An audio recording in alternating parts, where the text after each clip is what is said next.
So it all kicks off on this grim rainy night on a battlefield. There's Kinfang standing on a literal mountain of bodies looking like he's aged 100 years, but he somehow still managed to clear the ancient god's ruins. Then this girl with the dagger shows up all like, wow, Kinfang impressive, before deciding she's just gonna jack the divine artifact, the Eye of Judgment. Kinfang's totally wrecked, basically knocking on death's door, and asks his own sister Kin Xiou why she's stabbing him in the back. Ice-cold Kin Xiou tells him he's nothing but an adopted kid their parents took in. She straight up says he's not her brother, because they don't share the same blood. Then this blonde dude named Song Fei appears, says Kinfang was useful after all, and casually rests a hand on her shoulder while holding the artifact. He grins, and actually thanks Kinfang, saying without him, he and Xiou would have never scored the divine artifact to just completely zero out Kinfang's lifespan in one shot. He even bragged about working his butt off to get the soul-stealing blade that's now sticking out of Kinfang's gut. He asks Kinfang if he likes his little farewell gift. This is after Kinfang raised Kin Xiou when their parents died, even paying for her school. And after that crazy game dropped on the world, he risked his neck for her countless times. But now seeing her betray him like this, he realizes he was totally played. Kin Xiou makes it clear that after their parents passed, Kinfang was always in her business, ordering her around and trying to control her. Back when she and Song Fei needed his protection, he was at least a little useful. But now that they have the artifact, he's officially worthless to them. Song Fei then lunges at Kinfang to finish the job, promising he'll take real good care of Kin Xiou. As he's fading, Kinfang swears he won't let them get away with it. But before he can even finish, Song Fei takes him out. Flashback to 2025, the year that godforsaken game dropped on the world, where your lifespan was the only currency. Dying meant you lost time, but killing monsters got you more. Players could even cash in their lifespan to bring game skills into the real world. The strongest players could crush tanks with their bare hands, slice airplanes in half with a sword, and even survive a nuke. From that moment, the world went completely sideways, and it was pure chaos. He fought to survive with his sister going through hell and back, just barely breaking into the top 100 global players. After facing down endless dangers and dodging death more times than he could count, he finally conquered the ruins of the ancient god and got his hands on the Eye of Judgment. At last, he had a ticket to the big leagues. But who would have thought the price for all that would be getting betrayed by his one and only family? All his hard work was just him getting in the way, and all his struggles just paved the road for someone else's come-up. If he could do it all over, he swore he'd only fight for himself. But then something impossible happened, and Kinfang's eyes snapped open. He was unbelievably back in his room. He shot up in bed, realizing this was the real world. He was totally freaking out because he could have sworn he died. But when he flipped on his phone, he saw the year was 2025. Looking out the window at the peaceful city, it hit him he was reborn 9 years in the past on the very day that messed up game came to Earth. The next day, his sister, Kin Xiou, literally kicks his door in. When she sees Kinfang just chilling at home drinking coffee, she loses it, demanding to know why he wasn't answering her calls. Then she kicks the trash can. Kinfang remembered this day. The day the game arrived, he and Kin Xiou got into a massive fight about Song Fei. Song Fei's posters were plastered all over her wall. Before the game, he was a semi-famous underground idol, and Kin Xiou was his biggest stan. Song Fei looked like a rock star on the outside, but in reality, he was a total dirtbag who'd tricked tons of his fans to get their money and, well, you know. He took advantage of them, and to keep Kin Xiou from being his next victim, Kinfang always told her to stay away from the guy. But all he got for it was being called a controlling psycho. Jabbing her finger at Kinfang, Xiou asks if he's deaf, blaming him for Song Fei losing the #1 spot this month. She threatens that if Kinfang doesn't fork over money to help boost Song Fei's rank, she's going to flip. That's when Kinfang, with an ice-cold look, slaps her so hard she hits the floor. Her cheek immediately swelled up and her nose started to bleed. Tears filled her eyes. She couldn't believe Kinfang actually hit her. With a death glare, Kinfang made it clear he didn't have the time or the desire to argue with her, warning her that if she keeps running her mouth, he's going to shut it for her. He tossed a credit card at her, telling her it was the money their parents left. No matter how bad things had gotten over the years, he'd never touched a single cent of it. Out of respect for their parents, he wasn't going to stoop to her level. But he made one thing crystal clear. As of today, she was no longer his sister. Xiou started sobbing, but was also furious. In his past life, protecting Xiou cost Kinfang way too many chances, way too many secret treasures from risky dungeons that he had to pass up. He took out some sleeping pills and downed them with water. He was curious to see how far he could really go without her holding him back. This time he was going to use his future knowledge of the game to get way ahead of everyone. From this moment on, Kin Xiou was on her own. And as for Song Fei, our boy was planning on taking his head personally. Kinfang crashed out and woke up in the choice hall. This place. Last time he was a total wreck, taking hours just to pick a class and bounce. But not this time. He had to be quick. In his past life, he went with Warrior to protect Kin Xiou. The class was decent, but it was so not the move anymore. Now that he wasn't babysitting Kin Xiou, he could totally solo way faster. It's all about speed and reflexes now. So boom, no hesitation, Kinfang picked the assassin class. But then plot twist, the system hit him with a divine artifact Eye of Judgment successfully bound. The Eye of Judgment was officially online. It had this passive power thing. The second he logged into the Forsaken game, Kinfang would auto-lock the top-tier profession and talent. My dude was literally shook when he saw that the Eye of Judgment had resynced with him after his do-over, and he finally got how it worked. As long as the artifact knew its owner, it was basically useless if anyone tried to swipe it. He was starting to think maybe this was the whole point of his second chance. Just then, shadows started creeping into him. His body began to transform, his hair went stark white, and he basically became a shadow. Kinfang's whole look was different. Shadow, the ultimate hidden class for assassins. This was a whole different world from the warrior class he picked before. Just getting this profession was already a massive power-up. Kinfang's eyes went wide, remembering that every class had a super slim chance of unlocking a hidden top-tier version, and the Authority of Judgment literally made that slim chance a 100% guarantee. The system pinged, explaining that this Authority of Judgment was like the most legit and ancient power in the whole universe. Its power was on a whole other level, even above the basic rules. Kinfang couldn't actively use it, because he didn't have any divinity, whatever that was, but its passive buff was always on. This whole thing just blew his mind. In his first run, it took a whole 7 years after the game dropped for some super OP player to finally escape God's abandoned realm and get to the realm of order. That's when humanity even found out the power of order was a thing. But honestly, even years after that, nobody actually got it. Kinfang never in a million years thought he'd be the one to pull it off. And now at the very start of his journey, he already had this OG power that was even stronger than order and rules. All he had to do was get out of God's abandoned realm and make it to the realm of order to get that divinity, and he could turn on the main power. Well, guess he had a new life goal. With his class locked in, the system prompted him for a username. Kinfang thought about it for a sec, then just went with Shadow. I mean, his class was literally born from it. Then poof, Kinfang was zapped into God's abandoned realm. The place was a total wasteland crawling with monsters. He had to stay sharp because these things would rip you to shreds and steal your lifespan. You could leave town, grind mobs, and earn lifespan you could trade. But if you died in the game, you lost half your lifespan, all of it the stuff you could trade and the stuff you couldn't. Kinfang spawned in Shelltown, a safe zone. No monsters and no PvP allowed. Plus the lifespan drain was at a 1-to-1 rate here. Tons of people got sucked into this game. Some were just taking a food coma nap. Others passed out after a long day at work and woke up here. Right now, all eyes were on Kinfang. Nobody knew what his class was or why he looked so different from everyone else. Some people spotted his dagger and figured he was an assassin. Pretty soon, all the big shots from different countries would show up and totally shake up how this world worked. If Kinfang wanted to get a head start on them, he couldn't just stand around. The grind waits for no one. Just then, a trio of guys and an archer warped back into town. See, when you die fighting monsters, you get sent back here. The players were totally freaking out since the monsters out there were just too strong. One bite and they were toast. They were just fighting a weak level 1 crawler. But even with all of them, they barely chipped off a third of its health. And now that they'd wiped, their lifespan was cut in half. They all turned to the archer Lizzie like, "What now?" Kinfang checked her out and remembered that regular archers started with shortbows, which meant she was a hidden class too. Lizzie clocked that Kinfang was also a hidden class. She gave him this friendly smile and asked if he wanted to party up. "The monsters out there are insane," she said.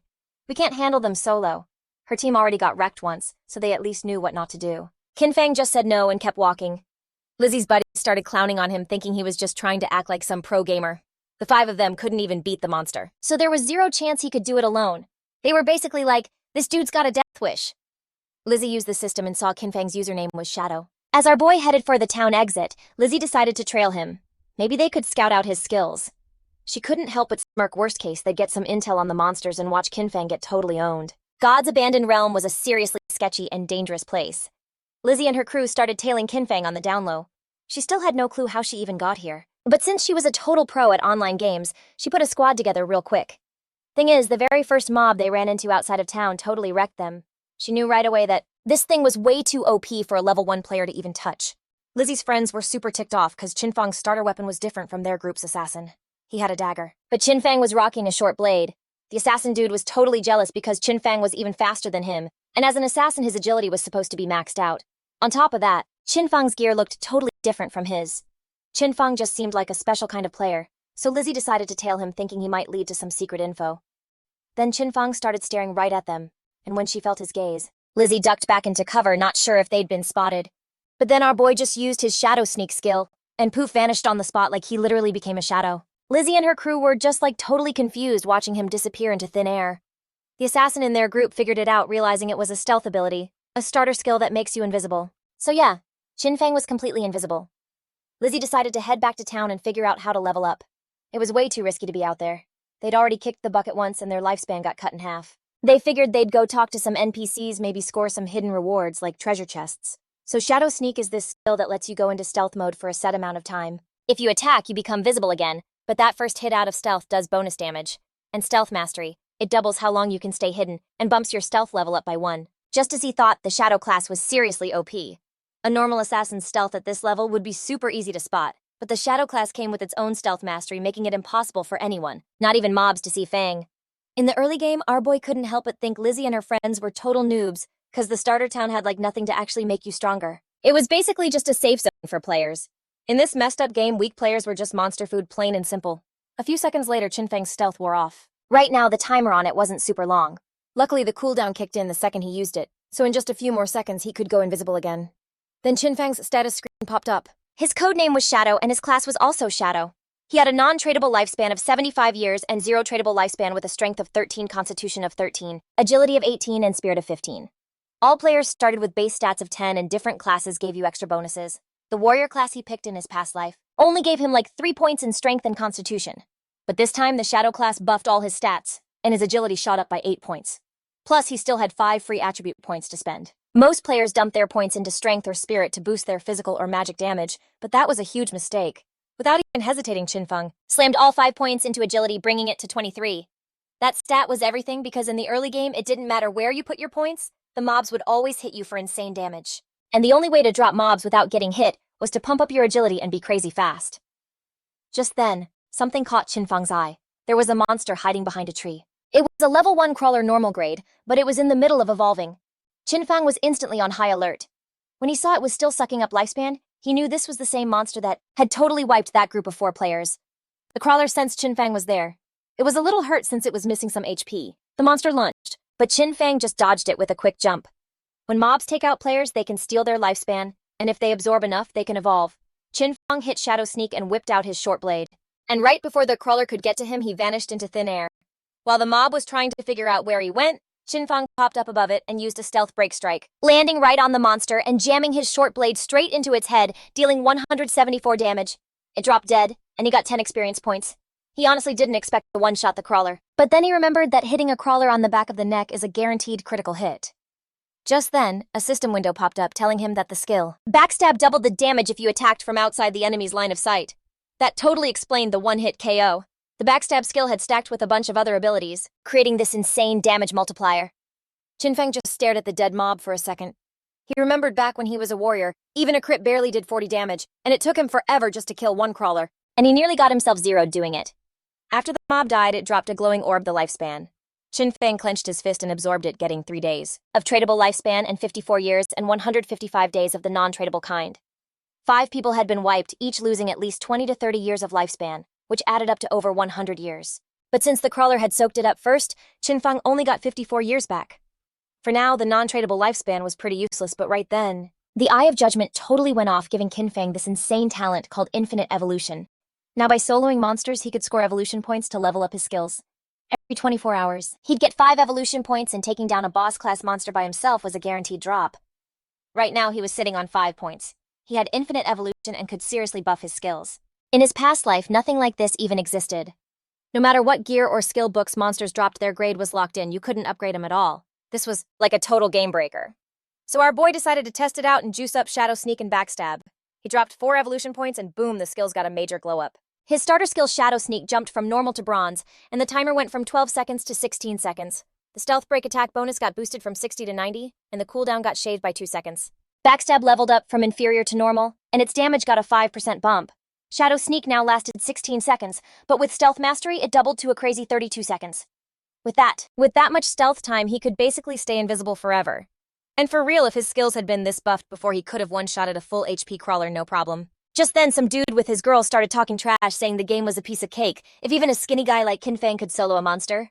The girl was all over him, saying that with his build, he could probably take on 10 guys. The dude started smirking and promised he'd protect her. Meanwhile, Kinfang spotted a monster hiding up in the trees. With a cocky smile, the guy asked if he wanted to team up. Kinfang felt some seriously bad vibes and just dipped using Shadow Sneak. Seeing that the dude thought his muscles scared Kinfang off, a spider dropped down to the ground and they totally freaked. This was the Nurturer, a level 1 bronze grade monster. It attacked, and that was it for them. Kinfang remembered the Nurturer was a noob killer boss with 16 OP points. Yeah, not something a normal rookie could even touch. Plus, it had a whole army of mini spiders with it. The Nurturer started to chow down. and Kinfang saw his chance to test out his newly buffed skills. Using the stealth break strike, Kinfang jammed his blade right into the spider's eye and it immediately swung back. But Kinfang was way too quick. He dodged the hit, backed off, and vanished with Shadow Sneak.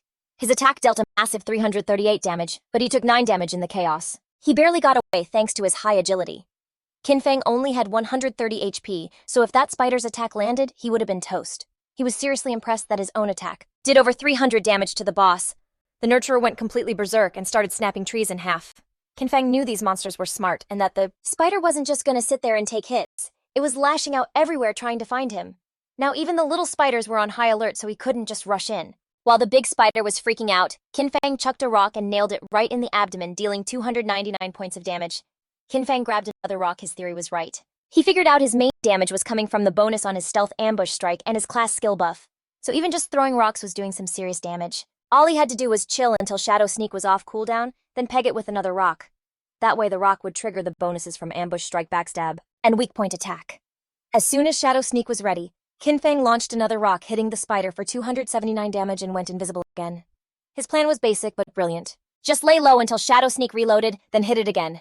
At the same time back in town, the leaderboard suddenly updated showing that a player named Shadow had just killed the bronze grade boss, the Nurturer, making him the first player to hit level 2 and rocketing him to the #1 spot. Everyone else was shook, because most of them were still getting wrecked by basic mobs and couldn't figure out how someone already beat a boss. Lizzie and her crew were totally speechless, seeing that Kinfang had defeated a boss and hit level 2 while they couldn't even handle normal mobs as a team. They were convinced it had to be a system error. That couple who got wiped by the giant spider respawned in town, totally floored that someone actually killed that thing. And then it hit them. Shadow was that guy they saw in the forest earlier. Back in the woods, the system announced that Kinfang had slayed the Nurturer boss, scoring 300 experience points and 2 evolution points. On top of that, Shelltown's level leaderboard was now unlocked, giving our boy 1 reputation point. Kinfang started siphoning the spider's lifespan. The second the big spider went down, all the little ones scattered, which was a total waste. He was kinda kicking himself, thinking he should have farmed the small spiders first for more XP. He got 46 tradable lifespan and a new bronze quality skill book called Greedy Hand, plus a corrosive dagger with 35 damage and 4 agility. After learning the Greedy Hand skill, Kinfang could use it on monsters he'd beaten, giving him a 20% chance to snag an extra piece of loot. Kinfang was kinda shocked. He never expected a bronze boss to drop such a god-tier assassin skill. This skill was a game changer. It totally boosted your loot drops. Like late game, taking down huge bosses gave you a 20% shot at extra swag. From what Kinfang remembered from his past life, there was this one dude in the Godslayer guild who was just okay at fighting. But legit, just because he had this skill, he became one of the most wanted players around. He even had a personal bodyguard who followed him everywhere. Kinfang's mind was blown. He realized that even though the activation rate was only 20%, if he matched it up with his unlimited evolution talent, he could basically crank up the drop rate and the amount of loot forever. So the next day, all the students are on their way to school. Xiou's friend asks if she's gonna call Fang and say sorry, reminding her that yesterday they totally bailed on an exam to secretly go support Song Wai. She was sure Kinfang had to be ticked off at her, but Xiou was like, no way, saying she did nothing wrong and because of him, they almost missed the cutoff time to get in. According to her, Kinfang was the one who needed to apologize. Her friend tried to talk some sense into her since Kinfang treated her so well, and also asked what happened to her face. Xiou wouldn't budge, saying all Kinfang did was get all up in her business, and she cooked up an excuse that she just tripped and messed up her face. Walking into school, they saw a massive crowd of students huddled in front of a classroom. Her friend got super curious, squeezed through the crowd, and went into the room where she saw that Zhang Wei's body was turning like see-through. One of Zhang Wei's buddies explained he wasn't totally sure, but just a minute ago Wai said he was going to take a nap. And when they looked back, he was already like this. This wasn't just a one-off thing either. It was blowing up all over the internet. People from all over the world were having the same freaky thing happen. And some experts were saying that if you fell asleep, you'd phase into a semi-transparent state like a ghost, and nobody had a clue why. The friend started to panic and decided to call her parents to give them a heads up, telling Xiou to call her brother and warn him too, just in case. But she totally refused, saying she'd rather see him 6 feet under than hit him up. Meanwhile, Kinfang was evolving his new skill, Greedy Hand, juicing it up from bronze quality to gold. Now when he looted an enemy, the chance of snagging an extra piece of loot shot up from 20% to a whopping 70%. And thanks to that, our guy learned Greedy Hand and got 2 points. Kinfang balled up his fist and popped the skill, grabbing 2 evolution points and 46 days of tradable lifespan. He was beyond happy to have scored 2 evolution points and knew that to get Greedy Hand to level 3, he needed 3 points, and then he'd have a 100% chance of getting extra loot. He knew that the governments around the world must have figured out what was going on by now, and way more people were about to flood the game. So he had to speed up his grind and equip whatever he could. Kinfang threw on the bronze quality corrosive dagger, getting a 35-point attack boost and 4 agility points. He activated Shadow Stealth to avoid getting aggro from the monsters knowing. It wouldn't be long before everyone realized the skills and gear from this game could be brought into the real world. And when that happened, the world was going to go completely haywire. Pulling skills and equipment out needed two things. First, you had to hit level 10, and second, you needed enough tradable lifespan. Wasting time on small fry was a drag, so he decided to hunt down some bigger bosses. While he was cruising through the area, he heard a fight going down, and when he peeked over a cliff, he saw a few players brawling with a level 2 bronze-grade sprint predator. Kinfang was literally just trying to find stronger bosses, and now he'd stumbled on a sprint predator. Talk about perfect timing. The monster attacked, but the player with a shield and mace blocked it like it was nothing. It was Wang Mang. Kinfang was shocked to see him here. He realized the rumors were true. They said that when Wang Mang first jumped into Forsaken Game, he had put together a whole squad of players with hidden classes. All 6 members of his crew were hidden class users. Wang Mang threw up Holy Barrier, making a golden shield to knock the monster back. He had the hidden class Holy Shield Warrior, which gave him double the base stats of a normal warrior. And if that wasn't OP enough, he also had a built-in invincibility skill. While the monster was distracted, the team's mage summoned a fireball that nailed the creature right in the arm. She had the hidden mage class called Prophet, which let her deal double the magic damage of a regular mage, and came with a special prophetic fireball skill. The team's archer had the hidden archer class called Sharpshooter, giving the user double the stats of a normal archer and a built-in rapid shot skill. The priest had the oracle class, giving them twice the healing power of a normal priest and the group healing ability. The archer and the mage attacked together, but the monster dodged their attacks super easily and went after Wang Mang, forcing him to backpedal. The archer freaked when he saw their ranged attacks weren't connecting. Thinking this boss was just too fast, the priest healed Wang Mang, and he decided the best way to beat this thing was to just keep attacking while the healers handled the healing. Seeing that he planned to just slowly chip away at the monster's health, Kinfang thought Wang Mang was being a little too optimistic. But he totally spaced on the #1 rule. This was the wild, and a long fight was like a dinner bell for other monsters. And right on cue, 2 monsters popped up behind Wang Mang. Kinfang knew him right away, corruptors. Just your basic level 2 baddies caked in nasty brown mud, and they love to attack from a distance. The team's swordsman charged straight at him, going after one of the monsters. Dude had some secret class our boy had never seen before. The hit landed for 33 damage, and the swordsman figured out real quick that the defense on these things was insane. The corruptor just barfed mud all over the swordsman. It was a ground bind, and now he was moving in slow-mo. The other corruptor started going after the mage, making her run for it, totally bawling. But then out of nowhere, Kinfang jumped in, and in a flash, he straight up decapitated the monster for a massive 441 damage, saving the mage and leaving everyone completely shook. Our boy's attack was so OP, he one-shotted the corruptor. The mage was like, what? Totally confused about who did it or if they had a secret ally. Using his sword to prop himself up, the swordsman got to his feet. He was mind-blown that someone just iced a level 2 corruptor in one hit when, get this, it took their whole team to take down a level 1. It took them a full 10 seconds of ganging up on it. The other corruptor tried to make a move, but bam, Kinfang was a blur of motion and took its head off too. The swordsman started shaking, totally freaked out, and asked Lizai if she saw who did it. She was panicking and was like, I didn't see anything. Wang Mang got up and told them to focus, but secretly he was really hoping Kinfang was on their team. All that was left was the sprint predator, and our boy was just chilling on a branch watching the show. For taking out those 2 level 2 corruptors, he scored 40 experience points, 1 evolution point, a skill book called Venom Dart, just common quality, and 8 days of tradable lifespan. Kinfang didn't even hesitate and evolved Venom Dart right away, because it was the perfect mid-range poison skill. After the upgrade, this skill jumped to level 2 and went from common to silver rank. It let him yeet a deadly poison dart up to 14 meters, dealing 120 damage on impact and hitting them with a venom status. It had a 5-second cooldown. The venom status dealt a nasty 50% damage over time for 5 seconds, but you couldn't stack it. The monster went on the attack again. Wang Mang blocked it with his shield, but the creature still managed to stab him in the gut with its sharp leg. Wang Mang dropped his shield and mace, and the monster totally took advantage, stabbing him with its other leg. The pain was insane. The archer started freaking out, and the priest was panicking. 'Cause he knew this was bad, he couldn't heal that fast. In a last-ditch effort, Wang Mang yelled at them to run. That's when Kinfang fired a dart, and it stuck right in the sprint predator's head, doing a whopping 845 damage. The mage and archer were floored that one shot took out like half the boss's health bar. Both the monster and Wang Mang started writhing in pain, and venom just started pouring from the monster's wound. Its body finally crashed to the ground, taking 324 damage over and over.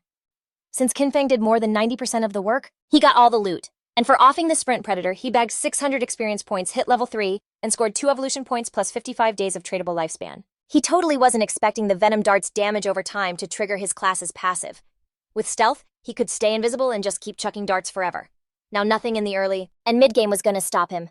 Loot started popping out of the monster's body. Wang Mang was still in shock, staring at how much damage the monster took. Then a few seconds later, the loot just vanished. Wang Mang got up and thanked Kinfang for the save.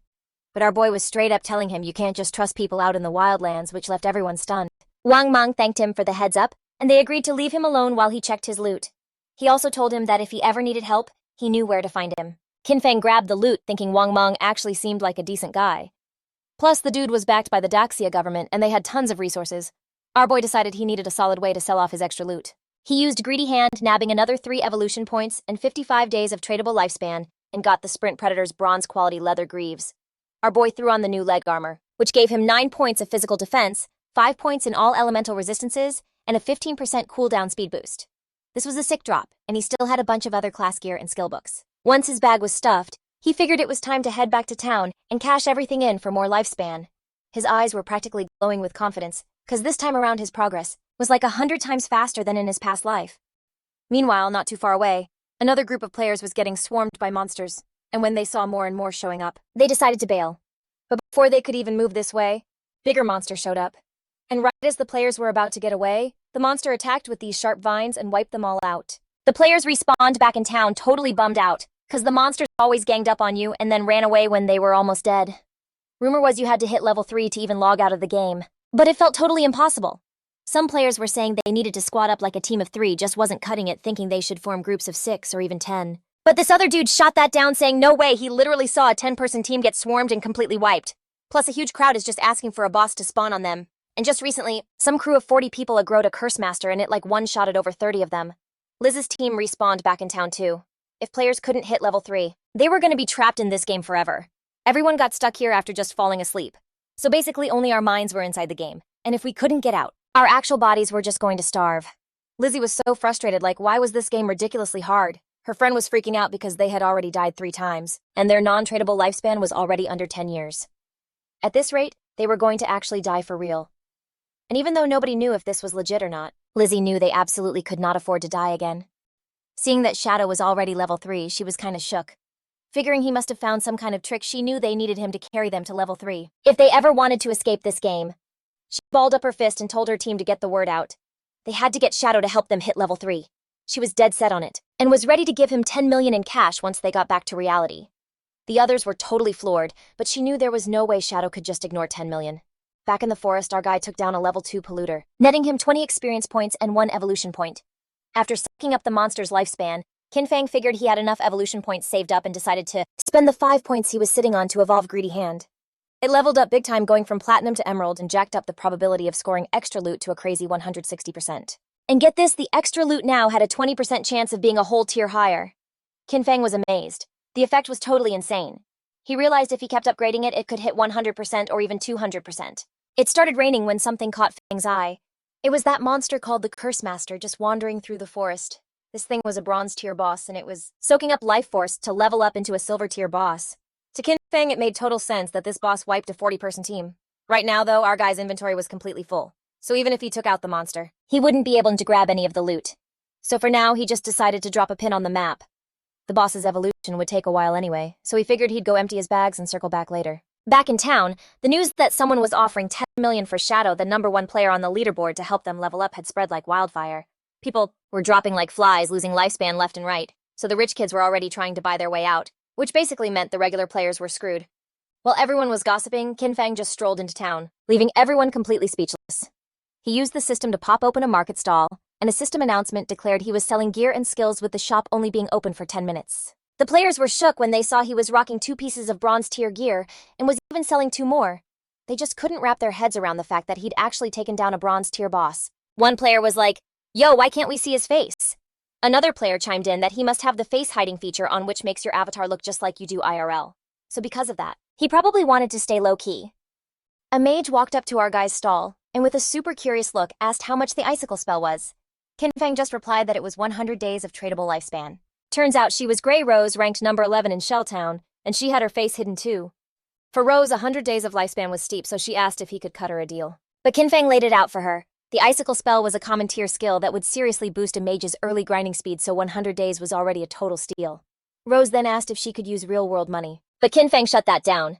He told her if she had cash, she should buy tradable lifespan from someone else first, then trade with him. And if no one else made an offer, he was willing to hold the skill until she had the lifespan. She thought about it for a sec, then jumped on her team channel to ask her teammates if it was a good deal. I mean, they'd hit level 2 super fast, all thanks to her leadership. So they were totally on board. Besides, with this skill, they could grind to level 3 even faster, and escaping this place was the #1 priority. She asked them to spot her their tradable lifespan, promising to send them the money when they got back. She transferred the 100 days of tradable lifespan over to our guy. Seeing that her whole crew was level 2, Kinfang figured they must have farmed at least 30 or 40 crawlers. That meant their total tradable lifespan had to be way more than just 100 days. Kinfang went ahead and sold the spell, pocketing 100 days of tradable lifespan. Now his total shot up from 268 days to 368. Just then, Lizzie showed up totally stoked to have found Shadow. With a big smile, she made him an offer. In exchange for carrying her to level 3, she promised to give him a cool 10 million in cash when they got back to the real world. The other players were in total shock. She was Jang Lizzie, and in our guy's past life. So get this, she was the boss of some shady crime crew. Then like the whole country shut them down. But she just smirked and was like, my dad is the president of Dajong Industries. And when our boy totally didn't buy it, she told him to look her up.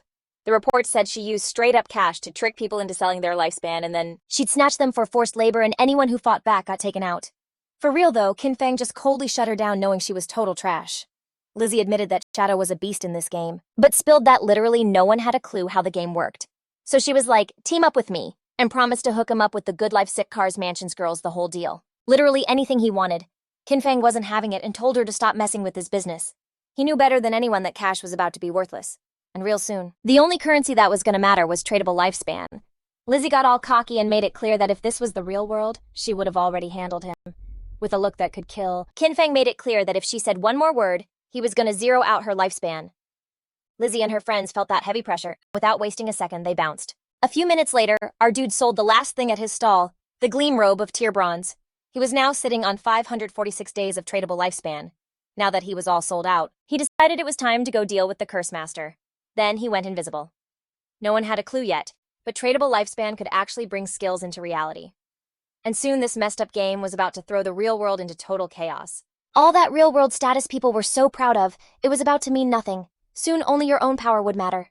Meanwhile, Lizzie and her crew got the heck out of there. They were totally gassed from running, and Lizzie vented that Shadow not only blew her off, but threatened her too. She swore she'd find and end him once she was back in the real world. While she was plotting, some guy named Molly June, who also goes by Lao Mao, walked up to her.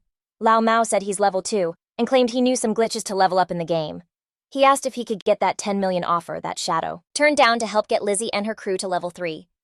Lizzie, getting a weird vibe, asked what he meant by glitches. Lao Mao told Lizzie he usually keeps his tricks secret, but he'd make an exception for her. He explained that to level up here, you gotta dump all your attribute points into agility ASAP. Doing that makes you faster than the monsters, which helps you win without taking any damage. Lizzie was totally shook because she had maxed out all her points in strength. She agreed to Lao Mao's deal, but said she'd only pay him 5 million since he's obviously not as OP as Shadow. Lao Mao took the deal, saying that while Shadow is a beast, it was super weird he'd pass on that much money. Meanwhile, Kinfang made it to the spot he had marked on his map. Still in stealth mode, he noticed the monster was now a silver rank, and the gray fog around it meant it was still evolving. He activated his Venom Dart ability. He knew the monster's evolution to gold rank would take like 7 or 8 hours. Not wanting to wait, he shot the poison dart, which nailed the monster for 659 damage because of his stealth attack. The poison then kept chipping away at the monster for 219 points a second.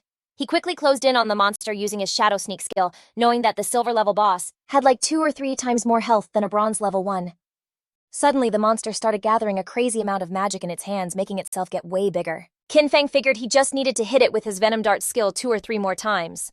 But then out of nowhere, the monster unleashed a huge attack, destroying everything around it. He realized this thing was a magic-type boss with skills that did a ton of area damage. After firing the dart, he quickly bailed and barely dodged the blast. Still invisible. He knew that with his current health and defense, he'd be totally wrecked if he took a direct hit. As the fight dragged on, the monster started charging up another massive attack. Its huge body turned towards him, but he stayed cool, moving carefully around the area, while keeping an eye on his cooldown timer. His hidden shadow ability wasn't up yet, so he had to wait for the boss to give him an opening. The plan was simple. Wait for the perfect moment to strike with precision and dip before the monster could counter. A few seconds later, the creature stumbled, getting distracted for a second. This was his chance. Without hesitating, he rushed forward and used his Venom Dart skill. The attack was a perfect hit, dealing 659 damage. Almost right away, the venom kicked in, draining the monster's health by 219 damage per second. Sensing the danger, the monster tried to make a run for it, but Kinfang wasn't letting it get away. He stayed right on it, his eyes laser-focused. The monster was pretty much done for. Its attempt to escape was useless. In one smooth move, Kinfang vanished and reappeared on the creature's head, slamming it right into the ground. The system instantly confirmed his W. He had officially defeated the silver-ranked boss. A flood of notifications popped up. He got a total of 1,800 experience points and leveled up, from 3 to 5 just like that. He also got 4 evolution points and a wild 124 days of tradable lifespan. He kinda chuckled, thinking how one boss kill just boosted him 2 levels and hooked him up with extra evolution points. The monster's body totally dissolved into loot, so he popped his evolved skill Greedy Hand. The air got all wavy and a system screen flashed, confirming he snagged all the goodies. The haul was way better than he thought, another 4 evolution points and an extra 124 days of tradable lifespan, like double what he got before. He couldn't help but crack a smile at the epic payout. Getting 2 extra bonuses right off the bat was insane. He did the math that silver-ranked boss coughed up a total of 12 evolution points and 372 days of tradable life. But just as he was soaking it all in, another system message popped up with a total surprise. The side effect of Greedy Hand activated, bumping one of his drops from silver all the way to gold rarity. He stared at the notification like a gold tier item. No way. It suddenly clicked why Greedy Hand was a jade level skill. It could literally juice up the loot past its normal quality. His eyes scanned the loot scattered everywhere. Like 7 or 8 pieces of gear dropped, but he only had 10 spots left in his bag. He let out a sigh, realizing it was going to be a total time suck to run back after every boss fight. He knew a storage ring or something like that would be a lifesaver right now. Just as Kinfang was about to scope out one of the drops, the whole scene zapped back to Shelltown. The mage from Wang Mang's crew appeared in a flash of light, looking so relieved. She was finally home, and it was all because of Wang Mang. When the rest of the team ported in, they were all thanking him, saying they never would have hit level 3 or gotten back safe without him leading. But Wang Mang just waved it off. He was like, "Nah, we all worked hard for this." The mage, though, was still kind of bummed about something. She sighed, wishing she'd actually friended Kinfang back in the forest. She figured it was probably because she was covered in mud then. Her teammate just grinned and was like, "Don't even worry, you look awesome in your new gear. And there's no way that mystery player would turn you down now." But while they were talking, a huge system announcement boomed across town. The leaderboard updated Shadow just hit level 5. That news totally blew everyone's minds. Some dude was like, "How did Shadow jump from level 3 to 5 that fast?" The only way had to be taking down some super strong boss. Another player chimed in, saying he saw Shadow just chilling and selling gear in the square like 10 minutes ago. And now this. Then some other guy says his sister just turned 18, and if Shadow was into her, it'd be a major score for their family, because getting help leveling from Shadow would be insane.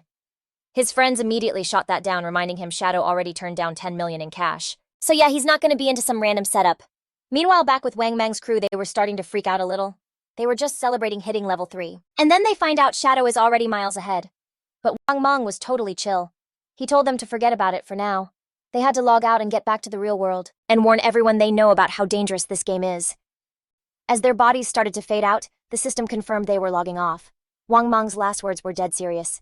"If the world's about to fall apart, we have to get our families ready." Then the scene flipped to the real world. Wang Mang's eyes fluttered open, and someone immediately yelled, "Captain!" Turns out he wasn't just some player. Wang Mang was a cop. His fellow officers totally rushed over, looking super worried. One of them confessed they were freaked out because his body started going see-through while he was out. The messed up truth was staring them in the face. If you die in the game or run out of life, you don't just log out, you vanish from reality. But there was no time to panic about that. Wang Mang got to his feet and told everyone to huddle up because something major had gone down. Someone asked him for a report. Wang Mang explained that his team partied up and every single member had a hidden class, which gave them a huge edge in the game. But even then, they got almost totally wrecked by one monster. They were only saved at the last second by some random player named Shadow. Wang Mang was like, "Yeah, the report is 100% true." Then he started talking about Shadow's insane progress. When Shadow saved them, he was level 3. But by the time Wang Mang's team finally hit that level, Shadow had already jumped to level 5, a massive 2-level leap. This news seriously freaked out the higher-ups. One of them asked the question on everyone's mind, "So does this mean Shadow is the top player in the world now? How did he level up that fast?" Everyone started guessing, and Wang Mang threw out that maybe Shadow took down a high-level boss or pulled off something just as epic. Another officer, getting into the details, pointed out something that didn't add up. "According to you, Wang Mang's Shadow was already level 3 when he saved you guys. If that's the case, why didn't he log out when you all did? Could it be that Shadow has like no family or friends waiting for him in the real world?" Then a female officer threw out a wild theory. She's like, "What if Shadow is a transmigrator? You know, someone who just appears and gets OP super fast, like they're the main character or something. They're usually orphans, which would explain why he hasn't logged out." Her theory made the whole room go dead silent. Realizing how crazy that sounded, she totally blushed. A senior officer who was not having it just called her new and told her to quit messing around because this was a serious talk. He totally blew her off, saying she'd been reading way too many fantasy books. Then getting back on track, the officer dropped some major intel. Apparently, secret reports from the higher-ups show that researchers are looking into this super freaky pattern. A bunch of older people have been mysteriously passing away in their sleep. And when the researchers cross-referenced that data with the players who came back from the forgotten game of the gods, they found something insane. It turns out the people who died in their sleep were the same ones who died a bunch of times in the game. This points to a horrifying reality. If a player's life hits 0 in the game, it's not just game over. They die in real life too. One of the officers freaked out, saying the forgotten game of the gods is a total anomaly. Like something way beyond anything they can wrap their heads around. The head officer was like, I agree, and even suggested they might be dealing with an invasion from beings from a higher dimension. The room went dead silent as everyone tried to process that heavy news. Wasting no time, the head officer moved on to the urgent stuff. He told them the higher-ups, probably the government, issued an emergency order. Every officer has to form a vanguard team based on where they are, jump into the forgotten game of the gods, and gather all the info they can. This isn't just a police problem anymore. The government is putting together a special task force just to deal with this insane crisis. He stressed that this was a global thing. Every country is scrambling to explore and figure out this new reality. And if they fall behind, they'll totally lose their spot on the world stage. For the sake of national security, they have to get that info no matter what it takes. The head officer then made his call. Nu would be the captain of Team 1. She accepted the job, no questions asked. Wang Mang was named her vice captain, and they were given the green light to pick their own squad. Wang Mang just nodded, totally getting how critical this mission was. Then the head officer brought up Shadow, that mysterious player Wang Mang ran into. Based on what Wang Mang said, Shadow doesn't seem like a bad dude. So because of that, the head officer told Inu and Wang Mang to try and make friends with him. Their main goal is to figure out who Shadow really is and get him to work with them. He then explained why Anyu was in charge. Her insane knowledge of games and stories makes her the perfect person to look into a guy like Shadow, whose powers and moves seem like something straight out of a myth. The head officer is banking on Anyu and Wang Mang to make Shadow an ally. You know, someone who could be their inside person in the game. If they pull it off, they'll get their hands on crucial info that could give them a huge strategic advantage. The other police officers were put on a crowd control duty to keep things from turning into total chaos. And just like that, the meeting was over. As the sun went down, painting the city gold, the officers prepped for the insanity that was about to go down. The next day, we cut to a high school where the main character's little sister is at her desk, completely zoned out. All around her, students are buzzing about the latest news. A group nearby is talking about something wild they found out. Chang'ai, the student whose body was literally starting to disappear, actually hit level 3 in the game and logged out totally fine. One of the girls says that Chang Wai dropped a major bombshell. If a bunch of people from the same area fall asleep at the same time, they all spawn in the same starter village in the game. This news has all the students feeling a mix of hype and panic. Another girl, totally alarmed, is insisting it's a bad idea. She feels like she has to bring her parents into the game. They have 0 gaming experience, and she's scared something awful will happen if they go in unprepared. But another student argues back, saying they shouldn't be in a rush to get their parents involved yet. They should focus on leveling up first so they can actually protect their families when the time comes. Meanwhile, the main character's little sister is just staring at her phone. Lost in her thoughts, she's starting to get seriously annoyed. Why hasn't her brother even texted her yet? With something as huge as the forgotten game of the gods going down, she figured she'd get at least one message from him, but there's been nothing. He hasn't checked in on her or even said sorry for hitting her earlier. That was so not like him. Before, whenever they fought or she made him mad, he always found a way to make things right. But today it was just silence. No apology, no trying to patch things up. Even their parents had never laid a hand on her. But her own brother, actually hit her. Still pissed off. She tries to rationalize what she did. All she did was skip class to go to Songfi's concert. Was that really such a huge deal? She pouts, deciding that unless her brother calls and apologizes like 1,000 times, she is never ever going to forgive him. But her anger quickly fades into excitement the second she starts thinking about Songfi. Looking back, she's so glad she went to see him yesterday. Once this whole forgotten game of the gods thing really kicks off, she might not get many more chances to see his concerts. She gets this total dreamy look on her face, remembering last night, thinking about how close she was to him during the show. She imagines him on stage and can't help but fangirl over how incredible he was. And then it hits her. If everyone is going into the game world when they sleep, that means Songfi will be in there too. Her face gets all red just thinking about meeting him in the game. Could this be her chance's fate, like finally bringing them together? Her heart starts racing at the very idea. She gets ready for bed. Then it hits her. Shangwai totally blazed through to level 3. Dude's gotta be a pro already. If she's gonna crush this game, she needs some real tips. So, she doesn't even think twice and slides into Shangwai's DMs asking for any pro tips before she dives in. Meanwhile, Shangwai's just chilling with his crew when his phone buzzes. He glances at his phone and cracks a smile. This is wild. Who would have guessed the main character's little sis would hit him up for advice? He's thinking this is a golden opportunity. This was his shot! You know, Shangwai texts back super fast, all like, "You came to the right guy." He drops a major game secret on her. Right at the start, she's gotta dump all her stat points into agility. He's like, "If you don't, you'll be too slow to outrun the mobs and just get wrecked over and over." She asks if that's for real, even if she picks a mage class. Shang Wei's like, totally. Agility is clutch for mages too.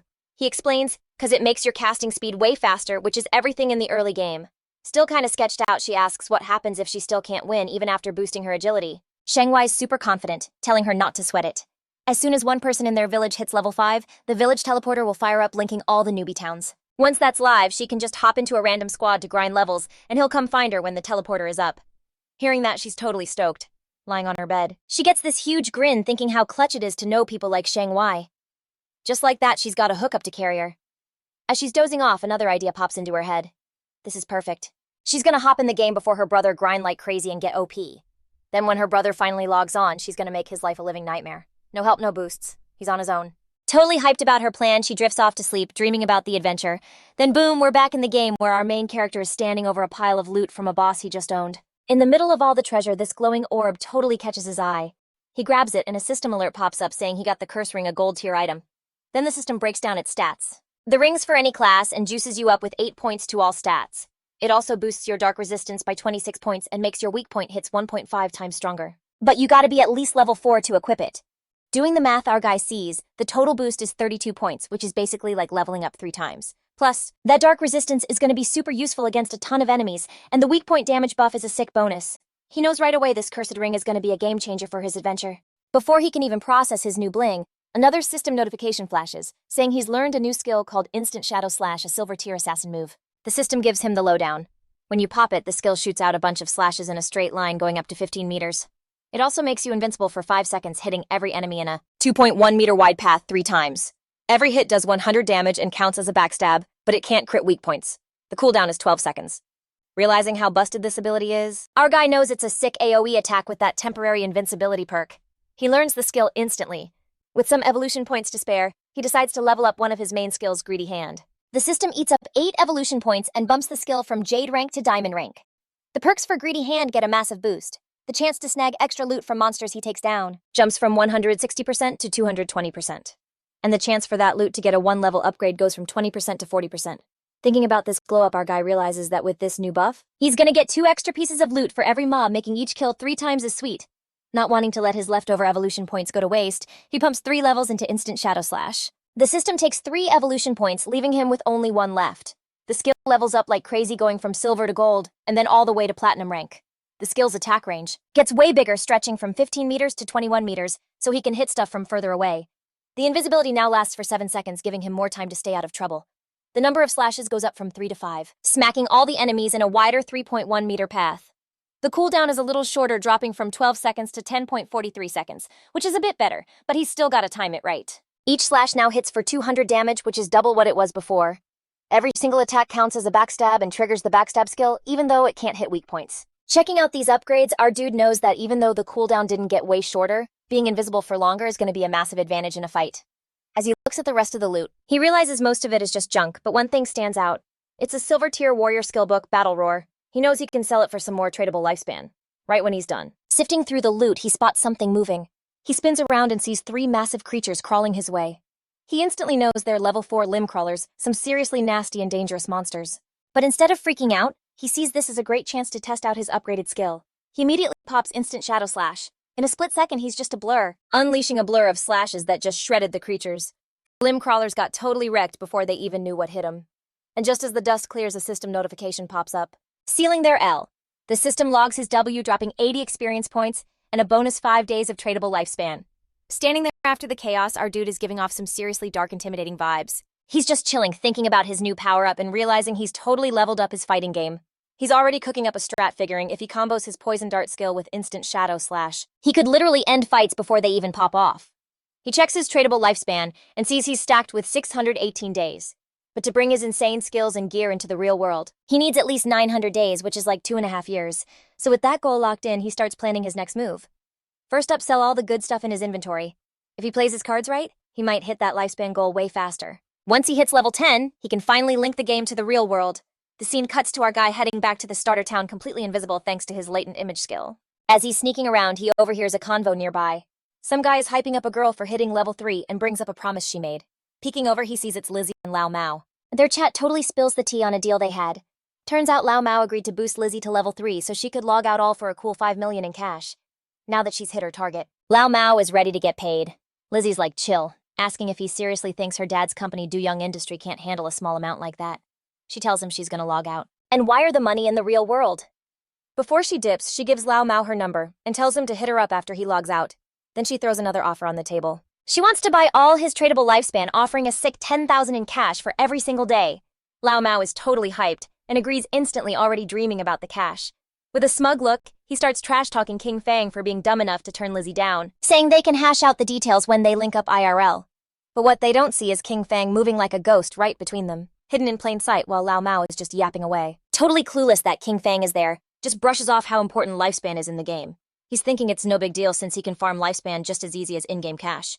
For him, cashing out game wins. For real-world money is the ultimate play, and he feels like a genius for figuring it out.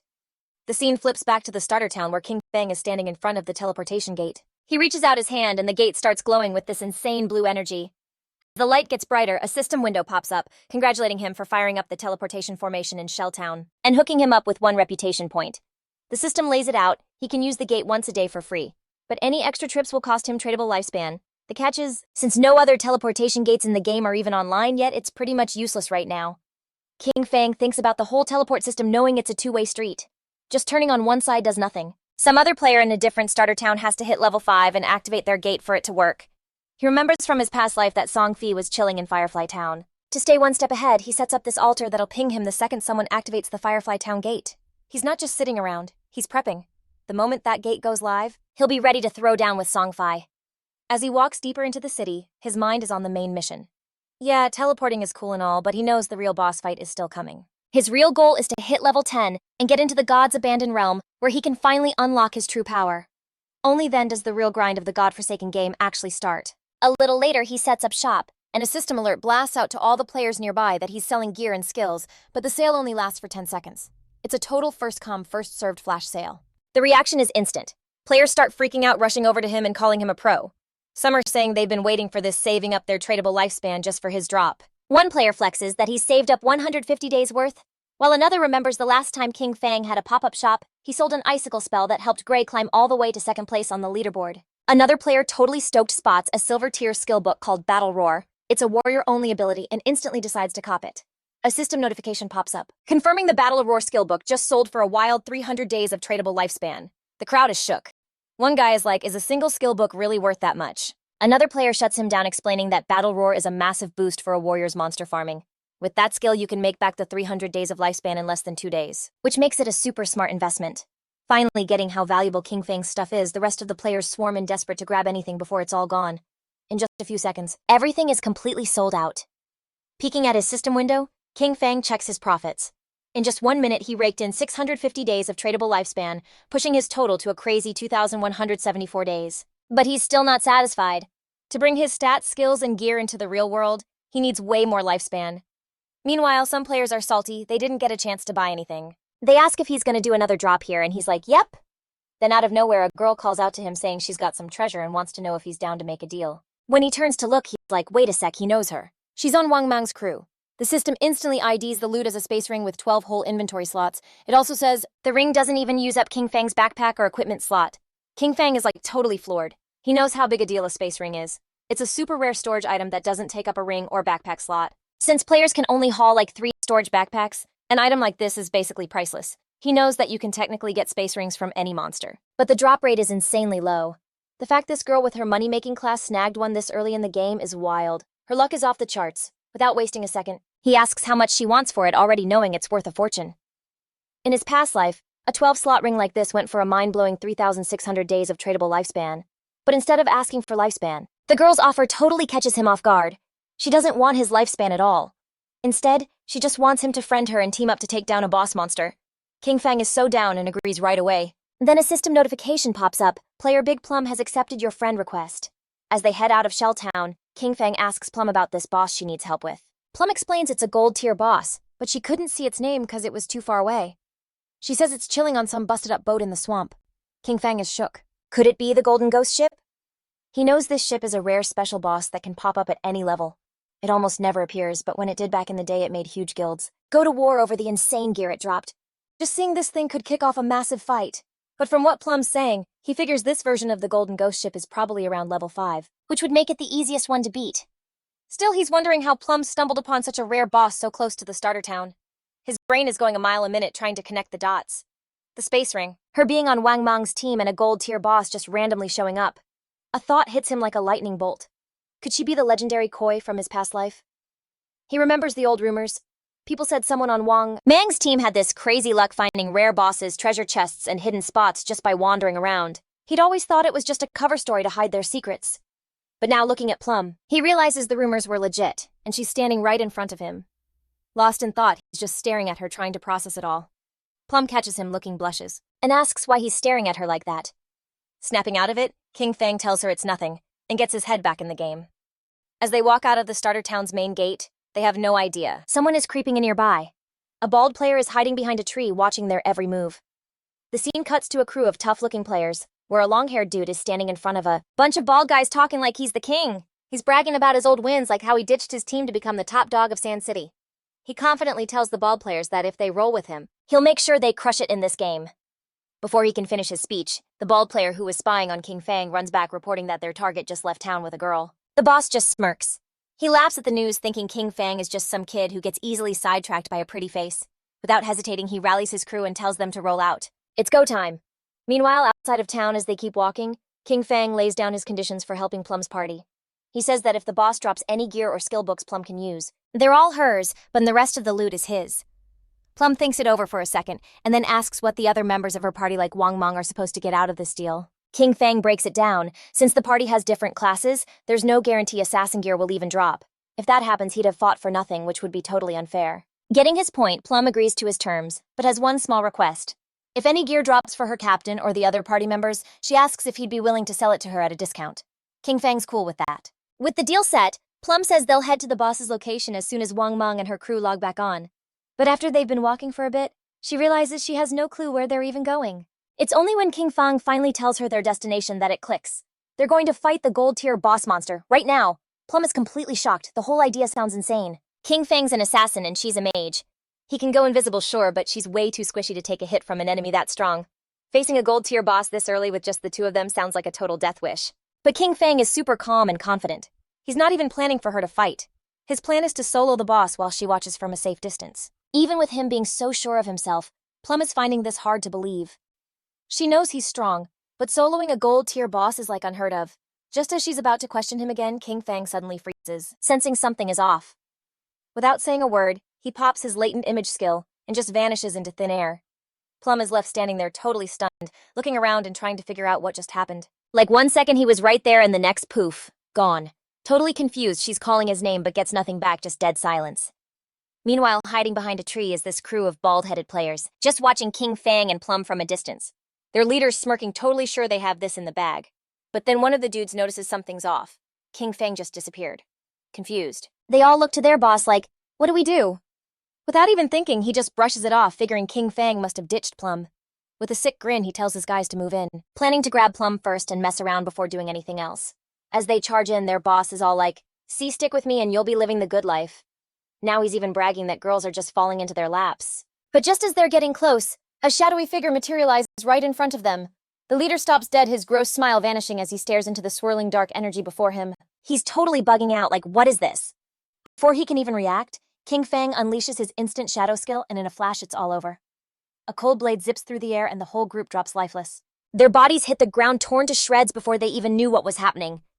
Kinfang just melts back into the shadows, gone without a trace. A system notification pops up, confirming his kills. 5 players down, which nets him 12 days of tradable lifespan. He glances over at the bodies but couldn't care less. Their loot is total garbage, not even worth picking up. To him, taking them out was like squashing a couple of low-level mobs. As if nothing happened, Kinfang reappears next to Plum looking completely unbothered. Plum, still totally clueless about the beatdown that just went down, immediately asks where he went. Kinfang just shrugs, saying some people were following them, so he sent them back to the spawn point.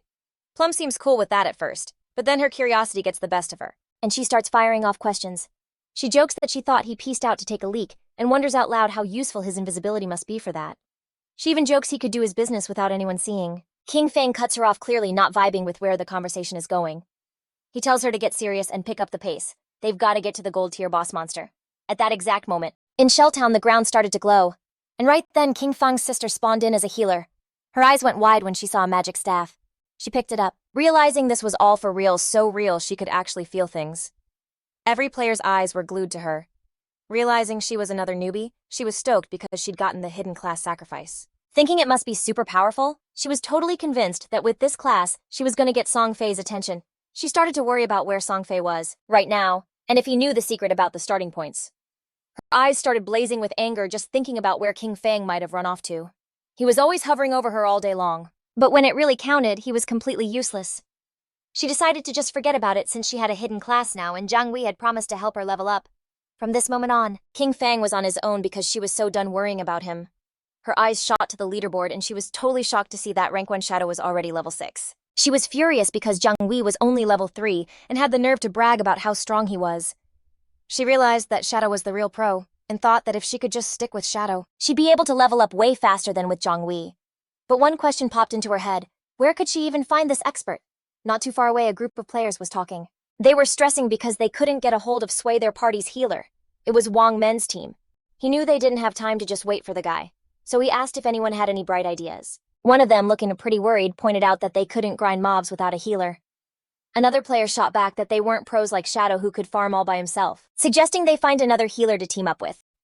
While they were trying to figure things out, someone said hello, and when they turned, they saw Kinfang's sister. For her, this was perfect timing. With a huge smile, she'd asked if they needed a healer, letting it slip that she had the hidden class life sacrifice. Meanwhile, out in the forest, Kinfang and Plum were on a cliff overlooking a swamp below, where they could see the golden ghost ship just lurking. Using Shadow Sneak King, Fang vanished into thin air, telling Plum to hide and watch out for ambushes while he went to deal with the boss. Plum, looking a little confused, just nodded and told him to be careful. Our guy dropped down into the swamp, and a system window appeared, letting him know that because of the ghost ship's influence, this area had turned into a violent domain with a lifespan loss rate of 100 times. Doing some quick mental math, Kinfang figured that at a speed 100 times faster than normal, staying here for 15 minutes was the same as burning through one whole day of lifespan. For him, a crazy time-draining zone like this wasn't that big of a deal. The system identified the Golden Tier ghost ship as a level 5 boss. And then something totally unexpected happened. A timer for 45 minutes and 25 seconds showed up. Kinfang was a little surprised to see there was a time limit to beat special bosses like this, but he felt pretty good since there were still 45 minutes left. That was more than enough time to wreck it. Using Instant Shadow Slash, Kinfang moved like a blur, slamming the boss with insane attacks, slamming it for a solid 150 damage. Before the boss could even figure out what hit it, Kinfang dropped his Shadow Sneak and bam, shot a venom dart right into the ship's bell, popping his crit and stealth break strike. With the poison ticking away, Kinfang backed off from the boss. To take down the Golden Ghost ship, there were a couple of tricky parts. First off, most players had no clue what its weak spot was, guessing it was the skeleton body or the ship itself. But for real, the weak point was the ghost fire bell, right at the tip of the ship. The boss went totally ballistic when its weak spot got hit, and it started messing with the water all around. It was prepping a massive AoE attack, making these huge water pillars shoot up. Dodging the attacks like a pro, Kinfang started closing in on the boss. Those water pillars did insane damage. Low-level warriors in silver gear would get totally wrecked by just one hit. He was so glad his shadow class was all about agility, otherwise he would have been toast. Just then, gross hands started popping out of the swamp. Nasty decaying zombies, basically ghosts, started crawling out. Kinfang knew this part. After the AoE attack, the boss summons 12 of these decaying water ghosts, and each one is silver tier strong. But thanks to his shadow sneak, the ghosts couldn't even tell. He was standing right in the middle of them. The 12 decaying water ghosts were about to go wild, and most teams would be totally freaking out by now. And if that wasn't bad enough, the Golden Ghost ship would pop out a new water ghost every 3 minutes. If you weren't quick enough to take them out, you'd get swarmed and it would be a total party wipe. But since he was invisible the whole time, they had no idea he was there. He just had to find the perfect angle. Using his instant shadow slash, he started zipping around and wrecked all the ghosts in one go. While our boy was handling business, Plump was watching from the cliff. She was literally shaking and blushing, realizing this was the power of the #1 ranked player, Shadow. To her, he was just on another level, appearing and disappearing like a ghost. In like a split second, he'd already wiped out more than half the boss's health, without even giving that a chance to fight back. But then plot twist, Kinfang messaged her calling her Little Black, and told her he was about to die, which left her totally shook. Kinfang looked super chill, saying it was no big deal, and all she had to do was wait for him to respawn. Plump started to freak out, like she thought our boy was winning. She also asked who Little Black was. Super calmly, Kinfang was like, "Isn't that you?" She told him her nickname was Big Plum, not Little Black, which she said sounded like a name for a dog. Suddenly, someone stomped on the ground super hard. It was that dude our boy smoked earlier. This time he brought his whole crew and was mad that he'd been so sloppy. Back in the day, he used to take down legends left and right, but now some newbie was making him look bad. One of his guys ran up with some good news he'd spotted the girl on the cliff, and said that Shadow's sorry self was trying to solo the boss down below. The leader got all fired up thinking they could totally gank him since he had his whole squad with him this time. Down in the swamp, the boss was raging and the ship's bell was glowing. Kinfang knew this was phase 4, the hardest part of the fight. The boss lifted its oar, making these massive waves. Once it hit half health, it unleashed a huge AoE soul surge. The waves started rolling across the swamp, and Plump's eyes went wide with fear. The soul surge totally canceled our boy's invisibility, and something started bubbling up under him. A second later, a giant water pillar shot up and trapped him, dealing a whopping 1,059 points of damage. And yep, the system confirmed he was dead. Our boy lost 326 years of non-tradable lifespan and 1,087 days of tradable lifespan. The leader on the cliff was loving it, thinking that Kinfang got a big head from everyone calling him an expert. He thought our boy was a total idiot for trying to solo a gold tier boss. When he saw Kinfang's dropped lifespan just sitting there, he and his crew started scrambling for it like crazy. They had no idea Shadow was that loaded. Seeing a light orb that big, they figured it had to be at least 100 days of lifespan, so they decided to finish off the boss while it was weak and grab our boy's loot at the same time. But the second they took another step, they were suddenly in the sky. The leader was so confused, like what was even happening? He and his crew got zapped right back to Shelltown. They were so mad not getting why the boss was so OP or how that one player, Shadow, had even gotten it down to half health. Some of them were raging because the boss had insta-killed them with a water pillar the second they stepped into the swamp. Plus the whole place was crawling with smaller mobs. To them, the fight seemed impossible. The leader gritted his teeth, not wanting to accept it. They'd lost a ton, so he ordered his guys to follow him back in for another try. Just then, someone leapt down. It was Kinfang, already back in the swamp. He was a little confused seeing all the lifespan orbs dropped on the ground. He messaged Little Black, telling her he was back and asking why there was so much loot everywhere. She was kind of shocked at how fast he came back, and explained it was from a bunch of players who made a big scene charging the boss, only to get totally owned by the water pillar. Kinfang couldn't help but crack a smile, realizing they totally bit off more than they could chew. But then he flashed back to his past life, remembering how much this ghost ship wrecked him back then. The boss was still just creeping around. So Kinfang started scoping it out, cause he knew the golden ghost ship only pulls that freeze move once. After that, taking down the rest of its health would be a total cakewalk. See, when its health dropped below half, there was a chance it'd just poof and reappear super far away, which made it like impossible for regular players to finish it off, not wasting any time. Kinfang yeeted another poison dart, nailing the ship's bell dead on. The boss went totally psycho and started charging up another attack. Seeing this, Kinfang hit Shadow Sneak and just vanished. After watching the boss's moves for a sec, Kinfang used instant Shadow Slash and went in fast. He'd already figured out its whole routine like ages ago. Meanwhile, that lead dude and his crew showed up at the cliff again. One of them was all Boss Kinfang's back at it with the boss. Hearing that, the guy decided he'd try to find a way to gank them both. When Little Black saw that pack of losers was back to stir up trouble, she was so mad. Shadow was this close to finishing the boss, and she was not about to let these clowns ruin it. She clutched her magic staff, focusing hard. Then, like boom, a massive thunderbolt shot out and zapped the dudes, leaving them all crispy, and the rest of their squad totally shook. The leader, looking seriously ticked off, was like, "Who's hitting us?" One of his guys pointed right at Little Black, snitching that it was her. He snatched his axe off the ground and ordered his crew to take her out. Seeing this, Little Black's eyes went wide with panic. She bolted, screaming for help, with the leader and his goons hot on her tail, yelling that they were gonna get her. Nearby, some guy hiding behind a tree was watching the whole thing go down. And he wasn't alone. There was another dude with him. When they noticed Little Black and the chasers were getting closer, they ducked back behind the tree. Back in the swamp, Kinfang backed away from the boss, staring it down, knowing it was almost toast. But yeah, it was just like he thought. Even for a level 5 boss, the golden ghost ship was a pain to solo. He knew his damage was kinda low, and the fight was dragging on forever, which was basically inviting everyone to come watch. He spotted the crowd on the cliff, and realized it was the same crew that just got wiped. Plus, he saw another group lurking by the swamp, just waiting for him to finish the boss so they could jump him and steal his loot. The poison finally kicked in on the boss. Its eyes started glowing, and then its whole body began to fade out. A system alert popped up. The gold-grade golden ghost ship was defeated, giving Kinfang a sweet 480 experience points. He leveled up to 8 and got 7 evolution points and 216 days of tradable lifespan. Our boy hit Shadow Sneak and dipped. It was a nice thought, but too bad their plan was a total fail. Then a server-wide announcement blasted everywhere, announcing that some player named Shadow from Shelltown was the first on the server to take down a gold-grade boss, scoring 3 reputation points. That alert got every player in the zone buzzing. Nobody had a clue who this Shadow guy was or how he was so OP. Other players were salty AF because the first gold boss kill was supposed to be someone from Han City. Over in Shelltown, Wangmen stared at the system alert, totally confused. It felt like just a minute ago Shadow was soloing the bronze boss. Only a little bit of time had passed. And now he's already soloed a gold boss. He just couldn't get how the skill gap between Shadow and everyone else was so huge. Meanwhile, Kinfang's sister's eyes lit up, totally determined as she realized that Shadow was for real the strongest. She figured if Shadow power leveled her, she could totally go see her brother Songfei. The boss's body faded, leaving behind lifespan and a pile of loot on the ground. The leader of that crew, hiding by the trees, couldn't stop grinning when he saw how much loot the boss dropped. With this evil look on his face, he realized that Shadow had gone invisible without grabbing the loot. Figuring Shadow must be watching them, he told Guang to pop his skill and find him. They were going to try and off Kinfang and take all that gold boss loot for themselves. Guang nodded, pulled back his bow, and used a skill called Phantom Horned Eagle. He fired an arrow at the swamp that turned into like a ghost eagle.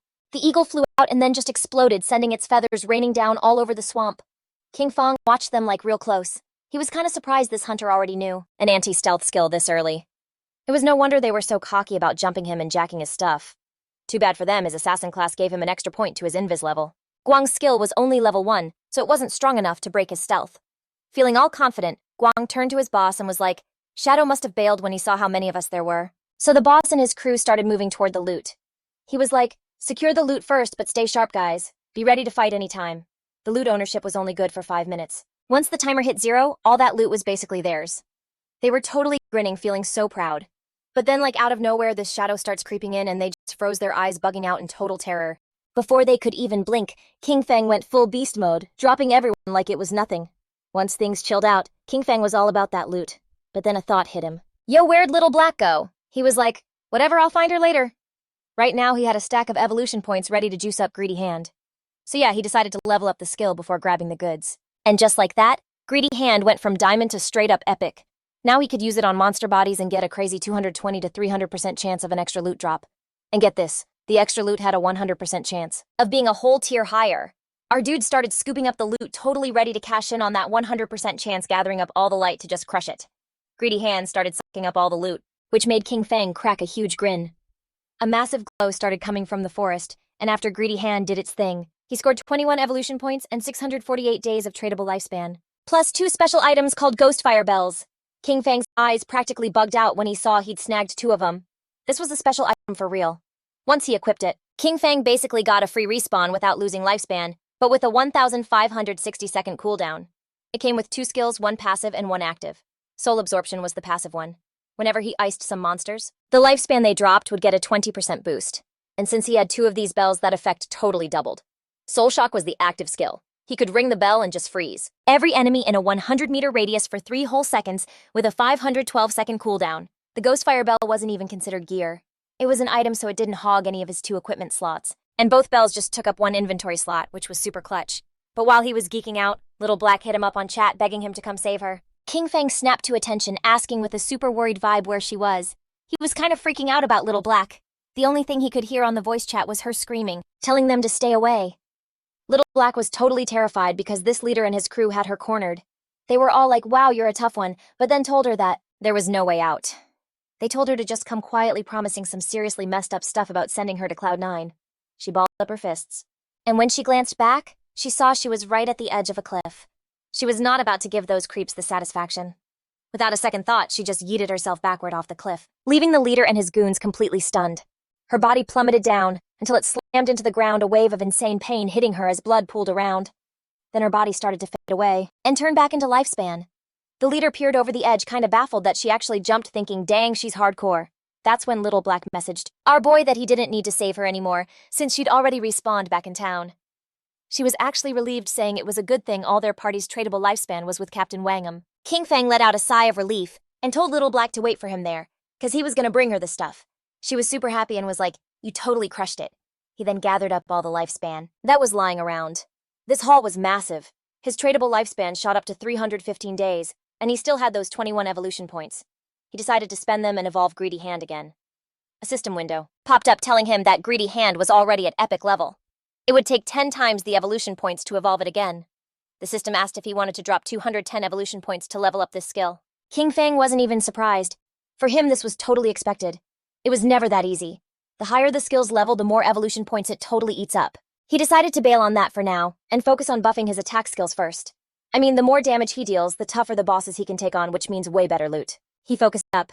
Instant Shadow Slash jumped straight from Platinum to Diamond. The skill's attack range got a boost from 21 meters to 27. and his invisibility time went up from 7 seconds to 9. Now he could pull off 7 slashes on all the enemies in his path, instead of just 5 lasting for a total of 10 seconds. The slash length also grew from 3.1 meters to 4.1 meters, and now every slash would deal an extra 300 damage instead of 200. He burned through 10 evolution points, leaving him with only 3 left. His starter skill, Backstab Enhancement, leveled up from normal all the way to gold, completely skipping bronze and silver. Now when he used Backstab, the damage would get a 30% boost instead of just 15%. Kinfang was stoked because after leveling up Instant Shadow Slash twice, its damage had literally doubled. Even when he wasn't in stealth mode, and without even breaking it, he could dish out 3,000 points of damage. And if he broke stealth and landed a backstab, the total damage from all 7 slashes could hit somewhere between 6,000 and 7,000. Our dude pulled up the system window and started checking out his skills. He remembered that the gold tier boss usually dropped like 2 to 4 pieces of silver equipment, with only a tiny chance of dropping gold gear. But now, thanks to Greedy Hand, he'd gotten 11 pieces of gold equipment and skill books, 2 platinum items and 1 platinum skill book. This loot was seriously sick, especially since 3 of the items were perfect for assassins. In the hall was a pair of platinum ghost chip dual blades, an assassin-class weapon that dealt 136 points of damage. Like 22 agility points, a 24% boost in attack speed, and 17 points of armor penetration. You had to be level 5 to even use it. And get this, the unique effect was insane. Every single normal hit landed twice, so Kinfang slapped on the 2 daggers. The double hit thing wasn't a huge deal since he mostly just spammed his skills anyway. But the base attack stat was pretty sick, plus it came with 22 agility points. The faster attack speed also meant he could pop off his skills quicker with less cooldown. So yeah, definitely not useless. And that armor-piercing stat, super clutch. Then our dude equipped the gold-tier Ghostfire leather armor, which had like 25 points of physical defense. It also gave 50 points of fire resistance, 14 points of damage block, and a whopping 419 extra health points. You had to be level 5 to wear it. He was totally floored, because leveling up hadn't even buffed his health stat. His HP was sitting at 350, and this one piece of gear just straight up added 419 more. Once he put it on, most players couldn't even scratch him. He used the system to make his new armor invisible, rocking the default assassin look instead. That way nobody could eyeball his gear. They'd have to actually open up the game menu to inspect him. But wait, there's more. He still had one last item. He checked his inventory and saw it was a skill book. It was called Ghost Shadow Blur, a gold-tier assassin skill. It had a passive that gave a 15% dodge chance, and when you dodged, you became totally immune to all damage. Kinfang was so stoked to finally get a survival skill. But then he remembered that this skill was usually kinda trash, cause boosting your dodge rate in this game is a massive pain. Like if you focused on dodge, your other stats would suck. And if you didn't manage to dodge, you were basically toast. But then our boy started to glow. See, he's not like other players, he can evolve his skills infinitely. He could boost his dodge rate without nerfing his other stats, so for him it was all upside. Kinfang started heading out of the zone, figuring it was time to bounce. The rest of the loot was all warrior, priest, and archer stuff. He figured he could sell it to Wang Meng with a 10% discount. And even though they were broke right now, he knew Wang Meng was the type to put it on a tab. This whole massive upgrade was all thanks to Little Black. Without that lucky koi, he never would have found that level 5 ghost ship to raid. So he decided he had to thank her. As Kinfang was passing a tree, that's when the leader, who was totally fuming, and his crew showed up. Kinfang spotted them and they spotted him, and their faces went ghost white. They looked terrified, and just started booking it when they saw Shadow. But obviously Kinfang wasn't about to let them get away, so he popped Shadow Stealth. As the skill kicked in, he just sighed. Before they could even take another step, Kinfang moved like lightning and totally wiped out all the minions. The leader saw this, freaked out, and ran for his life. But Kinfang wasn't having any of that. Our dude appeared right in front of him and dropped his stealth. The leader's face was like right up in Kinfang's. His eyes were all teary and scared. He was all, "I was wrong, I'll never do it again," begging our guy to let him go because he had less than a year of lifespan left. Kinfang just gave him this ice-cold look and asked if he ever thought about other people's fate when he attacked them. Stone-cold Kinfang hit him with a poison dart. And as the leader was squirming in pain, he just turned around and walked away. Since he'd ganked so many players, he got a status effect called Killer. Right now, at the first level of the Killer status, he was set to lose 75% of his current lifespan if he died. But Kinfang was chill because he had the Ghostfire Bell. If he messed up and died once, he wouldn't lose any lifespan at all. Kinfang got back to Shelltown, and like every single person was staring at him. People started whispering because word got out that he took down a gold-tier boss. Everyone was completely shook. When they saw he wasn't wearing any visible gear, some people thought he must have used a glitch to beat the boss. As our dude was walking through town, some guy ran up and was like, "Hey, wait up." Kinfang turned around, kinda curious, and the guy held out a skill book with a nervous smile. He said they'd accidentally bought an assassin skill book and asked him to please take it, and just like forget anything ever happened between them. The system ID'd the skill book. It was a common tier skill called Impale, a single target attack. When it hit, it added 20 attack points and stunned the target for 2 seconds with a 22-second cooldown. Kinfang took the book and his eyes went wide. It was a crowd control skill. After he grabbed it, he just kept walking and the guy and his crew went their way. But one of them, totally pissed, told Xiansha that Kinfang had wiped them out. He thought it was super lame that they had to give him a skill book. Another dude agreed, saying nobody ever disrespected them like that. Then another guy said they should hit up all their contacts and get a huge group together. He was like, if we all pitch in, we could totally overwhelm Kinfang. So he said there was no reason to be scared of him. But Xianxia got all serious and pointed out that Shadow was leveling up crazy fast all on his own, so he had to be hiding some major secret. His whole plan was to find the dude IRL and snatch him up. That way they'd not only learn his secret, but they could make him their personal grind slave to farm lifespan for them. The man was like, Xiao, that's a genius plan. Xiansha decided their crew should send some girl to try and get info out of Kinfang. He'd heard Shadow's voice before, and it sounded totally different, like he wasn't one of them, which pretty much meant he was broke. They decided to find a total smoke show, figuring Kinfang would fall for it no problem. Meanwhile, Kinfang met up with Little Black and asked her to accept the trade, cause he had some gear for her. When she heard that, her eyes lit up, but she corrected him, saying her name wasn't Little Black, it was Big Plum. Kinfang gave her a necklace with a super powerful skill, and when she used it, fire just exploded from her magic staff. She was freaking out because with this necklace, her damage was multiplied a bunch of times. Not only that, but her mana regen more than doubled. She thanked him from the bottom of her heart. Our boy played it cool, saying it was nothing and that he was just holding up his end of the deal, then asked her to hand over the space ring. With a smile, she pulled the ring out of her inventory and told him he could just keep it. Then blushing, she spilled that when she was trying to escape in the forest, she found this underground cave that looked like the entrance to some ruins. She asked if he was down to check it out, and Kinfang was kind of shocked, first the Golden Ghost ship, and now a ruin entrance. He was realizing that being friends with this girl was a major W. And honestly, it went both ways. If he hadn't given her those 2 pieces of gold equipment, she probably would have kept that info to herself. With this space ring, his inventory was finally up to 27 slots. Kinfang asked where Wang Mang was, promising that as soon as he sold them the stuff, he'd go check out the ruins she mentioned. She held out her hand, explaining that the captain and the others had taken the new priest out for training, so they weren't going to be back for a while. She marked the ruins entrance on his map, telling him about a stone slab on the ground hidden by some bushes. She'd moved it and hid in there while she was on the run, but she only got a few steps in before she heard a bunch of screaming from inside. She got so scared that she bailed, otherwise those guys would have never caught her. Kinfang poofed, deciding he'd hit the ruins right now and just trade with Wang Mang when he got back. Little Black was left there kinda confused.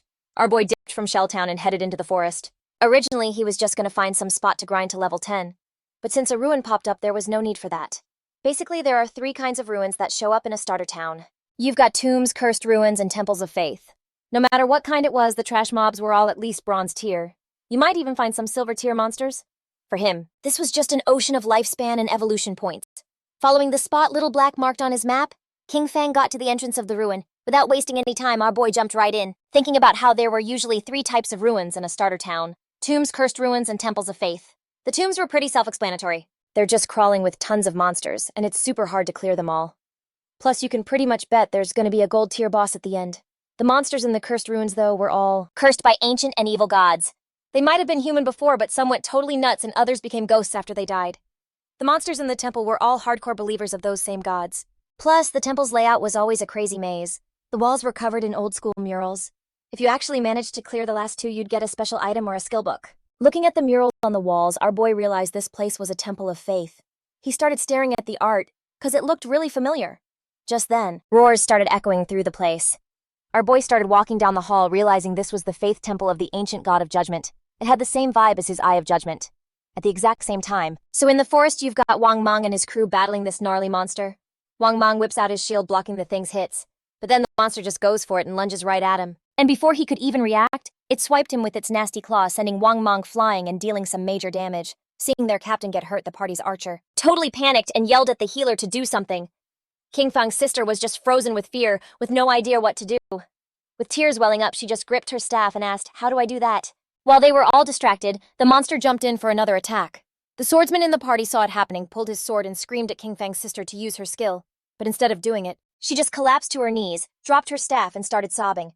The monster attacked again. And just like that, Wang Mang's party got wiped and sent straight back to Shelltown. Wang Mang and his crew were seriously pissed.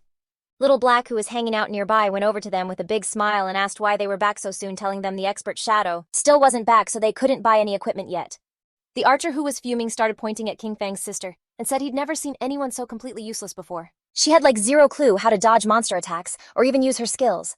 Xiao just started bawling, totally lost. Little Black jumped in front of her, looking all confused, and asked the archer why he was being so extra, explaining that she was a total noob, and it was her first time playing, so of course she was gonna wipe out once. With his eyes blazing, the archer just told Little Black to get out of the way, since he was about to totally rage at her. The swordsman had to explain to Little Black that they hadn't just died once. They had wiped 3 times in less than an hour. When she heard that, Little Black's eyes went wide, and with a huge grin, she started showing off the necklace Kinfang had given her. She decided to roll with them, revealing she just got 2 sick items from the pro. She was super OP now, and was sure they weren't going to die with her around. Wang Mang stepped in and told everyone to just drop it. For him, Little Black's idea wasn't half bad, since with her joining them this time things should go way smoother and maybe they'd even get to meet Shadow when they got back. Low-key Zoyu was absolutely fuming, though she faked being grateful, apologized, and promised to work harder. She couldn't believe they couldn't handle the job themselves, and still had the nerve to blame her. If it weren't for their connections with Shadow, she wouldn't even waste her time on these clowns. She was so ticked off. At the same time, our boy walked into a room and something totally wild caught his eye. 2 monsters were just kneeling in front of him, and the system ID'd them as devout followers of some ancient god called the Judged. They were level 10 monsters and silver tier. Kinfang's eyes started to light up, super suspicious. Without wasting another second, he got this determined look and launched at the monsters using instant shadow slash. Our boy literally vanished, and when he reappeared, he saw he'd barely even scratched their health. Even after breaking his stealth and backstabbing them, they'd only lost a tiny sliver of their health. To him, this was kinda expected. They were level 10 silver bosses, and the health of these 2 devout followers put together was already way higher than that gold tier golden ghost ship. Just then, something caught our boy's attention, making him look over all curious. The monsters were kneeling to him again. He was pretty confused since the monsters were bowing in his direction once more. The whole thing was super weird since he was still in stealth. He had no clue if they sensed the Eye of Judgment on him, or if that was the reason they weren't attacking. Kinfang questioned if they knew the way, and asked them to lead him. The monsters lifted their heads, and just started roaring. Kinfang realized they were totally corrupted, all messed up, and had gone completely nuts. They had turned into wild beasts that only knew how to snatch lifespan from humans. In that moment, the monsters' eyes started to glow, and a second later they turned their backs on our boy and bolted. Right at the entrance to the room there was a whole squad of players. The monsters sensed them and immediately charged. The players realized these bosses were silver tier. They knew they couldn't even handle one, so they decided to get the heck out of there. But before they could even dip, the monsters attacked, and a toxic mist just started to melt their bodies. They just vanished, dropping lifespan orbs. It was the team of that girl who bought Ice Spike from our boy Grey Rose. He never thought they would have found this ruin too. Judging by the gear players had right now, Kinfang figured that basically no one was kitted out enough to get this deep yet. Our boy dropped his stealth and decided to go scoop up the lifespan. The monsters just knelt before him again. These guys had dropped more than 100 days of tradable lifespan, and our boy had no clue they were so loaded. He went back to the room and started digging around. After a few minutes of searching, he came up with nothing. No traps, no treasure zilch. So he figured the room was just home to 2 silver mini-bosses. His eyes started to glow with frustration, and he decided to just forget it. Without a second thought, he attacked with his poison darts, which landed right in the monsters' heads. As a reward for taking out 2 silver tier bosses, he got 4,000 experience points and hit level 9, snagging 4 evolution points and 188 days of tradable lifespan. Kinfang used Greedy Hand and the monsters' bodies started to disappear. He was feeling hyped since the epic tier Greedy Hand was absolutely insane. He got 32 evolution points, 1,504 days of tradable lifespan, 4 gold tier items, and 10 silver tier items.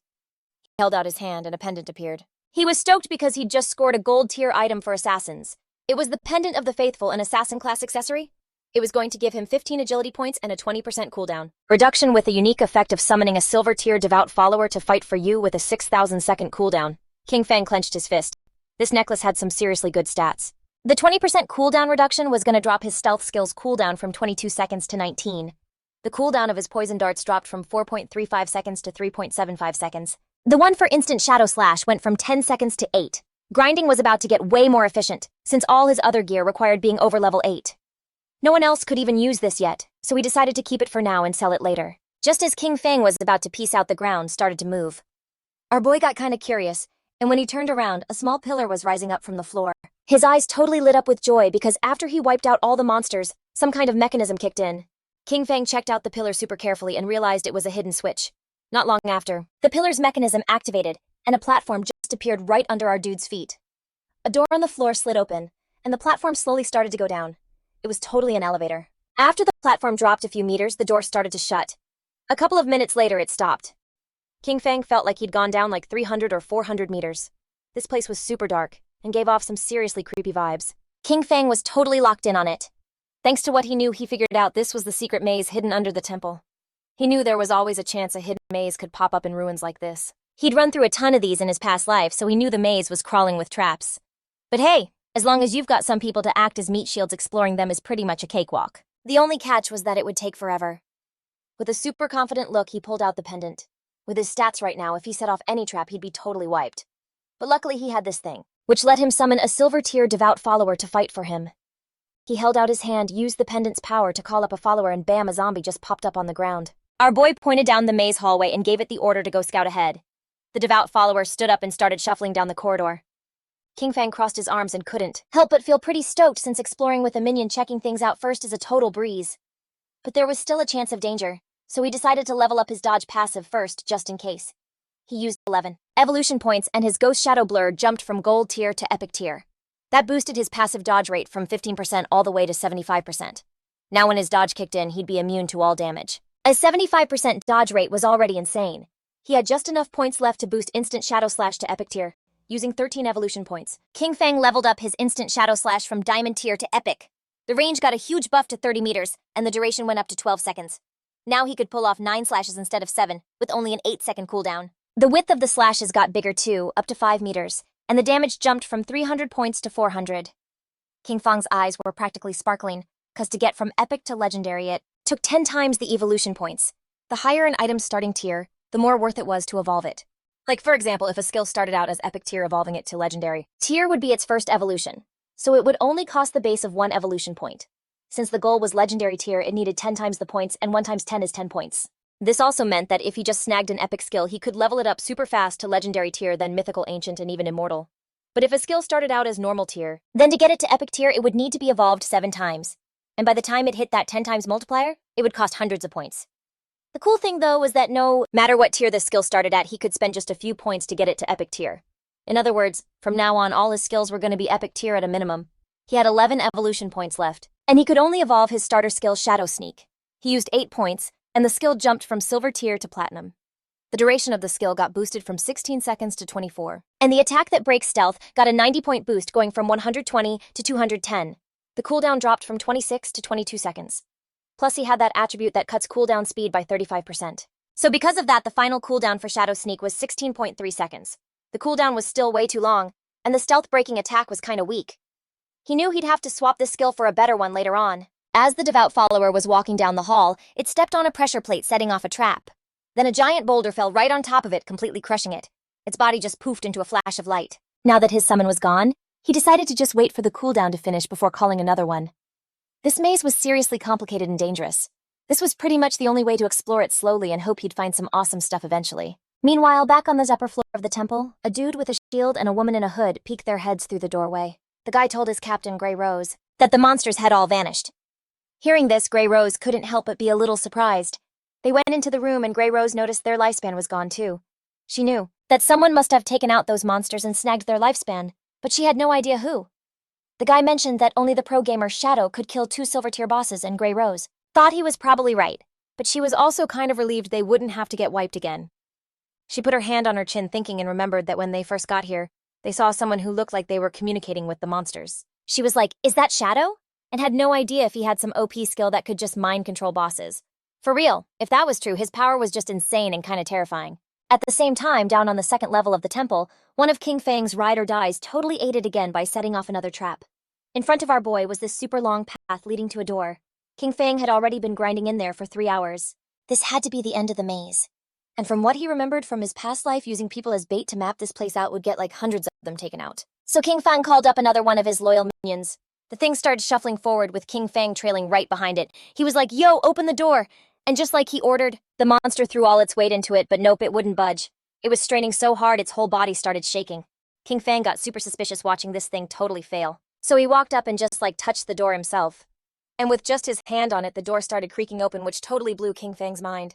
Then this huge cloud of smoke just billowed out from the other side. Our dude started sweating bullets, getting a real bad feeling about this. Inside was this massive room with a bunch of pillars, and right in the middle a chest all wrapped up in thorny vines. Kinfang stepped inside, and when he got a closer look, he saw the chest was covered in some gnarly thorns. It was locked up tight, and standing right next to it was an NPC, this mysterious woman. The bottom half of her face was all bandaged up. The system tried to scan her stats, but it came up with nothing. Kinfang was shook when he saw there was zero info on her. This was the first time he'd ever run into an NPC this mysterious. The woman started whispering in some weird language, then she knelt down and her body just turned into light and faded away. Kinfang just stared, totally clueless about why she just vanished. Then the thorns on the treasure chest started to disappear too.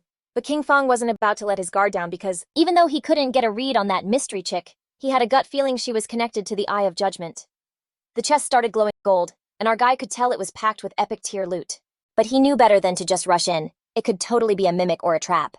He pointed at the chest and ordered his minion to go open it for him. The monster did what it was told and popped the chest open, and this insane light just shot out. Kinfang's eyes went wide. No way it was a skill book, a totally god-tier skill for an assassin with both passive and active effects. It was an epic tier assassin skill book called the Stole of Mercy. Passively, it gave a 100% weak point hit correction, and it doubled the weak point damage multiplier. The book also had an active skill called Slit Throat. It meant Shadow's next attack would inflict Slit Throat, dealing 100% of that attack's damage every second for 3 seconds with a 60-second cooldown. But with his own skills, that cooldown dropped to just 44.4 seconds. Kinfang realized the passive literally doubled the hitbox for enemy weak spots. But the craziest part was the active skill Slit Throat. Like if his next attack did 300 damage, the debuff would deal another 300 damage per second for 35 seconds. That's a total of 1,200 points of damage, which is like 3 times the original hit. Kinfang started reading the fine print. Skills like Instant Shadow Slash had a bunch of hits, but Slit Throat only cared about the very first strike. Plus, this skill was just epic tier, so it would only take 10 evolution points to boost it to legendary. This was a seriously awesome haul. His burst damage just went through the roof. Kinfang started heading for the exit. He knew this was all thanks to Little Black, so he figured it was time to head back and sell the extra stuff to her crew. He hit up Little Black in the chat and told her to get Wang Mong back to town, cause he had some gear to sell.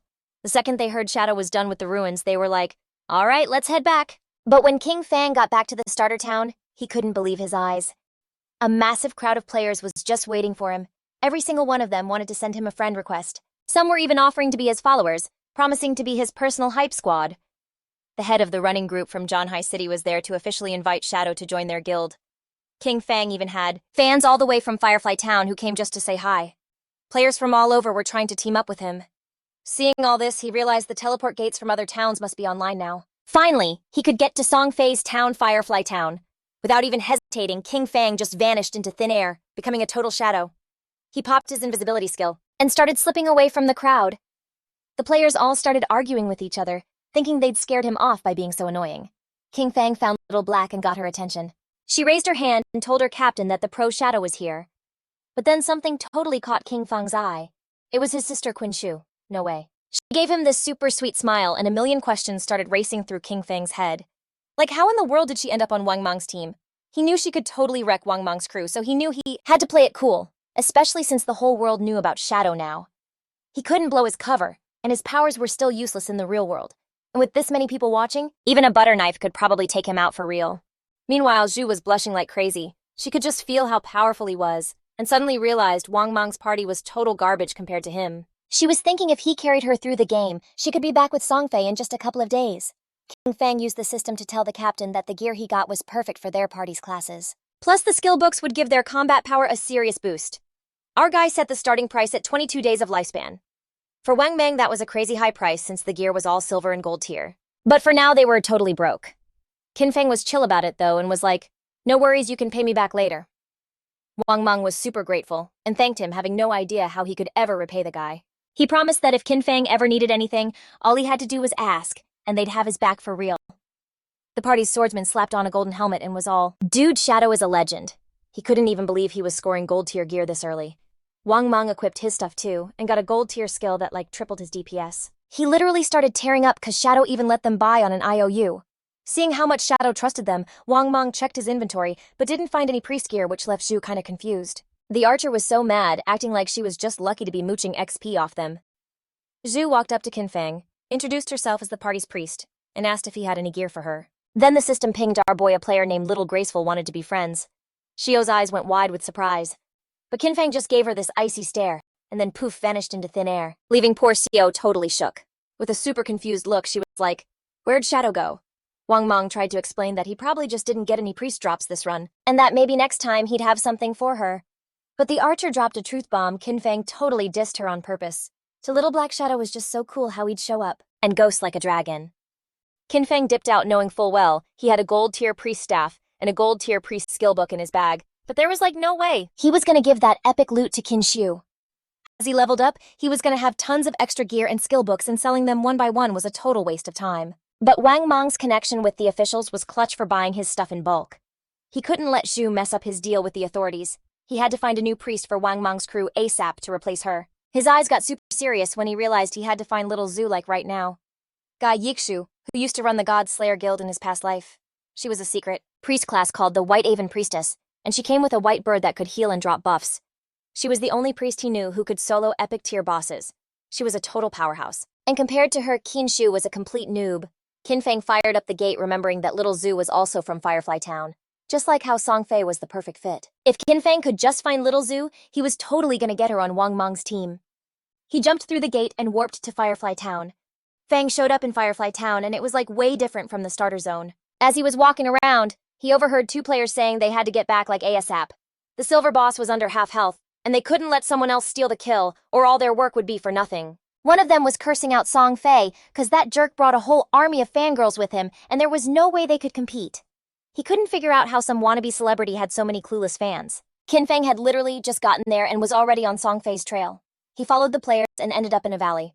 It was a level 5 zone called Wailing Valley. The mobs in this place were Emberians and Shackles. After walking for a minute, he started hearing a fight. He peeked over and saw a bunch of players ganging up on a two-headed monster that was covered in flames. Kinfang knew this twin-headed Emberian was a silver tier boss, and saw the whole scene was total chaos with players attacking each other. Looking closer, Kinfang spotted a group of players, and right in the middle was that scumbag Song Fei. Two players stepped up to Song Fei's crew and pulled their weapons. One of them had been jumped by Song Fei, who jacked his lifespan, and he swore he'd get his revenge. With a smirk, the dude with the shield asked if Song Fei thought hiding behind his mage girls would keep him safe, bragging that he had a god-tier anti-mage skill. But before he could even move, one of Song Fei's mages totally wrecked him, smashing him with her staff. Kinfang remembered that Song Fei, with his title, Heaven-Defying Mage God, was a mage. In his past life, that jerk tricked a ton of his fans into picking the mage class just so he could swipe all their gear and skills to power himself up fast. But you can't have a team of just mages, right? So his fangirls got creative. Some dumped all their attribute points into intelligence to be glass cannon mages. Some put their points into agility to be disruption mages. Others maxed out their health to be meat shields. And a few even went for strength to become battle mages who just smacked people with their staffs. Early on, Song Fei's crew was totally OP, stealing lifespan from players all over the place, and nobody could stop them. And just like you'd expect as the game progressed, most of his fangirls got wiped out super fast.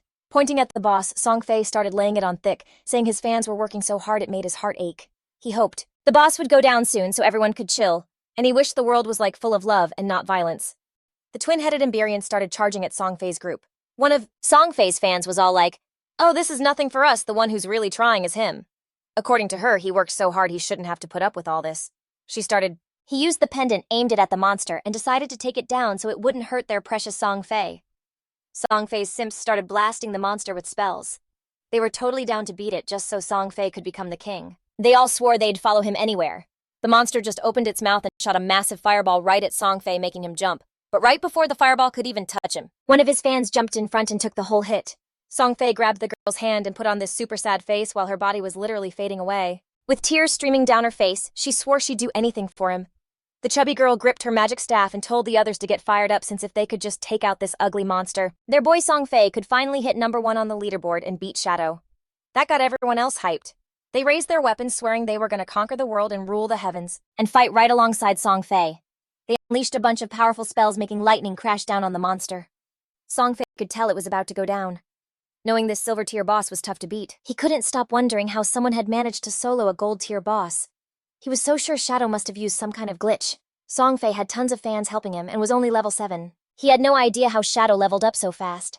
A smirk crept across his face, since once he defeated this silver tier boss, he was going to hit level 8. He knew Shadow had been stuck at level 9 for a while, so he decided to use this chance to pass him and become the #1 player in this godforsaken game. But just then, a shadowy hand clamped over Song Fei's mouth. In a flash, Kinfang took Song Fei's head clean off, and using instant shadow slash diced his body into pieces. Blood started pouring out of that jerk Song Fei's mouth. His fans were totally frozen in shock, and before they could even breathe, Kinfang attacked again. Moving like lightning, he shredded the bodies of the fans and the boss into bits. A system notification popped up saying the boss was defeated and giving him 150 experience points. The boss slammed to the ground and its body started turning into lifespan. The other players were totally shook because they couldn't believe Shadow just one-shotted the boss. A single hit from Shadow did thousands of damage points while their attacks were only doing like 100 points. Shadow was literally 10 times stronger than them. The boss's body turned into these lifespan orbs, and Kinfang dropped his stealth skill. The smarter players figured out it must have been an AoE attack. They couldn't believe a single attack had wiped out Song Fei and his entire fan club. When they looked closer, they saw Shadow and remembered he was the guy who got the world's first kill on the gold tier boss. They decided to bounce and let Shadow take the loot. They started cheering for Shadow for getting revenge on Song Fei's crew for them. Kinfang knew they were just scared of getting wrecked, and that's why they could only team up to fight him. In his past life, he wouldn't have thought twice about taking them all out. At the same time, Song Fei respawned back in Firefly Town. The system message said he got wrecked by Shadow and lost 1,106 days of tradable lifespan and 18 years and 113 days of non-tradable lifespan. Song Fei started freaking out when he realized Shadow was actually in Firefly Town. He couldn't believe that out of hundreds of starter towns in Jonei City, Shadow came to his town just to steal his kill. His fan club all respawned too. The chubby girl was super confused to see that Song Fei had died too. The other girl was pissed, wondering why Shadow would just off them like that. Another one figured that Shadow just wanted to steal the silver tier boss. They all thought he was totally evil for ambushing Song Fei when he wasn't looking. Right then, an archer walked up to Song Fei looking all nervous and asked if she could join his team. She said she had this skill called Eagle Eye and could spot invisible enemies. The fans were basically like, get lost, since he'd said he only wanted mages in his crew. The chubby girl thought her monster-slaying skills were way too slow, and she just dragged down Song Fei's climb up the leaderboard. Song Fei just opened his arms and was like, even though you're an archer, you can totally be part of our family, because he believed love could like fix everything. He took the girl's hand with a super kind look, and said he could feel her strong emotions. It didn't matter that she was an archer. He let her join the team, promising they would grind together to level up. Being that close to Song Fei made her blush like crazy, and she started crying happy tears. Then an assassin showed up and said she could go invisible too, swearing she'd make Shadow pay for taking him out. So this mage was all like, I got a new AoE skill, I can totally freeze Shadow now. Then Song Fei opens his arms wide, acting like his crew is all about love, and any girl who wants in is welcome. And get this, the girls started bawling, swearing they'd ride or die for Song Fei forever. They were all, Shadow has zero honor sneak attacking our precious Song Fei like that. They promised he was so gonna pay. The second they found Shadow, they were gonna let Song Fei finish him off to teach him what happens when you mess with their boy. This whole scene caught the attention of two other players.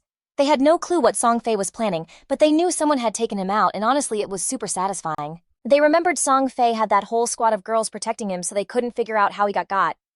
Then it clicked. It had to be Shadow. In their eyes, Shadow was a total legend. And watching all those girls crying for Song Fei, they were pretty sure those girls had a few screws loose.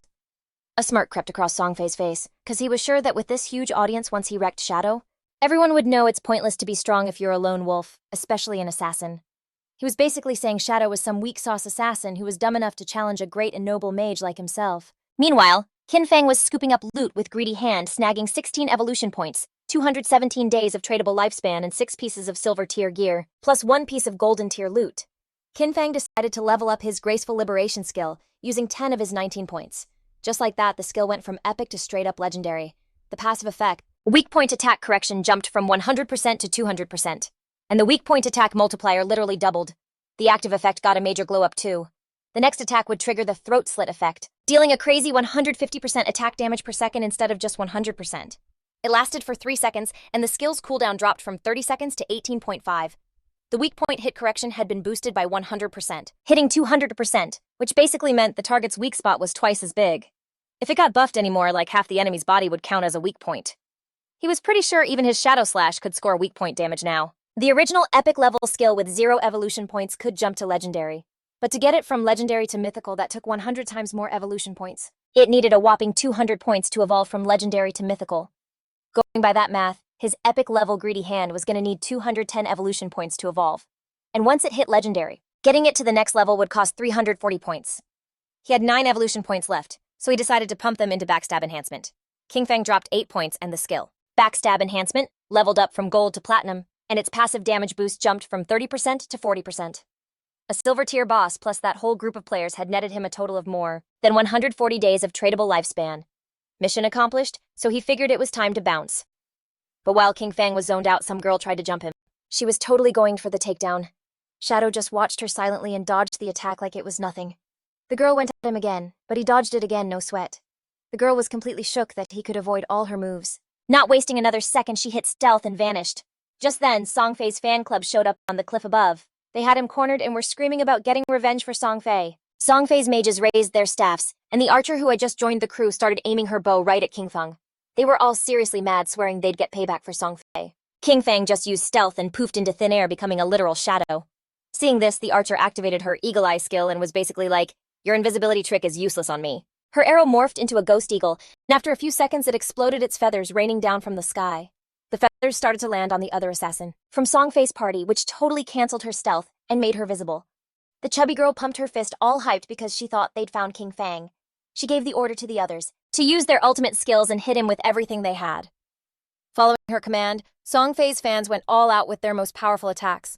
A storm of insane spells started raining down on the assassin. Seeing this, she totally panicked and tried to scream that she wasn't King Fang. But it was way too late. The spells slammed right into her, setting off a massive explosion.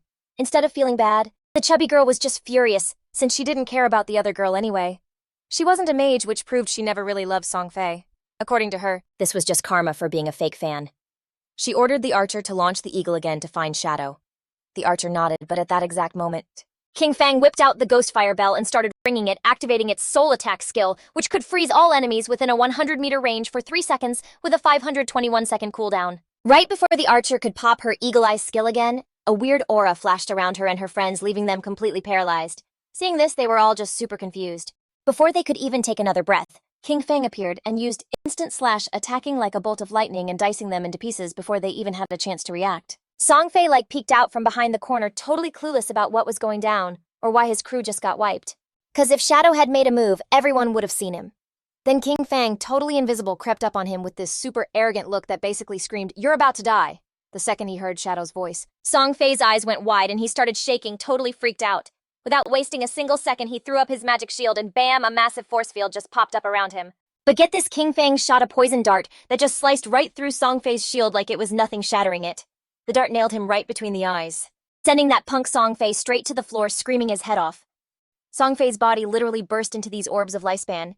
King Fang dropped his stealth, and seeing how much lifespan Song Fei had left, he realized the guy must have had over 2,000 days of tradable lifespan to start with. Song Fei's body just vanished, leaving only the lifespan orbs. King Fang started checking it out, feeling a little confused, because he couldn't figure out why his fans had no tradable lifespan. It hit him that they must have given it all to Song Fei. So much time has passed and people are still out here thinking, this whole crazy thing was just a game. For real, those stands were next level scary for our boy. It was a total shame because all that tradable lifespan added up to hundreds of years. And now it was all just gonna feed the nearby monsters. Meanwhile, back in Firefly Town, Song Fei and his crew respawned. Song Fei was absolutely losing it, since out of more than 2,000 days of tradable lifespan, he was now down to only 500. Looking totally clueless, he asked the archer why her detection skill didn't pick up King Fang. She explained that she totally used the skill, but the only person she spotted was their team's own assassin. Then another girl pointed out she could see a stealth level on her stat screen. She wondered if maybe Shadow's stealth was just way higher than they thought. The archer explained that her eagle eye skill had a counter stealth level of 1, so she could only spot targets with level 1 stealth. If an enemy's stealth was higher, they were basically invisible to her. Song Fei was getting super frustrated because Shadow just attacks and then ghosts them without a trace. He had zero idea how to stop it. He touched his face and thought that he never did anything to Shadow, and since he already got the boss kill, Shadow had no reason to come after him again. But then he was like, maybe Shadow's just jealous of my amazing good looks and is gonna try to gank him again. Song Fei's stands all raised their weapons and decided it'd be safer to go level up somewhere else. They swore they'd follow him anywhere he wanted to go. A little while later, King Fang got back to Firefly Town too. After searching around, he thought it was super weird that Song Fei and his posse had already bounced. He wasn't sure if they'd gone to another town or just logged off completely. Dropping out of stealth, our boy asked a random player in the area if he knew where Song Fei's group went. The second he saw it was Shadow, the dude got totally scared. Pointing, the guy told him that Song Fei and his fans went that way. Then he started begging Shadow to please asterisk, take Song Fei out. He had another request too.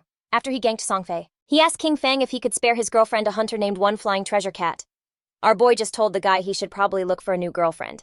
Realizing that his girlfriend was that hunter who could spot invisible players, our boy vanished again. The guy started pleading, saying it took him forever to find her.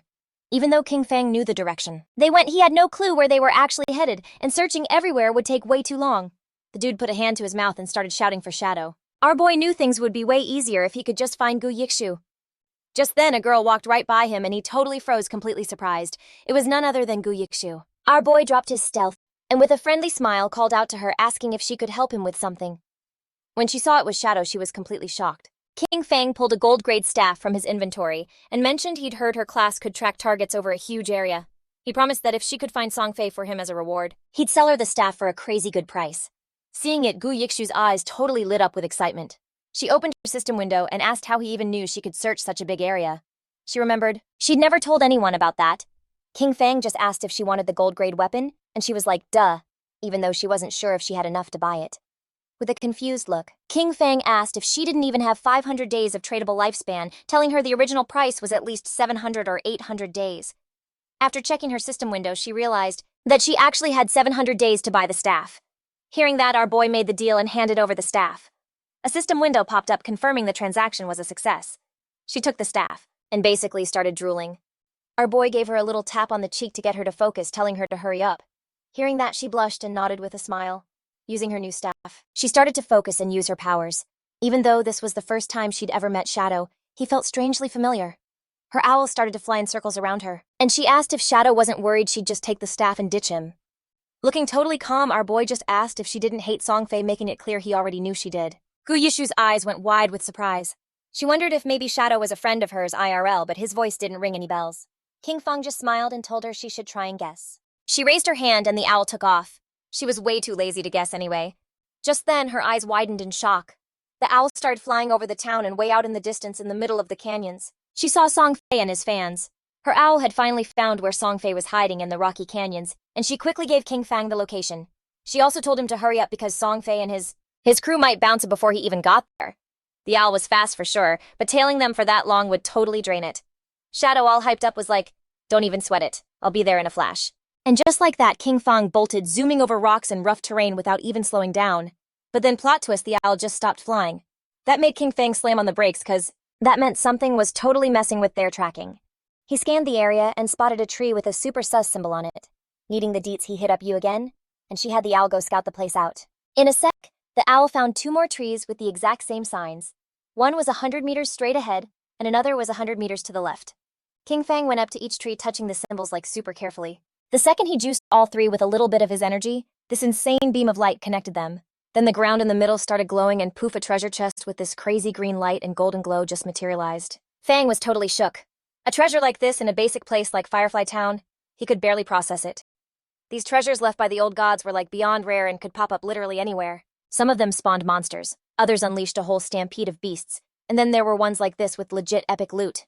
Yu, who was watching the whole thing through her owl, was freaking out too. That green chest could be worth a solid 1,000 days of someone's lifespan, or over 10 million in real-world cash. King Fang had to give it up for Yu's big brain energy.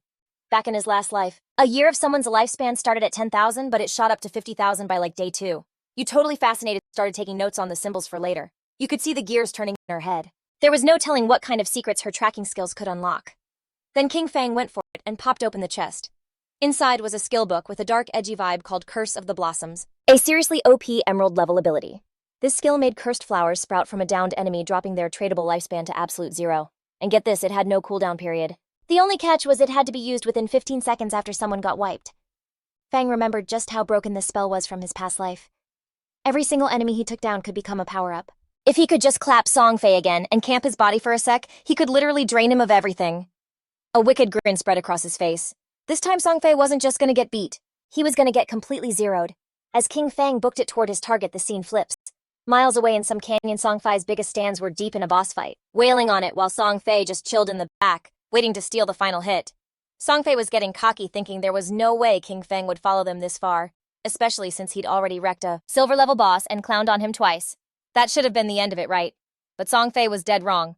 Just as the boss was about to go down, the girl, who was a little on the thicker side, spotted another crew fighting a different boss nearby. Songfei being the snake, he has spun another story for his fans.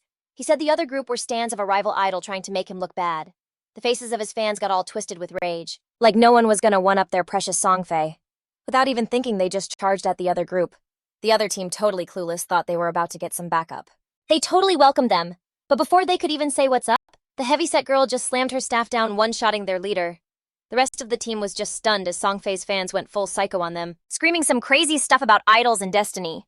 When one of the other players tried to ask what was going on, they got instantly silenced by a spell. Then, in a super cringe move, the fans started reciting weird poems, gassing up Songfei like he was some kind of celebrity god.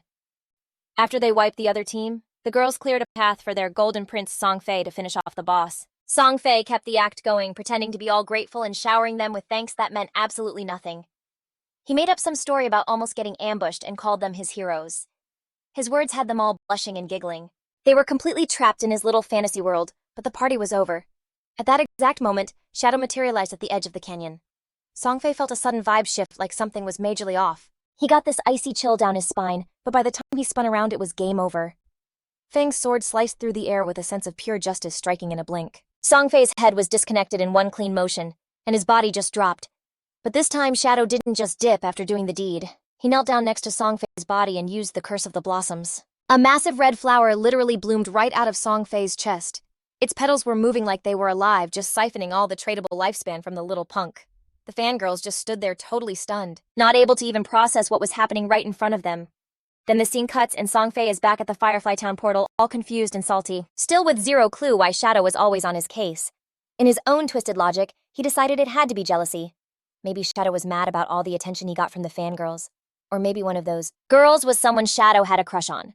Song Fei totally convinced himself that Shadow constantly popping up in Firefly Town was all part of some crazy elaborate revenge plot, while he was just spiraling in his own wild theories. A system alert flashed on his screen and he freaked out when he saw his tradable lifespan was tanking like way faster than it should from just dying.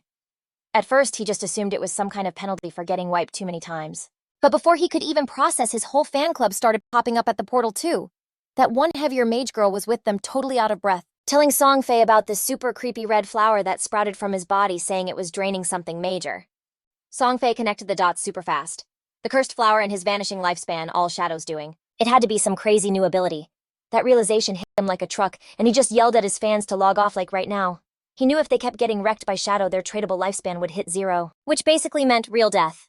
Still playing the hero, he called them his fam, promising to hop into the real world, to extend their lifespan, and come back with sick new gear bought with all the time they'd saved up. The girls, still completely simping for Song Fei, were all for it, already dreaming about their epic comeback to crush Shadow with new power. But even as Song Fei vanished from the game, his face was all twisted with rage and frustration. He was not about to take this L. After grinding for 2.5 years to get where he was, he couldn't stand getting bodied by some random no-name player. In his head, if he had enough cash, he could steamroll any problem. He just needed a little more time. Back where the fight went down, red flowers were blooming everywhere, sprouting from every single fallen player, silently sucking up the tradable lifespan from Song Fei's followers. With Shadow's non-stop attacks, his killer rank had jumped to level 4, jacking up the loss of tradable lifespan on death to an insane 96.8%. But Shadow couldn't have cared less. He figured out this little ambush just scored him about 1,000 extra days of lifespan. It was all thanks to Song Fei and his clueless crew. They did all the hard work grinding monsters just to hand-deliver the rewards to him, but the sweet loot train wasn't going to last forever. The flowers started to wilt and the energy stream just stopped. Shadow realized the players must have logged off to stop bleeding lifespan. Up above, the white owl was just silently circling. Yui saw the whole thing go down, and even she was shook by that kind of raw power. Seeing what a top-tier player could really do was just on another level. When Shadow asked Yui if Song Fei had seriously bounced, she nodded, saying his whole squad had dipped to save what little time they had left. Shadow calmly told her to keep an eye out and ping him if Song Fei ever came back. When she asked if her gig was over, Shadow told her to stay on it a little longer. He mentioned he'd just copped a golden tier priest skill called Sword of Divine Judgment, and her interest was immediately piqued. She wanted that skill like bad. Seeing she was into it, Shadow made her an offer. He'd trade the skill for 500 days of her lifespan, but he'd slash the price in half if she agreed to one little thing. Yui's eyes narrowed, and she shot back that she wasn't about to trade her dignity, which totally caught Shadow off guard. He rushed to explain she had the wrong idea. He just wanted her to join his squad as their main healer. She totally relaxed and laughed, agreeing on the spot, but warned him she'd hold him personally responsible if the team was a total disaster. Shadow promised her they were a solid crew, and decided to hit them up right then and there. Then the scene flips to a different part of the game world where Wang Meng was feeling pretty proud of himself after taking down a poison monster, stoked about all the experience points. He yelled over to Jiao for a heal and something to cure the poison stat, but Jiao just froze up, totally clueless about what to do. Wang tried to remind her again that her priest class could, remove toxins, but before she even processed what he was saying, she accidentally used the skill on a random tree instead of on Wang, who desperately needed it. As the timer ran out, Wang hit the deck, completely taken out by the poison. His victory over the monster was a complete waste. The rest of the team was just in shock, getting super annoyed as they stared at Song's sister, unable to believe how useless she'd been, just standing there by the teleportation stone. Later, the team leader had to make a tough call. He knew they needed a new healer since every skilled hidden class priest was already taken, But they just couldn't go on like this. Zhao, on the other hand, was totally oblivious to her epic fail, lost in a fantasy about being the chosen one, some kind of goddess in this new world. She thought her quick leveling was a sign of her destined greatness, and was already planning on joining her brother Song Fei in all the glory. But right then, a message from Shadow hit Wang Mang's inbox, bringing a rush of excitement. A hidden class healer, a white bird priest, had agreed to join their team. Plus, she was a beast in other roles too. This was the break they were waiting for, and the leader immediately asked Shadow for her location. Shadow told them the new healer was chilling in Firefly Town. It wasn't the best place for grinding, but it was super important to squad up and start working as a team. Wang agreed and got ready to head over, but he knew he had to deal with Zhao first. He gently broke it to her that they were dipping to a higher level zone, because Shelltown was way too packed. He totally spun it in a way that made it seem like her low level was the real problem, just to spare her feelings.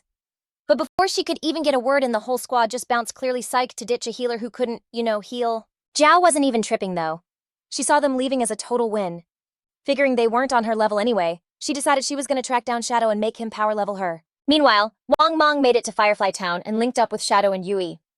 Right off the bat, he handed over the lifespan he'd scored from their last fight, ready to square up and get the new team rolling. As they pushed forward, Wang was realizing just how insane the grind was in this game. While they were strategizing, he brought up a potential new ally, a captain named Inu. Hearing her name made Shadow freeze up, his mind racing. That name was definitely not random. Then out of nowhere, she appeared, giving them a super cheerful wave. Inu instantly caught both guys' attention. Shadow was in total disbelief. The woman standing in front of them was the Inu, also known as Justice Execution, the only player in the game with the Dragon Swordsman hidden class. In Shadow's past life, she was one of the top 20 players in the world, and was a huge deal for the country's official forces. She was a legit national hero, respected and feared by everyone. And there she was, showing up super early, practically glowing and looking at Shadow with total admiration. Inu introduced herself with a warm smile, straight up admitting she was a huge fan of Shadow. She even kind of joked that he had to be a time traveler, or some reincarnated hero with how fast he was leveling up. Shadow just stayed silent, his mind flashing back to his old life where they'd met way later and under much darker circumstances. She was never on Wang's team back then, so running into her this early was a massive surprise. She probably already had a ton of tradable lifespan, likely collected for some government group. As a dragon swordsman known for being super tough, she was the perfect choice to hold that kind of power. Shadow could see the logic in the government's move and respected it. Inu was super straightforward too. She asked him if he had any gear to sell, saying she and her group were looking to buy. She sweetly but firmly reminded him about the responsibility she had to her city. Shadow knew there was zero upside to going against her, and the vibe was mutual. He agreed, saying it would be totally dumb to miss out on such a win-win deal. Even though Inu seemed all sunshine and smiles, Wang Mang knew there was way more going on under the surface. Song Fei's fans all logged out of the game.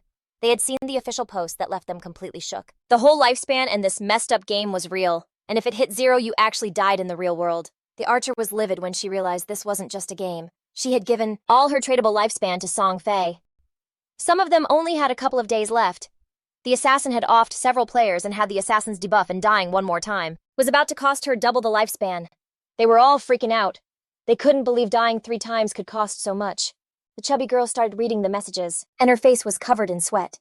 She realized, cursing herself out, that in the game as a tank mage, she was always the one to charge in head first. She had wrecked a lot of people and died a ton of times, so now she only had 1 day of lifespan left. If it hit 0, she was done for. Just then, something caught her eye. Brother Song Fei was buying lifespan. This was amazing. She decided to go find Brother Song Fei, thinking he would totally help her out. She quickly changed and decided to put on the full Brother Song Fei support outfit from head to toe, thinking it was an awesome idea, and that she'd find Brother Song Fei who would for sure help her. She even hyped up Brother Song Fei's latest merch, the Song Fei Ultra Thin Anti-Side Leak. She got decked out in Song Fei's gear, and without a second thought, she bounced from her house and started heading to the concert. Way over in some apartments, Wang Mang's sister logged out of the game too. She wasn't sure if she was even in the real world anymore, since it was getting so hard to tell the difference. She turned on her phone and couldn't help but grin when she saw the numbers. At this rate, 1 day of lifespan could sell for 15,000. With the 200 days she had stashed, she could become a millionaire. But then she was totally floored when she saw that Shadow had killed Song Fei 3 times. She just started bawling, a mix of sad and furious, as she remembered being told that if her lifespan hit 0 in the game, she would actually die in real life. Even though she had 100 years of non-tradable lifespan, dying 3 times had burned through it, leaving her with just 12 years. Then she thought of Brother Song Fei, and wondered why Shadow would kill him. According to the group chats, Shadow, even while swarmed by dozens of players, had still managed to take out Song Fei 3 times. To her, he sounded like some kind of terrifying, crazy strong monster. The chubby girl started blowing up the chat, saying that Brother Song Fei needed their help right now. She asked any sister in Zhanghai City to meet up with her to sell him their tradable lifespan. She also let everyone know that Song Fei was at Dazhang Plaza at that moment, and that the exchange rate for lifespan was 1 to 10,000. This was the perfect chance to get rich and help their idol at the same time. Kinfang's sister threw on her clothes, totally bugging that Song Fei was at Dazhang Plaza, like right around the corner. She knew she couldn't just stand there and let his lifespan clock out. She absolutely had to go help him. Major props to Shadow and the crew. She'd managed to stack up over 200 days of tradable lifespan, which was just enough to be Song Fei's hero. Not wasting another second, she bolted for Dazhang Plaza. Meanwhile, back in the game, our dude was just wrecking a bunch of monsters, no sweat. Then bam, a system window popped up, telling him he'd officially hit level 10. His stats got a +2 boost, and he scored 5 free attribute points. He'd also just unlocked his class promotion. On top of that, so get this, for being the first dude to hit level 10 in the Zhanghai City area, he snagged 7 rep points. And for being the first in the entire Great Xia Kingdom boom, another 14 rep points. And he was the first player in the entire world to hit level 10. That got him a massive 21 rep points. The pop-up also said the teleporter to the continent of Forgotten Gods would unlock once. There were 7 level 10 players in the Zhanghai City area. The system blasted the news everywhere that Shadow hit level 10. Everyone was like totally freaking out, but also not surprised, saying it was totally expected. It was Shadow again. He got the first ever kill on a gold tier monster, and now he's the first in the world to reach level 10. People were just saying he's way too OP. Plus, the rumor was this absolute legend had been wrecking some B-list celeb in the game over and over recently. And honestly, everyone was saying that dude Song Fei totally had it coming. Other players were just getting salty. They were cussing up a storm, shocked that Shadow was from Grands Up, and then complaining about their own grind like, my hidden smith class is only level 8. Everyone was wondering how Shadow was pulling this off. Like, out of 1.5 billion people in Tanju, was there really no one who could even come close to him? Anyway, our boy was chilling by the shore, and decided it was time to cash in those points he'd been saving up. He dumped all 13 of his evolution points, taking him down to 0. His starter skill Backstab Enhancement went from Platinum all the way to Emerald, juicing its passive effect from 40 to 50%. Sick. But even with over 7,000 days of tradable lifespan, he knew it wasn't going to be enough.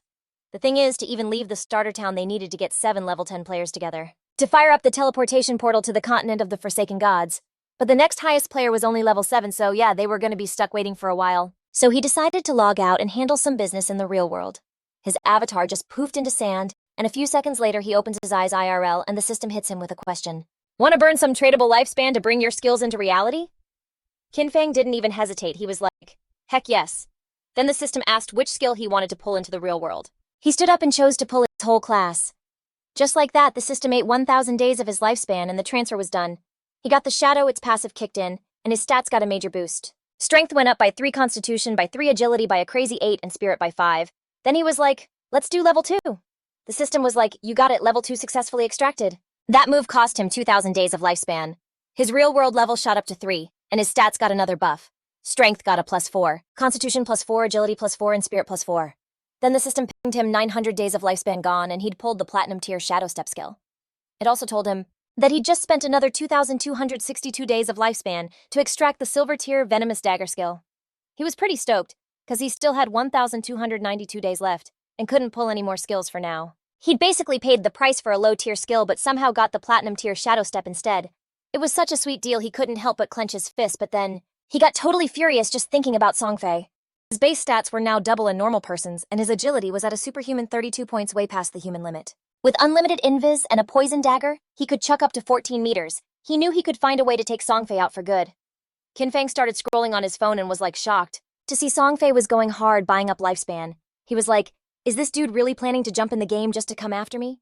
He saw the jerk was at Dazhang Plaza, which he figured was only like 7 or 8 kilometers away. With his new speed, he could totally get there in a little over 10 minutes.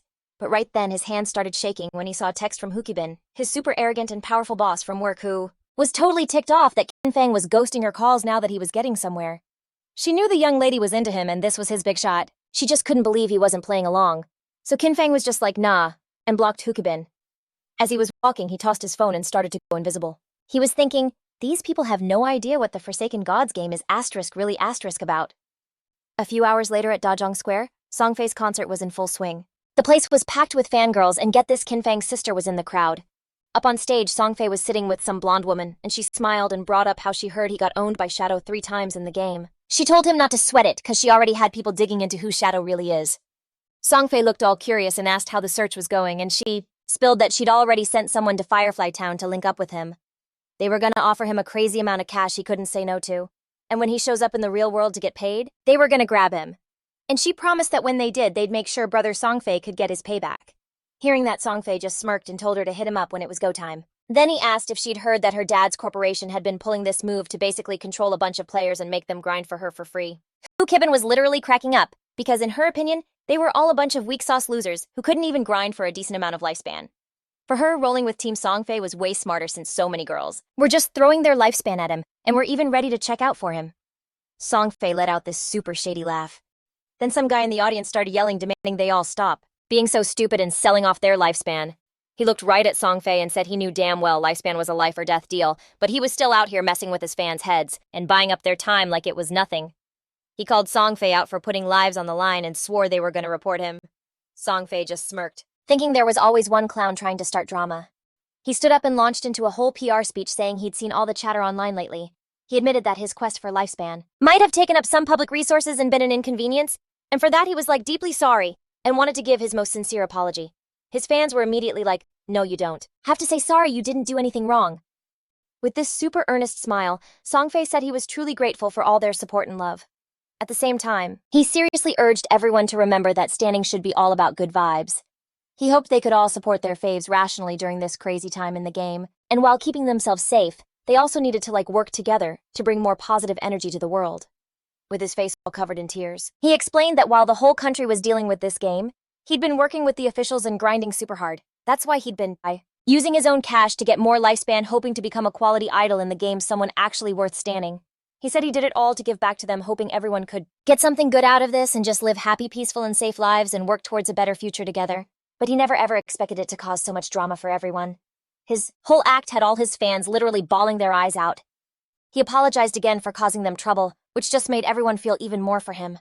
They started screaming that he hadn't done a single thing wrong. They all turned on the guy who spoke up, calling him a hater and telling him to get lost, since they were helping their idol because they wanted to, and he had no right to question their loyalty. This one girl got up on stage and told everyone not to listen to the ridiculous rumors from the haters. She was like, how dare they even question him, since only complete idiots would believe that stuff, asking how game lifespan could possibly affect the real world.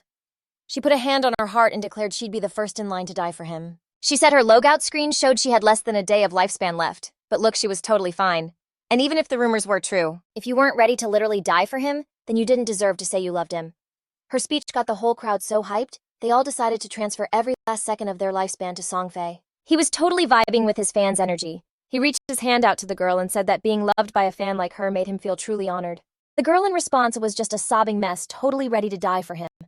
And right then, something zipped through the air and went straight through Songfei's head, leaving everyone completely shook. Blood started pouring from Songfei's mouth, and his hair just started falling out in clumps. He collapsed right onto the girl's shoulder and her eyes went wide with pure terror. She hit the deck and just started screaming. She had no idea what was happening. The second everyone realized Songfei was gone, his fans went into a full-blown panic. The guards started to rush Hu Kibin away, but she was just crying and screaming her head off. She yelled that she saw it, that when Songfei got taken out, his body was surrounded by this glowing orb of lifespan, and that they all needed to bounce right now. She knew whoever did it definitely used a skill from the game. She was freaking out, wondering if game skills could actually be used in the real world, and how was that even possible? She replayed the whole thing, the instant takedown, going invisible and snatching the lifespan, and it all clicked. The only person who could pull that off was Shadow. Just then a dart flew out of nowhere and hit her in the head, taking her out instantly and leaving the guards frozen in shock. Hiding in the crowd was Kinfang. By now the sun was setting, and the news was already breaking the story of superstar Songfei's tragic end at Dajong Plaza. They also reported that his most hardcore fans gave up all the lifespan they had left, dropping dead right next to Songfei's body. And the cops' investigation said his death was from some supernatural powers. The looks on Kinfang's sister and her BFF's faces were a mix of tears and total terror. She was wrecked, still not believing that just yesterday they were at Songfei's concert, and now he was just gone. Her friend wasn't clueless, though, and pieced it together that the throwing knives and invisibility had to be powers from that cursed game. She started wondering if Shadow was the one who offed Songfei, since she'd heard Shadow had totally pawned him 3 times in the game. Xiou was bugging out, how could game skills even work in the real world? She just couldn't process that. It had to be Shadow who killed Songfei. She remembered him doing it over and over in the game, and it just clicked. In the real world, the only one who would kill Songfei was Shadow. Throwing knives and turning invisible weren't those classic assassin skills. It just had to be. The killer was Shadow. Her brother was gone because of him, and her whole world just went dark. If Shadow could use his game skills in real life, then she would get close to him no matter what. Whatever it took, she was going to get stronger starting right now. She only had one goal. They hopped out of the taxi, and her friend looked totally confused, asking if she was okay. but Xiao's eyes were just blazing with rage because all she wanted was to take down Shadow and get revenge for her brother Songfei. Meanwhile, our boy was just chilling in a restaurant eating noodles. In this messed up game, even if players were basically gods IRL, they still used up energy, and yeah, they still had to eat. Just then, his phone buzzed. He unlocked it and saw a new message. Someone was giving him a heads up that Fat was totally furious. He'd blocked his number and his WeChat. And if Kinfang didn't show up soon, he was gonna get fired and lose his whole paycheck for the month. The text was from Yang Soya, who he always thought was a sweet girl, even if she was a little delicate and got picked on a lot. In his past life, she was even in his Yanshen guild. Kinfang told her not to worry about him or the job, and to just focus on leveling up in the game. She was confused and asked if he was even playing. She'd heard it was super hard and that tons of people were burning through their lifespan. Our guy explained that no matter what her class was, she just needed to dump all her points into agility at the start. She decided to trust him, but mentioned that she heard the lifespan you could get from the game was going for crazy money right now.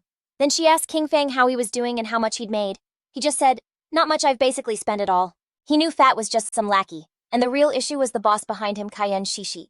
She was the daughter of the president of Kin Group, and the company he used to work for was part of that group. This girl literally did nothing all day but chase guys. She'd apparently gone to a hotel with 6 older foreign dudes and had driven a sports car with 3 guys from out of the country just for kicks, and now she was suddenly interested in him. Kin Xiou had this whole obsession with foreign culture.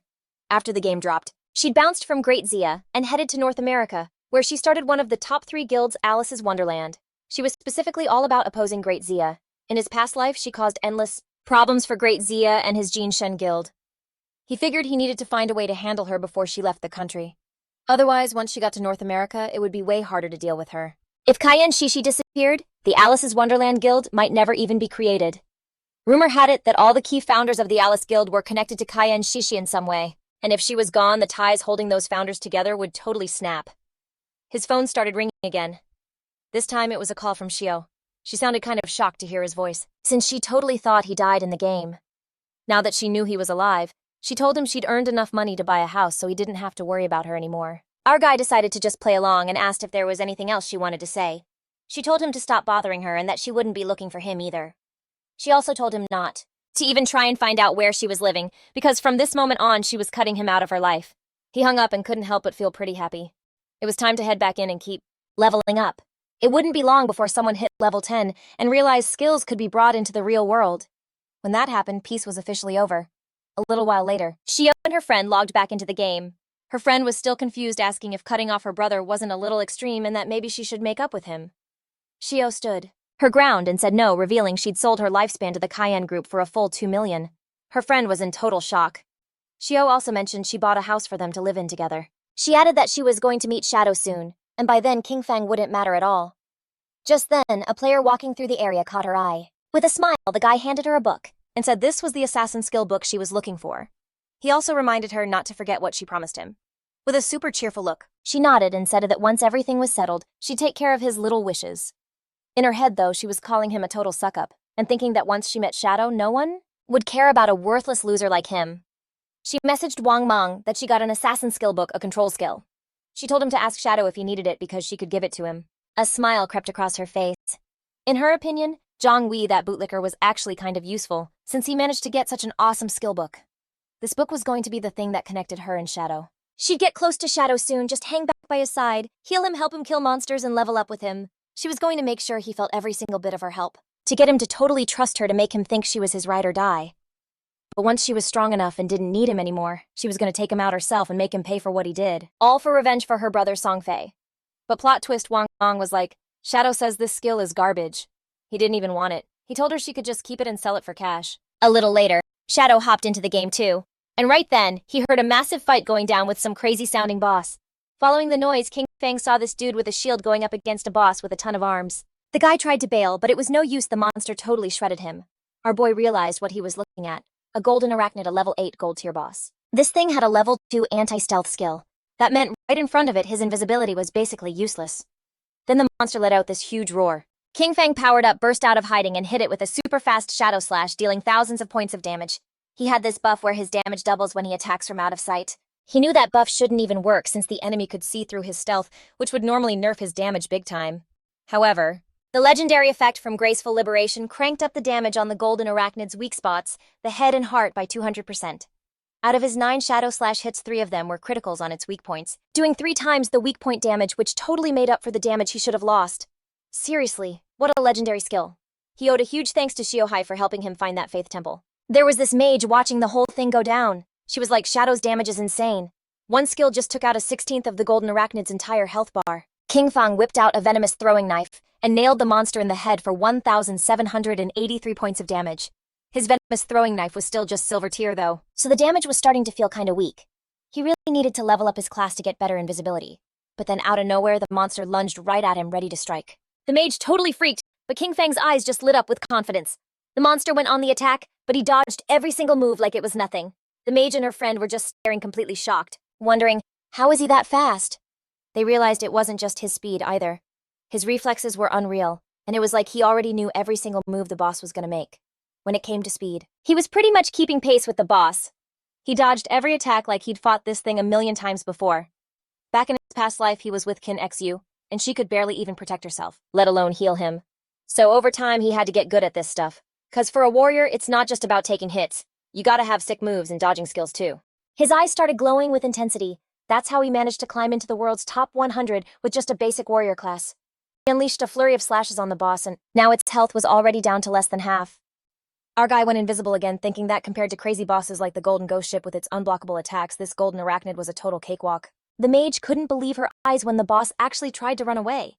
Kinfang wasn't having any of that, so he whipped out his dagger and finished the monster off. A system window popped up telling him he'd killed the level 8 gold tier boss and scored 640 experience points, 7 evolution points, and 497 days of tradable lifespan. Kinfang used Greedy Hang and got another 21 evolution points and 497 days of tradable lifespan.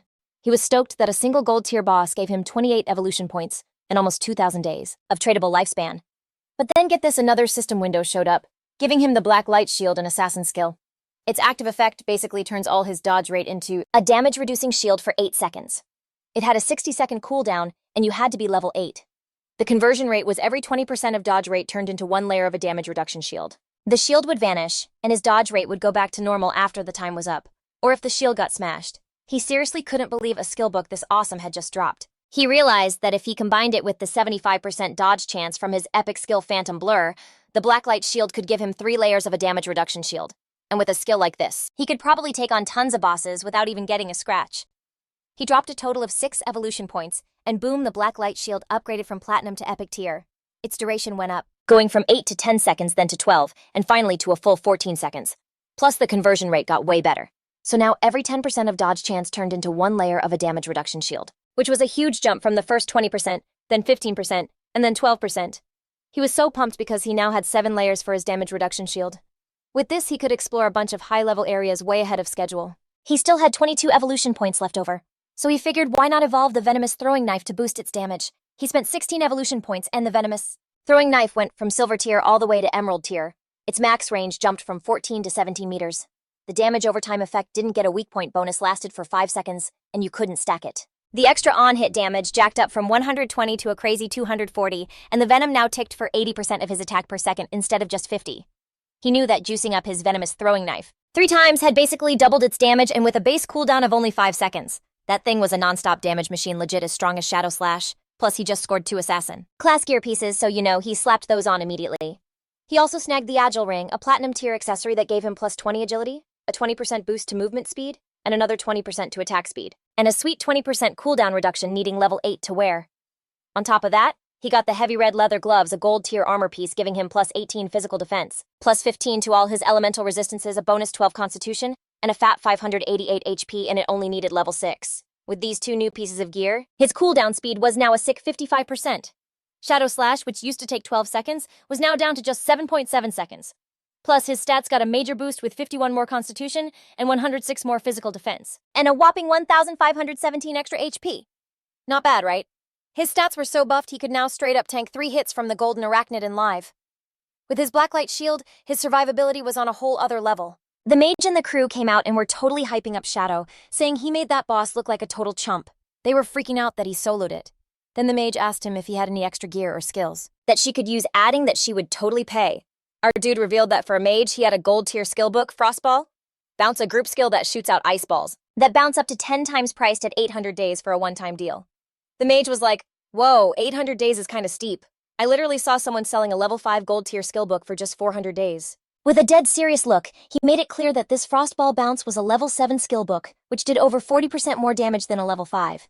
So 800 days wasn't expensive at all. The mage didn't even hesitate, and made a deal with Kinfang, deciding to buy it for 800 days. The system window popped up confirming the sale was done.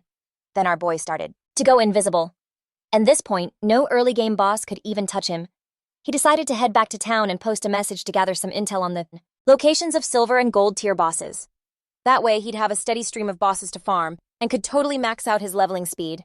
Wang Mang hit him up saying that Xiou, the priestess from his squad, wanted to send him a skill book. He thought that was kinda interesting, wondering what she was sending. Kinfang was a little thrown off that Xiou wanted to send him a skill book, especially since it was just a bronze tier one. He was like, what could this even be? But figured he might as well check it out. Kinfang wasn't an idiot, he knew that everyone was whispering about him being the one who took out Songfei. And now right after that, she's trying to send him a skill book. He hit decline on her offer, wondering if she was trying to team up with him, or if this was some kind of play to get revenge for Songfei, or maybe both. Wang Mang told her that Shadow said her skill book was trash, he didn't need it, and she should just sell it for cash. Kinfang told Wang Mang to meet him in town, because he had something to sell him and to bring some lifespan. With a serious look, Wang Mang decided he had to ask him a question. And our boy asked what. He meant like if he was asking whether he was the one who zeroed the guy. Then he just straight up admitted, yeah, I'm the one who took them out. As far as Kinfang was concerned, Wang Mang was his boy. So he knew that when Songfei got wiped, Shadow had been logged off the whole time. The motive and the timing, it all lined up perfectly. The fact that Wang Mang was even asking this meant the powers that be had already pieced most of it together. Kinfang asked straight up, you here to bring me in? He knew that in like 2 hours, other players would hit level 10. And the secret about transferring powers to the real world would be out. He saw it as the perfect chance to see how the Daxia government would handle it like a little test. So Kinfang headed back to Firefly Town and met up with Wang Mang and the crew. Anyu was like, for real, you're admitting you're the one who dealt with Songfei? Kinfang just nodded with a smirk. Anyu said that Kinfang was in fact the main suspect. But they also knew that Songfei and Zheng Lai were shady and had it out for him, and that Dajang Industries had been grabbing players and forcing them to grind for them. So technically taking those two out was just self-defense. Kinfang figured that since they couldn't find out who he really was, they decided to just work with him for now. He thought about how in his past life he'd worked with the officials and kept his record squeaky clean, but this time he straight up iced Xiangfei and Zhongli, which was definitely gonna shake things up. He was actually hyped to see how much his do-over could change that messed up game era. For now though, he figured he'd sell off the platinum tier gear he wasn't using. Since these guys were backed by the government, they'd take gear and skill books for any class. And the best part, they had deep enough pockets to make the trade totally worth it. So our dude pulled up his system window. When the others saw what was inside, they absolutely lost their minds that he had platinum tier equipment and skill books. They were all just like, no way. Everyone was probably wondering if Shadow just scored the first ever takedown of a platinum grade boss. But nah, they shot that idea down because there was no server-wide announcement. Our dude just played it cool, saying his luck was pretty good. He said he'd found a couple of treasure chests, and Shiozu could totally back him up on that. He even scored an emerald tier skill book for himself.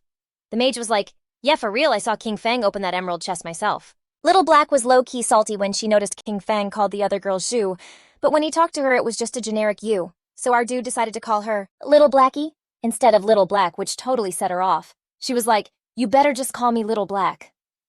Wang Mang just sighed, probably thinking you really can't compare people for real. And the envy was real, cause let's be honest, they had just barely managed to take down a silver grade boss while Shadow was over here casually opening platinum and emerald tier chests. Kinfang laid out the prices for the loot.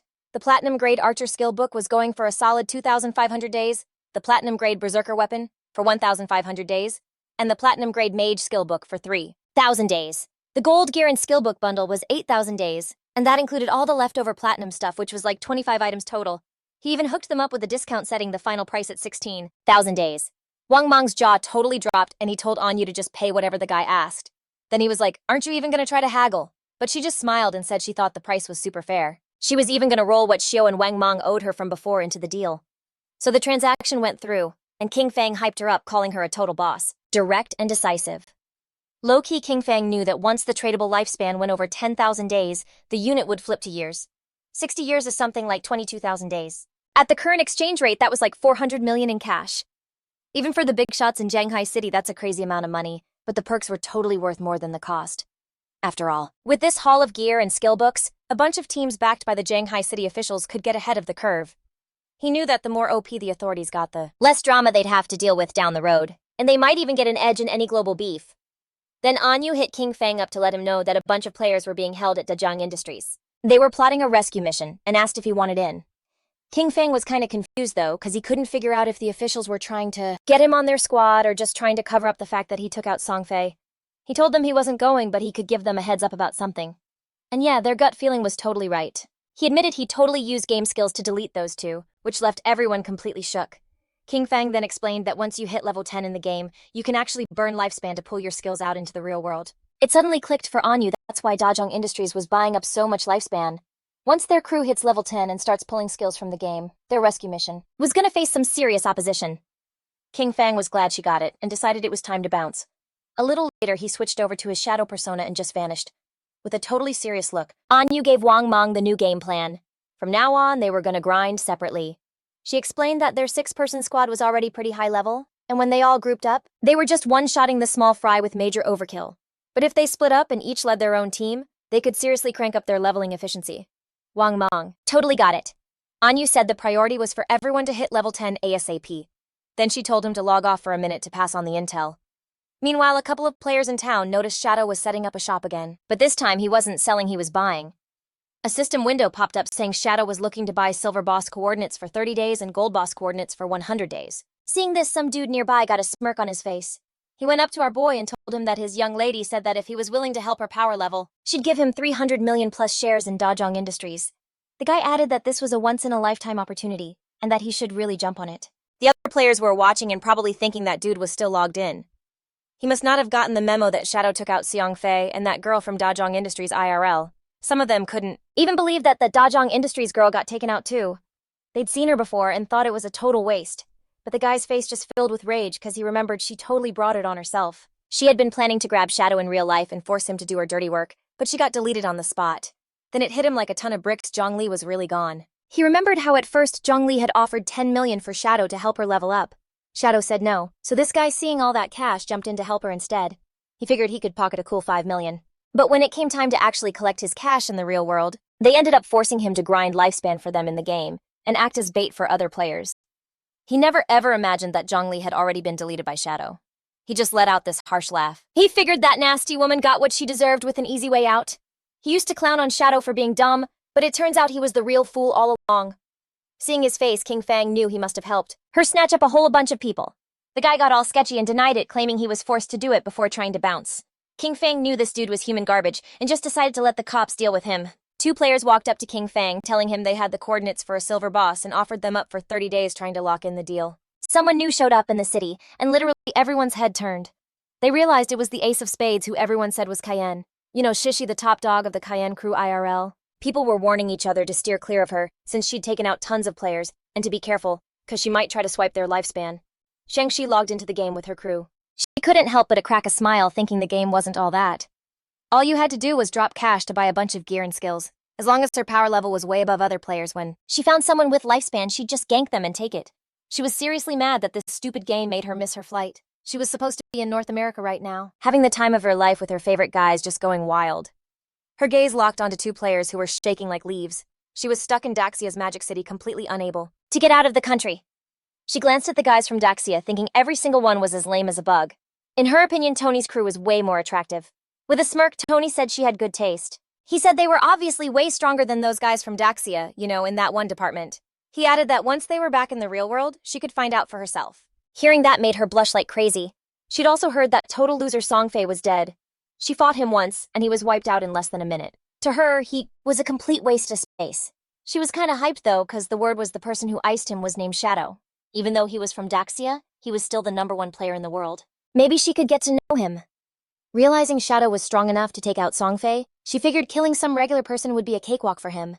She saw this as her perfect in. She told her crew she was logging off to make a call and get someone to hit up Shadow. She said that even if Shadow didn't care about money, he definitely wouldn't turn down 3,000 days of lifespan. And to get it, all she had to do was snap her fingers and have some random person wiped out.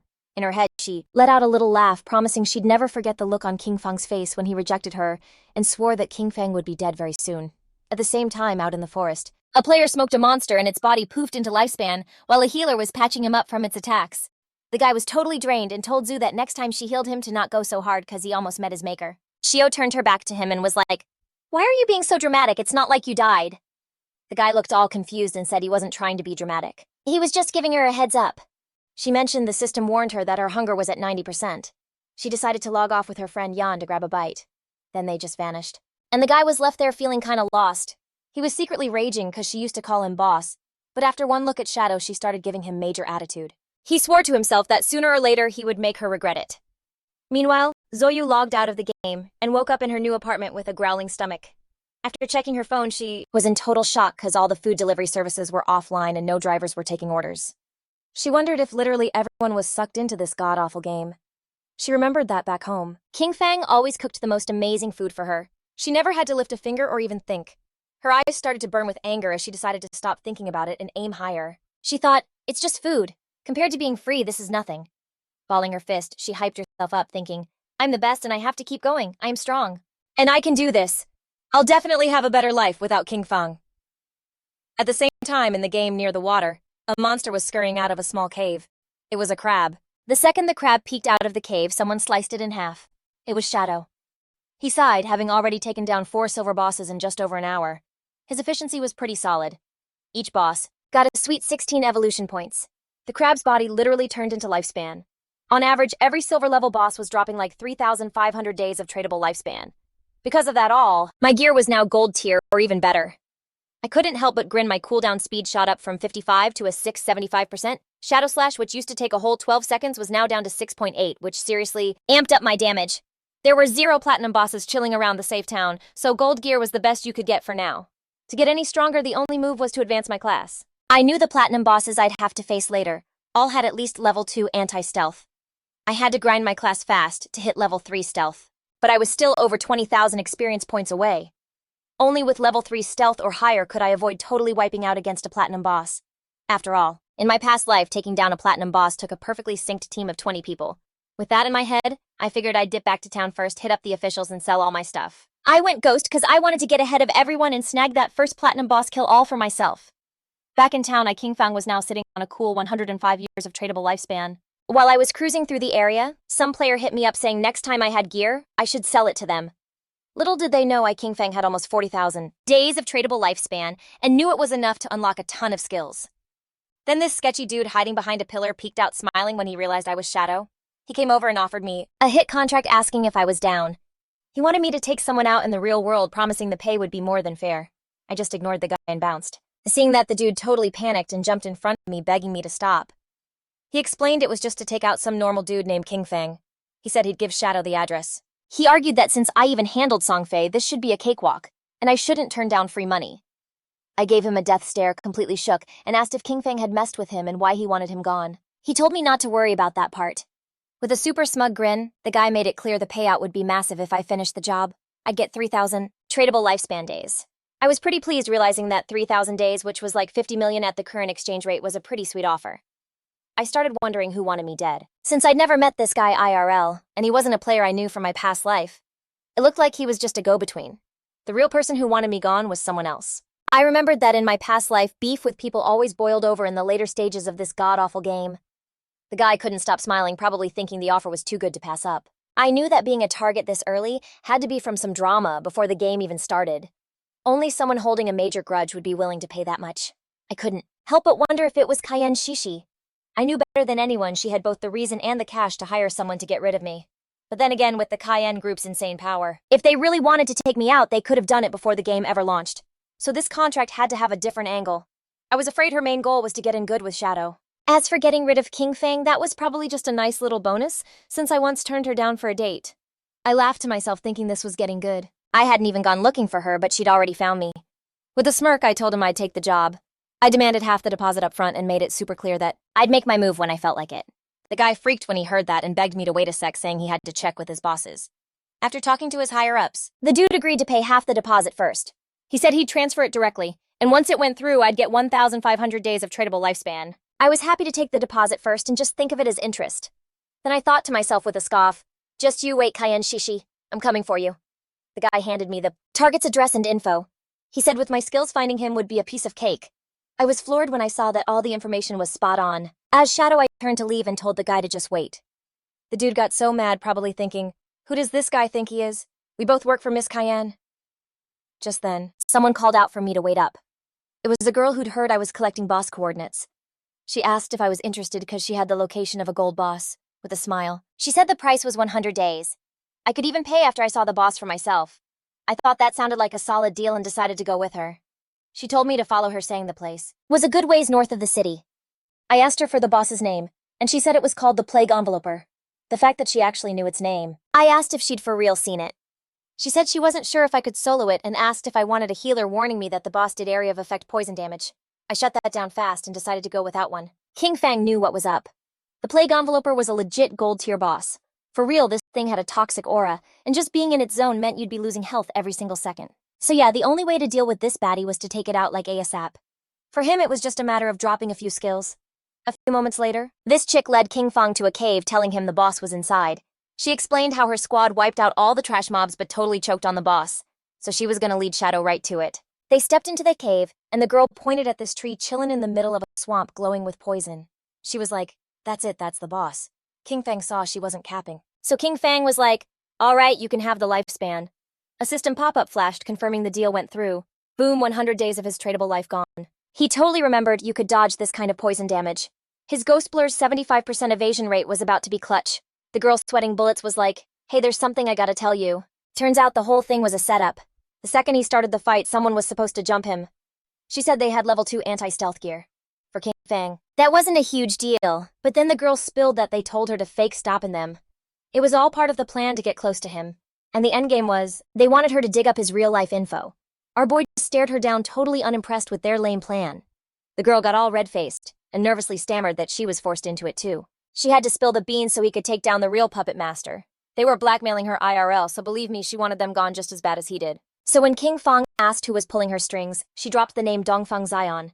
She explained his in-game name was Xanon, and he was holding a grudge because Kinfang apparently offed him once. Hearing that, our guy was like, "Wait, is this Dongfang Xian? The same dude who tried to swipe his golden ghost ship boss and then sent him a skill book to say my bad." The girl started freaking out, remembering he already took out Songfei, so she was betting he could handle Dongfang Xian too. She was laying it all on the line, begging him not to double-cross her. She stressed that the best-case scenario was for him to totally wreck Dongfang Xian, otherwise she was toast. Kinfang thought to himself, wow, what a seriously childish plan. He'd never even heard of the guy in his past life, so he figured he probably got wiped out early. Kinfang decided he'd just start by icing the boss, since he was pretty sure he could take down anything that moved. Kinfang went full-on invisible and leaped off the cliff, telling her to play along with their little scheme. He was like, "Just let your crew get close, I'll handle the rest." The girl totally lost it, thinking it was all over. They were so dead. In her mind, Shadow was a goner for sure. She remembered how Dongfang Xian brought 3 whole teams, like 18 people total, to fight that boss and got completely wiped in less than 30 seconds. As Kinfang dropped in on the boss, she blurted out that the constant poison damage was just insane. They hadn't even managed to knock off 5% of the boss's health. It didn't matter how OP Shadow was. Against those crazy poison attacks, he was just gonna die. They had to find a way to bail like now. Kinfang popped Bless Release first, and while the boss was winding up, our boy hit it with the weakness amplification, and then the throat slash effect. His eyes lit up, totally determined. Kinfang unleashed a lightning-fast attack, shredding thousands of HP from the boss. In a flash, its health bar plummeted to less than half. The girl's jaw dropped, realizing one single skill had just vaporized 2/3 of the gold-tier boss's health, dealing over 80,000 points of damage. She was thinking, is this dude even human? Then our guy just vanished and reappeared right behind her. Lucky for him, the active on Bless had a 25-second cooldown. With a 75% speed boost, the final cooldown was only 14.3 seconds. He decided not to finish the boss just yet. He was gonna let Dongfang Xian's crew show up and walk into their doom while he waited for his skills to refresh. Sure enough, it wasn't long before Dongfang Xian and his goons stormed into the cave, dead set on killing Shadow. Their leader shot a death glare, making it crystal clear that if anyone got in their way, they'd be taken out, no questions asked. The girl drew her sword. Kinfang was getting kinda ticked. Of all the people, it had to be this clown again. And now he's mixed up with Dongfang Xian too. He wondered if their whole plan, which was basically just Snowy pretending to block these guys, would actually work. He had no idea if her combat power was really all that. More than 10 people were charging in, and he seriously doubted she could hold them all off. Then Snowy unleashed her power and threw up a golden shield. Seeing that, Shadow got why they picked her for the part. With a defense like that, good luck to anyone trying to get through it. Especially this early in the game. The guys started wailing on the shield. Kinfang knew she must have stumbled upon an ancient god's blessing out in the wild and scored a golden-level treasure chest. His expression turned dead serious. Using instant Shadow, Kinfang moved in a blur, slicing them all to pieces. His eyes blazing with rage, Kinfang used the skill Blooming Curse, and the guy's bodies just burst into flowers. Snowy was totally stunned thinking how terrifying it was. One skill just wiped out that many people, and she couldn't help but wonder what those creepy crimson flowers were. Thank God she didn't listen to Dongfang Xian, or she would have died a horrible death just like Songfei and the rest. She asked Shadow to friend her, promising she'd drop Dongfang Xian's real-life location if she ever got the chance. Kinfang decided to hear her out. Snowy couldn't help but blush a little, and told him if he ever needed any special services, she was his girl, and for him it would always be on the house. Kinfang was like, "Oh, so that's what's up. No wonder she was so desperate." Then he just leapt off and started dropping down the cliff. He went all out on the boss, hitting it with some seriously powerful slashes. Kinfang figured that the life force they'd sucked from over a dozen people was nothing compared to what the boss had given them. He remembered how instead of just grinding safely, they went out looking for trouble, so yeah, they totally had it coming. He turned to Snowy and asked if everything was cool. She said yeah, and they decided to bounce. Kinfang used Greedy Hand and was so hyped because it had been forever, since he'd seen an assassin skill book drop. Finally a new one. This one was called Darkest Hour, and it was platinum level. It was a sick assassin skill that blasted out a burst of dark light from his blade, blinding every enemy in range. It had a 60-second cooldown, needed level 10, had a 20-meter range, and lasted for a base of 10 seconds. The higher the target's spirit stat, the less time it would last. Kinfang clenched his fist like, heck yeah, I'm learning this. He whipped out his dagger knowing that as long as he could blind an enemy, he could still score double damage even without being in stealth. With this new move, it didn't matter how high the boss's anti-stealth was, it wouldn't mess with his damage output. This dagger was the Plague Blade. It was an assassin-type weapon that gave him 216 attack points and 42 agility points. On top of that, it boosted his weak point attack multiplier by 0.3. You had to be level 10 to use it. And all its attacks hit with a poison that would blow up after 3 seconds, dealing 50% of the original attack's damage. Kinfang decided to dip from the cave, thinking it was another killer profitable day. He'd already racked up 98 evolution points, and was super close to evolving his epic grade Greedy Hand to legendary. He walked out of the cave and all the little mobs got totally spooked. He realized he only needed a little over 10,000 experience points for his class advancement. So he decided to go straight to mob grinding. Kinfang just started wrecking every monster in sight, which made the rest of them start running for their lives. But Kinfang wasn't about to let them get away. So in like a flash, he wiped them all out. He couldn't help but crack a smile, because he could finally advance his class. This awesome golden energy started glowing around him, and a system alert popped up telling him his shadow class had advanced. His tier officially went from tier 0 to tier 1. The class attribute bonuses got a major boost too. Strength went from 3 to 9, Constitution from 3 to 9, Agility from 8 to 24, and Spirit from 5 to 15. His first class passive now doubled his stealth duration, and the new perk let him use stealth skills even while he was already in stealth mode.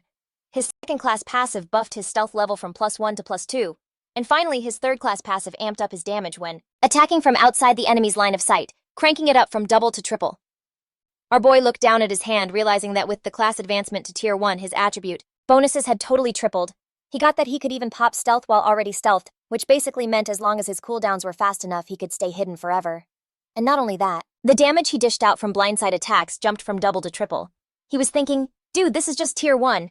No wonder it was the most OP stealth class. Just then, the system announced that 7 players in Shanghai City had already hit level 10.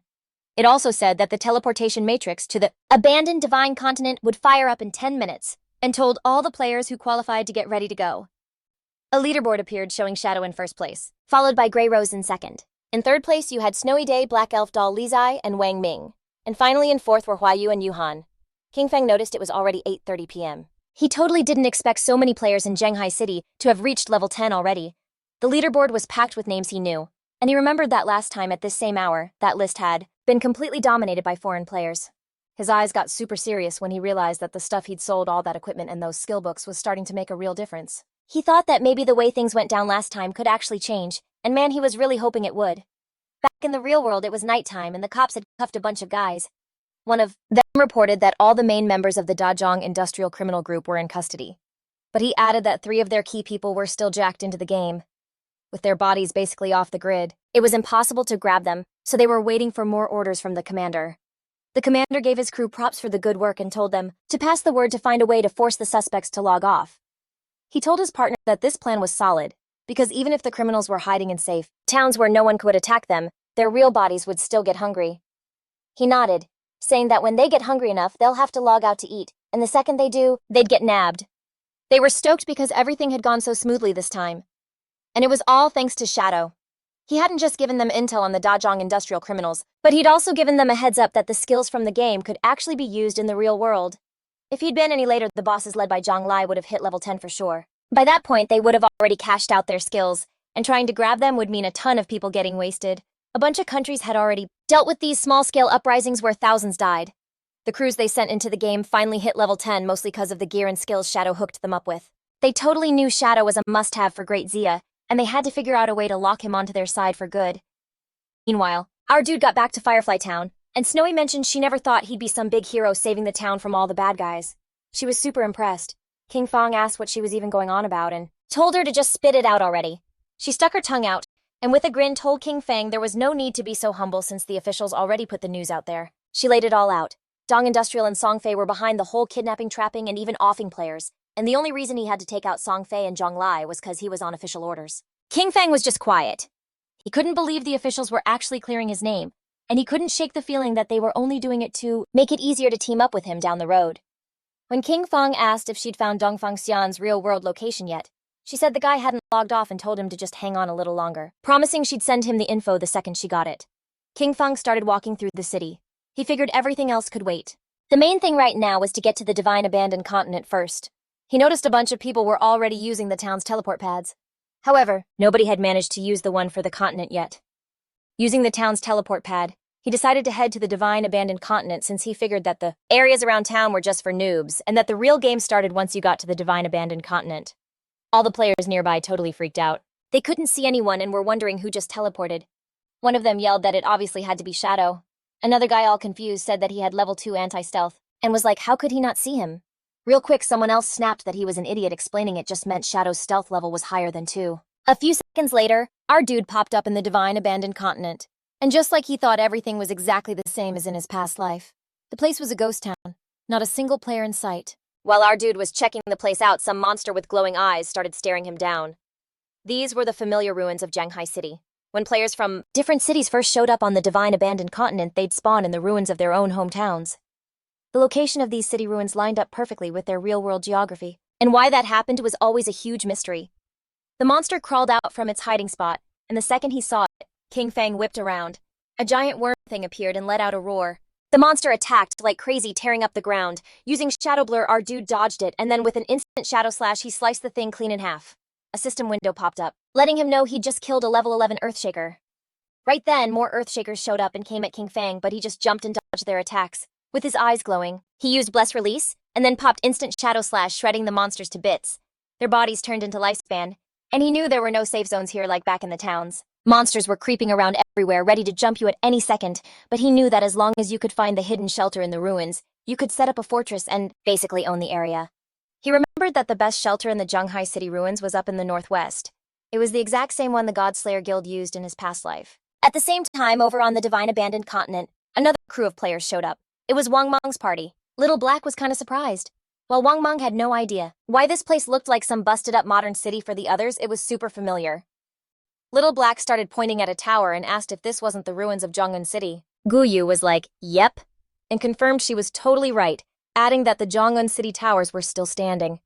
Little Black started scanning the area since she'd heard someone say they saw Shadow teleport here, and she was desperately trying to figure out where he was. Guyu told her to quit looking, reminding her that he could just go invisible. Just then, 2 Earthshakers burst out of the ground. Seeing them, Wang Meng whipped out his shield and yelled at everyone that they had monsters incoming. Goyu used her skill Elven Blessing. The monsters came in fast, but Wang Meng blocked the hit with his shield, and thanks to her buff, he was able to tank the attacks. Guyu told Wang Meng to watch out, warning him that these regular mobs hit way harder than the silver tier bosses back in the starter town. The party's archer used a skill called Binding Shot and fired an arrow at the monsters. In a flash, the arrow morphed into these energy ropes that totally wrapped up the monsters. He cracked a smile, saying these things were a total pushover when it came to crowd control, so he was just going to hold them in place and unload everything he had to wipe them out. Little Black raised her magic staff and summoned a sick prophetic fireball. A couple of fireballs just slammed into the monsters. The Earthshakers totally bit the dust, their bodies turning into lifespan. Wang Meng told Xiao to get her owl in the air and scope out the area. She nodded, and her owl started circling the area.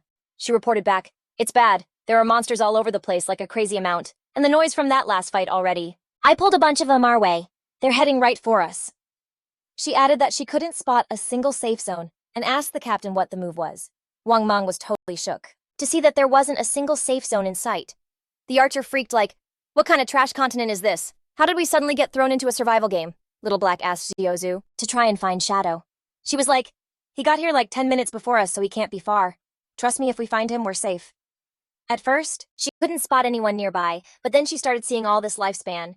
She saw this massive cluster of bright lights off to the northwest, and it clicked. That was all loot from defeated monsters. She put 2 and 2 together. It had to be Shadow. His inventory was probably maxed out, which is why he ghosted on all that loot. Right then, more monsters popped out of the ground and started charging at them. And she just started running, telling everyone to haul it. Since Shadow already cleared out all the mobs there, it was safe. If they just followed the glow of the loot, they'd find him. The captain shouted for everyone to stay on their toes, hold the formation, and not get left behind, adding that they'd fight on the move. At the same time, just a little ways off, more Earthshakers popped up, getting ready to throw down, but then someone zipped in and just diced them up. It was Shadow. He knew that even without the active effect of Graceful Release, his Shadow Slash could still dish out 20 to 30,000 damage, which was an instant kill on these mobs. For him, this place was basically a farming paradise. After a few minutes, he made it to the hideout. He started scoping the place out, because he knew that underneath all these ruins was a massive underground palace that took ages to find in his past life. That underground palace alone had over 1,000 restrooms and dozens of massive halls. It was the biggest hideout in Jianghai City and the home base of his guild Godslayer. Before anyone claimed it, the hideout was pretty much a dungeon loaded with tons of traps and monsters, not to mention a guardian boss. And the rule was, the bigger the hideout, the beefier the guardian. He walked into the hideout and remembered how in his past life, after he created the Godslayer guild, he had to bring 3 squads. That's 18 elite members total. All of them were level 15 and geared to the max. Even with all that, they barely scraped by and conquered this palace. He started walking down the stairs into the guts of the ruins. A system window popped up telling him he'd arrived at the hideout. This place was crawling with monsters and had a cool name, the Land of Soul Purification. His eyes lit up with confidence because he knew even solo he was about to conquer this whole place. A system window appeared, basically saying if he beat the area's guardian, the whole region was his. All the monsters' attention snapped right to Kinfang, and they all lunged at him. Our boy stayed cool and pulled out his dagger, realizing he was up against a level 12 gold tier mob and elemental spirit. Right before the monsters could land a hit, Kinfang used his skill, called Darkest Hour, then immediately used Shadow Flash Slash, and just annihilated the monsters in a split second. Kinfang started moving like a blur, slicing and dicing every monster he came across, turning their bodies into pure lifespan. He couldn't help but get hyped, cause as long as the enemies were blinded, all his attacks got a sick damage boost. Even his basic attacks were enough to one-shot those level 12 monsters. And even though the 15 mobs in the hall were Toast the Soul cleansing grounds, was way bigger with dozens of halls and thousands of little rooms. A little smirk appeared on his face. Yeah, this was gonna be a massive grind. He started checking out the lifespan and judging. By the sheer number of mobs in the hideout, he realized that wiping them all out would be enough to evolve Greedy Hand one more time. Kinfang started looking down at the ground, and his eyes got super serious. He totally knew that after you wipe out all the mobs in an area, the Guardian shows up. A little later, these 2 players just chilling in a bookstore got zapped to the divine abandoned continent. The guy was totally bugging out, not even sure if this place was for real. He was like, are we actually on the divine abandoned continent? But for the girl, it was wild, and she couldn't figure out why it all felt so familiar. When they looked closer, they realized the ruins were literally just Qiaoyu. While they were exploring, they ended up at the ruins of Mountain City. And then like a few hours later, they were at the ruins of London. The guy was completely shook, wondering if it meant that people from different regions got zapped back to the ruins of their old hometowns. According to the girl, it was super weird, and she was wondering if the city maps were like a one-to-one copy of the real world. But while they were totally spacing out, something started creeping up on them, making them freak out. And when they whipped around, they saw a bunch of Earthshakers staring at them with these creepy glowing eyes. They panicked and were like, we gotta bail. The monsters started attacking and they just booked it out of there. At the same time, in the Jianghai ruins, the ground was just littered with lifespan orbs. And not too far away, Wang Mang and his crew were hiding out under some busted up rubble. Wang Mang poked his head out, saw the coast was clear, and was like, yo, let's just chill for a minute and try to recover. And you couldn't help but blush, cause for her, Shadow was seriously epic. She thought they were a big deal, but in the end, they were just hiding and trembling in the boss's shadow. Wang Ming kinda coughed and told her to watch her mouth. She was all confused like, what, I'm just saying what happened. Little Black then poked her head out and mentioned that, for real, it's a good thing Shadow cleared this area, otherwise with all those monsters we would have been so toast. She added that she was kinda curious about where they'd even respawn if they got wiped out here.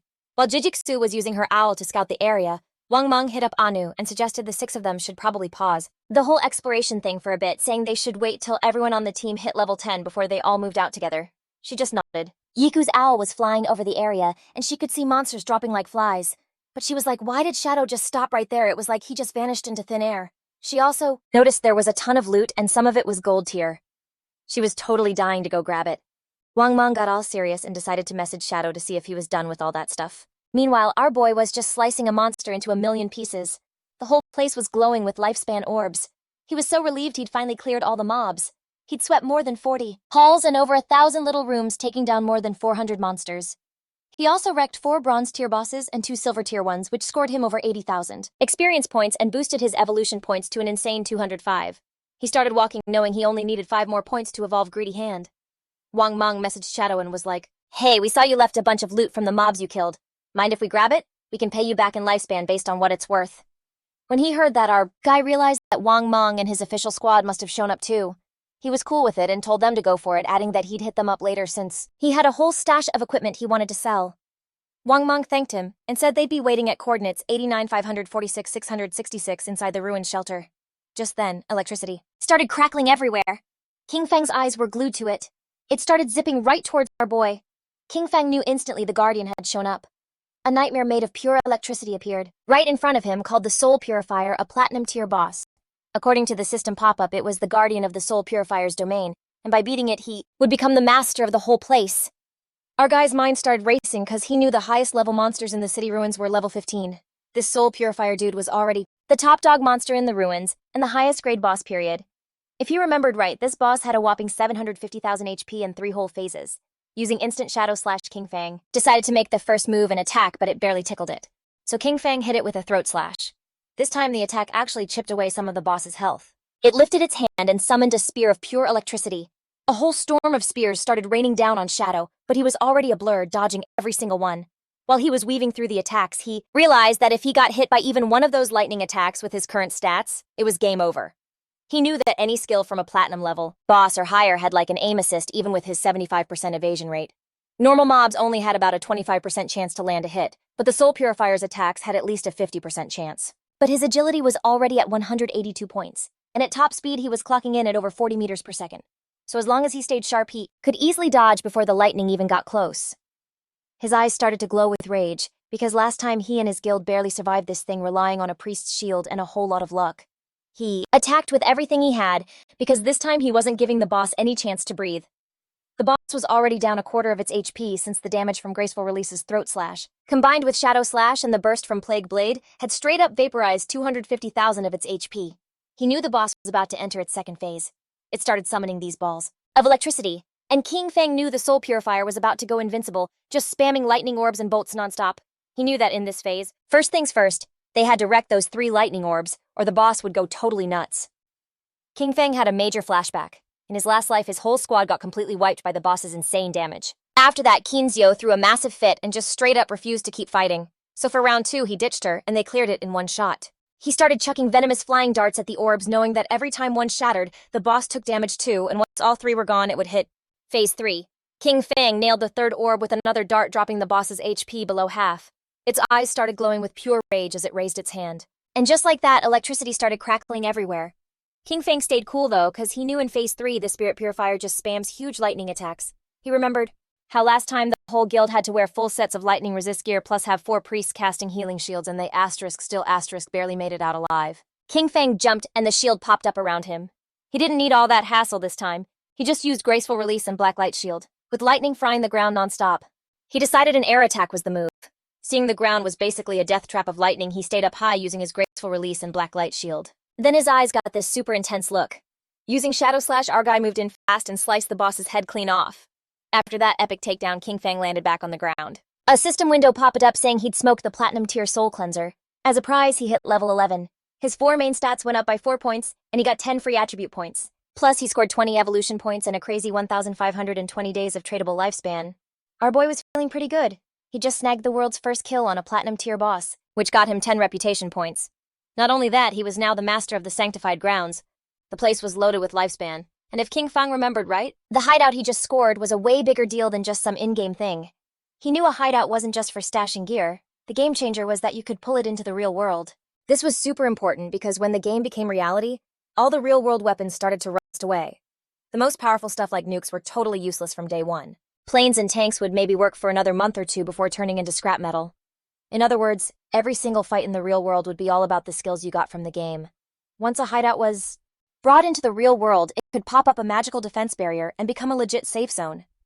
Kinfang zoned out for a second thinking, then started to bounce from the area, remembering how in his past life his guild used this exact spot as their base to power level like crazy. And even though he had some sick memories from that time, he'd also seen tons of people come and go with all the drama and backstabbing. His eyes lit up with determination. No way was he going down that same path again. He was gonna get stronger all on his own and grind his way to the very top. Outside it started raining and some monster swung its axe hard. Xiu's friend dropped to the ground dodging the hit and yelled at her to move it. But she just screamed for help. She froze up and the axe sliced her right in half. She respawned back in town with a system message saying she died losing 14 years of lifespan she couldn't trade and 2 days of tradable lifespan. She was in total shock that she'd died again. Her friend was furious. He called her an idiot, yelling at her, asking how she could possibly not dodge a giant axe from a boss. She got pissed and shot back. "Who are you calling an idiot?" She told him off, saying he was the tank, and if he wasn't holding the boss's attention, then how was she supposed to dodge its moves? He got even madder, called her an idiot again, and was like, how am I supposed to taunt a boss that's using an AoE attack? After all that arguing, he just rage quit the party. Xiu's friend freaked out when she saw their tank was gone and started yelling for help because the boss was coming right for her. The boss swung its axe. A second later, her friend respawned in town too, looking totally worried. She told Xiu they should probably just stick to killing little monsters to level up first, explaining that she was getting freaked out because they were running super low on lifespan. Xiu went quiet thinking. Just then a server-wide announcement flashed that the player Shadow from Shanghai City had scored the world's first kill on a platinum-level boss, getting 10 reputation points. Everyone's eyes were glued to the system window. Nobody could believe what they were reading. It was just insane to them that someone actually solo killed a platinum-level boss. People were spamming the chat amazed, saying they had barely made it to the continent, and Shadow was already over there farming by himself. The name Shadow was making waves again, and everyone was dying to know who he really was. The whole thing was unbelievable, seeing as most players hadn't even seen a gold-tier monster yet. Clearly this dude was on another level. Xiao was kinda confused though, since she didn't get why the other players were so weak. She knew they struggled just to take down a silver-tier monster. Tier boss. And she was like, how the heck did Shadow manage to snag the first kill on a platinum-tier boss? Meanwhile, back at the hideout, our boy started grabbing all the lifespan orbs. After taking out the Soul Purger, he dinged level 11. He knew the deal. After level 10, every level up gives you a +4 to all stats and 10 free attribute points. So obviously he kept dumping everything into agility. His whole strategy was that with crazy high agility and his infinite invisibility, he could basically ghost tons of bosses without taking a single hit. He was in total shock because he did not expect the boss kill to just drop 20 evolution points on him. This was huge. It meant he could evolve his greedy hand skill one more time. He couldn't stop smiling since the extra loot. Rewards just jumped from 3 to 5. On top of that, he scored an extra 100 slots of storage. He burned through 210 evolution points, which left him with 15. As a result, his greedy hand skill went from epic to straight-up legendary. The assassin skill now gave him a 500% chance for an extra loot reward, and that loot had a 100% chance to be 1 tier higher. Plus, he got a new passive effect, 100 slots of greedy space for his items. Kinfang decided to use his legendary tier greedy hand to collect the loot, and boom, he got 5 extra loot drops. On top of that, he scored another 100 evolution points, bringing his stash to 115 points. While checking out the system window, Kinfang noticed that 2 pieces of assassin gear and an assassin skill book had dropped. But his level was still too low to use them, so he decided to just stash them in the safe house warehouse for later. Kinfang summoned a devout believer and ordered it to collect all the loot from the palace and pile it up. The devout believer got right to it. Kinfang was pumped because he knew that the 115 evolution points he had left could be used to juice up the skills that weren't epic yet. He spent 42 evolution points to evolve Shadow Stealth 3 times, getting it to epic level. Because of that, its stealth time shot up from 36 to a full 60 seconds. The attack that broke stealth now dished out 300 to 500 damage, and its cooldown dropped from 22 to just 15 seconds.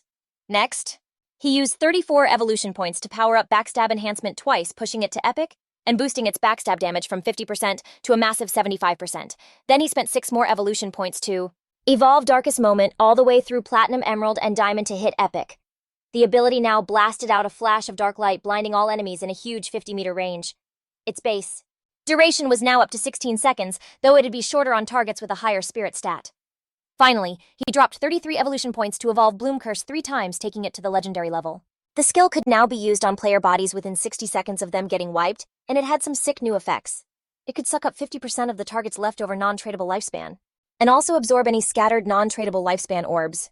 Anybody drained by Bloom Curse would literally just poof out of existence. His eyes went wide when he realized it could actually absorb the non-tradable orbs. He remembered how in a lot of high-level areas and in the rage zones of special bosses, your lifespan just drains away hundreds or even thousands of times faster. And that drain always hit the non-tradable lifespan first. Snowy hit up Kinfang and congratulated him on getting the first kill on the platinum level boss. She also said she had some good news. The Eastern Sage had just logged off. She mentioned hearing that his clan was getting together at the Yongan Hotel, and apparently they'd bought a crazy amount of lifespan, planning to turn it all into combat power in the game. While the devout believer was stacking the loot, Kinfang gave her a shout-out, but she just said there was no need to thank her, since that was literally her job. She revealed that he had to take down Eastern Sage no matter what, or else she was totally toast. Kinfang told her not to worry, and started packing up the loot. He realized all the items fit, and he still had half his space left thinking about how clutch the 100-slot backpack was. He decided to go find Wang Mang and sell them everything. When they saw Shadow was back, Yu and Little Black's eyes totally lit up with joy. Yu got all excited and started running toward him. But just before she could go in for a hug, Kinfang stopped her with his hand and cut right to the chase. He made it clear that like usual he names the price, and if they don't want it, they can bounce. He explained that more than 30 items were just common grade and bronze trash, so he'd give them a discount, a flat price of 950 days of lifespan. With the mark from Kinfang's hand on her face, she smiled, and Yu said she was down. They had already crunched the numbers on the stuff they collected before, which came out to about 1,000 days. So to keep things simple, they'd give him 2,000 days for the whole lot. Kinfang was kinda thrown and was like, this batch has silver, gold, and even platinum level items. The total value is closer to 18,000 days of tradable lifespan. She pulled up the system window, and as she scrolled through the list, she was visibly shook. She couldn't believe there was actual platinum level equipment. She herself only had one piece of gold level gear and figured only a total whale would be willing to sell items that good. Getting super excited, she realized this would for sure speed up Zhanghai City's development and was totally thanking Shadow like crazy. Our boy was like, "No biggie, we're a team." But Little Black looked super nervous and asked Shadow how in the world he could have so many inventory slots and was like, "Wait, are you Dorian?" Kinfang jumped in explaining their bags were probably maxed out and gave her a friendly heads up that under the statue in the middle of the city ruins, there were stairs that led to a teleport portal right back to the starting town. Then Kinfang started to bounce, making it super clear that if they wanted to go back, the first trip would cost them a whopping 500 days of their lifespan. He warned them that even though going back again was free, they should really think it over. And with that, he was out. Then she started pointing at Kinfang's back with this huge grin all like, "See, told you so." She spilled the tea that Shadow had to be a reborn player, cause there's no way he'd know all that secret info otherwise. Seeing her vibe, Wang Mang got kinda confused and asked the captain to please not act like that, saying she was freaking him out a little. She immediately started blushing and asked them what they'd think if she tried to make a move on Shadow. The second Kinfang was gone, the system pinged him asking if he wanted to burn some tradable lifespan to pull a skill into the real world. He went for it, activating the level sync and the class advancement sync. The system messaged him that he just burned through 27,000 days of lifespan and that the level and class syncs were complete. Kinfang was so hyped because the next step was pulling his skills out. He remembered he'd already extracted Shadow Meld before, but it was only at level 1. This time, he wasn't just planning on leveling up Shadow Meld in the real world, he was going to pull out a bunch more skills too. He spent 1,946 days to get Shadow Meld to level 10. Then he started pulling out a ton of skills. Backstab enhancement for 900 days, Greedy Hand for 1,000, Shadow Flash, Slash for 3,200 and Ghost Blur for 5,366. Curse of Blooming for 16,999 and Blacklight Shield for another 11,313. After the whole skill extraction sync was done, he still had 7,480 days of tradable lifespan left. Finally, he dropped 3,600 days to pull out the gold-grade Boots of Concealment, and another 3,394 for the gold-grade Pendant of the Devout. It was finally time to extract his gear. He started scrolling through the system menu, realizing the Pendant of the Devout didn't just cut down his cooldown time, but way more importantly, the silver tier follower it summoned was basically invincible in the real world. After that massive spending spree, he was left with only 486 days of tradable lifespan. But now his power in reality was almost on the same level as his in-game character. Then he just vanished without a trace. He knew he still needed way more lifespan, so he had to make sure that by the next time he logged out, he could get a full sync. A few minutes later, with shadows literally coming off his body, Kinfang woke up in the real world. He started thinking to himself. Now that Kan Shishi knew where he lived, he figured for his own safety he had to bounce from this place for a bit. He knew pulling out the Sanctuary of Soul Purification would cost over 1,300 years of lifespan. So for now, he'd have to find some temporary place to crash.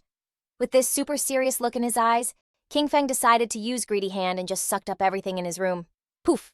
Everything was gone, without a trace. He was so stoked because the storage space on Greedy Hand was seriously clutch and all his stuff fit perfectly. He hopped up and climbed onto the window. Then he pulled out his phone and saw that Dongfang Xian was at the Zhonggan Hotel, 15 kilometers away. He looked down at the street, went totally invisible, and just dropped from his apartment to the ground. He figured at his current speed he could make it there in 10 minutes. Our boy started booking it through the night, heading straight for the Zhonggan Hotel. A few minutes later, he got there. Inside, a bunch of guys were having dinner, and one of them mentioned how with everything going on, the game's skills and lifespan could actually affect the real world. He thought this was a huge opportunity for his Dongfang family, and gave props to Xioner for doing a solid job setting up a faction in the game early on.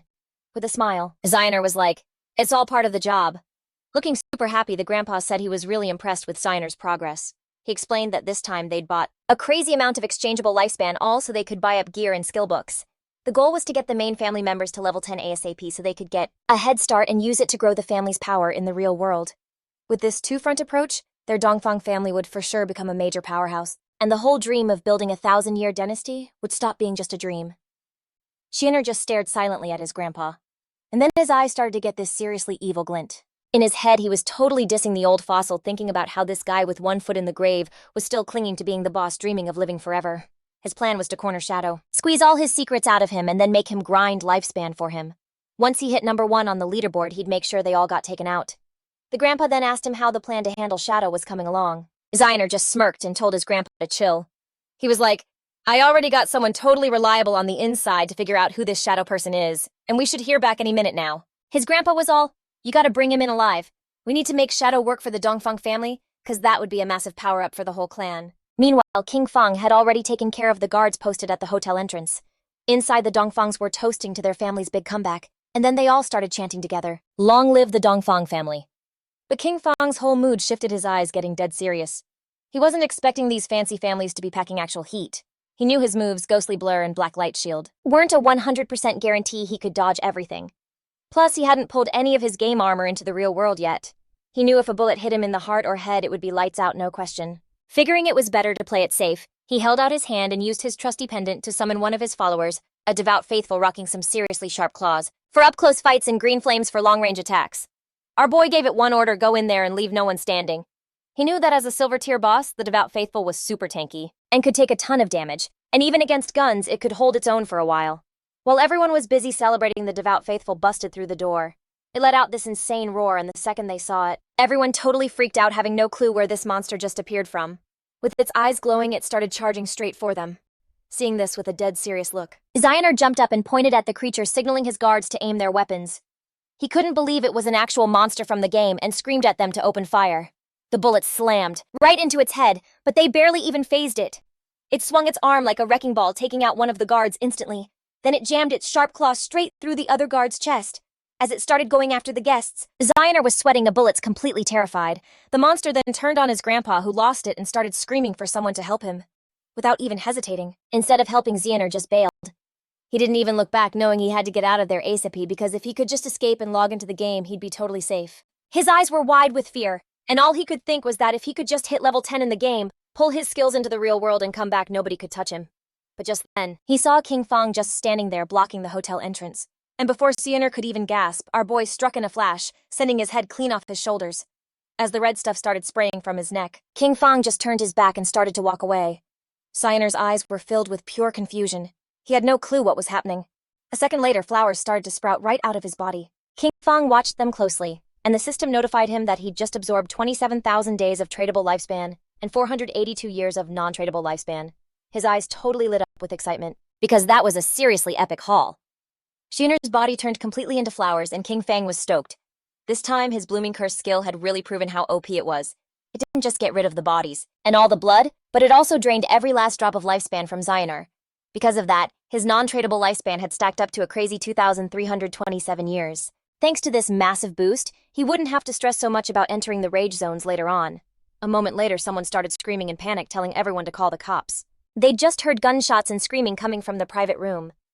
Kinfang's expression got serious as a bunch of cops started sprinting towards the room, remembering that this was the same room where the Dongfang family was holding their meeting. They were positive there'd been a shootout, but when they got to the room, they were completely shocked because there wasn't a single body in sight. It seemed totally impossible that there were no victims. The whole situation was just super weird. One of the cops was completely confused because the private room was an absolute wreck. It was obvious that a massive fight had gone down in there. What he couldn't figure out was why there was literally no one around.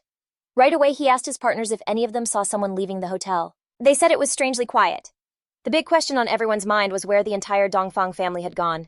It was like they just totally vanished into thin air, and they figured they'd better call in the investigation unit. Meanwhile, Kinfang was already long gone from the hotel. His next target, the Cayenne Corporation, But their main HQ had already relocated to North America before the game even dropped. Right now, only the CEO's daughter, Kin Xiou, was stuck in the Demon City area, and he had to take her out before she could get out of the country. The trip from Zhanghai City to Demon City was almost 300 kilometers. If he went on foot, it would take like 2 or 3 hours, and that was just way too much of a time sink. Kinfang knew he needed a faster way to get there, so he decided to log back in. Our boy jumped back into the insane game and realized there were still some silver and gold tier bosses hanging out in the ruins, so he decided to go farm them for a bit. Elsewhere, the captain hit up Shadow totally hyped, saying she had some majorly good news. She started to explain that Xiaohai had totally found a tomb entrance, but some gold tier vengeful spirit was guarding it, and they couldn't take it down. Kinfang was kinda shocked and asked how she even found a tomb entrance. Captain An Yu explained that on their way back to the starter city, they took a little detour to dodge some mobs. While they were walking, they suddenly realized someone was missing. After searching everywhere, they finally found out Xiaohai had literally fallen into a pit. It was a special tomb area where Team Chat was completely dead, so they followed him in and saw a level 12 gold boss that started chasing them. Luckily, they booked it fast enough to get away. She told him they were back in Shelltown, and that if he wanted to hit up the tomb, she could drop the coordinates. Kinfang thought, man, a lucky charm is a lucky charm for real. Finding a tomb just by taking one wrong step while walking through some city ruins was an insane coincidence. He knew that tombs like faith temples and curse ruins were wild random spawns and super rare. He asked the captain to send him the coordinates, and Yu sent them over, telling him the tomb was near the Shelltown ruins. Kinfang thanked her and said if he got any loot he couldn't use, he would definitely sell it to them. He couldn't help but think about how crazy smart Yu was. Kinfang's eyes were glued to a well. He was a little confused, thinking, is this seriously the entrance? With a well this big, it seemed nuts that someone could just accidentally fall in. No doubt about it, that Xiaohai girl was something else. Without a second thought, Kinfang jumped into the well, and a system window popped up welcoming him to the Tomb of Resentment and telling him his long-range comms would be blocked. Kinfang landed at the bottom and started walking down the hallway. Just then, a giant monster appeared in front of him, the Wailing Spirit, a level 12 gold rank creature. Kinfang silently sized up the boss. He'd never run into this Wailing Spirit in his past life, but just from its look, he guessed it must have crazy high attack power and a wide attack range, definitely a physical damage type. That explained why Yu and the others totally bailed in a panic. The gear and skill books he'd sold them didn't really buff their defense much. He figured that Wang Ming, being a holy shield warrior with about 5,000 HP right now, would probably lose at least half his health from a single hit from this boss. Kinfang watched the boss quietly, knowing if it tagged him with its axe, it was game over. Combining the skills Bless and Instant Shadow, Kinfang attacked fast, slicing off the monster's arms. He knew this boss had super high defense and the damage from his slash was only 80% of normal. But that didn't matter since the creature wouldn't be able to take the follow-up damage from the Blessed Release throat-slitting skill. At that moment, the monster's arm started crawling toward Kinfang, making him freak out. A second later, it exploded, but Kinfang reacted just in time and jumped out of the blast zone. He was pretty surprised, like it was a corpse explosion. He had to admit he was careless for not dodging, but luckily his Ghost Blur skill activated, otherwise he'd be so dead right now. The boss's corpse turned into lifespan. Kinfang remembered something like this happening in his past life. They had killed some unknown boss. A teammate ran up all excited to loot the body, but it blew up and insta-killed him. Entire teams had been wiped out by boss corpse explosions, though that usually happened with platinum-level bosses and higher. He just didn't expect a gold-level boss in this tomb to self-destruct like that. Using Greedy Hand, he snagged the loot. A bunch of system notifications told him that for killing the resentful ghost, a gold-level boss, he'd gained 10 days of tradable lifespan and 20 evolution points. On top of that, he got the platinum-level skill book, Night Ring Blades, thanks to using Greedy Hand. He got an extra 63 days of tradable lifespan and the platinum tier Resentful Leather Armor. He was kinda shocked because he'd gotten a piece of gear and a skill book he could actually use. According to the system, the Dark Night Ring Blade was a platinum tier assassin skill. It powered up the blade with dark energy, dealing dark elemental damage to all enemies within a 5-meter radius and adding 500 points of dark elemental attack. Its cooldown was 10 seconds cut to 5.7, and you had to be level 11 to use it. Kinfang was hyped, as this was the exact elemental damage skill he needed for the assassin class. Since the shadow class had way higher spirit stats than strength, its magic attack power was way better than its physical.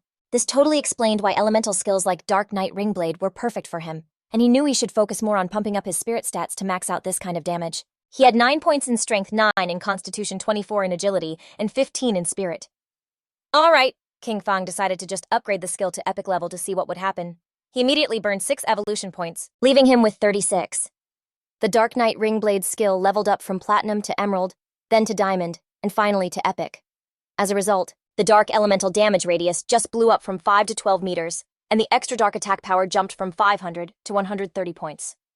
My guy was thinking that after the skill's glow up, the range had stretched from 5 to 12 meters, and the bonus attack went from 500 to 130 points. He got super serious, because he knew better than anyone that for an area of effect attack, the extra power wasn't like crazy strong. And the total damage it dished out couldn't even touch what Shadow Slash did. But it was a total god-tier skill for wiping out mobs of weaker enemies.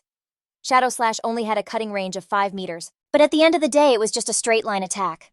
The Dark Knight Ring Blade, though, that was an AoE skill, so it was way more clutch when you got swarmed. Then the system pinged him that the Platinum-level Resentment Leather Armor gave him a plus 55 to physical defense, plus 45 to all elemental resistances, plus 42 damage block, and a sweet 777 health points. The equip requirement was level 11. On top of that, it had the Resentment effect, which gave him an extra 30 points of base attack power after taking a hit. Kinfang started heading towards this massive door, even though he knew the Resentment effect wasn't a huge game changer. Still, the base defense resistances and block on this armor were legit insane, so he could finally ditch the level 5 Golden Ghostfire leather armor he was rocking. All in all, the rest of the loot came out to about 20 items, and selling it all would score him over 10,000 days of lifespan. Now that he could actually get inside the tomb, he was hoping to find some sick materials in there, and if he could snag a mount, that would be epic. At the same time, some goblin went totally savage with its sword slicing Kin Xiou and her friend clean in half. She and her crew respawned back in town. The dude was so ticked off he started screaming his head off. Then he grabbed Kin Xiou by the collar and told her straight up that she was a total waste of space. Like she'd gotten taller, but her brain stayed the same size. He went off on her saying it was always her fault the team got wiped, and now he was stuck with only 2 years of non-tradable lifespan. He shoved her hard to the ground and threatened her, warning her not to even think about finding him at school, or he'd make her seriously regret it. Her friend ran over to help her up just as the guy logged off. Her friend was like, "Hey Kim, Zio, you should come with me to my parents' small town." She explained that she'd heard there was some community support group there that helps out older people and noobs like them who suck at the game. She just clenched her fists, feeling totally enraged. She logged off and shot down her friend's offer, telling Yan to just go by herself. Fuming, she woke up in her bed, grabbed her phone, and hit up Han to see if he'd help her power level. With a smirk, Han didn't say no, but he had one condition for boosting her a level. She'd have to spend one night with him because he wanted to see what the school's popular goddess was really like behind closed doors. She totally lost it and called him a disgusting creep. She chewed him out for even thinking he had a shot at trying to pull something with her and told him to get lost. Then this huge smile just spread across her face. She told Han that honestly she'd always liked him too, but she couldn't say yes before because her brother Kinfang was being so controlling. But now that she'd cut ties with him, they could finally be together for real, no drama. But he totally didn't fall for it. He called her an idiot and was like, "Are you trying to make me die laughing?" He pointed out that if she'd ditch her own brother, who knows what she'd pull on him. Finally, he just told her to bounce. So she started hitting up everyone she knew. First, she messaged Sharp Young Master, inviting him over to her place to, hang out and maybe help her level up. But he recognized her right away and just laughed at her, bragging that he was a platinum level talent now, and had girls lined up before telling her to get lost. Next, she tried her luck with this guy, Zoma, telling him she was bored and waiting for him in Shelltown. His reply was just as savage. He reminded her that everyone knew how she played Zhonghui, and threatened to wreck her with his new skill. She felt so down and desperate, cursing all those guys, thinking none of them could be counted on when things got real. In total desperation, she freaked out that she only had 2.5 years of non-tradable lifespan left, and had no clue what to do. Tears started welling up in her eyes. She felt so alone.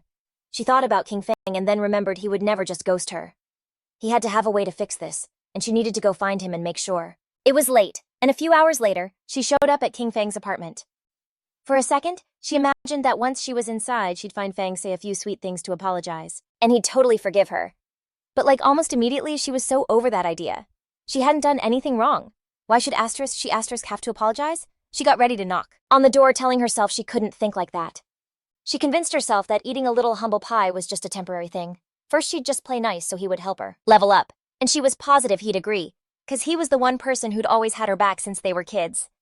A smile spread across her face. Once she leveled up and wasn't stressing about her lifespan anymore, she would just ghost him completely. That was the plan, and Zhu thought she was a straight-up genius. Super pleased with herself, she knocked on the door and called for Kinfang to open up. She started banging on the door, yelling for Kinfang to let her in. She kept at it like, "Dude, are you asleep in there?" and shouted that she was back. Her voice started to get super desperate, totally pleading with him to just open the door. Finally, she got so mad she just kicked it in, but then she totally froze. The place was empty. She was like, "Where the heck is Kinfang?" But it got even weirder. His bed, his table, his clothes, literally everything was gone. She whipped out her cell and tried calling Kinfang, but it went straight to voicemail. She had no clue where our boy vanished to. Meanwhile, deep inside the grudge tomb, Kinfang was just wrecking every monster in sight. Before he knew it, he'd made it to the very end of the tomb. Kinfang summoned one of his devout followers, thinking back on how he'd totally wiped out over 200 smaller mobs and a bunch of bronze and silver level bosses. All that grinding meant he was about to hit level 12. Right in front of him was the final coffin. He knew that as soon as he opened it, the ultimate boss of the tomb would pop out. He was really hoping for a platinum level baddie. He started to shove the coffin lid. Kinfang was locked on it, and then something super creepy happened. This gnarly energy started pouring into his follower's body through its eyes and mouth. The system pinged our boy that his devout follower just got totally vaporized. Kinfang instantly knew what it was, death miasma, a gold level boss. He was so ticked off, like, of all the nasty things to run into, because he knew this thing was basically a ghost, making it 100% immune to physical hits.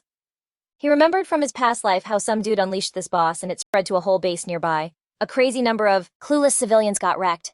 Getting possessed by this thing was pretty much a death sentence unless you had a teammate to cleanse you, or you were one of the super rare classes that could pop special invincibility skills to stay alive. Our boy's eyes got super serious, and he decided it was time to whip out the Dark Knight ring blade. Shadows started swirling all around him. And just like that, he could see the boss's true form, which was hiding inside all that nasty miasma. With his dagger, Kinfang went straight for the real body, and a system window popped up telling him that he'd smoked the gold tier boss, Death Miasma. Kinfang knew this boss was way stronger than platinum level, even though the game called it gold tier and its drops were only gold grade. Luckily, that new skill he learned, the Dark Knight ring blade, dealt magic damage. The boss's body turned into a lifespan orb, and using greedy hand, Kinfang scooped up all the loot. He let out a sigh. After all that work clearing the tomb, he was really hoping for some gold tier loot. Then Kinfang got a rare item called a mount bell. He was totally stunned when he saw it. Our boy was stoked, cause the boss actually dropped a mount. This totally proved that Linloy's legendary koi luck wasn't just some rumor, it was 100% real. According to the system description, the Mount Bell Ghost Nightwolf was for summoning a level 11 Ghost Nightwolf. This thing could help you fight and you could ride it, but you had to be at least level 11 to use it. Kinfang remembered the Ghost Nightwolf was one of the fastest mounts you could get in the early game. The Ghost Nightwolf was level 11 and its grade was gold. Epic. Its stats were insane. 148 strength, 155 constitution, 135 spirit, and a crazy 191 agility. Plus the mount would level up with him getting stronger as they went. But if he ever traded the bell, the wolf's level would reset back to the beginning. Its skills were sick too. Dash. When you're riding it, your speed gets boosted by 245%. Nightwalk. At night, the mount could stay in level 1 stealth forever. Attacking would break it, but it added 120 reveal damage, and it only took 60 seconds to go back into stealth. Pounce. This let the mount jump on a single target 3 times in a row, and each hit dealt an extra 267 physical damage, and it only had a 12-second cooldown. Wolf Howl. It gave all your allies a buff of plus 35 attack, plus 35 physical defense, and plus 35 to all element resistance for 180 seconds with a 600-second cooldown. Kinfang knew this thing wasn't just a mount. It was a battle pet too, and the fact that it had a stealth skill was a total game changer. It was nighttime, so Kinfang hopped on his Ghost Nightwolf, left the ruins, and started heading to his next spot. His plan was simple: get to level 15 and stack up enough lifespan so he could extract the mount. As soon as he logged off, he was heading straight to Magic City to take out Kin Xiou, nipping that problem in the bud for good. Kinfang zipped past the Zhenghai Coliseum, remembering that the place was huge and had 2 extra underground levels that were like a giant maze. The whole place was crawling with monsters, which made it the perfect spot for him to power level. With a few quick leaps, the Ghost Nightwolf scaled the wall of the Zhenghai Coliseum, which was packed with strong monsters that all started staring our boy down. The Ghost Nightwolf took a massive leap. Kinfang and his ride started dropping out of the sky right on top of the monsters. Kinfang's eyes lit up, totally focused. He unleashed Shadow Instant Slash, and our boy just started tearing through the monsters. Meanwhile, somewhere else in the ruins, there was this girl Yu who just took down a monster with her sword. Its body turned into lifespan, and she breathed a sigh of relief. Her teammate Monolian, who's the son of some big shot department head in Jonai City, started clapping all like, "That's our captain, your damage is insane." He was gushing about how OP the Hidden Dragon Swordsman class was, and said that Enyu was 100% the girl he was trying to get with. She pointed out that this golden boss was only level 8, and they'd still been fighting it for more than 10 minutes. Because of that, she seriously couldn't get how Shadow managed to solo a platinum boss. Monolin gave her props, but then totally dissed Shadow's achievement, saying he was just some sneaky assassin, who probably just used stealth to slowly chip away at the boss. According to him, anyone with that playstyle would never be a true legend. He was secretly stoked because he knew that luckily Enyu didn't have any major connections. With his status as a big shot official's son, winning her over would be a total cakewalk. Enyu clapped back. "Wouldn't a mediocre archer like you be even better at slowly chipping away at a boss?" Monoling literally fell on his butt and tried to explain that he was like a man of honor and would never stoop to something like that. With a super serious face, he spilled that he'd heard Shadow had a trash personality and was a straight-up killer in the real world. He also mentioned he knew a hunter from the Metropolitan Police who already had level 3 anti-stealth skills. He suggested they find a way to set him up, figure out Shadow's identity IRL, and then basically get him under their control. He argued that someone like Shadow could only be trusted if he worked for their crew. Otherwise, stuff like what happened with Song Fei and Zhang Li would just keep happening. He was sick of cleaning up Shadow's messes, and NU and Wang Meng just looked at each other and started laughing their heads off at Monoling. They asked him if he seriously didn't get it. They explained that it wasn't like Shadow was begging them to clean up his messes. It was the total opposite. They were the ones who had asterisk to clean up after him. That was the only way to make sure they stayed on his good side and could keep working together. They reminded him of Shadow's track record, the first ever global kill of a golden boss and the first kill of a platinum boss, both done solo. With a furious look, Monoling made it crystal clear that to him, Shadow was just some fragile assassin. He was like, how can we not control him as long as our anti-stealth level is on his, calling them a bunch of nobodies? He chewed them out for daring to talk back to him. Then he turned to NU, declaring, you better watch closely because I'm going to ruin Shadow's rep and capture him. He said that when that happened, she would be on her knees in front of him apologizing and begging him to forgive her. Wang Meng totally changed the subject and asked NU what loot the boss dropped. She said it dropped a gold tier piece of gear for a priest, a silver tier piece of gear, and a silver tier skill book. She started tapping her chin, remembering that Shadow usually sold them tons of gold and even platinum gear. This got her thinking, like, how many bosses has he actually killed? Or maybe his talent is treasure hunting and he gets all this stuff from opening chests. With a serious look, Wang Meng admitted that he was a little worried, and NU couldn't help but be kinda confused. Wang spilled what was bugging him, bringing up the Zhong'an restaurant case, the incident, where the entire Dongfang family was taken out during a party. Then he threw out a seriously messed up theory. If Shadow was the one behind that, are they still supposed to be his cleanup crew? Wang admitted he still couldn't read Shadow's vibe at all, and was afraid he might actually be a ruthless serial killer in real life. She definitely knew about that case. The higher-ups were taking it super seriously, and the rumor mill was buzzing about whether it was connected to Shadow. With a confident smile, she explained that even if that whole thing really was Shadow's work, she would still choose to team up with him. She said that even if the bosses refused to clean up his messes, she would personally have his back. Wang Meng was kinda confused, and when he asked why, she just shot back that the real question was, who wouldn't want to have Shadow's back? Just then, their subordinate ran up reporting that in the area ahead, they'd found a place that looked like an arena, but all the monsters inside were already dead. With a grim look, he revealed that there were bodies everywhere. He had no clue what party could have been strong enough to clear out all the monsters from the arena. NU got super hyped and decided to go check out the arena. Seeing her reaction, Wang Meng was even more confused. They got to the Zhanghai Coliseum and saw tons of loot just scattered all over the ground. They were totally floored, staring at the insane pile of gear. There had to have been hundreds of smaller mobs here, which made them wonder what kind of crew was OP enough to pull something like this off. Captain NU had a gut feeling that Shadow had been here, so she told them to scope out the area because they might just bump into him. Monoling was like, yo, how are you so positive it was Shadow? Captain NU said the answer was obvious. He was ranked #1 on the leaderboard, and their crew was right behind him. And since they couldn't pull this off, it had to be Shadow. Monoling got super ticked and blurted out that he had invisibility too and could totally do the same thing. It would just take him a bit longer, that's all. With a smirk, Captain NU messaged Shadow, and when she saw he'd wiped out so many mobs, she figured he must have a ton of gear and skill books he totally didn't need. So she was like, you should sell him to us. Just then, Mendelian's eyes went wide. Kinfang riding his wolf just popped up right behind him. The dude totally hit the deck when he saw the wolf. Meanwhile, Captain and you were super hyped, asking where Kinfang snagged such a cool mount. Kinfang spilled the tea. That he got the mount thanks to the cords Little Black hooked him up with. Hearing that, Little Black got all blushy and was like, it was nothing. Kinfang decided to cut a deal with Captain and you. He offered her all the loot on the ground as a bundle deal, making it clear it was the same old terms. She was like, got it. If she wasn't feeling it, she didn't have to buy. She already knew the drill. Shadow's prices were always legit. While they were chatting, Mendelian was just fuming. His eyes were practically bugging out with rage. He felt so clowned by Shadow and swore he'd make them regret it. Anyway, Kinfang, still on his wolf, started moving through the ruins. According to the system chart, he'd already hit level 13. Under him at level 10 were Justice Enforcement and Wang Meng. Black Goblin Big Lies was also chilling at level 10. Our boy had 245 years of lifespan to trade, and a whopping 255 evolution points. Kinfang was stoked, because after clearing the arena ruins this time, he scored a pretty sweet gold-grade skill book. The skill book was called Silent Concealment. It was a gold-tier skill that let you go stealth without even moving. As long as you didn't attack or budge, you'd stay invisible forever. Attacking. This state added the crazy 300 points of detection penetration damage. It had a 120-second cooldown and you had to be level 13 to use it. Kinfang realized this skill wasn't just a stealth buff. Its real power was that if he used it IRL and mixed it with his invincibility from the game, he could literally just vanish in the real world. He decided to evolve this skill book to Epic, which cost him 11 evolution points. The skill got a major glow up, going from gold to platinum, then to emerald, diamond, and finally to epic. With that, the bonus damage from a stealth penetration attack jumped from 300 to a massive 800 points. Plus, the cooldown got slashed from 120 to just 60 seconds. He figured he might as well evolve some other skills, too. First up, he dropped 34 evolution points to get Venomous Dart to the Epic level. The skill went from Emerald to Diamond, and then Epic, getting all its stats buffed. Its max range shot up to 20 meters. Its on-hit attack damage was boosted to 400, and it slapped on a Venom status. This debuff now did 100% damage per second for 5 seconds straight with no weakness bonus, and you couldn't stack it. Next, he went all in, spending a crazy 200 evolution points to get Graceful Release to the Mythic level, taking it from Legendary to straight-up Mythic. Its weakness attack bonus skyrocketed to plus 300%. And its weakness attack multiplier freaking doubled while its level stayed at 5.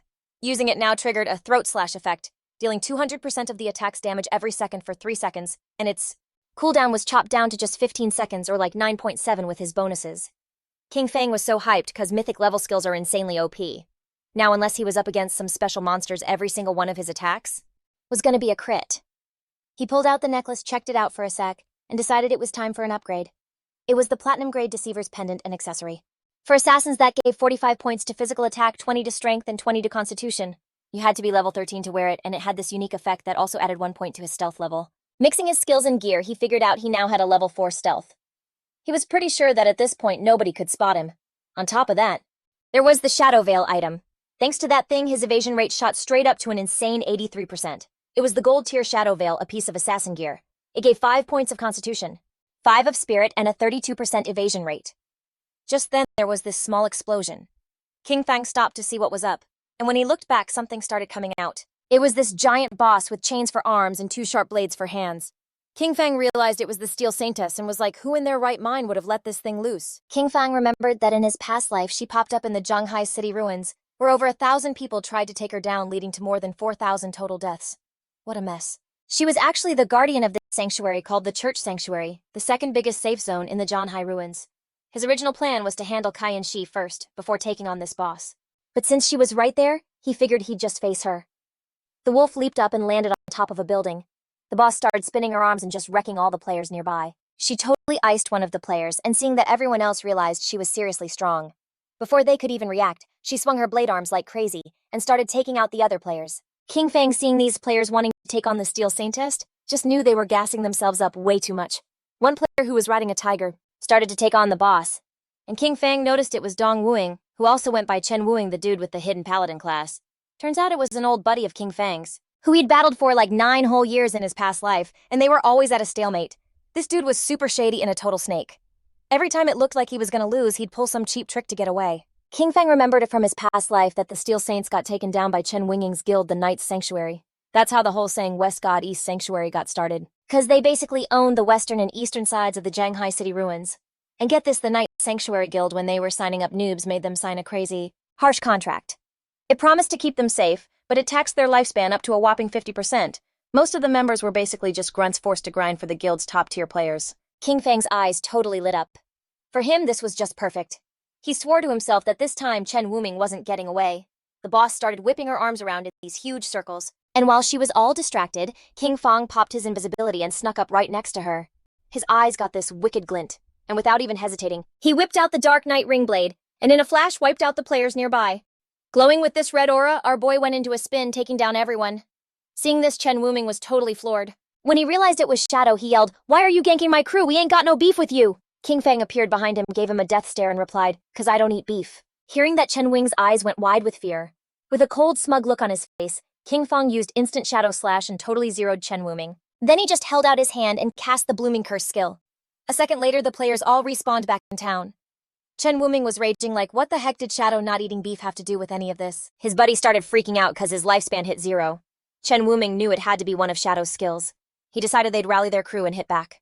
But first they were going to find another spot to grind and get back the lifespan they lost. Xiou was with them too. She was crying, wondering why Shadow was coming after her specifically. Her lifespan was almost completely gone. The system pinged Kinfang that his skill, the Flower Bloom Curse, had just siphoned 4 days of tradable lifespan and a whole year of non-tradable lifespan from Xiou Yaoya. Kinfang couldn't stop a grin when he realized she was in Chen Wuming's party too. His eyes lit up, totally psyched. She'd only just gotten that tiny bit of lifespan back, which was a dead giveaway. She was already desperate. That's why she'd joined the Knight Sanctuary Guild to be one of their grunts. For him, this was just karma. Just then the boss went for Shadow, throwing up a smokescreen. When the smoke cleared, you could see he'd dodged it with ghostly blur. He knew that in Phase 1 this boss wasn't that hard to handle. The boss looked kinda confused. The chains that made up her arms started to get tight. A second later, her arms started spinning like crazy. She had no clue what was going on. Kinfang's eyes got super serious. He knew she basically just swung her chain swords over and over, doing a few targeted or area of effect physical hits. Kinfang popped up above her and decided to combo Bless Release and Plague Blade. After a hit, Bless Release would trigger the throat slash effect, which set off a burst of massive damage. Then Plague Blade would cause a poison explosion 3 seconds after it hit. Kinfang attacked fast, landing several 1,000 points of damage on the boss. Then he used Throat Slash, slicing a deep gash in her neck. In a flash, her HP bar dropped below half. Her eyes started glowing with pure rage. Kinfang stayed chill, though. He knew the real reason she was a guardian was because of her terrifying second phase. Once she lost half her health, the demon sealed inside her would wake up. Any damage she took would get reflected right back at the attacker hit for hit. There was also this old rumor about a portal inside the demon's stomach. Anyone who got swallowed would get zapped to some unknown place, supposedly the bottom of a volcano. But in his past life, nobody ever pulled it off. He figured some noobs just got it confused with mechanics from other games. A bunch of players were watching the fight. They were saying Shadow was a total savage. The Knights Sanctum Guild had summoned the Platinum tier boss, but then Shadow showed up out of nowhere and just wrecked them all. Right after he used one single skill that chunked half the boss's health, instantly forcing it straight into Phase 2. While they were all gossiping, Kinfang, who was still invisible, clocked them. His eyes got serious.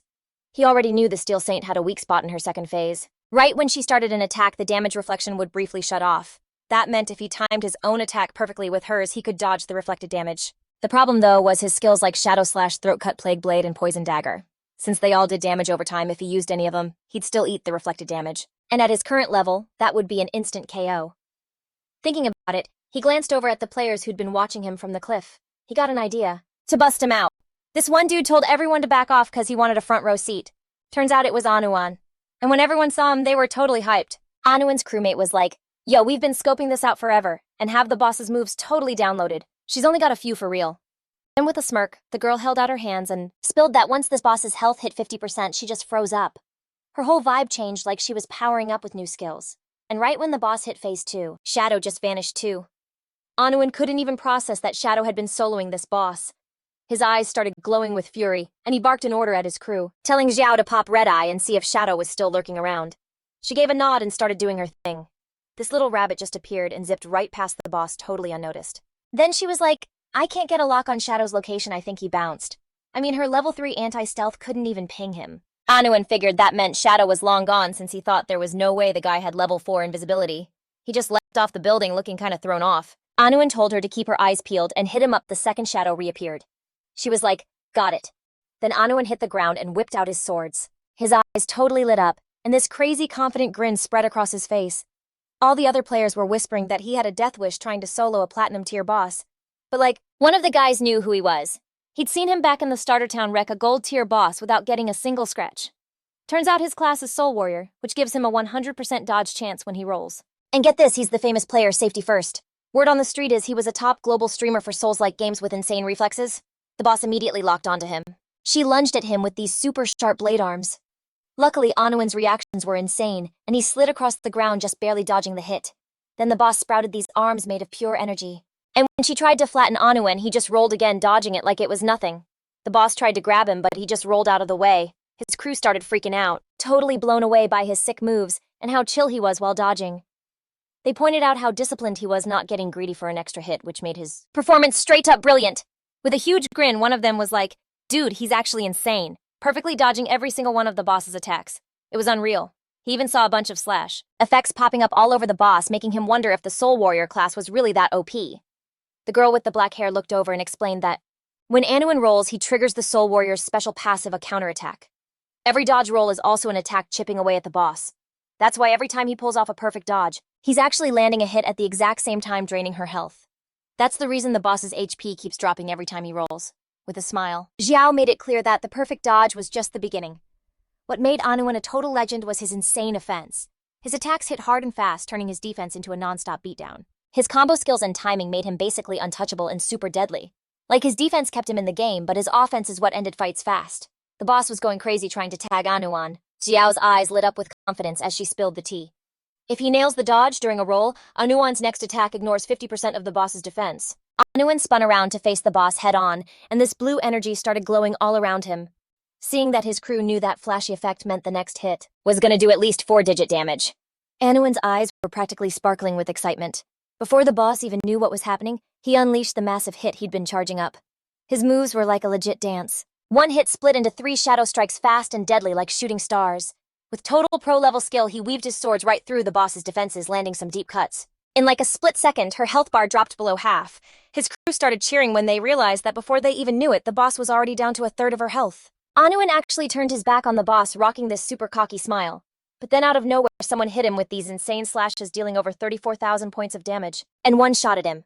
His crew totally freaked out. They couldn't figure out how he died because they were positive he'd dodged everything.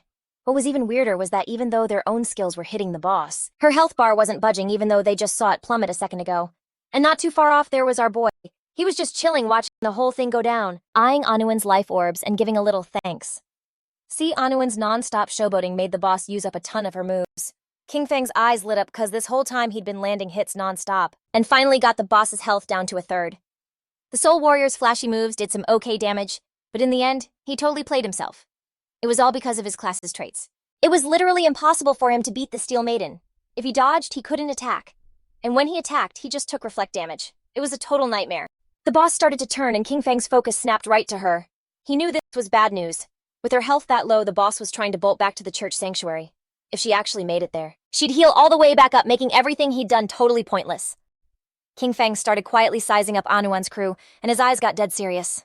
He figured out that the Soul Warrior getting wiped had totally spooked these guys, and he doubted they'd try to fight the boss again. But if the boss didn't attack her, damage reflect buff wouldn't go away. All right, it was time to get real. Our boy dropped down right in front of her, knowing he absolutely could not let her get back to that sanctuary. Seeing him, the other players were kind of shocked. To them, Anuin was a total joke. Shadow was the real deal.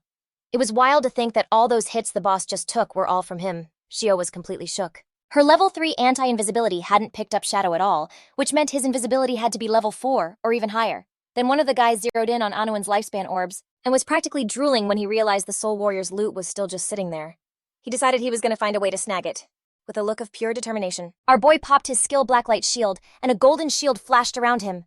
This skill threw up a 10-layer shield, and each layer could block a single hit.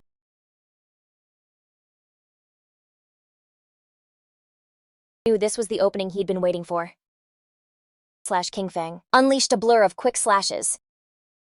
Boss down. His Blacklight Shield was now down to 7 layers.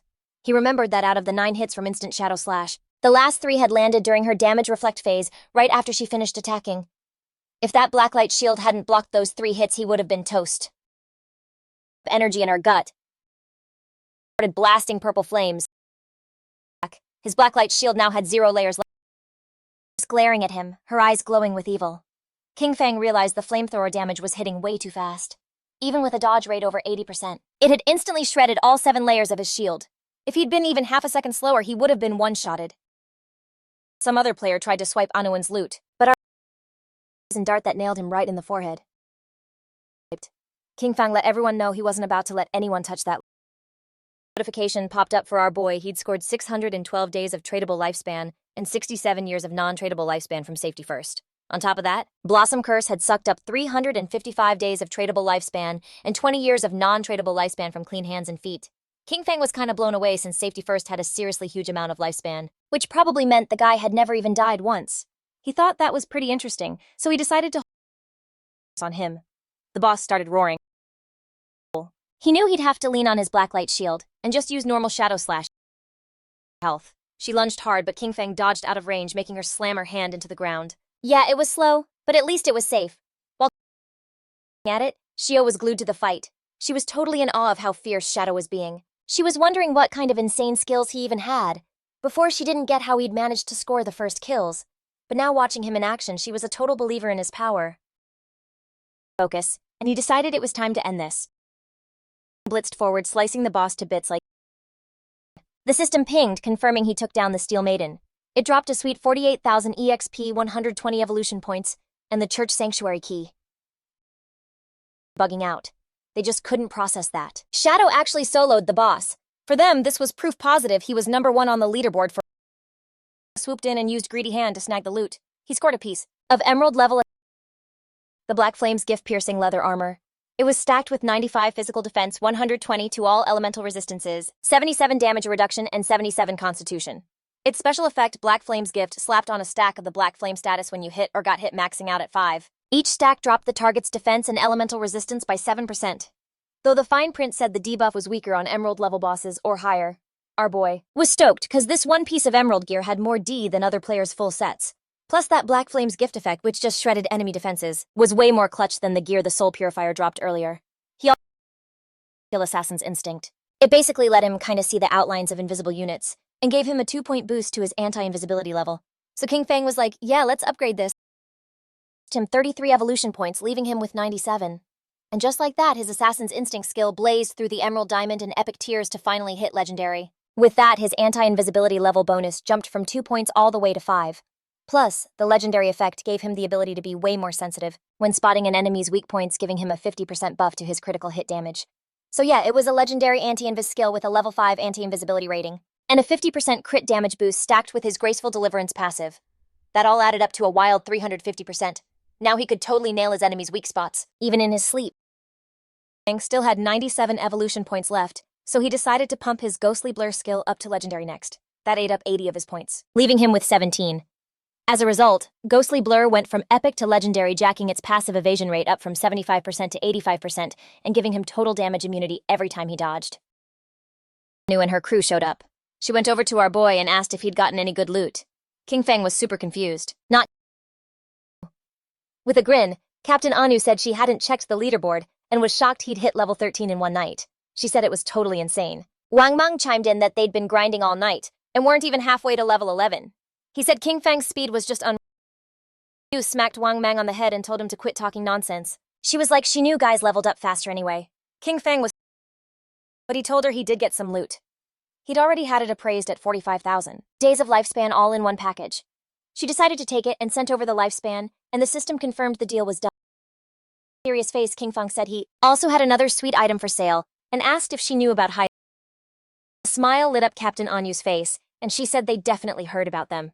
She explained that, in the ruins of Zhanhai City, there are no safe zones, but player squads can take over hideouts to use as bases. In them, they can stash supplies and pop magical defensive barriers when things get real. To block out the water, Kinfang knew she had probably just heard about the small hideout dropped by the Golden Boss. She nodded and explained that in Zhanhai, city's officials hadn't found a single hideout yet. She added that in Modu, the officials had already taken over a medium-sized hideout, which is how they even. Kinfang pulled a golden key out of his inventory. Now that she got how big a deal a hideout was, he revealed it was the Sanctuary hideout key, which dropped from the boss he just took down. The hideout was over 800 meters of land, and suggested they go back and figure out a price they could offer. After that, he'd think about. Captain Anu and Wang Mang were totally floored, because they knew the bigger the hideout, the stronger its defenses, and the more solid the stuff inside. A hideout that was 800 meters was more than enough for every single member of Zhanhai City's official forces to get their own private. Reached out her hand looking super curious, and asked how much he was thinking of selling a hideout that. Kinfang said they should go back and talk first to see what price they could come up with. He knew that in his past life, this hideout could go for 2,000 years of lifespan. If he could sell it to the government, that combined with the lifespan he already had, would be enough to pull all his gear skills and levels out into. Looking kinda stressed, Captain Anu agreed to his plan and promised she'd report it to. Then, she said there was one more thing and asked for his help. They had just gotten word that 7 gold tier bosses all spawned together in Darkmoon Town, where a ton of people had already died. Because of this, they were willing to offer 10 years of lifespan if Shadow. Hearing this, our guy was like 7 gold tier bosses didn't sound like a huge problem. He thought that even if they were all grouped up, the official forces should be able to take them out eventually. So he figured if they were asking for his help, there had to be something seriously messed up about them. A thumbs up. Totally impressed, he confirmed he was right. She explained that they had managed to single out and kill one of the 7 bosses, but it just came back to life. And not only that, but the stats of all 7 bosses suddenly skyrocketed, instantly wiped. Kinfang's eyes went wide with surprise. He remembered there were group-type bosses. It made him suspect they might be puppets made by the cursed slate, one of the ancient god slates. If it really was an ancient god slate, then there was no way he was passing this up. Right then, and told her to send him the coordinates. She wished him good luck. Our guy was thinking. NGL Inu was being legit. The loot from 7 gold tier bosses could sell for like 40 or 50 years of lifespan, and she even threw in an extra 10 years as a bonus. For real, that was a super sweet deal. On his ghost night, Wolf King Fang passed by a ways off a bunch of players. It was Xiao Yu with a smirk. This slapped her right across the face, calling her some thirsty girl trying to get with the guild leader even though she was a total noob. All bruised up, just started sobbing. The mean girl gave her a death glare, making it super clear this was a warning, and that she better back off the guild leader, or she'd wreck that pretty face of hers. They just kept King Fang, watching this whole mess from a rooftop, figured some major guild drama after joining the Night Sanctuary. He'd seen this kind of petty power trip a million times, but back in the day, he was always the one who had to fix things for her. He dropped to learn to just vibe on her own. Xiao Yu was bawling and begging them to stop because it hurt so bad she literally thought she was gonna die. But the girls wouldn't quit and swore they were gonna end her, calling her a total tramp and saying who knows how many guys she'd been with. Into the statue, remembering a secret under the huge statue in the middle of the Jonai city ruins. There was a hidden room that was a shortcut back to the starter town, a pro tip that almost nobody knew about. A magic circle. He knew this teleport wasn't going to be free though. The first jump cost 500 days of lifespan, the second 1,000, and the third 2,000, basically doubling every single time. Would evolve into a high-tier zone where all the weak mobs would turn into actual bosses and secret loot would start popping up. Case in point, the ancient god slate that was there now. No way was he gonna. The system pinged him. Teleport back to the abandoned land of the gods, Dark Moon Town. King Fang was like, wait, Dark Moon Town. That was a late game spot he'd never even heard of in his past life. He didn't even hesitate and hit teleport. The days of lifespan and Moon Town. The place chilling and chatting. King Fang was kinda shook. He didn't expect the place to be so busy and was wondering why it was basically a retirement. Little ways, he spotted a few other players. One of them was helping an old lady get up. She was super relieved to be back in the safe zone. The players were like, hey, just like we promised, we got you to level 3. You got 72 days of lifespan from it, so now you just gotta hand over the tradable part. I was like, no way, why are you asking for my stuff? I thought you were a charity thing helping me level up for free. One of the guys with a patient, we didn't ask you for anything when we partied up before. Part of the lifespan that drops from the monsters we beat gets shared with you. The other dude added, you just need to give us that part just like we agreed on from the start. The old lady even more mad, and she made it super clear she had no idea what agreement they were talking about. She thought it was totally shameless for some young whippersnappers to try and take stuff from an old lady like tried to chill her out, explaining she had it all wrong. They were power leveling her for free, and just wanted the lifespan the monsters dropped in return. They made it clear that if she didn't party up with them, she wouldn't get the shared lifespan or the same amount of XP. The old lady yelled at them not to touch her and started screaming for help, claiming the Mango River Guild was harassing her. And grabbed her from the ground, leaving everyone, including the players, totally confused. He grabbed her by the neck, gave her a death stare, and pulled out his dagger, without even her. Upon seeing this, the two players couldn't help but feel totally confused and just went. Lifespan orbs popped up on the ground. Our boy pointed out that her lifespan was right there for the taking. The players started cheering and asked who the pro player was that just helped them out. Them a solid, then turned and walked off. The players snatched up the lifespan, stoked they got 72 days, and thanked our boy. For King Fang, it was a total drag that you couldn't fight inside town. About the Mango River Guild, it hit him that they started. He remembered the guild was all about charity work, helping old people survive in the abandoned land of the gods for free. They ended up getting official cred and a ton of support. Just based on numbers, Mango River was like the biggest guild in all of Haki. Eyes started to gleam. He was thinking that in this messed up apocalypse, the world needed more people exactly. Later that night, deep down with a mud monster. One of them yelled to her friend Mother to use lightning strike. She was on it and started charging up her magic staff. OMG, a lightning bolt just shot up from the ground and zapped the monster. The swordsman in the group totally seized the two into these lifespan orbs. He was so relieved they finally beat that thing. The girl was like, you guys are the absolute best. The player named Mother mentioned that if they just paid attention to other people's tutorials, they could totally take down the small fry monsters too. Walking through the woods, the guy asked Yan if her bestie Xiao for real joined the Night Sanctuary Guild, cause he heard their membership fees are crazy high. She nodded and said she'd even invited Xiao to join their guild Manga River. With a explained that she told her Manga River is a charity guild, where a bunch of people like them who aren't amazing at games all help each other out, and they even have vets guiding them, but she just... The other player remembered that Xiu was already level 10. Since she got power leveled by the Night Sanctuary crew, she added that she'd heard that this guild's membership contract locks you in for like 3 years. Once you sign, you're basically their property for that. I knew that even though they boosted her to level 10, they were just using her like a tool, and that's it. According to the player, if you don't have the skills, the best move is to just quietly grind on small mobs and slowly stack up lifespan and XP, just like they do, sticking to farming little monsters and bailing to call for backup whenever a boss. Yan just sighed. She knew Xiao thought she was all that, because after all, she had a hidden class, so yeah, she was definitely stronger than them in that way. A whole storm of invisible arrows started raining down on them.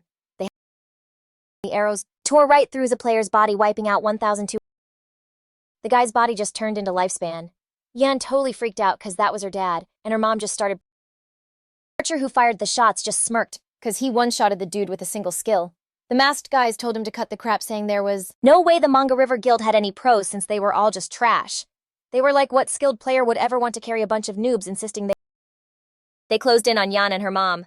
With this creepy smile, the archer told them to hand over all the lifespan they totally terrified. She knew that the GMs had officially banned Peking and remembered these guys were risking getting a wanted status. Archer started pointing at her with this smug grin, making it super clear he couldn't care less about the rules. He was done talking and gave them 3 seconds to drop. The player named Mother was about to do it, but Yan stood her ground, telling her mom, don't even think about it. She told her to spam the guild channel for help while she tried to hold them off. He ordered his crew to attack. He was like, take out the old one but keep the young one alive for some fun. Dudes charged her, but out of nowhere started chomping. Yan was so confused, like what was even happening. Completely bug-eyed. Before he could even blink, someone blew him off. It was Kinfang. While the wolf was tearing through his goons, our guy just silently stared at the archer's head. He quickly realized it was Shadow. Spawned back in town. He was so ticked off, and so were his lackeys. They were wondering if it was because of the killer status, but even with that, there's no way all their lifespan should have been completely drained.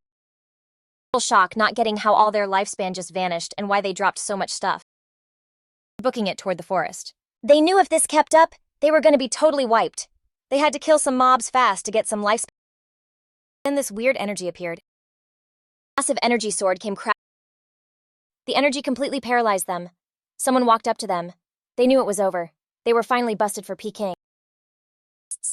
The one holding a skill book announced they were official bounty hunters, and that by the game's rules they were placing them under arrest, for which he demanded they provide their real-world info. The other priest gave them a death stare, and made it clear that if they fought back, he'd instantly zero them out. Meanwhile, back in the started blooming from the archer's body. Was so happy and thanked our guy, knowing that without him, she and her mom would. Kinfang started, looking down at the ground, thinking he never expected Chu Yan to be so cool. She was kind and super brave, like the total opposite of Kin Xiao. He had no idea how they even became besties, but luckily, they'd gone their separate ways. And Kinfang just vanished into thin air. When they noticed, Yan and her mom were like, wait, what? Picked up the lifespan orb, looking totally confused, because she wasn't sure if it was her dad's. Her mom was also confused, wondering where everyone went. She asked her daughter how Shadow just suddenly poofed. Yan was like, I have no clue. All she knew was that he was the top shadow boss on the entire planet. LD players was hanging out. They were all thinking about how the captain said Shadow would be there in a few minutes, but it had been almost 30 minutes and they were wondering what he. Super curious. One of them asked the others if Shadow could actually take down the bosses inside. Another player was like, dude, I doubt it, since those things can just revive. He thought it was insane that he even dared to take the mission knowing they were bosses that just kept coming back to life. Our guy completely them as Kinfang started to back away. He knew the ancient god slate gave gear 1 positive and 1 negative buff. If you were lucky, these buffs could even mess with your class traits. The 7th ranked player in the world summon an ancient god's ghost with 7 of these slates just to destroy a legendary level boss. Sometimes these bosses were invisible with crazy high stealth levels, so players who got wiped out without even knowing what hit them. Made by the ancient god slate had their own unique mechanics, and each one had different skills. King with pure evil glowing in their eyes just standing there. Like I said, sometimes these bosses are super stealthy and invisible, and players get taken out before they even know what happened. Other times, the real boss was some summoner-type sorcerer hiding somewhere close. In those situations, the boss everyone was fighting would just keep respawning forever. Until once you killed the bosses, they'd revive, and every time they'd all get a stacking berserk buff. The official guide said killing even one of them would trigger the whole revival and berserk thing. But what if you took them all out at the same time? Would they still come back? It was definitely worth a try. To equip the follower's pendant first and use a devout follower for a test run. Our dude summoned a devout 1,400 points of HP. One of the boss rage. It whipped around. The devout follower's body just exploded. Even care about the poor thing.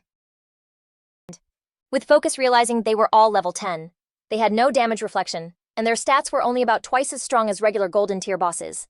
He used his shadow. Weird red energy started spreading all over the place, with poison darts that lodged right in their throats. To vanish. Our guy was a little confused when he saw they didn't drop any loot. Bosses started to merge into a way more gigantic. The mega boss started charging at Kinfang, knowing that taking them out at the same time was the right call and that they were now in the next phase. Then he spotted the symbols covering the giant boss's body. The boss it. He immediately recognized the symbols on its body as ancient god script. By figuring out the individual words, Disaster Sky, Ancient Tuo Wu God, and Sea, and rearranging them, he translated it. The boss's real name was Uthos, the Calamity Ancient God. Closer and closer. Kinfang was totally confused about what to do next. Then he wondered if he was supposed to attack different parts of the boss in the order of the characters. I mean, it wasn't like he poured a ton of people and resources into studying Ancient God script just to beat the Ancient God ruins for nothing. He stepped in and attacked the symbol that the boss had on its left, the symbol on the arm, chest. Poison started oozing out of the boss's body. It opened its mouth and let out a roar of pure ash. It started to fall to pieces and crashed into the water. Our guy went on alert, having no idea. And coffins shot out of the water, and the boss began to float and change its shape. Soon a bunch of monsters popped out of it, roaring. Inscriptions carved on the coffins matched each of the monsters one by one. Apparently, in this stage, he had to kill them near their own coffins. Ancient God Slate. This had to be the final phase. The monsters started charging toward our boy. His eyes shining with determination. Area where our guy was fighting for the ancient god Slate. The commotion of all the other players nearby. They were kind of confused and curious, not sure if they were feeling an earthquake or if all the movement in the valley meant the boss was going berserk. Because of that, they decided to go check it out. Lost asked, "Where the heck is Shadow?" According to her friend, there was no way he could beat this boss, so he probably wasn't even going to show up. The party's swordsman's eyes went wide with surprise, telling his friends to come look. Empty. There was no sign of Kinfang or the boss leaving the players. They started to walk around and noticed the ground was all cracked, wondering if the earthquake had just happened. Even killed the boss or what was going on. Captain Anu hit them up on comms and told them to bounce since Shadow had already. The players' jaws just hit the floor. They couldn't wrap their heads around Shadow taking down the boss all by himself. Coffins were empty, the chains totally busted. They remembered just a sec ago, they were all doubting if Shadow could even take on those 7 bosses. Now, not even 10 minutes later, they were all gone, and they didn't even see Kinfang show up. They were like, how did he even do that? Especially since the bosses were supposed to respawn. That's when it finally started to click why their leader made the calls he did. Strolling under the moonlight holding a slate. He was thinking this haul was actually pretty sick. Totally hyped. He'd leveled up to level 14. Thanks to those 7 bosses and his greedy hand skill, he'd banked a grand total of 294 evolution. The real jackpot was this ancient god slate he'd found. This thing was so complicated the officials wouldn't crack it for at least a month, and the following he dropped 210 evolution points, leaving him. His Shadow Flash Slash skill went from epic to straight-up legendary. The upgrades were nuts. The blink range jumped to 40 meters. His stealth now lasted 15 seconds, and the cooldown dropped to 8.8 seconds.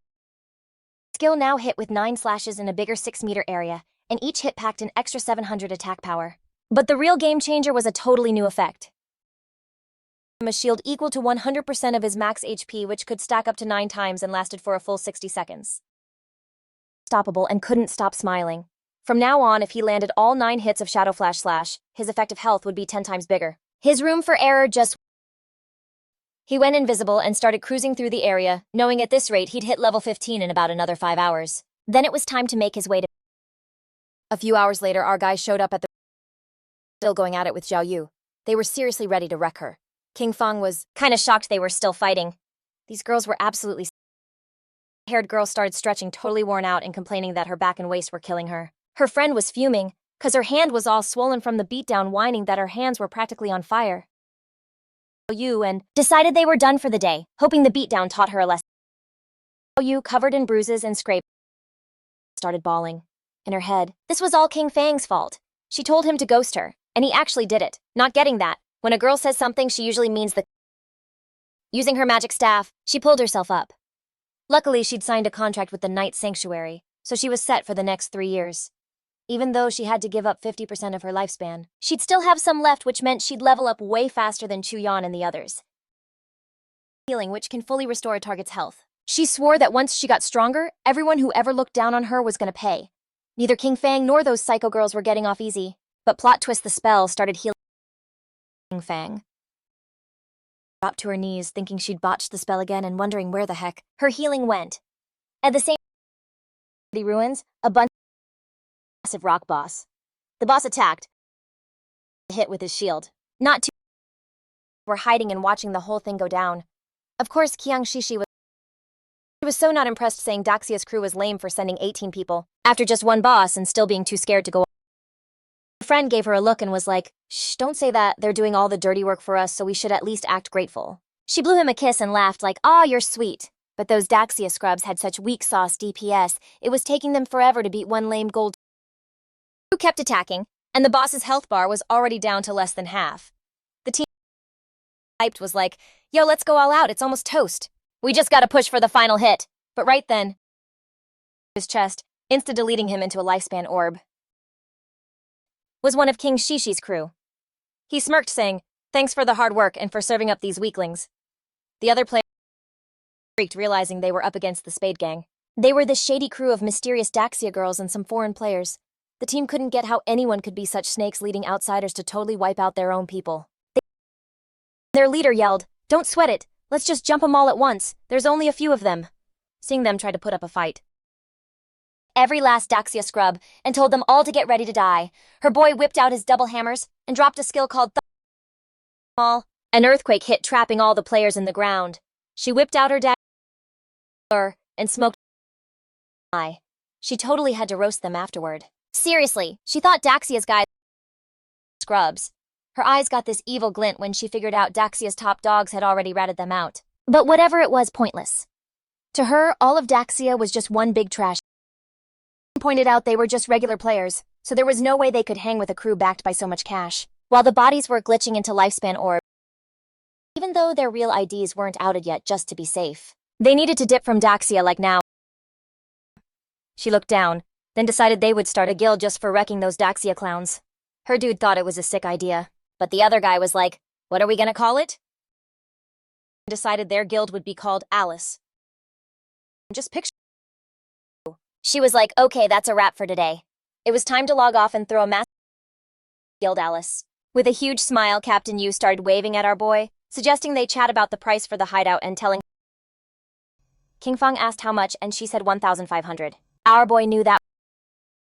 Captain Yu was like, I know, 1,500 is way too low, so she argued hard and got the big boss.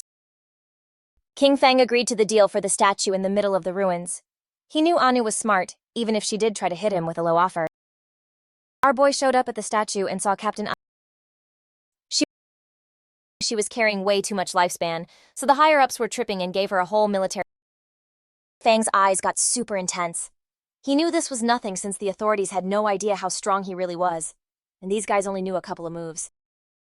He handed over the key. The system pinged him that the deal went through. He lost the church, but scored 2,000 years of tradable lifespan. The deal, Kinfang decided to bounce and Captain Anu said her goodbyes. The knights were totally confused, wondering why she'd pay 2,000 years of lifespan just for this. She had to spell it out for them like, "You don't get it. This is a hideout that can fit hundreds, even thousands of people, and no one but Shadow would be generous enough to part with it." That lifespan drop from Anu was clutch. It meant he could get totally geared up before heading to. Kinfang immediately started spending the tradable lifespan he'd just gotten. He burned 71.2 years to hit level 15. Then he went on a skill shopping spree, the mythic level 1, Blessed Liberation for 161.7 years. The legendary one, Assassin's Instinct for 71.12 years. And 3 epic level ones? Silent Concealment and Darkest Hour for 36.35, 23.71, and 34.65 years. Last, he dropped 113.8989 years on the Mount Bell item. Except for the gear, everything else, his skills and level was now completely in sync. His real-world strength was basically the same as. The system flashed an alert that his hunger was at 90%. He hadn't. We decided to log off and deal with that first. And woke up in a cage at the. Some dudes. They pulled their weapons, telling him to hand over his lifespan, or he'd end up like the others in this dump. One of them was gloating, saying the apocalypse was lit because it meant Kinfang just gave them a death stare. Seeing that one of the guys got heated and yelled at him to hurry up and fork over his lifespan, the other dude begged his boss to. The guy with the bat just figured Kinfang was too scared to move, and decided it was easier to just take him out. But before they could even take a breath, G started filling the room. Shadow ring blade skill. A second later, crumbling to bits. Instant ramen, realizing the more power he pulled into the real world, the more energy his body burned through. At his current strength, normal food just wasn't gonna cut it anymore.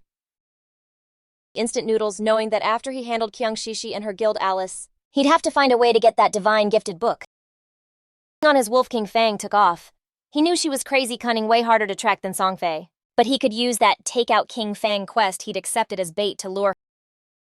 Starving, he headed towards Magic City, planning to grab a bite on the way. At that city, Qiangxi was throwing a huge party. She was telling everyone. She hugged her two buddies and said that for her, the rush of logging into the game right after their insane epic battle was just an incredible feeling. The guys hyped her up, saying her skills were totally next level. Laughing, they called her a crazy wild chick. To say Shadow just sent a message. Kinfang was totally taken out. He told her they needed to meet up in Magic City for real, and he'd bring Kinfang's head to collect the final payment. She knew meeting Shadow IRL was way too sketchy. She was like, nah, we don't need a face-to-face, just send a pic. Her guy explained that Shadow's totally off-grid, no phone cause he's paranoid about the Auths tracking him.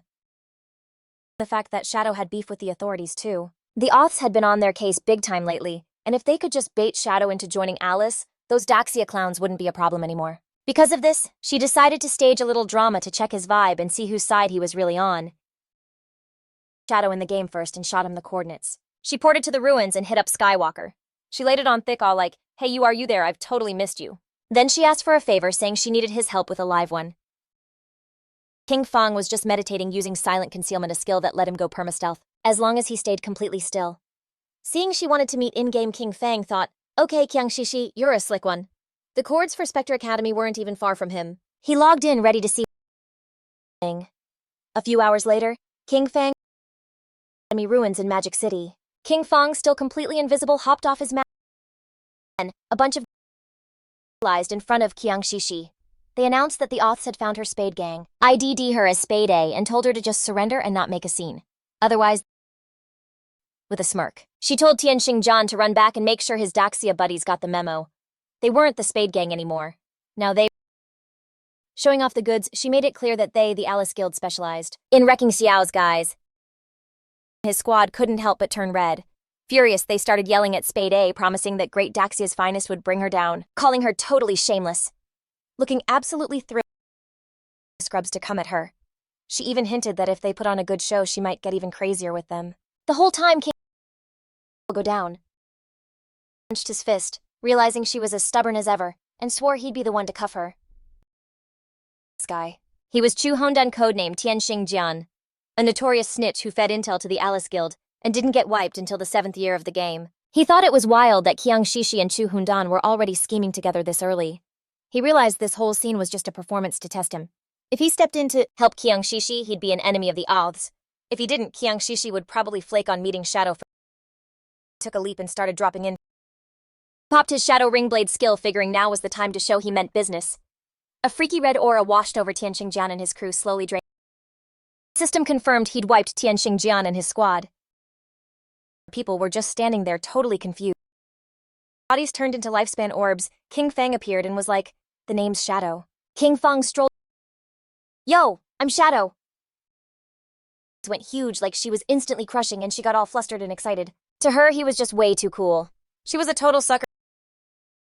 She actually started tearing up, saying what a total shame it was that Shadow was a Daxia loser. She couldn't believe a guy this powerful had to be from Daxia, and started trashing the nation. Her crew was freaking out when they saw Kinfang had dealt over 40,000 damage. They were like, dude, that's the power of the #1 player, and rushed to greet him. But our boy moved two guys instantly and turning their bodies into with a made up an excuse, saying, I have no idea what you just said, but I'm gonna assume you were insulting me. Shook. She quickly clarified, no, we weren't dissing you. Kinfang played dumb, offered a fake apology, and said that to avoid any more mix-ups, it was probably better to speak the Daxia. Our guy decided it was time to trade, but first he told her to put some clothes on. With a about Kinfang's head. In her head, she was thinking Shadow was a major weirdo, but she was so here for it. He had Kinfang's head on him. He explained he couldn't bring it into the game, but he could definitely show it to her IRL if she was down. She pulled up the system window and with a confident look decided to trust him. She had already seen how strong Shadow was, and felt like he wasn't the type to. Shadow received 1,500 days of tradable lifespan. He was about to dip, but she stopped him. With a smile, she offered him, saying he had the skills and she had the cash. She told him she had a new target she wanted taken out, and if he was down, he should slide to her place that night. She crazy and promised she'd do like anything. Our boy got kinda curious and asked who they were supposed to delete, and what the payout was. As she like, let's meet up IRL to talk. She promised the pay would be way bigger than last time, and said she'd be waiting for him that night at the Magic City. Kinfang got serious, wondering if her spot at the port was like her yacht. The staff crew totally pissed, cussing out Shadow cause he just knew he'd double-cross the officials. But low-key for him, this was a win. Kin Xiou had actually teamed up with Shadow. He realized those clowns in Zhong'ai City were the ones to blame for always beefing with Shadow. To get everyone to collect their lifespan first, cause things might pop off soon. Linking you, this girl with white hair just nodded. Night drizzle. She started thinking that maybe Shadow had for real teamed up with Spay. If that was true, they had to figure out a way to take Shadow down, even if it meant getting zero. Staring at her hand, lost in her thoughts. She knew the power gap between her and Shadow was like huge. She couldn't even catch a glimpse of his outline before. A few hours. Some guy in a hoodie rolled up to Kin Xiu's yacht. He said he was Shadow and was there to see Spay. The moment they knew who he was, they told him they'd been waiting and were ready to bounce, telling him to come on board. Shadow didn't say a word. And the yacht was cruising in the middle of the ocean, miles from any city. Out a glass of wine. She was rocking a classy red dress and offered him a glass, saying they were finally meeting for real. She was like she didn't expect him to be so mysterious IRL too. Got right to the chase and asked who she wanted him to ice. Closer to Shadow, and with a sly smile told him that there was no fun in just jumping into business. She suggested that on such a perfect night with great company, they should save. Instead, she invited him to have a drink and toast to the awesome night they were having. Shadow took the glass, and without even hesitating for a sec, took a sip. Kin Xiou super stoked, and soon enough Shadow was.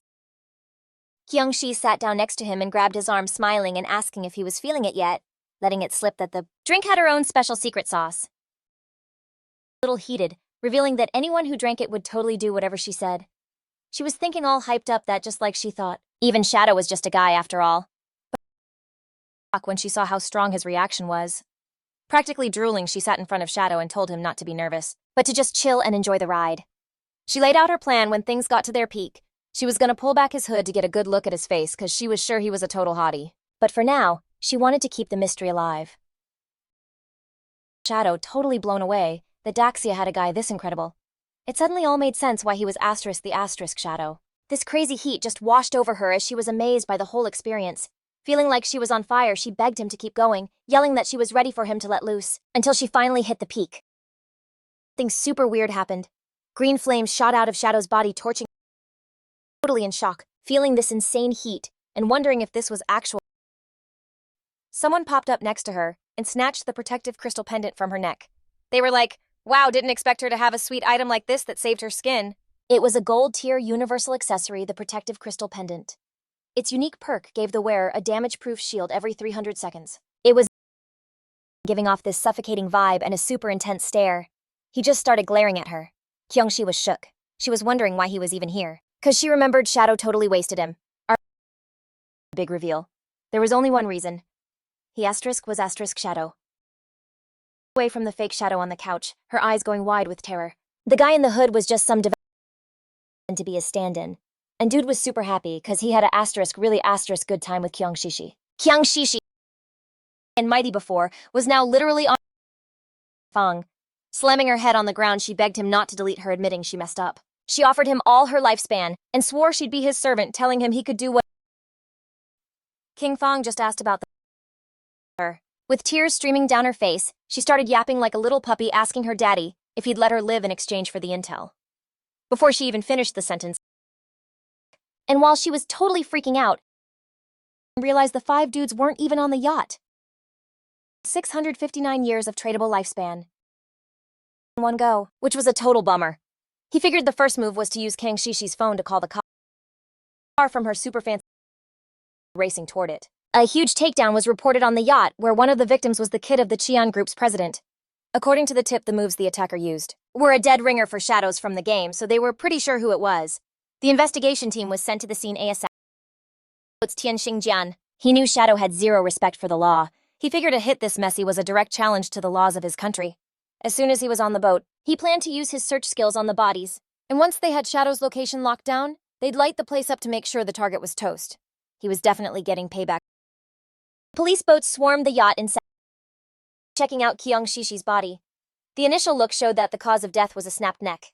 They found some unknown DNA in her mouth along with burn marks. Tian Xingjin cursed Shadow out because he didn't just take her out, he disrespected her body. The skill, called Last Words of the Deceased, by touching the body. The skill gave him the killer's location for 5 whole minutes. He, Tianxing Januhan, swore he'd make sure the person responsible paid for this. His eyes went wide. High alert, pulled his gun. Careful because Shadow was right there. He started yelling for an all-out attack toward their 6 o'clock. Before he leaving everyone else totally stunned. Right next to Kang Shishi's. Linking Yu, though, kept her cool. With a look of pure a group shield and started shooting, calling out Shadow for taking down the investigator and asking if he was trying to become an enemy of the law. Fang told them all to chill. He explained he only took out Ku Hondan because he was a traitor leaking official intel to Kang Shishi for some perks. As for the proof, he said it was all on his phone. They were free to check it out. Powered on Ku Hanan's phone and told Captain Lin that yup, they found chat logs between Captain Q and Kang Shishi on their phones. That's when it dropped that Qian Shishi was the player, known as Black. Captain Linking Yu couldn't believe it and had to. She grabbed the phone, but the officer freaked out, telling her to wait a sec. She was confused. Like, what was the big deal that she couldn't see? Her eyes went huge when she saw a pic of Ku Hondan and Qiang Shishi kissing. Blushing like a total tomato when she opened the photo gallery and saw all the spicy private pics of them. The cop got all nervous, saying he totally realized Shadow was telling the truth the whole time. It all finally clicked. The last time Shadow wiped them in the game performance for Kang Shishi. Shadow had earned Kang Shishi's trust, so he could find her and take care of business in real life. After that, he tipped off the cops, luring and taking out Quan. With one move, he helped the officers fix 2 giant problems. Staring so hard at the photos, she realized just how terrifyingly smart Shadow was. She understood that if he turned against the authorities, the consequences would be an absolute nightmare. She had just shot at him a few moments ago. He probably wouldn't hold a grudge, but she was worried this could screw things up between him and the authorities. Looking at him for his help, and apologized for shooting at him earlier. Then, without even thinking twice, her own leg. Panicked, but she told them not to worry. With tears streaming down, they were even now, and begged him to please keep cooperating with them. Her up and told her there was no need to be so extreme. She shot back that they had no idea what Shadow was like, and in any case, it was better to be safe than sorry. Fang was using his invisibility skill, watching the whole scene unfold. He recognized her late-night drizzle real name, Linking Yu. She'd shot herself just to make sure they weren't enemies. That was exactly what you'd expect from the future top dog of Magic City's official forces. Not far from the ruin. Spawned. The player with the shield started fighting them and yelled for Xiao Yu to heal him. She raised her friendly step. She was such a klutz that she healed a monster instead of her own teammate. The monster bit the player, who, totally shocked she'd healed the wrong target again, called her useless as always. Her friend. A few seconds later, they both respond. Xiao was like, what even happened? She hadn't seen a soul. She figured it had to be Shadow and started wondering if he was always on her case because he found out she was trying to get payback. He clocked her hard on the head, calling her a total moron and asking why Shadow would even bother with her. He told her they got completely wrecked by the platinum boss, the headless assassin Shero, and was like, did you even check the system notifications? Now Xiao Yu had a huge lump on her head and looked seriously mad. The guy spilled that her messed up healing spell was what aggroed the boss. Then he swore if the guild leader ever stuck her in his squad again, he'd just peace out on life right then and there. Just then, the boss dropped down right near them and the dude started to freak out. This super weird aura started coming off it and the guy just ditched Xiao Yu and started booking it. When Xiao Yu realized the boss had actually followed them, her eyes went wide with fear. This was so not good.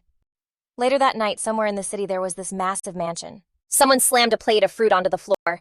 It was this redhead on a call and she was absolutely furious. She was yelling that the people on the other end were totally useless. This was the perfect chance to take out Shadow. and they were just bailing. She didn't want to hear their lame excuses. Shadow had wiped out her entire Dongfang clan, and she wasn't about to let them get away with it. After being their inside man in the government for years, they proved to be completely worthless when it actually mattered. She demanded that they make Shadow pay no matter what it took. Behind her stood this kid holding a whip. She reminded him that Shadow was the one who took out his father-in-law, asking him what he was waiting for. Behind the kid was an injured woman with a look of pure evil and confidence in her eyes. The kid told his mom he had a plan to finish Shadow. His mom got curious and asked her son Nantian what his big idea was, reminding him that the god-awful game was only for adults over 18, and he still wasn't old enough to get in. Nantian's eyes started to gleam with confidence as he explained that even though he couldn't play the game, he could still use his brain. Since Shadow loves to go around ganking people, his plan was to send some bait to tick him off and lure him to his dad's fireworks factory. They'd have the whole trap set up. And when Shadow showed up to waste them, they'd blow the entire factory. That way, tens of thousands of fireworks would be his own personal funeral pyre, letting the whole world watch him go down. And even if the plan totally flopped, there's no way Shadow could trace it back to them. A smile crept across his mom's face. She was thinking they did a pretty good job making him. Then she turned to Chu and snapped that her own son was more useful than him. Chu didn't argue. He just said the whole thing needed to be kept super quiet. The official word on Shadow was still to try and recruit him, and anyway, his older and second brothers would never be on board with this. Hearing that, the mom hung up and decided she'd just handle it herself. She went over to her son, glanced at the woman who was tied up, and asked him why he still hadn't handed over his lifespan. Nantian apologized and started touching his cheek, and while blushing, he admitted that he kinda lost control for a second and accidentally took her out. At the same time, back in that messed up game in the ruins of Magic City, the boss that was chasing Xiao and her friend attacked in a flash. Right before they could dip, it moved like lightning, slicing them to bits and killing them on the spot. Xiao Yu was in total shock. She couldn't believe how insanely fast the boss was. A second later, their bodies poofed into orbs of lifespan. The players nearby saw it happen and started freaking out, pointing at how the other players just suddenly dropped dead. They figured someone invisible insta-killed them and immediately thought it had to be Shadow. Before they could even catch their breath, the boss attacked again, wiping them out and turning them into more lifespan orbs. Seeing this, the last player standing started running for their lives, thinking Shadow had gone totally nuts and was just slaughtering noobs everywhere. Meanwhile, Kinfang was just standing over the ocean whistling and enjoying the vibe.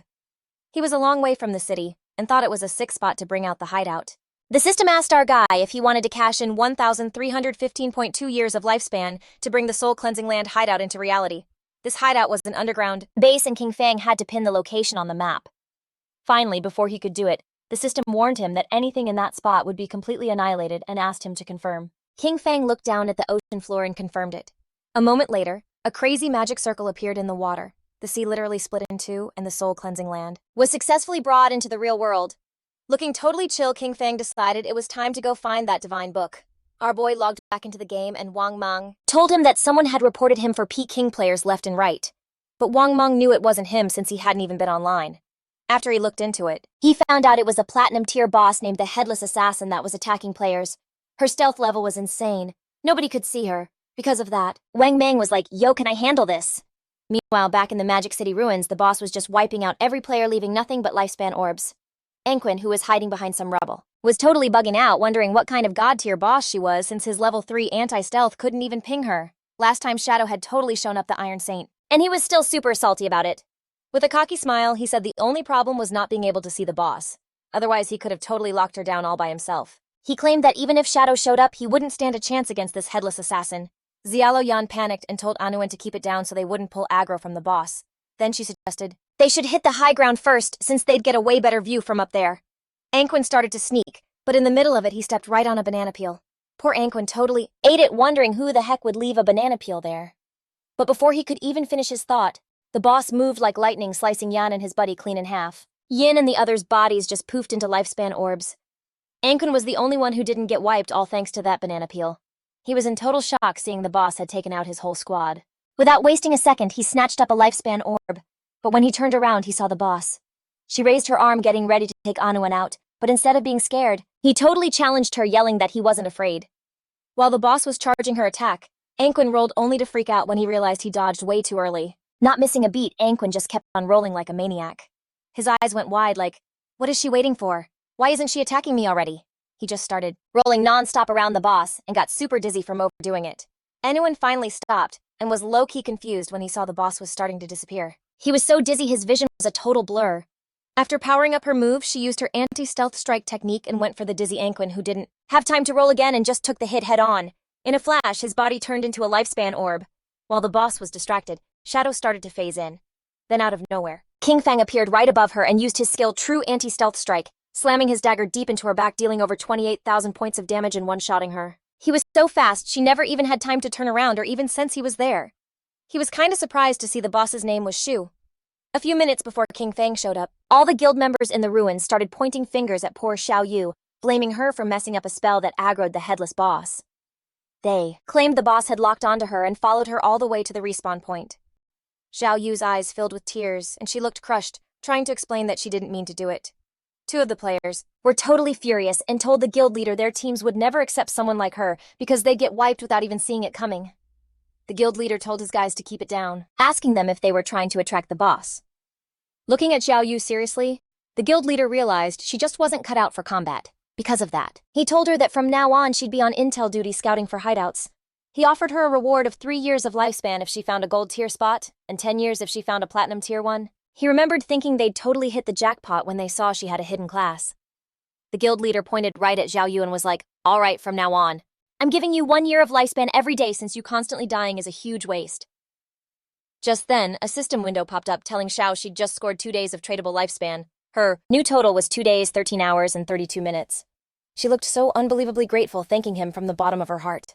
And when they saw this, the other girls in the guild got seriously salty. They were convinced Xiao was just lucky, and that this was all her big plan to see the guild leader every day. Trashing. Poor Xiao, they all swore they were going to do the same thing. At that exact moment, lifespan started glowing all over, and someone yelled that the boss's name was Xiou. Hearing this, the guild leader and his crew were kind of bugging out, all curious and confused.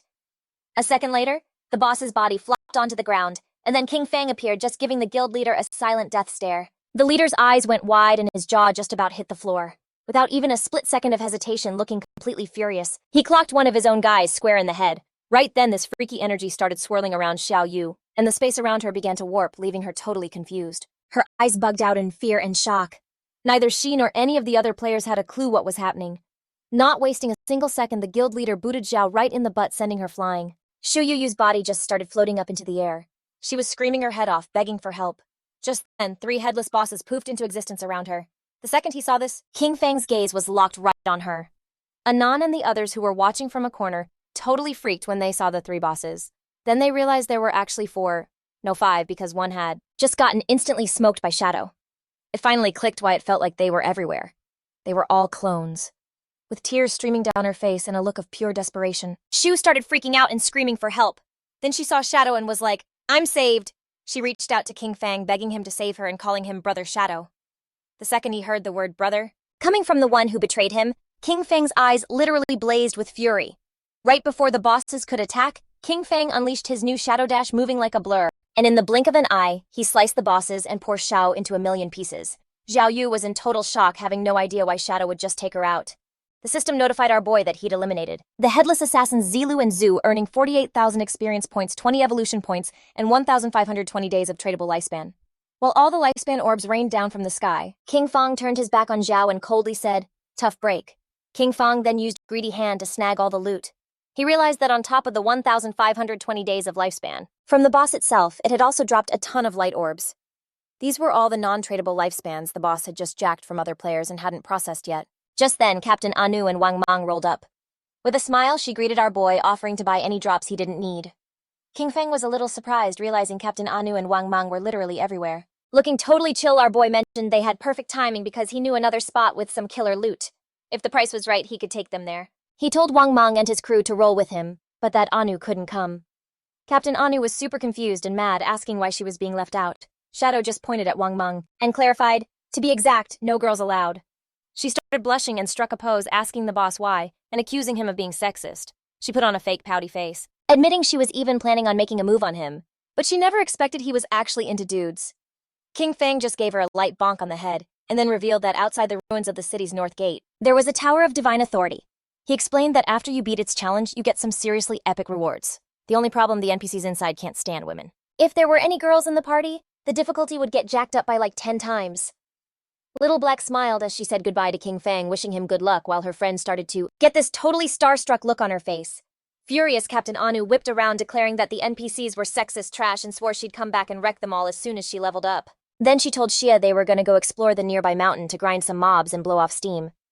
Kinfang told Wang Mang and his guys to follow him, and the system pinged them, saying Shadow had sent a party invite. Wang Mang's buddy was a nervous wreck since it was his first time teaming up with the legend himself, but Wang Mang chewed him out for his nerves, reminding him this was a chance to learn from the master's moves. In an instant, Kinfang was already way ahead of them. Seeing this, they totally panicked, not getting what was happening at all. Shadow looked like he was just taking a stroll, but he was moving faster than they were at a full sprint. They wondered how they were supposed to learn anything this way and figured his agility was seriously OP.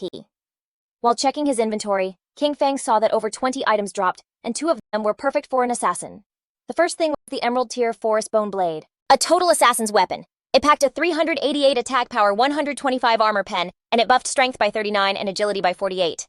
All you had to be was level 15 to rock it. Its special perk doubled your movement speed for 5 seconds right after you hit something.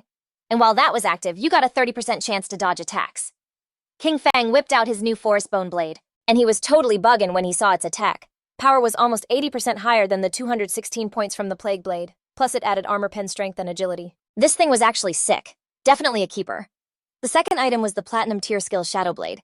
It basically shoots a Shadow Blade made of dark energy, hitting them with Dark Element. Damage on a single target up to 20 meters away with an extra 600 points of Dark Elemental attack. When it hit, it would just erase a random buff up to Platinum Tier. The cooldown was 12 seconds, cut down to 6.49, and you had to be level 14. Our boy decided to evolve the skill and boost it all the way to Legendary. Even though the dark damage was kinda low for a single target, he figured that the buff-canceling effect was super useful. The evolution cost him 56 evolution points, leaving him with 219 left over. The Shadow Blade skill went from Platinum to Emerald to Diamond, an epic until it finally hit Legendary. This jacked up its extra dark elemental attack to 1,500 points and let it cancel a random buff all the way up to Legendary. Its cooldown was dropped to 7 seconds, but really it was 3.78. And to top it off, the skill got a new legendary effect. Hitting a weak spot gave you back 3 seconds on the cooldown. Holding his new and improved blade, Kinfang was totally hyped. He figured out that if he nailed a weak spot, the skill's cooldown would drop by 3 seconds. For him, that basically meant the cooldown was like only 0.78 seconds. Our dude snapped out of it, and when he spun around, he saw Wang Mang and his crew had totally bounced, not a trace left. At the same time, about 2 kilometers behind Kinfang, Wang Mang's guys were totally gassed and panting hard. They were complaining that Shadow was way too fast, and nobody could keep up until one of them told their captain he was done for. Wang Mang just grabbed one of them by the feet and started dragging him, telling them to quit whining. Kinfang and the squad finally rolled up to the Tower of Divine Authority, which was right in the middle of a forest. It was so freaking tall you couldn't even see the top from the ground. Our boy told Wang Mang and his guys that this was the spot. Once inside, an NPC would hit them with a challenge. He warned them this NPC was a total troll, cause the better they did, the more expensive his loot would get. With a super chill look on his face, he told them to only use like 1% of their strength. He said to just try their best, since they only had to beat a gold tier boss. When our boy turned back, he saw Wang Mang and his crew just laid out on the ground, and shaking cause they were so wiped. Nobody could hang with Kinfang. Face covered in sweat and totally out of breath, Wang Mang gave a thumbs up and told our guy not to sweat it, saying he guaranteed the mission would be a success.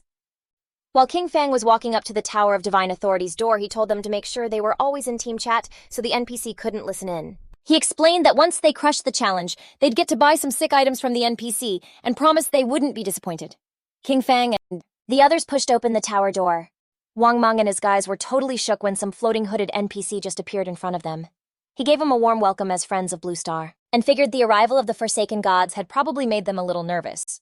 He revealed this was the Tower of Divine Authority, and if they beat the challenge, they would be allowed to trade with him. He told them to just holler when they were ready.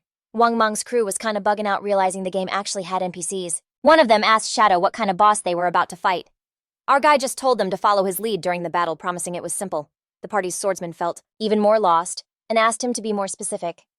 He wanted to know how long the fight would take, how many phases the boss had, what moves it used, and if it was a mechanics fight or just a raw stat check. He wouldn't stop with the questions. He wanted to know if the boss had any movement skills, if there were any one-shot kill attacks, if it targeted specific players with its abilities, where its weak spots were, and how long the whole thing would last. Wang Mang told Kinfang not to mind the guy. He explained that his nickname was Steady as an Old Dog, and that after a mission went bad and 2 party members died, he got super cautious about everything he did. Without wasting any more time, Kinfang told the NPC they were ready to rock. The swordsman freaked out, yelling that he still wasn't ready. The NPC just bowed its head to them, announcing, "It is time to begin. Enjoy." A second later, a portal ripped open, and out came this insane boss, the level 20 gold tier obsidian skull-splitting puppet. The swordsman's eyes went wide with shock and fear, realizing this boss was level 20, when the highest level on their team was only 11. Cool as a cucumber, Kinfang promised it was no big deal, and pointed at Wang Mang to go in first. Following Shadow's order, Wang Mang whipped out his shield, and pulled his sword from his inventory. Using his shield charge skill, Wang Mang launched himself head-on at the boss, smashing his shield right into its teeth. The boss got furious and smacked Wang Mang. Lucky for him, he was fast, and managed to block part of the hit with his shield, but he still got sent flying. Kinfang moved like a blur and caught Wang Mang, stopping him from slamming into the wall. The swordsman and the archer were pretty confused seeing this and got a little worried for our boy.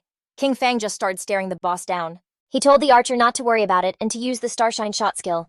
Then he ordered the swordsman to use triple ground slash. They both gave a nod. The archer unleashed a rain of arrows on the boss, making it yelp in pain. And with its guard down, the swordsman zipped in like the wind and hit it with some sharp, powerful slashes. The boss's mouth dropped open and it started bleeding. Then it went nuts and slammed the ground hard. A crazy aura exploded around its body, and then this weird black energy started to bubble up around the swordsman. Seeing this, Kinfang knew the boss had gone berserk. He yelled that he'd handle it and for everyone to get away from the black oil. The swordsman started scrambling away from the energy. Meanwhile, the archer just barely dodged one of the attacks. Kinfang leaped into the air and hurled his shadow blade at the monster. The attack was so fast, the boss had zero time to react, and the blade nailed it right in the face, doing over 4,500 points of damage. But far from chilling out, it just started to roar. But Kinfang dropped a skill and totally snapped it out of its rage mode. Wang Ming couldn't help but crack a smile, saying the damage was super weak for a boss. It was like the boss took off all its gear or something. The swordsman was totally beaming, saying Shadow was a sick actor for just chilling in the corner the whole time. The NPC must have thought he was a complete noob. The archer got a little curious and asked our dude how he figured out the NPC's shop items get pricier the stronger the players are. He was even more curious how Kinfang knew that. Kinfang took a second to think, then explained that the game is packed with secrets, and tons of info is buried deep in the ruins. He told them they should always be asking themselves if they're actually exploring and leveling up their knowledge. The archer and the swordsman were dead silent, not knowing what to say. While they were zoned out, the boss opened its mouth and started charging a fireball. Slowly but surely, the fireball got bigger and more powerful. Kinfang shouted that the boss was about to spin clockwise and breathe fire. He ordered them to dodge it for sure, explaining how the black oil on the ground would mix with the flames and fry them in just 3 seconds. Wang Mang and the others scattered, but then Wang Mang yelled that old dog was running the wrong way. Kinfang realized right away it was too late to get out of the way. So, he told Wang Mang to pop his invincibility and tank the hit for him. Wang Mang did it, blocking the blast with his shield. Kinfang gave him a nice one, and told them as soon as the flames died down, to unload their heaviest hitting skills and go all out. The archer let loose a rain of arrows. The swordsman leaped up and got ready to strike with Wang Ming right on his tail to block any counterattacks from the boss. The team-up worked, and right before the boss could even catch its breath, Wang Mang and the crew slammed it for over 25,000 points of damage, killing it instantly. The system announced their win against the level 20 Obsidian Skullsplitter Golem. Wang Mang and the others were super relieved and hyped. Kinfang stayed on high alert, remembering that the tricky part of this boss was that it goes berserk once its HP drops below 70%. While that effect fades, its power is basically the same as a silver tier boss. The NPC reappeared in the sky and congratulated them, telling them they were the first players from Blue Star to ever pass his trial. As the loot started to form, the NPC started laughing, revealing that now, as long as they offered up their lifespan, they could trade with him for the divine gifted tome. The NPC used his powers and his name Vickley appeared over his head. Noticing this, the swordsman couldn't help but look kinda shocked that the guy actually had 6 fingers. The NPC's eyes started to glow as he stared down the swordsman. Without wasting a second, he summoned a bolt of lightning right on top of the swordsman, hitting him for over 99,000 damage and one-shotting him. His body exploded into orbs of lifespan, and Wang Mang started freaking out like, why did the NPC just attack him? Cool as always, Kinfang mentioned that this NPC's trigger is anything about his fingers.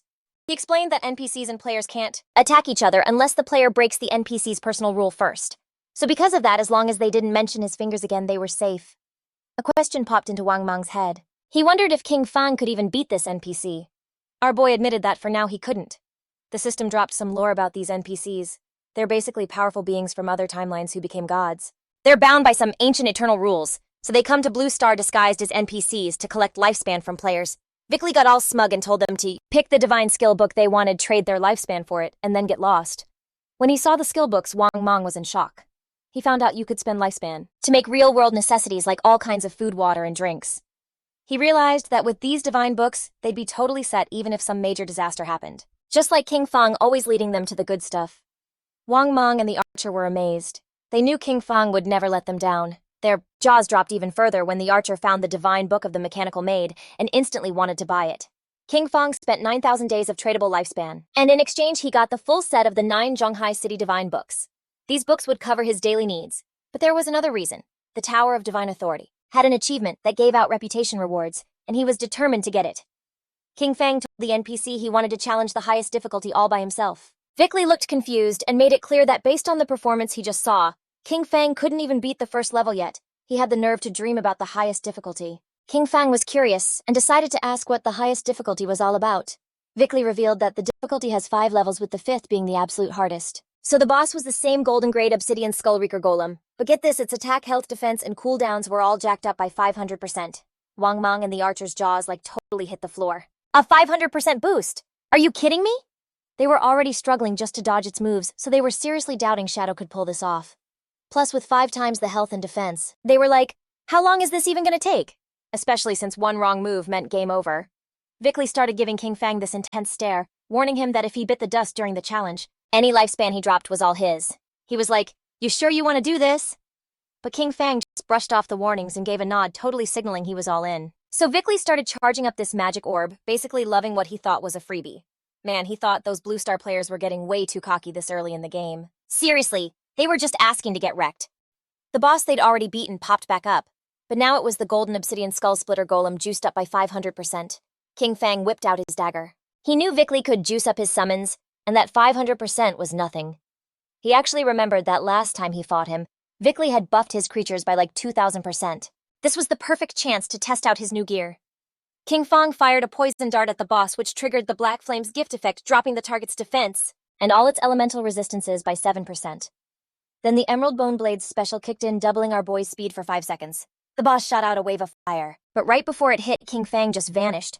Poof, gone. While the golem was all confused trying to figure out what just happened, King Fang popped up right behind it and landed on its head. And bam! He drove his dagger straight into its skull, setting off the Emerald Bone Feather's special effect. The huge monster let out this insane roar of pain. Then King Fang vanished again, and his speed doubled for another 5 seconds. Seeing how crazy fast King Fang was, Wang Mang and the archer were just stunned. At first they thought he'd gone invisible again and were like, that cooldown is way too short. But then they realized it wasn't a skill at all. Shadow was just moving so fast it looked like he was teleporting. King Fang then decided it was time to use Blessed Liberation, which would give his next attack the throat slash effect. Using Shadow Dash, our boy moved like lightning, hitting the boss for over 100,000 damage points. That attack triggered Black Flame's gift, which tanked its defense and all its elemental resistances by 64%. But even after using his strongest moves, the monster's health bar barely even budged. King Fang was actually stoked because he knew it was thanks to the buff from the ancient god's stone tablet. Without that thing raising the stacking limit for Black Flame's gift, each hit from his Shadow Dash would have only done 18,000 damage max. Wang Mang was totally freaking out when he saw that one hit took out a third of the boss's health, wondering what kind of insane skill King Fang just used. That was the first time the archer actually got a clear look at King Fang's attack.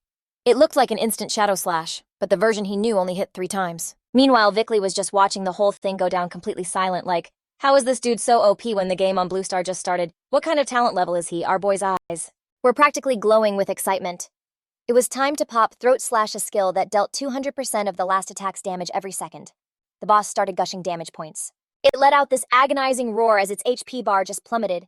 In just a few seconds, the monster was toast, its body breaking down into orbs of lifespan. The system sent a congrats message to our boy for finishing the achievement challenge on the 5th difficulty level of the Divine Authority Tower, giving him a cool 15 reputation points for clearing all the levels. On top of that, since he was the first player in the world to solo the tower, he got an extra 75 rep points. Then a massive global announcement went out. Player King Fang had cleared the max difficulty challenge of the Divine Authority Tower for the first time ever. But instead of being impressed, most players were just confused. They were like, what's the Divine Authority Tower? Since they'd never seen anything that looked like a tower in the city ruins they were in. Once again, it hit them that Shadow was just light years ahead of everybody. Vickley was so ticked off. To him, this was a total ripoff. He was cursing out those crafty Blue Star people, wishing he'd charge them 10,000 or even 100,000 days of lifespan for each of those Divine Authority books. Vickley summoned this super bright ball of magic and yelled at them to get lost. He was like, I never want to see you again. Wang Mang and the archer shielded their eyes so they wouldn't go blind thinking they were goners and that the NPC was about to drop some crazy powerful attack on them. Vickley's attack came right at them. While Wang Mang and the archer were ducking for cover, our boy just stood there cool as a cucumber. Next thing they knew, King Fang and the others were teleported outside the tower. Both of them were totally confused with no clue what just happened. They started freaking out for a second, then realized they weren't actually dead. They'd just been booted from the Tower of Divine Authority. Kinfang had to remind them there was nothing to worry about, because like he told them before, the NPCs can't actually attack players. Alright, now that he'd scored the goods, Kinfang figured it was time to bounce and said he was logging off to grab some food. Wang Mang was like, "Dude, thanks for the carry, Kinfang," and asked him to hit them up if another sweet opportunity like this popped up. Our guy gave a nod and the archer said, "See ya." Kinfang then snapped back to reality in his secret base. The system pulled out the 9 god-tier gift books, a move that cost him a whole 90 days of his tradable life. Our dude then decided to burn 106 years of his lifespan to splurge on some sick furniture everyday essentials, cooking stuff and a do-it-all robot maid. A maid with like dog ears popped up in front of him. After saying hi, she told him she could handle basically everything around the house, and that she was basically there to help with whatever he needed. Kicking back on his new plush sofa, our guy told her to start a full deep clean of the hideout like ASAP. The maid got right to work on the floors, and figured she'd whip up an epic feast for him after. Meanwhile, back in the real world, specifically over in Zhonghai City, the cops were looking into a string of murders. The detective on the case told his boss that this was the 3rd girl they'd found dead just this week. Just like the other 2 victims, she'd been totally brutalized, which made it pretty clear they were dealing with the same psycho. The chief asked if the investigators had any leads. The detective reported that the killer was way too smart about how they operate. He was dumping the bodies right after their special skills timed out. When he heard that, the chief ordered them to find out how much longer until the researchers' skills leveled up. They couldn't afford to waste any more time. They had to nail this killer. The cop standing next to him just nodded. The detective told them to hold on a sec, and his boss asked if he'd found something. His eyes got super intense when he realized that Shadow's login and logout times lined up perfectly with when the girls were killed. The chief started thinking it over since just having the times match up wasn't really enough to prove anything. The detective said that even so, he thought it was a solid angle to start from. He also mentioned that rumors were already flying around that Shadow was the killer, and that the higher-ups were trying to bury it because they were scared of how powerful he was. The chief just waved it off. He reminded Zhao that even though Shadow totally showed him up in front of Anyu, he couldn't let his personal beef get in the way of the job. He promised him the tech department would have his back 24/7 to crack the case ASAP and get justice for the victims. With that, the chief started talking to another cop.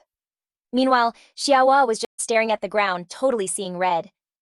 Back in the game, Kinfang logged in and was just silently checking out this castle, which was sitting in the ruins of Demon City. He remembered this place, the Academy of Evil Spirits, a platinum-tier hideout. Even though it wasn't exactly a secret spot, word was its protective shield was the strongest in all of Haxia. The system pinged him that it cost 2.74 years of his tradable life to create the Shadow Guild. His plan was pretty simple. Take over this hideout and claim it for his guild to get a safe zone in the Magic City ruins. Kinfang was hyped. The safe zones could basically fast travel to each other, which would make hopping between Magic City and Zhonghai way easier from now on.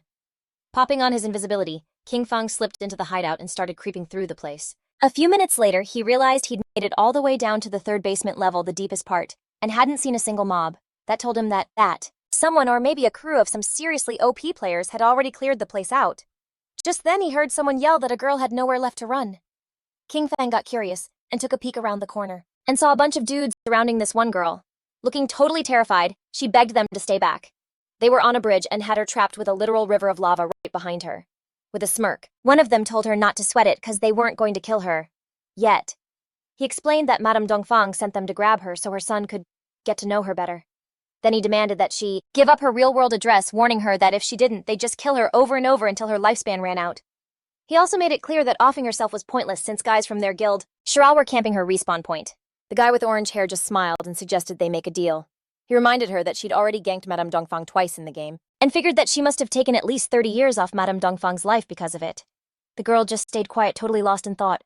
He told her to hand over those 30 years of lifespan, and then have some fun with the 3 of them for a bit, promising they'd let her go afterward. With her eyes full of tears, she asked them what exactly they planned on doing. They all started grinning, and then one of them made a seriously gross move, making the poor girl totally freak out.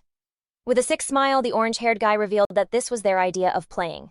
The girl thought about it for a second, then looked away, blushing hard, and asked if they swore they'd let her go after they were done. The orange-haired dude just grinned all happily and promised they would, and was all like, "Ladies first." The bald dude said he'd take seconds. She was totally shaking as she started walking toward them. But then her eyes lit up with this insane focus. She whipped out her poison dart and lunged at the guy. But just then, the blindfolded creep used his golden cauldron earthquake skill and just slammed down on top of her, crushing her flat against the ground. He could tell she wasn't about to play nice. The only thing she could do was squeeze her eyes shut as the ginger-haired guy got in her face. He stuck his tongue out, telling her it was her last chance and to open up. That's when this super confident smirk spread across her face. Unleashing a massive skill, she sliced both the bald guy and the ginger clean in half, which left the blindfolded dude completely shook. His eyes went wide like, what is even happening? Before he could even take a breath, the paper strip she summoned zipped around his neck. She was so OP, she made the guy's head pop like a watermelon. Kinfang, who was catching the whole show from the corner, instantly recognized her class, Chain Blade. After she took out those scumbags, the woman made sure the ginger-haired dude wasn't having any kids. Their bodies just poofed into orbs of lifespan. With a look of pure hatred, she totally dissed their remains. And that's when our boy realized she had the blade of the underworld. With a fiery glare, she swore she would absolutely end Dongfang Ming. The girl had the blade of the underworld class with the handle ghost spirit. Our boy dropped his cover and started walking toward her. Her class, a lot like Shadow's, was the only hidden class in the entire assassin branch. He remembered from his past life she was ranked as one of the top 10 strongest people in the world. But after she made an enemy of the Chu family from Demon City, her real identity got leaked and tons of people ganged up on her. Even so, she wrecked thousands of them before she finally just ran out of steam and died. He remembered how devastated her guild was when they got the news. He never in a million years expected to run into her here. But something wasn't adding up. Who's this Dongfang Ming she was talking about? As far as he knew, he'd already wiped out the entire Dongfang family himself. Kinfang dropped his invisibility skill, making her notice him. Her reaction was, not friendly. She got ready to fight, thinking our boy was buds with those jerks she just dusted. Kinfang was like, nah, I don't know them. She was over it and just launched herself at him, telling him to get ready to die. As always, Kinfang kept his cool. Looking totally enraged, Ghost Spirit popped her skill Underworld Chain Blade. In the blink of an eye, that paper strip started wrapping itself all around Kinfang. But right then, Kinfang went full shadow mode and just vanished, leaving Ghost Spirit like, huh? Our boy appeared right behind her and decided to mess with her a bit. When she heard him, her eyes went wide with shock and fear. Realizing she was in trouble, she jumped back. She used Shadow Stealth, and her body just faded into nothing, gone without a trace. Kinfang was actually kind of impressed she could go invisible. So he used his own Shadow Stealth and pieced out too. A few minutes passed, and it was dead silent. Noticing this, Ghost Spirit was seriously confused. She couldn't see him anywhere. Even though her class Blade of the Underworld had a built-in level 4 anti-stealth, there was no way she could spot him. This got her thinking. Could this guy actually be the Asterisk Shadow? A moment later, Kinfang dropped his stealth and faded in right behind her, making her jump. The second she heard Shadow's voice, she panicked, realizing he could still see her through her level 4 stealth. She decided it was time to get serious and unleashed her ultimate skill called Evil Ghost Soul Chase. The paper strip started to glow, and a little pink flame popped up over Kinfang's head just as he activated Shadow Stealth again. Kinfang stayed on his toes and backed away, but to his shock, the blade started chasing him, which totally threw him off. Looking closer, he realized this lock-on blade could pinpoint his exact location.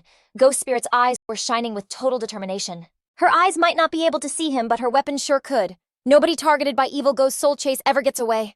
Kinfang tried to bolt, but it was no use. The blade stayed right on his tail. He realized this class could straight up ignore stealth levels. She was seriously on another level, but Kinfang was slick and started running in circles around Ghost Spirit. And by the time she caught on to his plan, it was way too late. She wasn't about to give up that easily, though. But when she tried to grab Kinfang, the paper strip whipped around and tied her up instead, leaving her completely stuck. Grabbing the paper, Kinfang lifted her up and made it clear he was Shadow, not some guy sent by Dongfang Ming, telling her that if he actually wanted to kill her, she'd already be dead. With no other choice, Ghost Spirit decided to believe our boy and asked him to let her down. Kinfang cut right to the chase and asked if the Dongfang Yu she mentioned was from the Dongfang family in Zhangai City. Even hanging upside down, she nodded, explaining that yeah, but she'd married into the Chu family, so her connection to the Dongfangs wasn't that close anymore. Our boy got it, a fish had slipped through the net. Apparently Dongfang Yu wasn't there when he took down the whole Dongfang family. Ghost Spirit's eyes widened in shock. Shock when she realized he was the one who totally wrecked the Dongfang family. She got super excited because this meant Dongfang Yui and Shadow were enemies too. She told him to drop her like right now, saying the enemy of her enemy was her friend, and that they should totally team up. Kinfang let go of the paper strip, and she just dropped to the ground. He figured teaming up could wait. First, he had to know why she was so bent on killing Dongfang Yua. Ghost Spirit gritted her teeth and spilled that she was trying to get revenge for her family's murder. She decided to tell him the whole messed up sad story. Before this whole crazy game started, Dongfang Yu killed her mom in a car crash because she was driving drunk. But she totally got away with it because the Chu family paid someone to take the fall. Her dad couldn't let it go and found proof to nail Dongfang Ming. But the very next day, they found his body in the river. The cops called it a suicide. When she went to Dongfang Yui's place to demand answers, the Chu family's guards beat her half to death. She was completely broken and about to just give up on everything. That's when this insane game showed up. The very first thing she did when she got in was kill Dongfang Yu. But to make her stay dead for good, you had to totally drain her lifespan. After she respawned, she hired a ton of people to hunt Ghost Spirit down, which led to the whole mess he just saw. Kinfang listened to her whole story, without saying a word. Tears started rolling down Ghost Spirit's face as she begged Shadow, "Please, you have to help me kill Dongfang Yue." He was super blunt and cold. Kinfang just said no. Ghost Spirit wasn't giving up, though. With tears in her eyes, she pleaded with him again to help her take down Dongfang Yue. Our boy just kinda stared at her. She clearly wasn't the type to quit easily. Looking totally heartbroken, she promised she wasn't asking for a freebie. She offered him literally everything she had promising to work for him, and give him all the lifespan she got. Her gear, her skills, everything.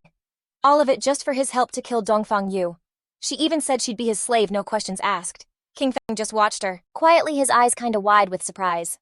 With this super cocky look, he told her he wouldn't help her kill the girl, cause that was her revenge and she had to be the one to do it. Kinfang wasn't a total jerk, so he said he'd help her get there. But like how far she went was totally up to her.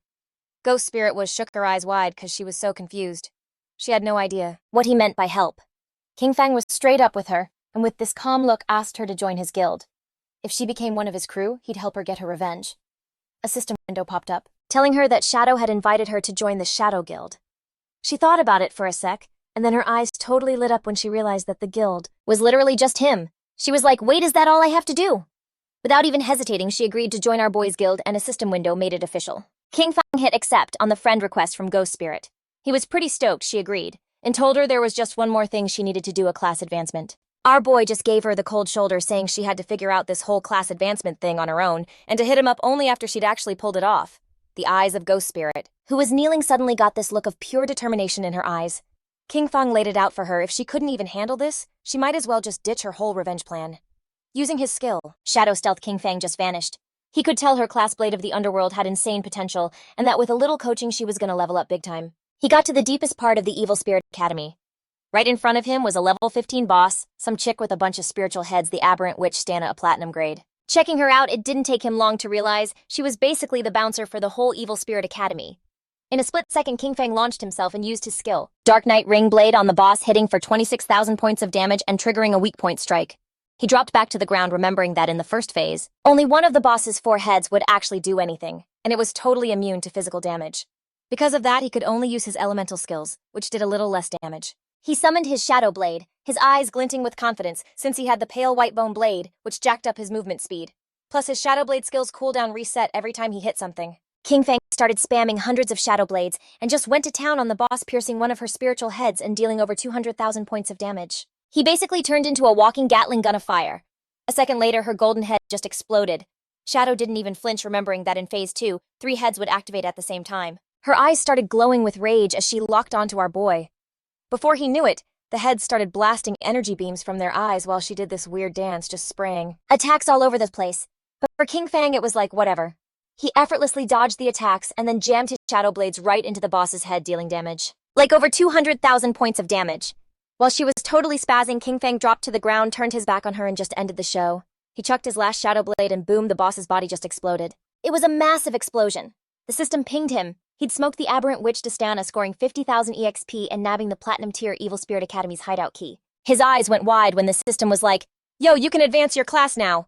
Kinfang was all for it, and this crazy shadow stuff started swirling around his body. His shadow class leveled up from Tier 1 to Tier 2. And with that, his stat bonuses went totally nuts.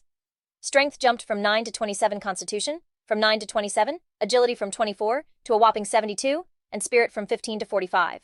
This class up literally tripled his stat bonuses, giving him a massive power-up in Strength, Constitution, Agility, and Spirit. So basically all his combat stats, like his attack power, defenses, and resistances, got a serious upgrade. His non-tradable lifespan shot past 4,510 years, while his tradable lifespan was over 566 years. He also unlocked his 4th class passive, which was insane. It let him attack without breaking stealth, but still get the stealth break attack bonus.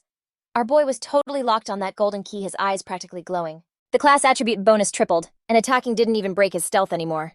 The Tier 2 Shadow class was a complete game changer. A few minutes later, outside the Evil Spirit Academy, some people rolled up again, and Ghost Spirit freaked like she couldn't believe they dared to come back. It was the same crew she'd already wrecked. Only now it wasn't just 3 of them. They brought their entire guild. The bald dude smirked, saying he was just careless last time because he didn't know she had a chain blade. With a super smug look, the orange-haired guy bragged that this time he'd called in everyone from his guild, the Sure Palace, to see where she could possibly run. The bald guy then lunged at her, ready to fight, making it clear he wasn't going to be so gentle this time. Ghost Spirit was panicking hard, thinking this was so not good. The bald dude used his skill Earth Slash, slamming down and swinging his axe. But luckily she had fast reflexes and dodged it. Looking totally unbothered, she popped her shadow stealth. But right then, some jerk lobbed a flashbang that went off right in her face, creating this blinding flash that forced her out of stealth and made her cover her eyes. The bald dude saw his chance and straight up kicked her, then put his foot on her head with a nasty smile saying he was going to teach her a real lesson. But Ghost Spirit was no quitter. She pulled out a small green vial, but right before she could pop it, the orange-haired guy stomped on her hand and snatched it. Looking at it, he realized it was suicide poison. It would basically cut her lifespan in half and send her back to the respawn point. The guy was amused that she was so fierce. He started doing this gross tongue thing, getting all weirdly excited because he was way too into her feisty attitude. Ghost Spirit's eyes filled with terror. Then the creep actually started licking her cheek. The guy's eyes bugged out when a system window popped up telling him that the awesome Platinum Sanctuary, the Evil Spirit Academy, was now owned by the Shadow Guild. The barrier was up, and anyone not in the guild was officially an intruder. The system started kicking the intruders out, zapping the guys with a huge bolt of lightning. In a flash, their bodies just poofed into lifespan orbs. She was totally floored realizing that the Evil Spirit Academy was a sanctuary, and it was her guild's now. This meant that in just a few minutes, Shadow had already taken down the Guardian and grabbed the key.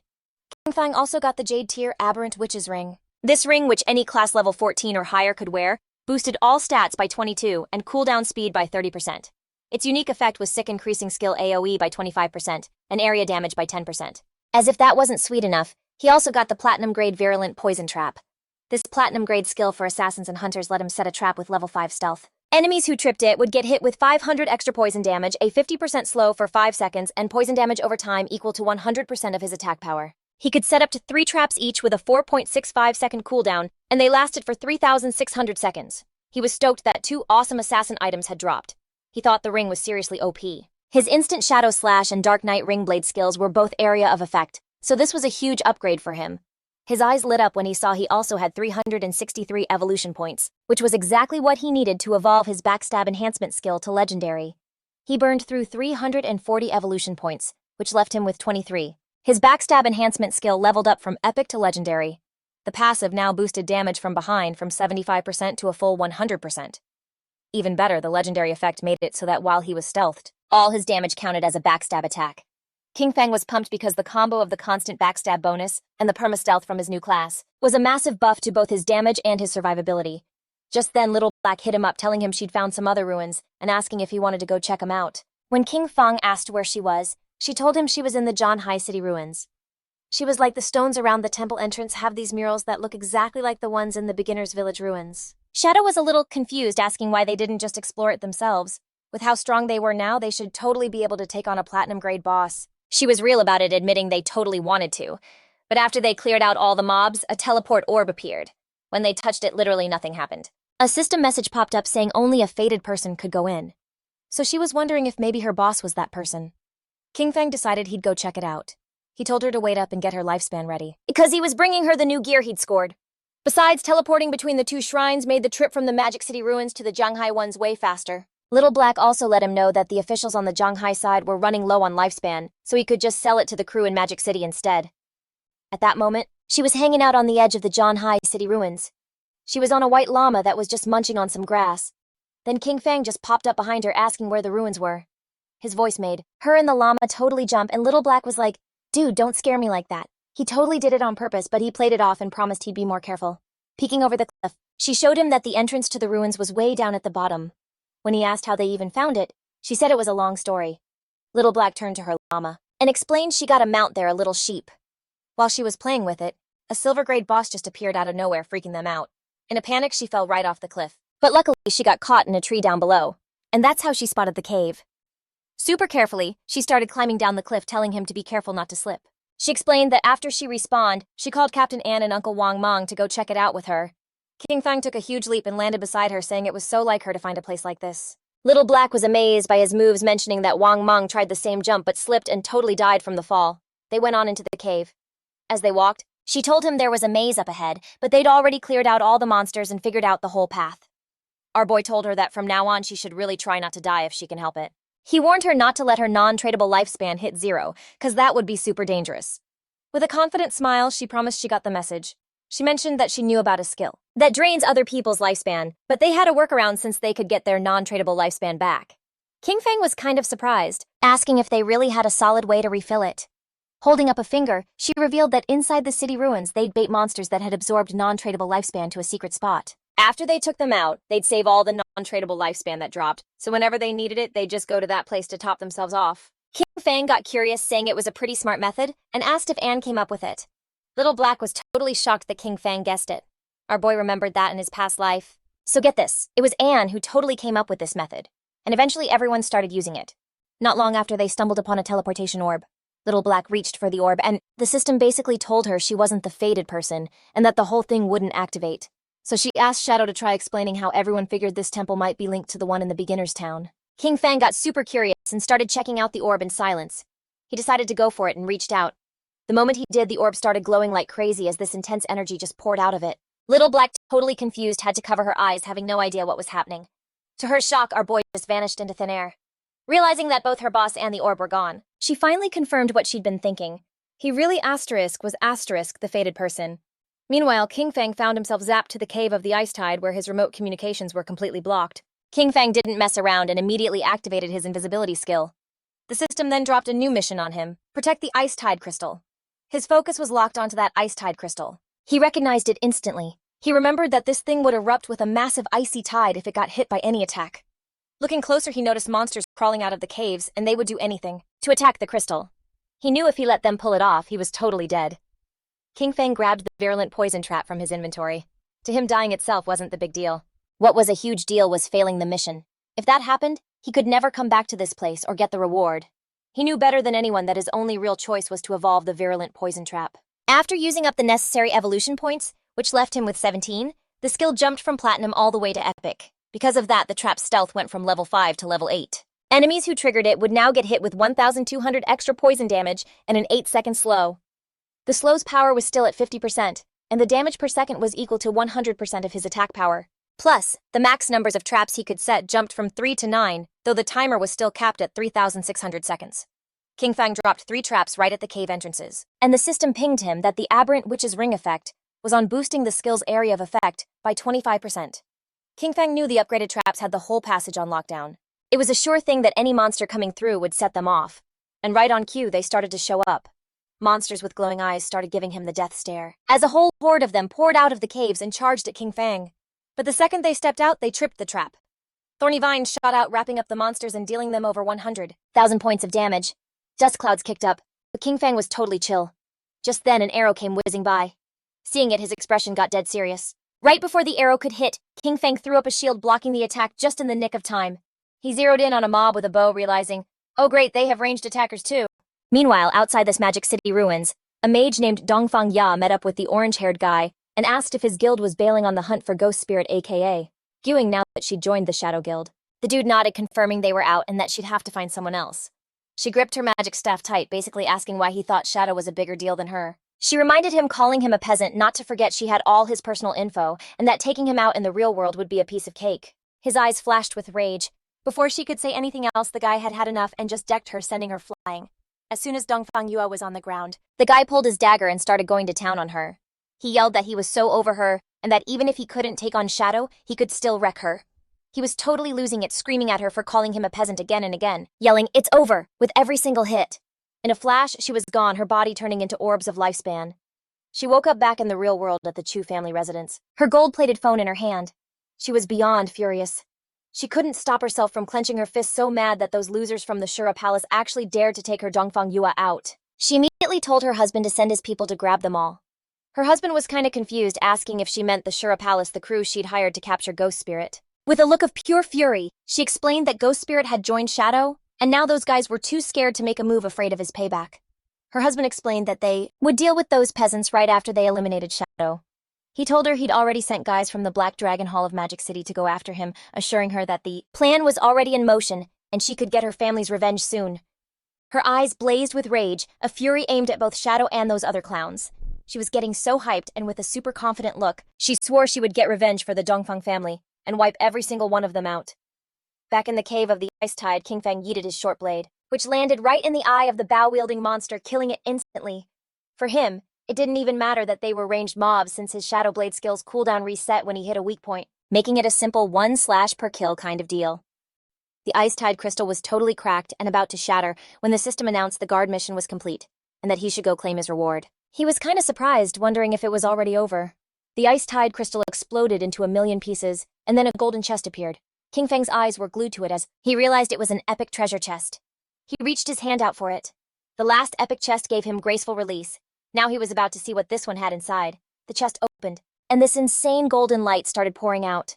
Then a woman began to materialize.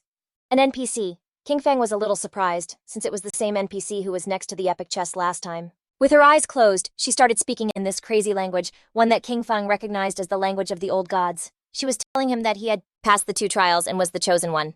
This was super weird to our boy. He obviously couldn't understand the words, but he totally got the meaning. He was wondering if it was because of his eye of judgment, when her body started transforming. She revealed that the old gods were long gone, and that he was the heir to the mantle of judgment. The NPC's body began to shift and change. All Shadow could do was watch totally amazed.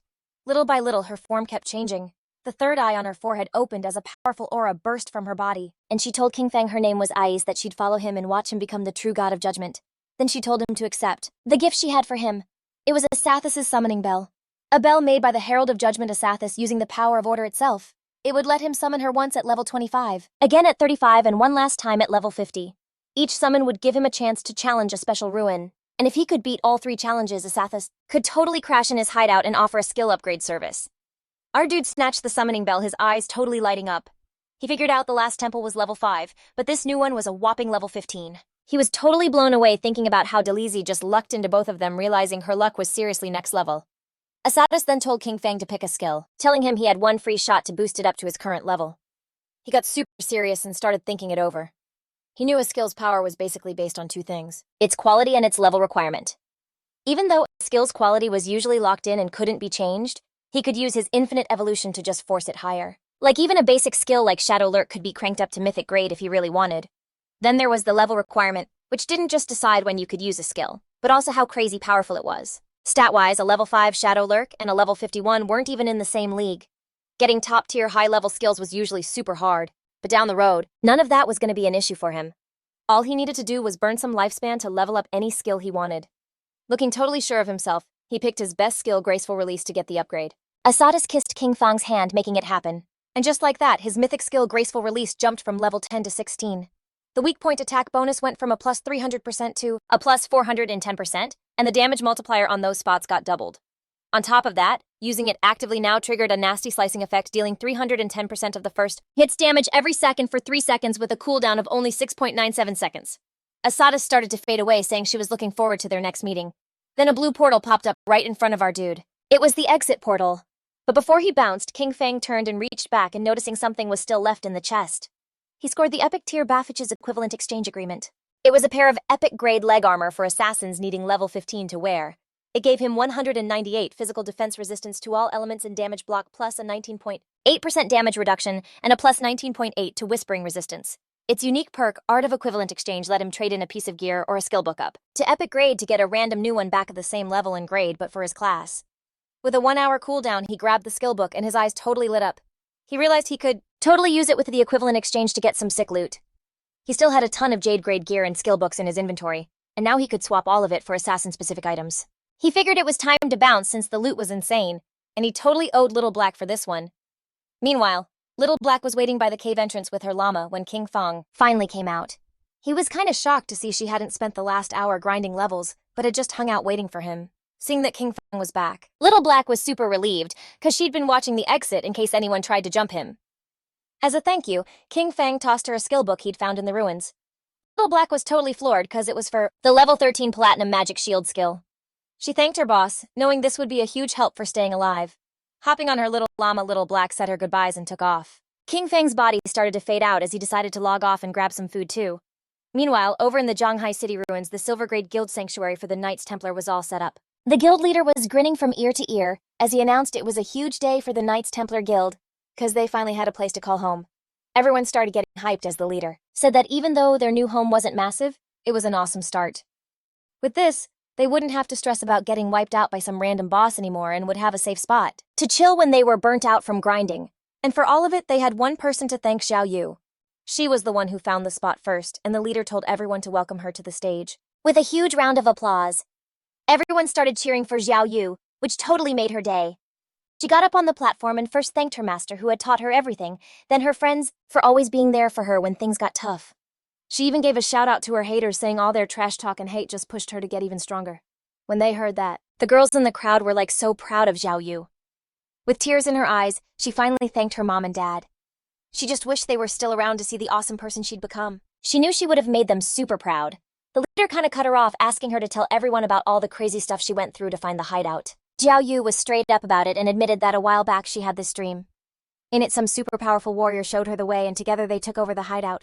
She said the dream was kind of fuzzy, but it felt super real. So she came to the spot with a might as well try vibe, never actually expecting to find it. The other players started clowning her. The whole dream thing sounded totally ridiculous to them, and they were not buying that she was serious. The leader, trying not to laugh, thanked Xiao Yu for her awesome speech and asked if she'd had any wild dreams last night. Touching her cheek, so she told them about this dream she had. It was this epic, totally decked out hideout packed with people, and she was convinced it was a platinum grade spot. But of course the guild members just cracked up and made fun of her. They were like, yeah, keep dreaming, and joked that they'd be moving into a mansion next. But then the leader got all serious and was like, actually that's an awesome dream, and gave her the reward she totally earned, a whole 1 year of tradable lifespan. He smiled, threw an arm around her, and was all like, I hope everyone takes a page from Xiao Yu's book and sees her dedication to the team. He said that as long as they all worked together, the guild could totally survive these crazy times and just keep leveling up. Then the leader told everyone to get going. He told the grinders to go level up and the explorers to get out there. He put Xiao Yu in charge of finding more hideouts, cheering her on and telling her to keep up the great work. Hearing that he was counting on her made Xiao Yu's eyes light up, and she just smiled and nodded. A few hours later, she was out there, magic staff at the ready. Xiao Yu was deep inside the Zhanhai city ruins. She looked super worried, trying to follow the vibe from her dream, but the place she was looking for was nowhere to be found. At the same time, some guild members were totally stalking her. They noticed she booked it straight here after the meeting and were like, is she for real looking for that platinum grade hideout from her dream? When they saw her go into this building, they decided to follow her in. Xiao Yu headed inside and started making her way through a tunnel. The place was creeping her out. It felt like her dream, but also totally not. Plus, she had this weird feeling someone was on her tail. She closed her eyes, took a deep breath to get focused, and reminded herself, I'm a life priest. A hidden class. Nothing can touch me. But then she opened her eyes and bam, a monster with eyes coming out of its mouth was right in her face. Poor Xiao Yu could only let out a terrified scream. But instead of going for Xiao Yu, the monster just tossed her aside and charged right where those guild girls who were following her were hiding. They totally freaked out. Like, what even is that thing? Grossed out, they yelled to grab it and take it down ASAP. But before they could even figure out a plan, the monster shot its tentacles out and wrapped up one of them and jammed those nasty mouth tentacles right into the girls. Like instantly, the girl started getting super weak as the monster literally sucked out all her lifespan. Realizing this thing could drain them dry, her friends screamed and bolted out of there without a second thought. But the monster wasn't about to let them get away that easily. Poor Xiao Yu snapped back to reality when she heard the screams and turned around totally terrified, just in time to see the monster draining the life out of those girls. Xiao Yu was smart and started to sneak away without making a peep. She found a spiral staircase and just booked it down without looking back. But then she tripped and totally face-planted. With tears streaming from the pain, she started to look around and check the place out, wondering where in the world she was. Right in front of her was a door. Her eyes went wide and she was in total shock when she realized this was the entrance from her dream. She'd actually found it. This was the platinum grade hideout, and she had to tell the guildmaster like right now. So she messaged him that she found the platinum grade spot. The leader was kinda surprised. He told her to stay put, that he was already bringing a crew over, and asked her to join his party so they could track her location. Xiao Yu joined up and told them she'd wait right there. But just then her eyes shot open in fear as she started hearing something. And when she spun around, she saw that creepy monster staring at her with a sick smile. Even though she was scared stiff, she clenched her jaw and hyped herself up, thinking, don't be scared, you got this. You can totally take it down. All while that creepy monster just watched her. Xiao Yu got to her feet and grabbed her magic staff, telling herself she could beat it because she wasn't the same weak person anymore. You could just feel this powerful aura bursting out from her. With a smirk, she was like, I'm the noble hidden class, the life priest. She lifted her magic staff and unleashed her strongest skill, venomous vines. Vines shot out of her staff and wrapped around the monster, zapping it for over 500 hit points. She was so psyched, celebrating the hit. Now the poison would just eat away at it. While getting ready for her next attack, she pointed her staff at the monster and cast corrupting poison mist. A nasty green fog started to hurt the boss, slowly chipping away at its life. This wasn't just any regular poison. It was a super nasty corrupting toxin. The mist started spreading everywhere. When she saw that, she started to panic, and you could see the fear in her eyes. She realized it was a closed-off room, and the poison gas had filled up the whole space. This was so not good. She started waving the smoke away, trying to breathe because she couldn't hold her breath anymore. Xiao Yu was about to pass out. But then she remembered, duh, she's a life priest, she has an antidote spell. She raised her magic staff and cast the antidote, making the poison fog slowly start to clear out. But that also meant it stopped hurting the monster. Its eyes locked right onto her and this creepy smile spread across its face. Her eyes were streaming with tears when she accidentally breathed in a little of the mist. The effect was instant. She was totally KO'd and her body just turned into lifespan points. The system pinged that the player Xiao Yuya had taken herself out of the game. She popped back up at her guild's hideout. Just then, her guild leader hit her up in chat, asking why she was back so soon. She explained that some monster in there totally wiped her out. The leader and his crew had already taken down the monster. He asked if she meant the soul-sucking hag, the silver-grade baddie they just bodied. But that didn't really add up for him. The soul-sucking hag was crazy slow and had low attack power, but it would completely drain the lifespan of anyone it managed to grab. Because of that, he had no idea how she actually got away. Hearing this, a huge smile spread across her face. She explained to the guildmaster that she had to make a desperation play and log herself out since she knew she was toast if that monster caught her. The leader was shook, yelling that she was awesome and had figured out the only way to survive. As the leader kept gassing her up, calling her a straight-up genius, she thanked him for the props and told the guildmaster she was on her way. She started getting hyped, realizing that the 3 dudes who were following her were probably permadeaded. This is what happens when you mess with her Kin Xiou. A little while later, Xiao Yu rolled up to the hideout's door and let the guildmaster know that the platinum-grade hideout was right behind this door. The leader gave her the pat on the back, told her it was solid work, and promised she'd get her reward once they secured the spot. Then he turned to his guys and ordered Datu to take a few dudes to clear the area and make sure no other players came looking for trouble. Datu nodded, telling the guildmaster not to sweat it. He said they'd drop anyone who dared to start something, even if it was Shadow himself. Pointing at the hideout's door, the leader ordered his crew to charge. They just had to take out the guardian inside, and then the hideout would be all theirs. A bunch of his guys ran up to the door and got ready to bust it open, letting out huge battle cries. They were all yelling at each other to charge and take down the guardian and claim the win for the Knights Templar. While rushing the guys at the front, one of them told the leader that the stone door wouldn't budge. With a curious look, the leader started thinking. He remembered that in this game, every hideout has a guardian. And then it totally clicked. With a confident smirk, the leader pointed at the hideout's door, revealing that the stone door asterisk was asterisk the guardian. Using his axe, one of the guys slammed the stone door.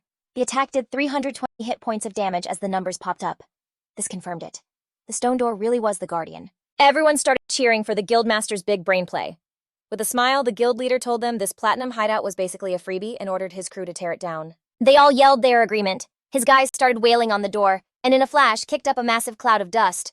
At the same time, a bunch of system alerts popped up for Kinfang, telling him that his hideout, the Land of Purified Souls, was under attack. The entrance's stone door durability was at 99.3% and taking constant damage, while the magic defense barrier was still at 100%. The system showed that normal teleporting to his hideout was blocked, giving him the option to use a war teleport, and pointing out this was his only use for the day. Kinfang's eyes went wide with a mix of seriousness and confusion. Someone had actually found the entrance to the Land of Purified Souls and was attacking his base. Hopping on his wolf, Kinfang sped towards his hideout. He figured that with how weak the invaders' attack power was, it would probably take them a whole year to break down the door. Because of that, he was just going to casually ride his wolf over and see what was up. A bit later, Kinfang reached the outskirts of the Land of Purified Souls. His eyes lit up when something caught his attention. 2 guys were chasing a girl, yelling at her to stop and threatening to totally mess her up if she kept running. A guy holding a gnarly spiked mace appeared right in front of her, asking where she thought she was going. Before she could even take a breath, the dude hit her hard, sending her flying. With a smirk, the purple-haired guy held out his hand and used his skill Sacred Chains. 4 swords made of energy shot down from the sky, piercing the girl's hands and knees and making her scream in pain. One of the guys reminded her that he'd already warned her this area was claimed by their guild, the Knights Templar, and asked if she seriously thought she could just force her way in. With a determined look, she shot back that she was just passing through, and that this wasn't forcing anything. It was super obvious they were just looking for an excuse to gank her. Our boy recognized the girl.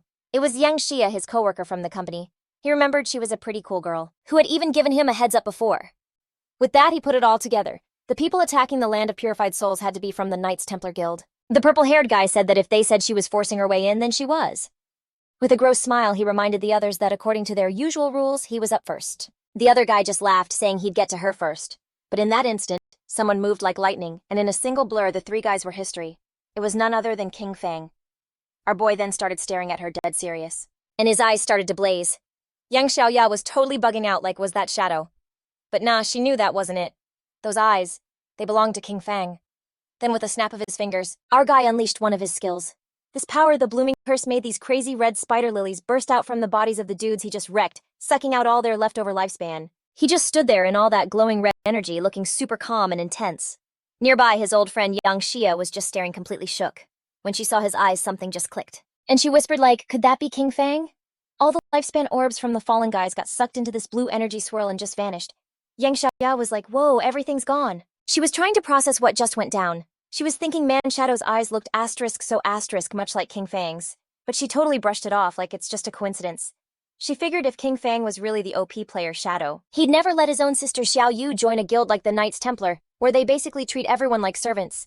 Then the scene flips to Shadow's hideout just outside the land of purified souls. A whole crew of players led by the Knights Templar's main dude saw Shadow roll up and they just went wild cheering like crazy for Big Brother Shadow.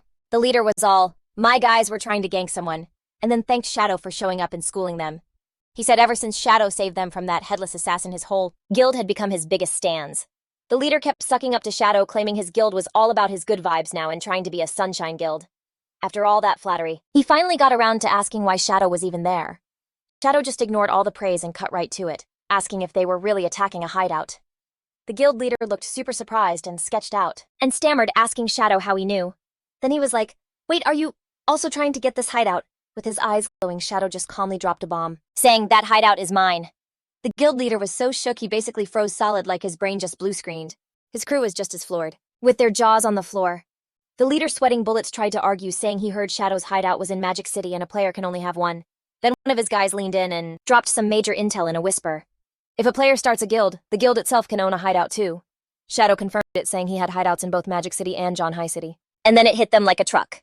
They were trying to raid the personal turf of Shadow, the most OP player in the entire game. A wave of pure panic washed over them as they looked up, feeling like the whole world was crashing down.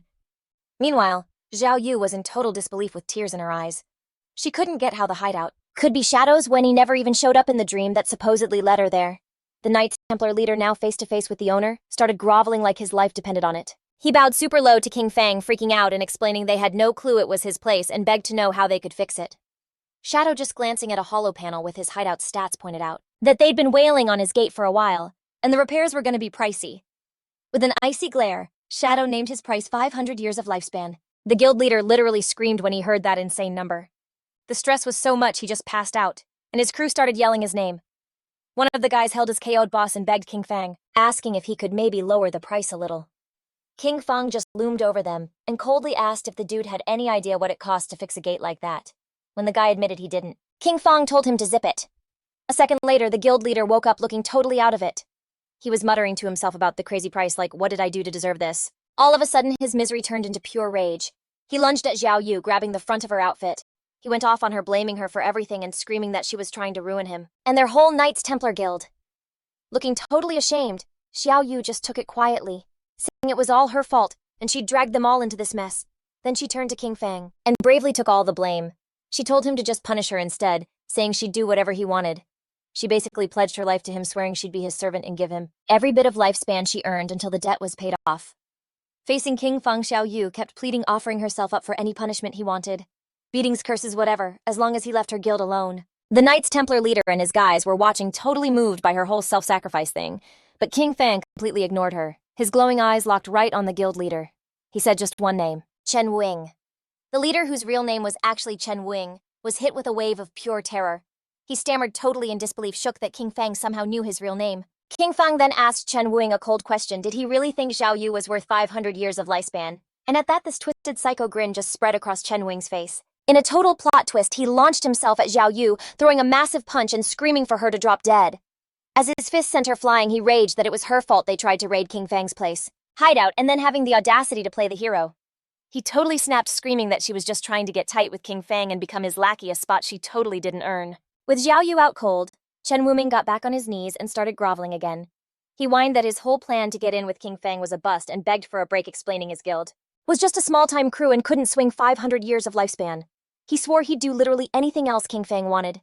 Kinfang finally caved, offering him a new deal: pay 100 years of lifespan up front. The other 400 years could be worked off by bringing him every single member of their guild who had a killer status. Each person they brought would knock 1 year off their tab. Chen Wuming was totally hyped about this. He explained it would be a piece of cake since his guild had over 2,000 members, and this would also let him wipe his own killer status clean. He immediately zapped over the payment, and a system notification confirmed Kinfang got the 100 years of lifespan. Telling Kinfang to hang tight, Chen Wuming started rounding up all his guys with killer status to gather up like right now. While the guild members were showing up, Kinfang decided to cash in some of his new lifespan. A system window popped up asking if he wanted to drop 7 days of lifespan to fix his wrecked hideout. He coolly accepted, and another notification confirmed the transaction was a go, and the hideout was good as new. Once Chen Wuming's guild members with the killer status were all gathered, Shadow unleashed a sick attack. A swirling vortex of dark energy just shredded all 400 of them at once. A system notification confirmed the KOs, and the ground was littered with glowing orbs of lifespan. Taking out so many players with killer status also dropped Shadow's own, lowering its level from 4 to 3. Chen Wuming, the Knights Templar guild leader, clapped like a seal, praising how fast Shadow worked. He was super chill about it, saying the dudes who died were just troublemakers, who broke guild rules and totally deserved the lesson Shadow taught them. Shadow then turned to the leader with a new offer, telling him that his guild was now officially on guard duty for this hideout. Shadow explained this would be the perfect way to keep his guild's rowdy members in check. He ordered them to guard the place in shifts, warning Chen Wuming that he'd be on the hook for any future attacks. Even though he agreed, the leader was totally dissing Shadow in his head, realizing he was being forced to use his guys as security guards. Just then, a new system notification pinged. His other hideout, the Evil Spirit Academy, was getting hit. With its defensive shield taking damage, he got a prompt to use his one and only daily war teleport. Super annoyed, Kinfang decided to use the teleport and go handle this new problem. As he was covered in blue light, he wondered out loud who would be dumb enough to start with him, especially since literally everyone knew the Evil Spirit Academy was his turf. Seeing Shadow dip, Chen Wuming ordered his guild to pack it up and bounce. When one of his crew reminded him of Kinfang's orders, the leader just pointed to Xiao Yu, who was just starting to wake up. He was a total jerk, declaring that she would be the one to guard the hideout. He made fun of her, saying this was exactly what she wanted. He told her not to move, and to report any problems, threatening to suck her lifespan dry if she failed. The scene flipped to the Evil Spirit Academy, a massive, creepy Gothic cathedral in the Magic City ruins. A bunch of guys from the Magic City Black Dragon Hall were just wailing on the main doors, trying to bust through the magic shield. Kinfang teleported right into the mess landing inside. Standing on the high walls, he looked down at the attackers, totally confused. He had zero memory of ever messing with the Magic City Black Dragon Hall, and wondered why they had such a beef with him. Down below, the leader of the Magic City Black Dragon Hall was hyping his crew for one last hit. He ordered them to give him their power, and together they formed this giant ball of dark energy, unleashing the combined attack. The leader screamed, "Black Flame, Magic Dragon Break," sending a ginormous blast crashing into the hideout's defensive shield. The barrier got some major cracks, its durability dropping to only 13%. The attackers went wild, thinking the gate was about to be history. They cheered, stoked about the hundreds of years of lifespan they were about to snag. Watching from above, Kinfang realized these guys were just some hired goons. He thought about who could possibly have it out for him and still be kicking. He quickly figured it had to be Dongfang Yu. Suddenly, the attackers were startled by a weird sound. Looking up, they saw a massive ghost-like dragon coming down from the sky. A wave of energy washed over them, and they were frozen solid with fear, their eyes going all swirly and hypnotized. They couldn't move an inch, and could only watch as another guild member pointed like a maniac towards the sky. A huge fiery meteor was hurtling right for them. The massive rock slammed into the ground, swallowing the helpless guys in a massive explosion. One of the dudes braced himself, but was shocked to find he was totally okay after the flames cleared. He started laughing, so relieved, bragging that the meteor only did 3,000 damage, and his tanky build had saved him. His celebration got cut short when his head was lopped off and his body was eaten by dark tendrils before poofing into nothing. After the dust settled, a new group of players showed up. They were shocked to find the members of the Magic City Black Dragon Hall totally wiped out, wondering who in the world could have done it. This girl with pink hair and a witch hat was like, "OMG, that's gotta be the legendary player Kinfang." Her crew was all, "Nah, we don't see anyone." But she was dead serious, saying Shadow's power is on a whole other level, and he could totally be rocking a permanent invisibility cloak. From his hiding spot, Kinfang was watching them and was like, "Yep, that's the Sky Dome Guild." He clocked the pink-haired girl as Zhang Yaoying, a player with this super rare hidden class called Soul Painter. Suddenly, the whole dragon and meteor thing made total sense to Kinfang. She had literally painted them into existence with her magic brush. He remembered that the Soul Painter class is totally OP in big fights, but kinda squishy if you sneak up on them. So knowing he was lurking, Zhang Yaoying shouted out, trying to talk to Senior Shadow. Her and her friends totally freaked when Kinfang's voice just appeared out of nowhere, asking what was up. Getting a little red, she explained she needed to get into his hideout for a class quest, promising she'd make it worth his while. That's when it all clicked for Shadow. Back in his old life, the Sky Dome Guild totally owned this spot, and now he finally got why. Zhang Yaoying must have found it doing this exact quest. He kinda smirked, thinking about how he'd messed with the timeline again. He got a flashback to binge-watching her and her grandpa's super popular gaming streams. Her grandpa, Old Man Zhang, was the guy who started the Sky Dome Guild, and they blew up to be one of the top guilds in the whole country. Kinfang was totally blushing under his mask, admitting to himself he knew so much, because he was basically a fanboy. Shaking off the nostalgia, he made his move and told them to come on in so they could talk. The second he said it, the huge sealed doors to the Evil Spirit Academy creaked open, showing this super dark, creepy entrance. Inside the spooky gothic halls of the Evil Spirit Academy, Kinfang was chilling on this massive throne with dark energy swirling all around him. He looked at the Sky Dome crew and was like, "So what's the deal?" Zhang Yaoying stepped up. She laid it all out. Her soul painter class needed special stuff to level up, and you could only find it in the Evil Spirit Academy. She also mentioned they'd heard he cashed out big on his last hideout. So she straight up offered to buy the place from him. She explained that her class needed a ton of the material, so just owning the spot made the most sense. Kinfang was actually pretty impressed, wondering how in the world the Sky Dome Guild got so much lifespan. He figured it had to be her grandpa, Old Man Zhang. But then he dropped the bomb. The Evil Spirit Academy was not for sale. As a compromise, he offered her guest passes, letting her have free access to the ground floor. Not good enough for Zhang Yaoying, though. She clapped back, asking to rent the place instead, throwing out a price of 500 years of lifespan for a 3-year lease on the first floor. Kinfang thought about it. He realized that since he already offered her free access for her quest, her being so extra about paying such a crazy price meant the Sky Dome Guild's real goal wasn't just grabbing materials, but trying to officially link up with him. It was like she read his mind, cause then Zhang Yaoying offered another term to sweeten the deal.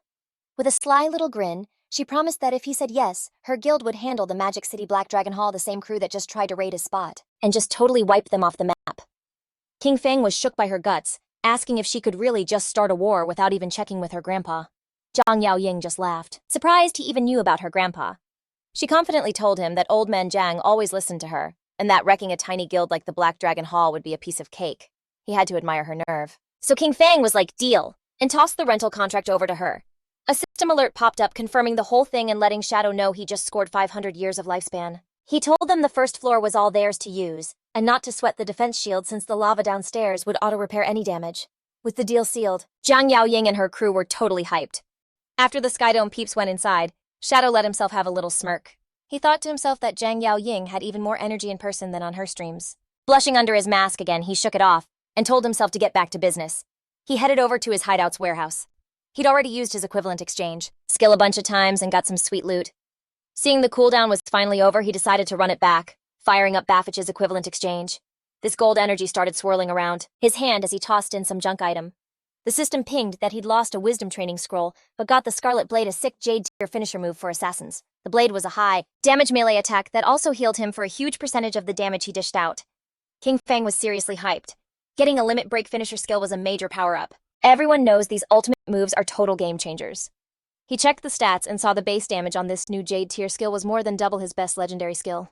Insane. Realizing how OP this was, Kinfang immediately dumped evolution points into upgrading the Scarlet Blade to legendary tier. The skill's damage and healing stats shot way up, and he did some quick math with his buffs active. A single hit could now dish out over 100,000 points of damage. Since he still had a ton of evolution points left, he decided to juice up another core skill. He dumped 500 points into his passive stealth, leveling it up to mythic. This epic upgrade didn't just boost his stealth, it also gave him a sick new passive. Now when he stealthed, the life drain in dangerous zones got nerfed by a whole 90%. Kinfang was totally stoked. This meant he could grind in high-level rage zones way more safely. Once he hit level 17, Shadow could finally rock the new Jade tier gear he'd scored. He slapped on a new Veil Gloves boots and a ring, and each piece gave him some serious stat buffs. With his new setup, pretty much his whole fit was Jade tier now. But like he took one look at his new mismatched fit and was totally grossed out, muttering about how busted low-level gear looked. So he immediately switched his skin back to his default all-black Shadow drip. Now that he was all kitted out, Kinfang was like, "All right, time to go wreck the next hideout." The scene flips to the real world out in the burbs of Magic City, where this armored truck rolls up to a massive mansion. One of the armed guards asks his buddy how many people they managed to snag, and the other dude's like, "Only found 4. The first guard was super bummed, and his partner explained that not as many people were down to sell their lifespan anymore, then told the new guys to get out. So this crew of 4 hops out some huge buff dude. A guy in a long coat, another in a suit, and this young chick in a hoodie. The coat guy checks out the insane mansion and is like, "Yo, these buyers must be loaded." A guard tells them to chill outside while he goes to get Madame Dongfang. The buff dude starts whining about not being invited in, and the hoodie girl just snaps for them to hurry it up. The guards watching them just roll their eyes, thinking this squad of clowns was about to get a serious reality check. Inside the mansion's main hall, Dongfang Yui shows up with her little son Nantian. She just ice-cold confirms they're the ones selling lifespan, and tells them to turn it into light orbs and drop them on the floor. The buff guy smirks like, "Are you for real?" and points out they haven't seen any cash yet. Dongfang Yui's face gets all dark. Her eye starts glowing like crazy as she says it again, warning them to hand over the lifespan if they want to live. Then out of nowhere, a bunch more armed guards pop out, totally surrounding the 4 sellers, pointing their guns. The dude in the suit puts his hands up like he's surrendering, asking what she's playing at. Then this wicked grin spreads across his face as he asks if she's trying to rip them off, just like they do to other people. Before he can even finish, one of the mansion's guards rushes him, but Dongfang Yui is totally shook by how things just flipped. The guy in the long coat reveals he's an insect manipulator and summons this whole swarm of glowing bugs, bragging that he's found a major payday. At the same time, the hoodie girl's eyes start glowing as she tells her crew to wash this beauty clean, getting ready to jack Dongfang Yui and her people. The fight totally pops off as Dongfang Yui's guards start shooting. The buff guy from the seller's crew summons this huge golden shield, a platinum tier skill called Golden Round Wall, and it just completely blocks all the bullets. The guards are getting so mad because they can't even touch him. Then the dude jumps up and slams the shield into the ground, sending out this massive shockwave. Meanwhile, the guy in the suit is moving like a ninja, easily dodging a whole storm of bullets. He does this smooth slide across the floor, points his finger like a gun, and blasts this insane energy beam that just torches a guard in a huge explosion. Turns out he's got a hidden class, the one-handed gunman, which lets him shoot different kinds of ammo straight from his fingers. The fight spills deeper into the mansion. The hoodie girl flies through the air, moving crazy fast, and unleashes this swirling blue energy attack that takes out a bunch of guards at once, while one of them screams for backup. With this totally psycho grin, she zooms right for Dongfang Yui, screaming for her to die. Right before her attack lands, she gets kicked right out of the sky. This new guy, a huge buff bodyguard with a bandaged face, jumps in, making this energy vortex thing to protect his boss. He warns Dongfang Yui to watch out, saying they're up against a player with a hidden class. Totally furious, Dongfang Yui orders him to capture them alive. She's planning to basically own them and make them grind lifespan for her son. The bodyguard says grimly that these guys are super strong, and they've only got like a 50-50 shot. The buff dude with the golden shield notices that their opponents have players with special classes too. While the insect manipulator's robot bug buzzes around, Dongfang Yui's crazy tough bodyguard just stands there in this swirling purple mist with the bodies of fallen guards all around his feet. He's just calmly sizing up the four sellers, figuring out they're a crew that hits up rich people packing one-hit KO skills and bulletproof gear. He actually looks kinda happy about it, saying they've probably pulled this off a bunch of times before. The dude in the long coat, the insect guy, just grins and faces the bodyguard, hoping they've farmed enough levels and gear from the game to make this fight interesting. Surrounded by his sketchy purple aura, the bodyguard doesn't even flinch. He just scoffs at them, calling them a bunch of cocky kids. The insect manipulator yells that the party's started and tells his bug to attack, screaming for the bodyguard to die. The robot bug shoots this bright yellow energy beam, but the bodyguard dodges it with like superhuman speed. Then in this insane move, he just reaches up and snatches the super fast bug right out of the air. The sellers are completely floored, and the insect guy just screams like he can't believe what he's seeing, saying his bug could fly at 200 kilometers per hour and asking how he could have possibly caught it. With a grunt, the bodyguard let out a strange purple gas from his rear and then just crushed the insect in his super strong grip, leaving the sellers completely stunned. He casually flicked the remains to the ground and stomped on them for good measure. Then he revealed he'd already put up a barrier around the whole area. Surrounded by a wild purple aura, the bodyguard announced his unique hidden class, the Fart Master, the actual source of the plague. He declared his whole purpose was to spread his pestilence in a way that would totally surpass humanity, before saying ominously, "Well, then I'm coming." With a menacing glow in his eyes, Dongfang Yu's bodyguard, the Fart Master, announced his attack. He leapt into the air with insane speed, totally surprising the muscular dude from the other crew. The bodyguard aimed a seriously powerful high kick. The buff guy just taunted him, daring him to try and test his iron wall defense. As he braced himself, the bodyguard's backside unleashed a devastating air cannon that completely shattered the guy's golden shield and sent him crashing to the ground. The insect-controlling dude yelled for his partner, the one-handed gunman, to shoot. The gunman fired off a bunch of energy blasts, but the bodyguard dodged every single shot like it was nothing. The gunman taunted him, yelling that jumping into the air against a gunman was a rookie mistake and that he was trapped. However, the muscular guy with the bandaged arms got back up and clapped his butt cheeks together, unleashing a crazy powerful sonic boom attack. The blast slammed into the one-handed gunman, shattering his glasses and killing him on the spot. The bodyguard stood over the corpse, just remarking that the guy's cultivation level must have been super low for him to get taken out by a simple sonic boom. Seeing his buddy get wrecked, the insect manipulator turned to run for his life, but a hand shot out and grabbed him by the head, stopping him cold. The bodyguard held the terrified man, who was now totally begging to be spared. The bodyguard calmly told him that he wasn't going to be killed, explaining that with 2 dead and 2 alive, he had hit the 50% success rate he'd promised. He then casually asked what happened to their stealthy friend, mentioning his earlier gas cloud should have stunned all of them. Confused and terrified, the guy explained that the hooded woman wasn't with them, and his other 2 brothers had been killed.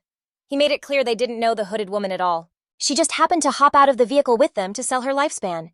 The scene then switched to the Magic Leaning Tower, a landmark that looked a lot like the Leaning Tower of Pisa on the edge of the Magic City ruins. A glowing purple magic circle hovered right above its peak. Shadow materialized like a semi-transparent ghost in the ruined city. He headed to the tower's entrance, noticing the guardian monster was gone. He figured someone had already beaten him to it. He went inside through a massive frozen doorway. Inside, Shadow checked out his surroundings. He knew the magic leaning tower was a huge multi-story library, basically a giant maze filled with traps. He remembered the legend of a horrible monster sealed deep inside a princess who was transformed by an evil white dragon. As he floated through the library, he saw signs that it had been looted, realizing another team had already made it deep inside. He remembered the teleport mechanism to the top floor was somewhere in this area. He quickly found a glowing book titled Postpartum Care for SA. He knew pulling this specific book would trigger the teleportation magic. As soon as he pulled it, he was instantly engulfed in light and teleported away. Poof! He just appeared on the tower's roof floating behind these two players who totally freaked out. Peeking over the edge, he saw this huge squad of players going at it with the tower's guardian, which was this gnarly tentacled monster named the Desperate Princess. Shadow scoped out the scene and was like, yikes, their gear is trash. And a ton of them were getting wiped out. But honestly, he was kinda impressed they even got this far with what they had. Then his eyes locked on their leader, this girl with long gray hair who was hyping up her crew. She was yelling at them not to be scared and to just book it back after they got KO'd. Shadow totally recognized the squad as the Fika Heavy Industry Guild and their leader Hong Haiyan. Back in his old life, Fika Heavy Industry was like a huge deal. When the game dropped, their boss, Hangin, was super quick on her feet, turning all the company cash into lifespan and starting a guild with her own employees. He remembered her class. Was the Illusionist a seriously OP support class? Her signature move, the teleportation gate, let her zip her whole team around the map. Watching from a distance, Shadow started breaking down their game plan. He knew that teleportation gate was crazy powerful. Like they could set up an entrance and an exit, making this steady portal for anyone just by dropping the entrance near their respawn and the exit right next to the boss. So any player who got taken out could jump right back into the fight and snag their dropped lifespan.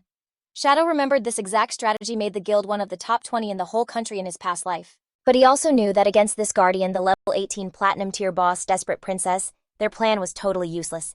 Cause this boss had a seriously scary ability. She literally sucked up the lifespan from players she wrecked like 100 times faster than any other monster. That meant every player who went down was just making her stronger. Shadow could see if they kept up this whole throw bodies at it plan. The princess was about to level up to a Jade tier boss and get all her health back. He knew it was going to be a total party wipe, and the lifespan cost would absolutely wreck the guild. So he decided to step in. Shadow dropped down, landing right in front of the guild leader, Huang Huifan.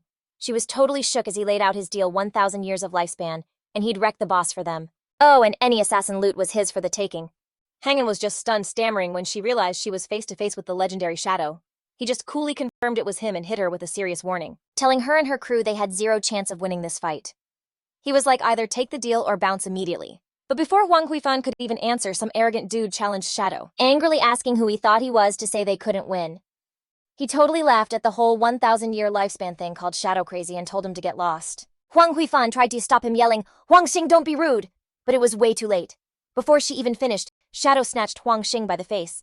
In one super smooth move, he yeeted the guy right into the guild's teleportation gate. The second Huang Xing popped out on the other side. Shadow unleashed his Dark Knight Ringblade skill, a sick wave of dark red energy that sliced him in half and totally shattered the portal. As what was left of her guy hit the ground, Huang Huifan screamed, "Son!" She spun on Shadow, demanding to know why he destroyed her portal. She admitted her son was out of line, but argued that he could have just taught him a lesson. With these glowing gold eyes, Shadow looked down at her and calmly said she'd get it soon enough. He laid out the offer again. 1,000 years and I'll solve your boss problem. As Shadow faded away, Huang Huifan and her guild were left completely speechless. Sea Shadow knew the guild had no idea the boss was about to evolve. He destroyed their portal because their whole endless respawn strategy would have just fed the boss until they all got wiped. His real reason, though, was way more practical. He summoned his spectral wolf, thinking that the guild getting wrecked was whatever, but losing 1,000 years of lifespan? That was a major L. He landed in the city ruins feeling confident. He knew the guild members who were left would be just enough fuel for the boss to evolve, and that pulsing light from the tower was the final sign. His plan was simple. As soon as the boss hit the Jade tier, he'd swoop back in, kill her, and score some way bigger rewards. Just as he was settling in to wait, a message from Ghost Spirit came through. She was super hyped, saying she found Dongfang Yu in a manor in the burbs, but she was being protected by some OP player who almost smoked Ghost Spirit. Shadow told her to meet him at the Withered Bone Field with all the deets. He was impressed for real. Finding someone in the huge Magic City proved she was legit. A little while later, the two assassins met up in this creepy bone-covered wasteland. Shadow asked her for the rundown on Dongfang Yu's guard.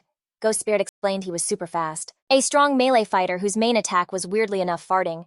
She also said he could see through her stealth and had this 10-meter smoky aura around him. Shadow instantly knew what was up. He explained she'd run into a player with the Source of the Plague hidden class. That aura was a tier 1 ability, a plague field that could sense any physical body inside it, which totally countered her stealth. He laid it out the class could buff its body, and region using plague powers, and at higher tiers it was rumored to be pretty much immortal.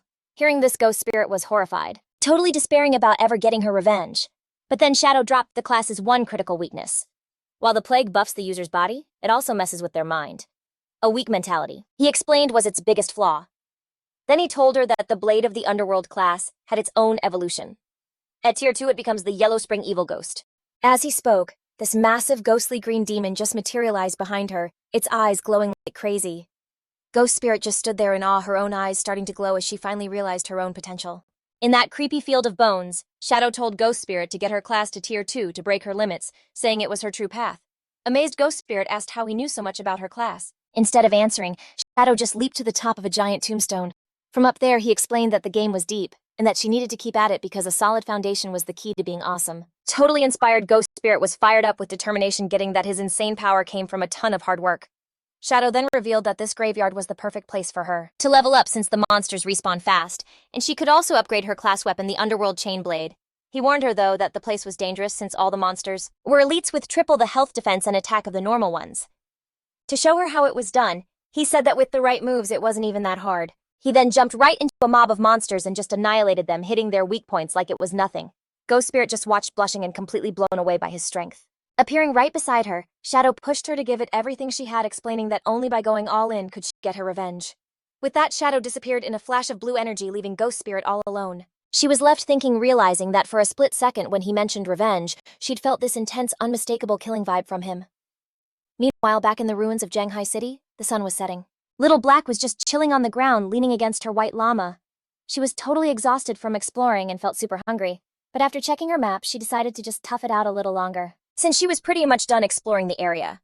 While she was taking a breather, she spotted this weird dark glowing fruit on the ground. Curious, she picked it up, thinking it kinda looked like a plum. Not even thinking twice, she took a huge bite, and OMG, it was so good. Then plot twist, a system notification popped up saying she just got 50 experience points. She was shook that a piece of fruit could give her XP.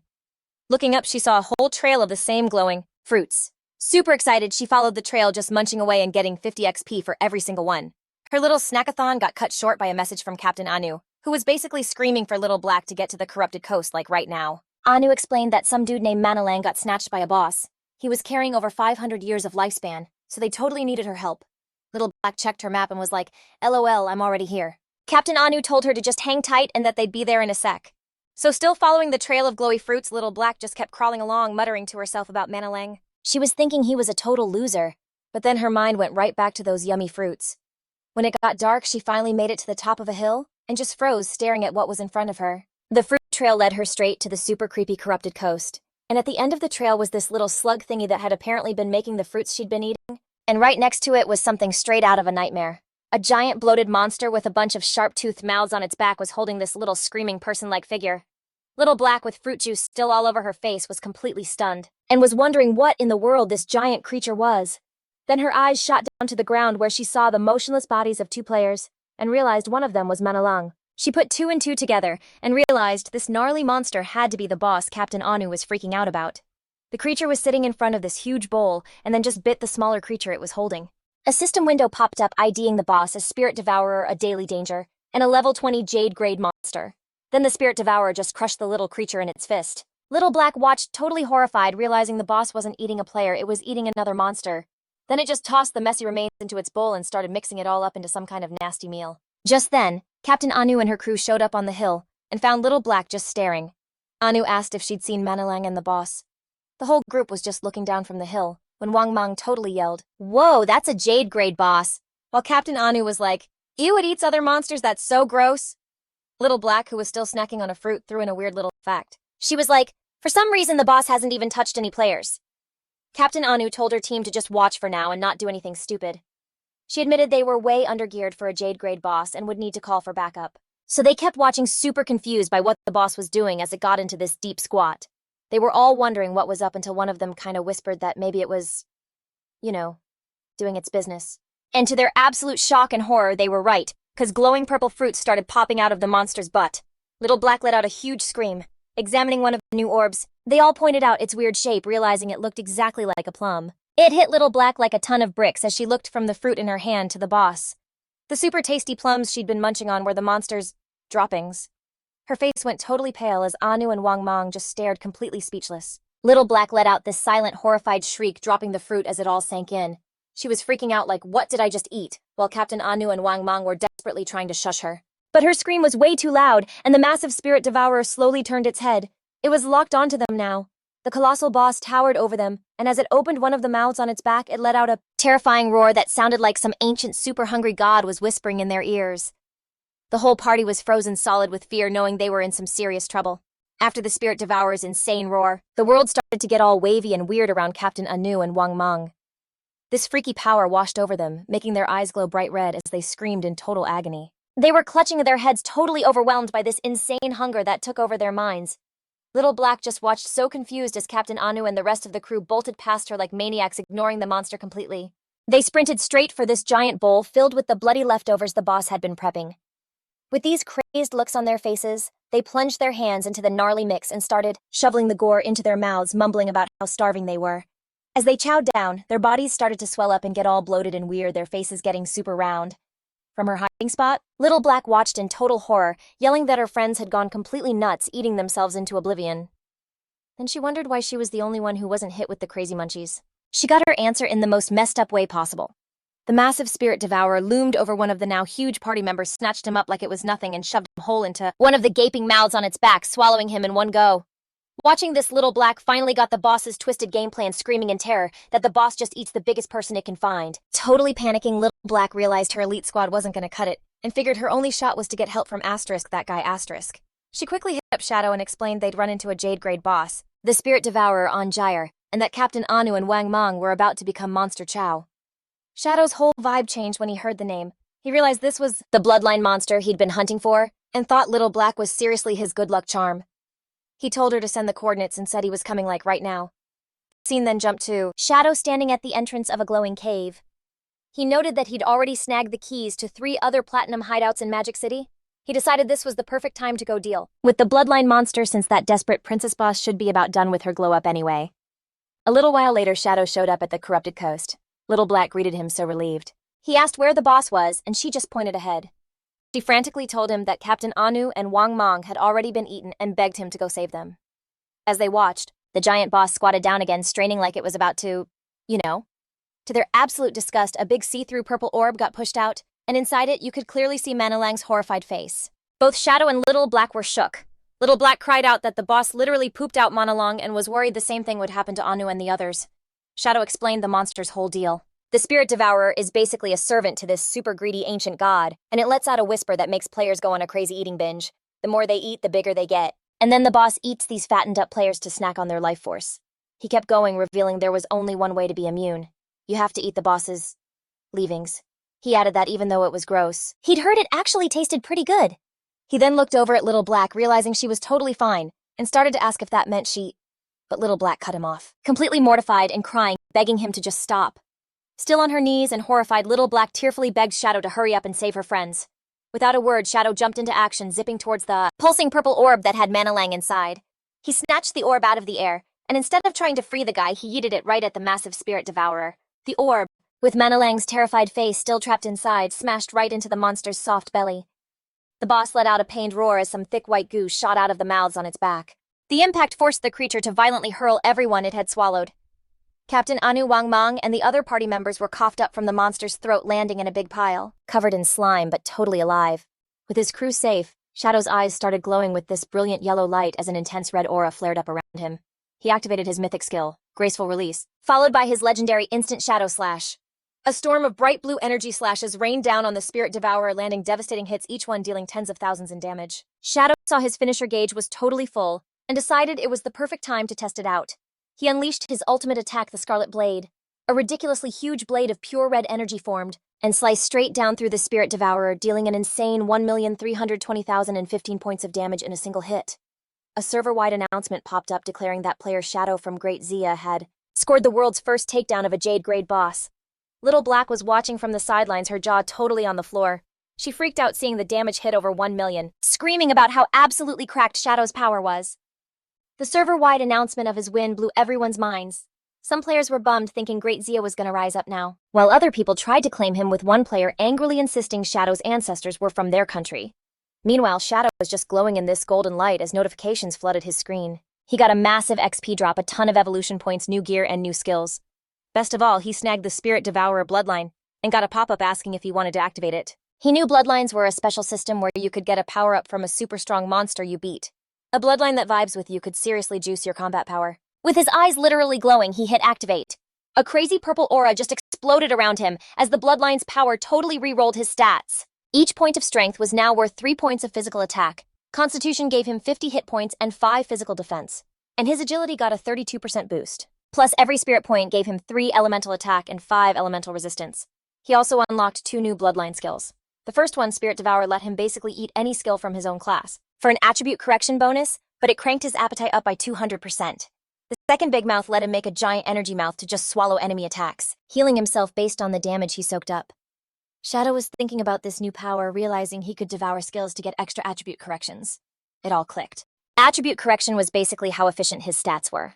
Like 1 strength point normally gives you 3 points of physical attack. Lucky for him, the boss had dropped a bronze tier poison blade skill, which he thought was kinda useless on its own but totally perfect for a test. He activated Spirit Devour, basically crushing the skill icon. The system pinged, confirming it and telling him his strength conversion had gone from 3 to 3.3 points of physical attack for each point of strength. He was kinda bummed at first that a bronze tier skill only gave a 0.3 bump, but then he had a total galaxy brain moment. The skill he just ate was now a passive, which meant OMG it could be evolved. He immediately dumped 242 evolution points to juice up the devoured poison blade skill from bronze all the way to legendary. The result was insane.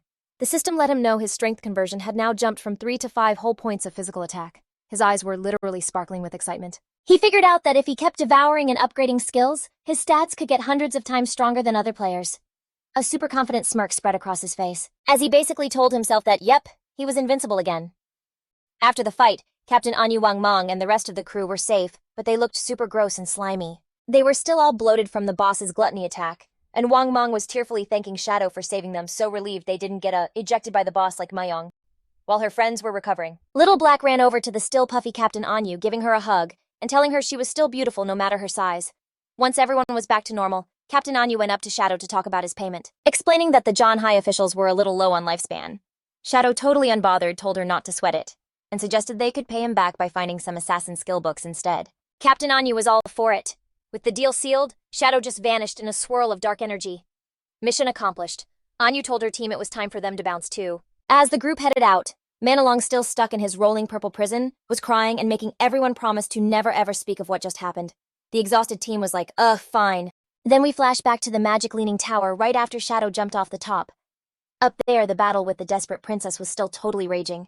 The boss, this freaky tentacle thing, was down to its last 1/3 of health. The guild leader Huang Huifan was hyping her team up, ordering a healer named Zhao Kei to use her Tree of Life skill. Zhao Kei was on it, and this massive glowing tree of green energy just erupted, constantly healing all the guild members. Huang Huifan rallied her squad, shouting that since Shadow destroyed their portal, they absolutely could not afford to die. She told them to go all out, thinking victory was right there. Feeling totally re-energized, the guild's tanks charged forward, and the whole team unleashed one last huge barrage of attacks on the weakened boss. Thinking they'd totally won, Huang Huifan started celebrating with Zhao Kui, giving her major props for her life priest class. But their celebration got wrecked. The desperate princess hit back with a crazy powerful tentacle strike that shattered a tank's shield and insta-killed him. The boss then closed her eyes and started absorbing some weird blue energy from the dead player. Her eyes snapped open, now glowing with a seriously evil yellow light. Huang Hifan and Zhao Qi just watched in horror as the boss's power level skyrocketed. The desperate princess then unleashed a massive explosive wave of fiery energy that completely covered the top of the tower. The rest of the guild members were caught in the blast and were turned to ash in a second. When the smoke cleared, only a big glowing blue egg was left on a pedestal, surrounded by the lifespan orbs from all the fallen players. The boss's health bar was full again. The desperate princess had evolved. Inside the giant glowing blue egg, a woman with long light blue hair was curled up.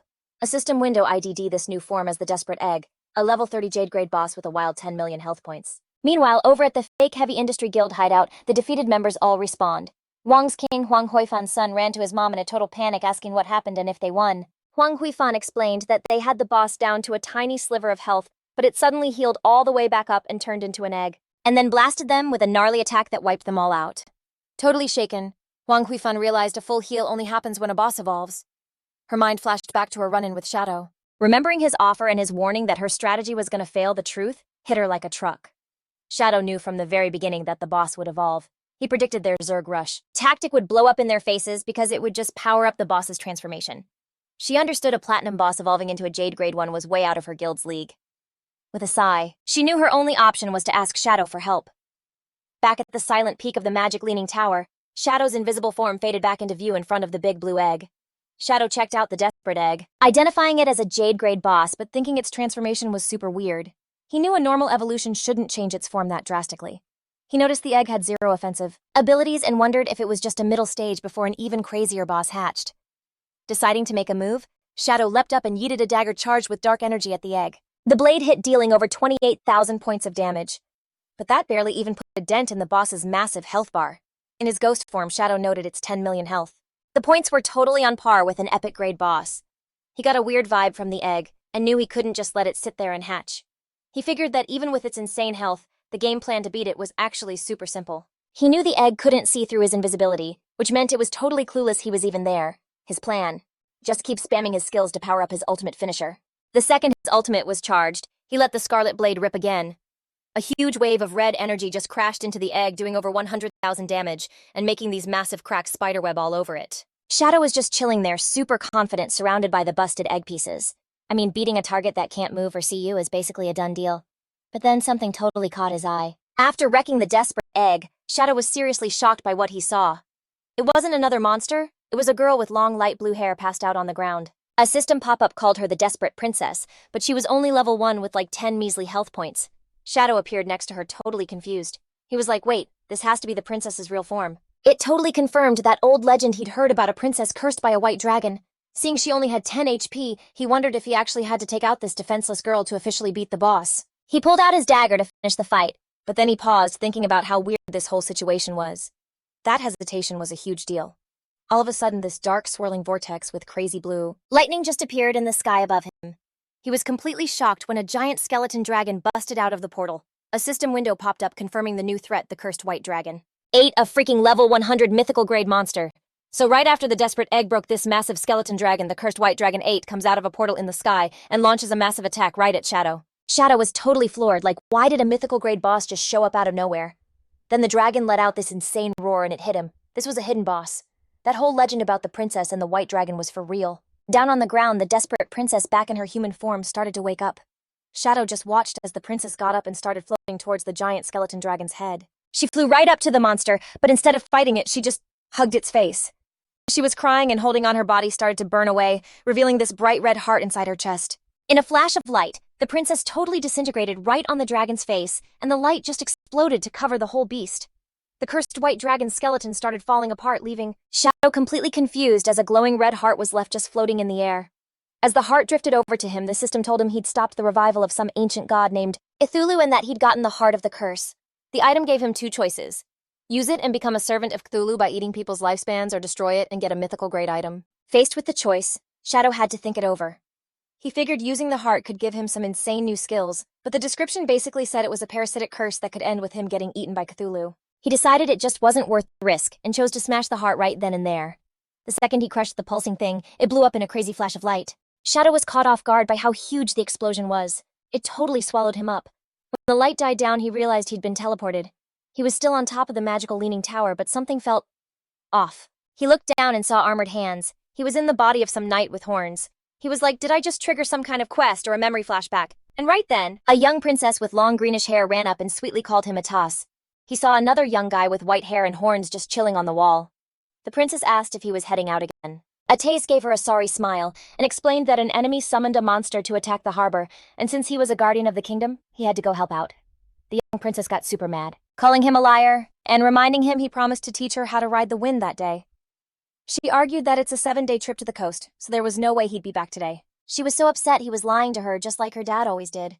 She pointed at him, all angry, and yelled that all guys were terrible liars and jerks. Atase, looking totally flustered, tried to calm her down, asking where she even learned words like that. Then he showed her this silver scale-looking thing, calling it the Scale of Promise. He explained that with it as a witness. Anyone who breaks a promise would lose their wings and never be able to fly again. The princess, blushing and all flustered, immediately shot down the gift, yelling that she didn't want him to lose his wings. Ates calmed her down, promising he wouldn't break his word, and told her not to doubt his wind-riding skills. Then he unfolded these huge, awesome white wings. The princess was totally starstruck, saying his transformation was always so handsome and cool. Before taking off, he promised he'd be back for dinner and told her that his 3 shadow guards would stick around to keep her company. And with that, Ates shot up into the sky and flew off while the princess waved and told him to be safe. Totally fired up, the princess declared that since Ates was working so hard, she couldn't slack off either. She ordered the shadow guards to follow her, announcing she was going to get ingredients to make him an amazing dinner. Right then, Shadow realized he was basically watching a flashback. It was a memory locked inside the curse, showing the whole backstory between the super stressed out princess and the white dragon. The scene flashes to these super sweet memories of the princess, just chilling with the shadow guards, happily picking mushrooms in the forest, finding a random weird rabbit, and fishing by a lake. All happening in their kingdom, with that crazy magical leaning tower in the background. Later, totally wiped but happy, the princess showed off a massive feast she had cooked up. She proudly listed off wild dishes like steamed rock and volcanic ash pizza, saying they were Ates' absolute favorites. She waited, totally expecting him to be back any minute. But as night came, she passed out at the table waiting for him. An old attendant gently woke her up, telling her it was crazy late and she needed to get some rest. He pointed out that all the food on the table was cold and she was legit shocked at how late it was. The princess started freaking out, asking the attendant where Ates was and why he wasn't back yet. The attendant got this super grim look on his face, telling the princess that according to reports from the front lines, the battle was a total disaster, and General Ates was probably going to be held up. The princess was like no way, arguing that Ates was the kingdom's strongest protector and any enemy would be totally crushed by him. But the attendant had to get real with her, revealing that the enemy nation had sacrificed tens of thousands of lives just to summon some horrifying monster from the sea. He described this thing as huge, like the size of a city, with endless tentacles and eyes so terrifying that one look could literally make you go crazy. Hearing that, the princess's confidence totally tanked, and she started to worry that even someone as OP as Ates was in a fight for his life. All of a sudden, her eyes widened in terror and the promise scale she was holding shattered. It hit her that this meant Ates had broken his promise to come back, and she panicked. She knew if he didn't make it back before midnight, he'd lose his wings. She grabbed the attendant, Scholar Lu Wen, and begged him to take her to her dad, the Dragon Knight, who might know how to get rid of the scales curse. Totally ignoring the old guy's complaints, she just dragged him along, explaining that if Ates lost his wings in the middle of the battle, it would be game over for him. Just as she burst through a door, she was completely stunned to see Ates standing right there, totally okay. He just calmly asked her why she was in such a panic. Totally flooded with relief, the princess ran and gave him a huge hug, crying about how happy she was that he was back and safe. Hugging her back, Ates softly told her that of course he'd return because of their promise. While still holding on, the princess confessed she'd been so worried because everyone was saying the front lines were a mess. That's when the attendant Scholar Lu Wen cautiously asked General Ates about the fight. With a super confident smile, Ates explained that it was a hassle and took a bit of work, but the problem was totally solved and the army could handle the cleanup. Scholar Lu Wen was totally gushing, calling him the true guardian of the kingdom. Ates, heading for the feast on the table, shouted that he was starving and asked the princess if she cooked all this food herself. She proudly confirmed she did, though she was bummed it was probably cold by now. Ates just started digging in, declaring he didn't care if it was cold because it was seriously delicious. As he ate, the princess fondly told him to slow down so he wouldn't choke, while Scholar Lu Wen just watched them with a smile. A little later, up on the magical leaning tower, Ates announced it was time for her wind riding lesson, just like he promised. But then the princess let out this massive yawn. Ates asked if she was sleepy, and she explained she was beat from making his feast all day, suggesting they could just do it tomorrow. But she was still dying to fly, so she sat on the floor, hugged his leg, and begged him to change into his true form and take her for a ride. Ates kind of paused, reminding her that the king had totally forbidden him from taking her on a flight, because it was too dangerous. The princess got super mad, grabbing his armor and blaming the whole thing on him being late. She reminded him of all the work she put into his meal, and called him a promise-breaking jerk again. With a sigh, Ates finally agreed, but made her pinky promise not to tell the king or he'd get in huge trouble. Instantly, the princess's anger melted away and she was all smiles. Then Ates closed his eyes, and this blue energy just exploded around him as he started to transform. In a blinding flash, he became this incredible white dragon.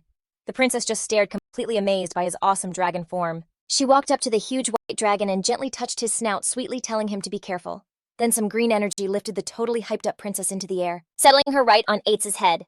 He told her to hold on tight because they were about to go. With one powerful beat of his wings, Ates launched into the night sky, soaring way above the kingdom. From the tower, Scholar Lu Wen and a shadow guard watched them vanish into the starry night. Sprawled out on Ates' back, the princess was just in awe, looking down at the world.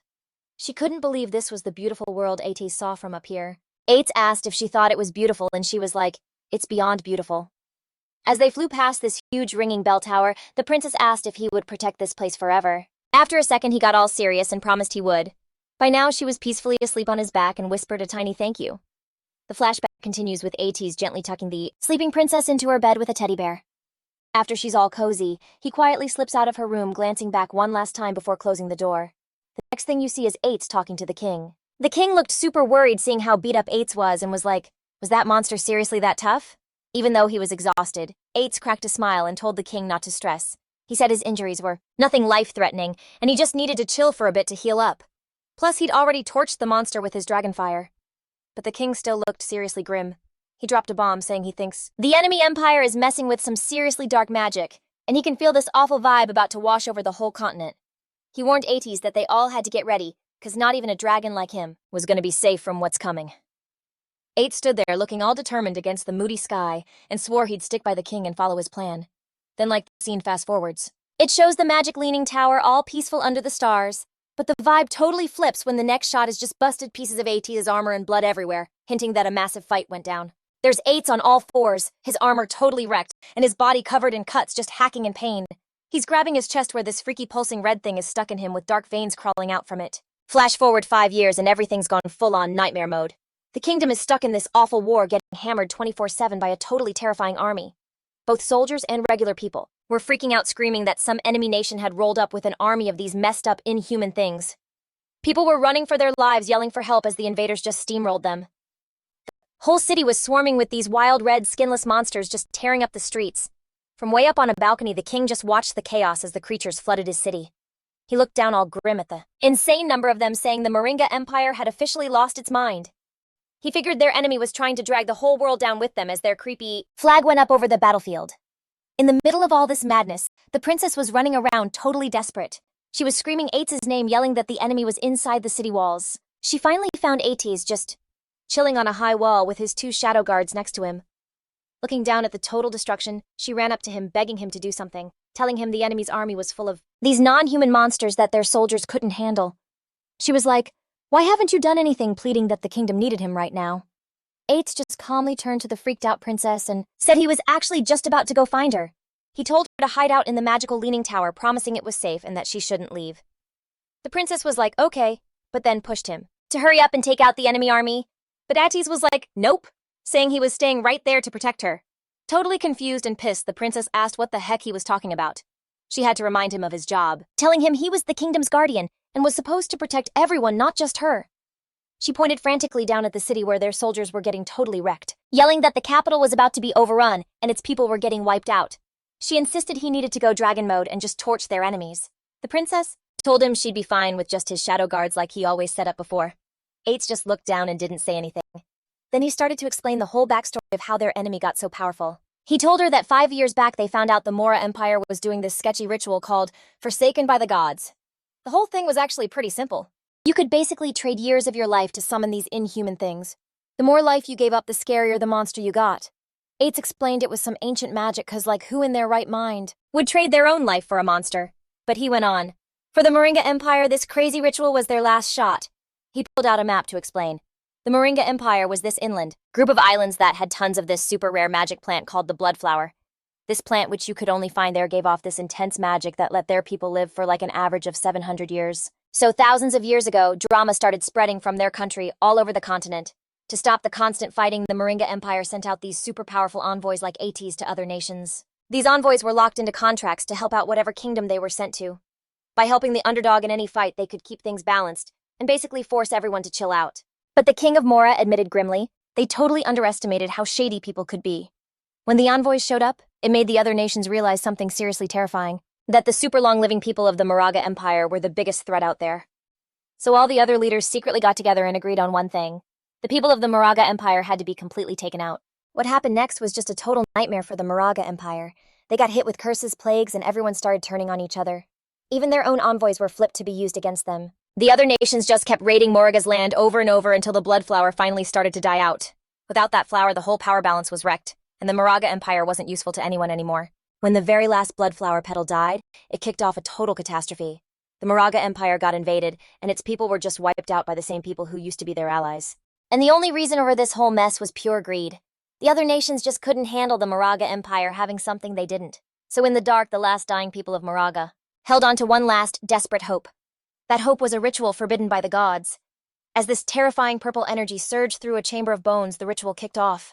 This was less of a ritual and more of a curse. Every single person from the Mora Empire was branded, and their lifespans started draining away as monstrous things grew inside them just to burst out later.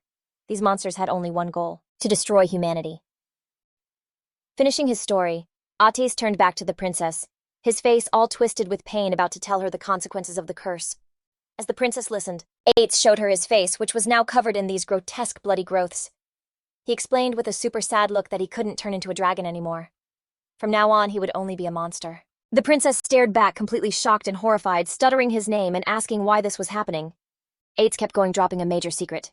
He said that almost nobody knew the real identity of the Moringa people. They were also known as the dragon race. Envoys like him were what most humans called guardians of the kingdom. The princess's eyes went wide as she tried to process this bombshell. Standing on the wall, Ates told her that an unstoppable wave of darkness was sweeping the continent and that this was the end of humanity. Because of this, he declared the only thing he wanted now was to protect her and only her. Meanwhile, the invasion was just brutal. The red monsters were mercilessly eating citizens, crushing them and hunting down anyone in hiding. A horde of these creatures that seemed to go on forever poured out of the smoke, totally overrunning the kingdom's last line of defense. From a high balcony, a scholar named Lewin grimly told the king that the monsters just kept coming. He begged his ruler, asking if he was for real not going to order a retreat now that the capital was gone. The king, though, stood his ground, saying they had nowhere left to run. He explained that the magical Leaning Tower was a huge magic hub. If it got destroyed, their mage's power would tank and it would become impossible to stop the monsters. The king decided to jump into the battle himself. He leaped into the chaos, his glowing sword slicing a red monster in half. He caught his breath in the middle of the smoke and rubble, leaning on his sword. He thought about how fast time had passed. He remembered the first time he met Ates. They looked the same age, even though Ates was almost 100 years old. For Ates's race, 100 years was barely being an adult. As a monster lunged at him, he remembered the years they were inseparable. They had fought side by side, drank together, and shared everything. A blast of purple energy slammed into him. It reminded him of how much things had changed. As he got older, Ates stayed young forever. It created this distance between them. Because Ates just couldn't understand the hard choices the king had to make when he took the throne. The king sadly realized Ates could never get humans, and humans could never really get Ates. The king stood there in the flames and destruction of his kingdom. His thoughts went to the moment that changed everything, his daughter's birth. He remembered Ates holding the newborn princess so gently. Watching them, the king had found a new kind of hope because of how much they both loved the child. Back on the battlefield, a massive new threat appeared below the king. A shadowy monster with glowing purple eyes was charging up a sphere of blue energy for a huge attack. The king just stared forward, his face calm as he accepted what was coming. The creature unleashed a devastating blast of energy right at him. As this insane light just swallowed him whole, the king's body vanished. His last thought, a total regret fest over how wrong he'd been about everything. A massive explosion totally wrecked the castle, which was basically a giant sign that the king was done for. From way up in the magic Leaning Tower, the princess totally freaked when she saw the explosion in the distance. Ates standing next to her was super calm and just said the capital had fallen and guessed that the monsters would probably head their way next. And like right on cue, a swarm of creatures with dark wings started swooping down. A shadow guard screamed out a warning that monsters were coming. The creatures crashed hard against this powerful blue shield that was protecting the tower.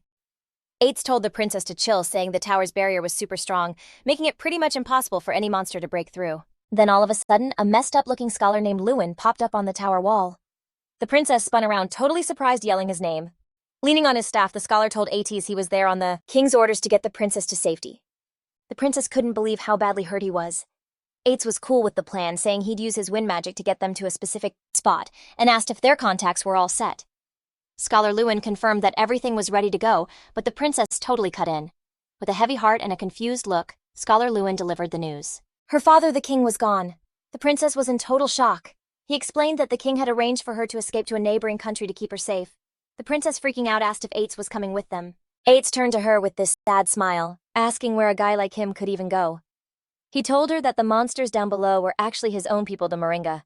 He explained that he was an enemy to literally everyone, and that no matter where he tried to run, humans would just hunt him down and finish him. Kneeling at the edge of the wall, he stared down at the horde and pretty much accepted his fate. He declared that a knight's final resting place becomes a dragon's tomb, and that this was where he was meant to be. He promised to stay and protect it until his time was up. Hearing him make that serious vow, the princess's look totally shifted from heartbroken to determined. Out of nowhere, she used her wind magic, ditching Scholar Lu Wen and zipping back to Ates. She landed right in front of him, declaring that if he was staying, she was going to be his dragon knight. She was like, "This is my home and I'm defending it with you." She even bragged that her wind riding skills were totally on point now and asked how they could make the contract official. Ates just stared up at her, completely floored and speechless at her insane loyalty. Her dedication got to him, and Ates took the princess's hand in his armored one. With a sad, gentle smile, he finally agreed. He held out the silver scale of promise, explaining it was their contract just like it used to be. The princess's face lit up so stoked that it was that simple. She happily started to seal their pact, promising they'd be together forever. But then Ates cut her off, and the twist was just brutal. He said their promise was actually to never see each other again. The smile vanished from her face, her eyes going wide with total shock. Before she could even process it, Ates unleashed a massive gust of wind, blasting her and Scholar Lu Wen away. As they flew, he yelled at the scholar to keep her safe. The princess screamed Ates' name, feeling totally confused and betrayed as she was thrown through the air. Alone on the wall, surrounded by swirling wind, he told her to go, insisting her place wasn't in a dragon's tomb. And then things got seriously messed up. Scholar Lu Wen, his eyes glowing a terrifying red, shoved his hand straight into the princess's chest, ripping out her still-beating heart. He told her in this chilling voice that she had a place she belonged, a place for humans. Ates could only watch from the tower, completely frozen by the betrayal, as the princess stared in horror, her life literally being stolen. As he was dying, the scholar choked out a final warning to Ates, telling him to be careful, and revealing the Moraga weren't the only ones cursed. Then this gnarly red growth just consumed his face. A giant tentacle monster exploded out of the scholar's body, snatching the princess's heart and swallowing it whole. The creature just cackled, mocking Ates about the delicious flesh and lifespan it just devoured. It kept taunting him, asking if killing the one person Ates loved was good enough revenge for getting torched by his dragonfire. Ates just stared, completely stunned into silence. The tentacle thing just let out this insane laugh. It held up the princess's limp body, and her bloody heart, taunting the white dragon, asking if killing his girl was enough to pay him back for the pain of his flames. In one last gruesome move, the monster clenched its fist and crushed the princess's heart.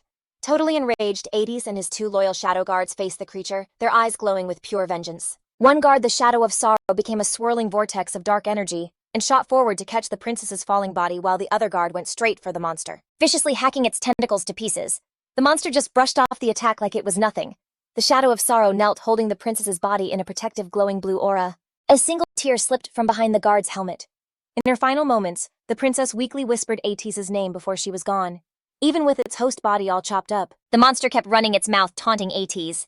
It sneered that the pathetic little lifespan his people sacrificed was only enough to summon a tiny piece of its true form. It revealed its seeds were already scattered everywhere, infecting hosts, and just waiting for the right moment to burst out, exactly like it did with the old scholar. This thing, Cthulhu kept messing with his head, reminding Ates that monsters born from his own people were now swarming the world. It pointed out that Ates himself was majorly cursed and could snap at any second, and that deep down he always knew his beloved princess was doomed to have a tragic ending. Cthulhu really hammered home how powerless Ates was, basically saying he was helpless and could have even become the very monster to kill the princess himself. The creature was totally feeding off Ates' inner chaos, describing the hate, sorrow, anger, and despair filling his heart, calling them wonderfully strong emotions. Then it dangled a tempting offer, telling Ates it could change everything. Cthulhu formally introduced itself, saying it could hear the violent pounding of Ates' heart. It declared it was an ancient, all-powerful god, and it made a wild promise.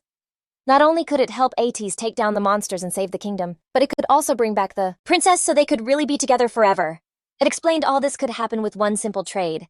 The price, Cthulhu revealed, was for Ates to just give it his heart. Kneeling alone on the high wall, surrounded by winged monsters, Ates was stuck with this impossible choice. He weighed his two options: let the princess stay dead in the tower, to be devoured by monsters, or take the deal, letting her become his dragon knight so they could protect the kingdom for all time. From its dying host, Cthulhu pushed him for an answer, warning that its current body was fading fast and he was running out of time. He made his choice. Ates committed the ultimate sacrifice. With a sick splash of blood, his shadow guard looked on in total alarm. Out of pure desperation and love, Ates ripped his own beating heart right out of his chest. Cthulhu praised him, saying he'd made the right call. Cthulhu then declared it would place a blessing on Ates' heart, making it float into the sky in a brilliant explosion of energy, destined to beat for all eternity. Then the entity laid out the terms of their deal. So his girl would get the heart and wake up with insane power. And even though Ates would be heartless, he wouldn't just die or turn into some mindless zombie. The glowing heart floated down and phased right into the princess's body. And Cthulhu was all like, Ates is gonna be turned into a guardian dragon stuck by her side forever. Ates let out a pained grunt as the transformation kicked in, and a massive pillar of purple energy just exploded from the top of the magic leaning tower. His body twisted and warped until he became this huge, totally terrifying skeletal dragon. He let out this epic roar, surrounded by a swirling aura of blue fire. Rocking his new form, Ates just launched himself off the tower wall. Now a guardian dragon juiced up by Cthulhu, he soared over the battlefield and unleashed a devastating flood of fire on the swarming monsters below, starting his forever job of watching over the resurrected princess. As the skeletal dragon Ates was unleashing his fiery rage, Cthulhu's voice started narrating the whole messed up scene. The dragon's flames literally vaporized everything, wiping out the monster invaders and what was left of the kingdom's people. Cthulhu told him his power was now strong enough to erase the entire kingdom, and he kept on blasting, setting the capital ablaze. Then Cthulhu dropped the bomb, the awful twist in their deal. It explained that all the life force siphoned from everyone torched in the flames would be funneled to one single spot. As purple lightning zapped the scorched magic leaning tower, the real plan was revealed. Back up on the tower, the resurrected princess screamed in agony with Ates's cursed heart beating in her chest. Her body started to morph as dark, shadowy energy just burst out of her. Gnarly appendages grew from the shadows, and she was totally swallowed by a giant tentacled beast, becoming its new living core. With the princess now transformed into some kind of nightmare fuel, Cthulhu triumphantly declared that all the harvested life force was now its property. Cthulhu then started thinking about its own weakness. It was bummed that its power was still too low to just take over the powerful dragon race directly, forcing it to use a human as like a temporary host. But it was still super cocky, thinking it was only a matter of time before it could use the white dragon to farm all the life force it needed. The monster princess looked up at the skeletal dragon circling way up in the sky and wondered why he hadn't come back now that the kingdom was totally wiped out. She thought he was acting super weird. Suddenly, two glowing silver scales popped up in front of her. Cthulhu recognized them as the scales of promise and realized they were vows the white dragon had made before their deal. The first vow was to never see the princess again. The second was to protect the kingdom's high tower forever. In a flash of pure rage, Cthulhu finally understood the ultimate act of defiance. Ates had seen the whole evil plan coming and used his own vows to basically chain himself to the magic leaning tower, locking himself away from the transformed princess. Cthulhu cursed out the white dragon, furious that he chose to become a mindless, zombie-like guardian instead of just being its pawn. Totally thwarted, Cthulhu announced it would use the tower as its nest, feeding on the life force of anyone who dared to get close. It swore that one day it would be fully powered up and rule the world again. The memory faded out with a shot of the lonely tower standing there as ages passed, snapping back to the present at the magic leaning tower. Shadow reappeared on the empty rooftop with purple energy still crackling in his hand. He was trying to process the super tragic story he'd just watched, wondering if the crazy vivid images were just game lore. But his gut told him it was something more. The vision had felt way too real, like the whole explanation for the monster's origin was actual history. Then out of nowhere, swirls of dark purple energy formed around him. A system window popped up, congratulating him for scoring a new mythical grade skill, Shadow of Sorrow. This insane ability created 3 shadow clones for 7 seconds that copied his skills and dealt 100% damage. The skill's description added a really sad detail. These were the shadows the white dragon Ates created to protect what was most important to him. Ates had used a crazy amount of mental energy to keep them going for 15 years without letting them fade away. Shadow checked out his hand, now covered in purple energy, and totally recognized the skill from the memory. He was totally floored, realizing this one ability could quadruple his damage output for a short time. He was amazed at how terrifyingly awesome a mythical grade skill was. More system notifications started rewarding him for the trial. He got the key to the magic leaning tower's hidden area, hit level 19, and received a ton of evolution points, gear, and skill books. Among his new loot was a gate key and a map for a level 20 area called the Withered Bone Ruins. Shadow was intrigued since he'd never heard of this place. He unrolled the old map and found Withered Bone City on an island in an inland sea. Seeing where it was, he connected the dots, realizing it must have been part of the Mora Empire from Ates's story. Convinced this new area was linked to the White Dragon's homeland, Shadow was hyped positive it held even bigger secrets and rarer treasures. Knowing the area was for level 20 players, and he was now 19, he decided he had to head there soon. But first, he held up the fancy golden key to the Magic Leaning Tower's secret spot, deciding to sell it. The scene then cut to the Fika Heavy Industry Guild's hideout. Inside, Huang Haiyan and her guildmates were regrouping after getting totally wrecked. One of them asked what the plan was, admitting they couldn't beat the new Jade Grade boss. He figured their only option was to hit up Shadow for help. With a huge sigh, Huang Huifan was like, fine. Her game plan was to hit up her contacts in Zhanghai City, the ones who were cool with Shadow, to kind of play mediator. But then, completely out of nowhere, Shadow literally just appeared right behind her. He told her not to sweat it, they could just deal directly.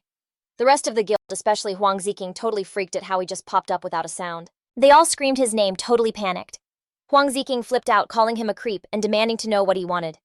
Shadow just calmly walked off, telling them that if he was there to cause trouble, they'd already be toast. He gave them a friendly little reminder that their hideout's barrier could be opened, which is exactly how he just waltzed in. Huang Huifan, still shook, asked him what he meant by a trade. Turning back around, Shadow held up this super ornate golden key. He offered to sell them the key to the Magic Leaning Tower's hideout and asked if she was interested. The whole guild was like floored. They recognized the key, and it clicked that Shadow must have actually beaten the Jade Grade boss, which they thought was basically impossible. Huang Huifan was all in telling him to name his price. Shadow said his price hadn't changed 1,000 years of lifespan. His mom was on board, but Huang Ziqing completely lost it. He started screaming at Shadow, calling him shameless and accusing him of setting this whole thing up. Pointing his finger right at Shadow, Huang Ziking laid out his whole conspiracy theory. That Shadow attacked him first, used it as an excuse to smash their portal, cut off their backup, and got their whole team wiped. And now he was swooping in to play the hero, selling them the key for a ridiculous price. Huang Ziking declared he'd never met anyone so scummy.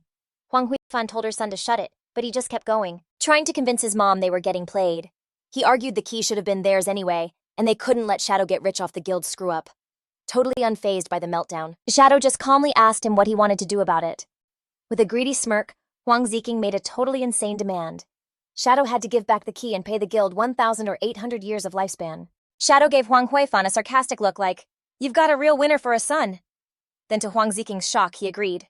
With an ice-cold stare, he set his new price 1,800 years, and he wouldn't take a single day less. At first, Huang Ziking was gloating, laughing to his mom like, "See, that's how you deal with guys like Shadow." But his smug look vanished when the new price actually sank in, and he stammered, "Wait, what did you say?" Shadow patiently explained that he came to do business in good faith, which was why he hadn't already clocked him for running his mouth. But because of the insults, the original discount was officially gone, and the new price was totally non-negotiable. Having finally had enough, Huang Huifan slapped her son hard right across the face. She angrily ordered a guild member to drag Huang Ziking off to go level up and forbid him from coming back without her say-so. As he got hauled away, Huang Ziking was still complaining, "Why'd you hit me? I wasn't done talking." Huang Huifan turned back to Shadow and apologized, asking if he'd maybe reconsider the price. Shadow just coldly repeated his offer, 1,800 years, and I'm not saying it again. With a tired look, Huang Huifan caved, admitting it was a fair price, since she'd heard he sold other hideouts for 2,000 years. She explained that because they'd lost so much they couldn't pay it all at once and asked if they could pay in installments. Shadow was cool with it. He said she had to pay 1,000 years up front, and he'd come back in 10 days for the last 800. Super relieved. Huang Huifan thanked him, and they made the trade. A system window popped up confirming she got the key, and Shadow got 1,000 years of lifespan. As he faded out, Shadow said his goodbyes. He figured the Fey Heavy Industry Guild had some real potential, and selling them a sick hideout would help them become a major force on the Great Zia server. With their new base locked down, Huang Huifan gathered her guild. She announced that the platinum-grade hideout was officially theirs. To pay back their debt to Shadow, she was putting a 50% lifespan tax on every member. She knew it was steep, but she pitched it as a must-have investment, telling them all to grind hard. Her guild members actually got super fired up. Meanwhile, out in a forest, as the sun was setting, the small group with Huang Ziking was trying to talk some sense into him. One of the girls told him to stop blaming his aunt, and that he was the one in the wrong, but Huang Ziking just angrily shut her down. He muttered under his breath, swearing he'd make Shadow pay eventually. Their little talk was cut short when someone in the party spotted a silver-grade boss, the human-faced Spider Emperor. They all immediately geared up for a fight. As the others charged the boss, Huang Ziking just hung back. His teammates shouted that the boss used poison and to have a detox spell ready, and he just casually said he knew. But instead of actually helping, Huang Ziking turned around and just bolted into the woods, totally ditching his team. As he ran, he was calling them idiots, thinking they could actually fight that boss by themselves. He was disgusted by the girl who tried to lecture him, wondering what his mom was even thinking, trying to set them up. He found a hidden spot and crouched down, just seething. He was convinced his entire guild was just a bunch of spineless weaklings who only knew how to play it safe and level up slowly. He thought they just didn't get that the real way to get powerful was to take every single opportunity you could. He decided that's how Shadow must operate, and that's how he got so strong. With a creepy smile, Huang Ziking revealed he wasn't as dumb as his guildmates thought. He scoffed like he'd ever be stupid enough to go after Shadow without a solid plan. Then he summoned a dark, fancy-looking vase with a single glowing red eye, calling it a legit treasure from a jade-grade chest. A system pop-up ID'd the item as the Abyssal Vase. All you had to do was reach in and you could randomly pull out a super powerful skill. But it had a crazy long 48-hour cooldown. Reaching into the vase, Zaying pulled out this gross little fleshy thing. The system pinged him that he'd scored an epic-grade skill, the Abyssal Puppet Curse. This magic let him turn any dead body into a puppet he could totally control, and it kept all of the original person's abilities. Zaying started laughing like a complete maniac, so hyped about his new power. He cooked up a plan. If he could just take out Shadow, he could use this skill to make him his puppet and become basically invincible. As he was celebrating, the Abyssal Vase started glowing with a seriously creepy purple aura. A final ominous message warned that the Abyss has insane power, but when you stare into it, the Abyss stares right back, pretty much spelling out a dark future for Zaying. Over in the withered bone field, a super desolate graveyard in the Magic City Ruins night had totally fallen. In the middle of a battle, Ghost Spirit used her energy-infused paper ribbon to wrap around and stab a skeleton monster right in the eye. She took its head clean off with one perfect shot, dealing over 5,600 damage. System notifications flooded in telling her that her weapon had upgraded to gold, and she had enough XP for a class advancement. Standing among all the energy orbs from the enemies she'd just wrecked, Ghost Spirit sighed in relief, confirming she finally had enough experience to level up. With a totally determined look, she accepted the class advancement. A bright magic circle lit up at her feet as a column of purple energy exploded from her, wrapping her up in the transformation. When it was over, the system laid out all her new abilities. Her weapon was now the Yellow Spring Chain Blade Gold, and it could shapeshift. Her class had leveled up to Yellow Spring Evil Ghost Tier 2, giving her a passive stealth bonus and unlocking 2 new skills, Eye of the Yellow Spring and Touch of the Yellow Spring. The system explained the Eye was a psychic attack that trapped enemies in an illusion, while the Touch let her track opponents by their aura.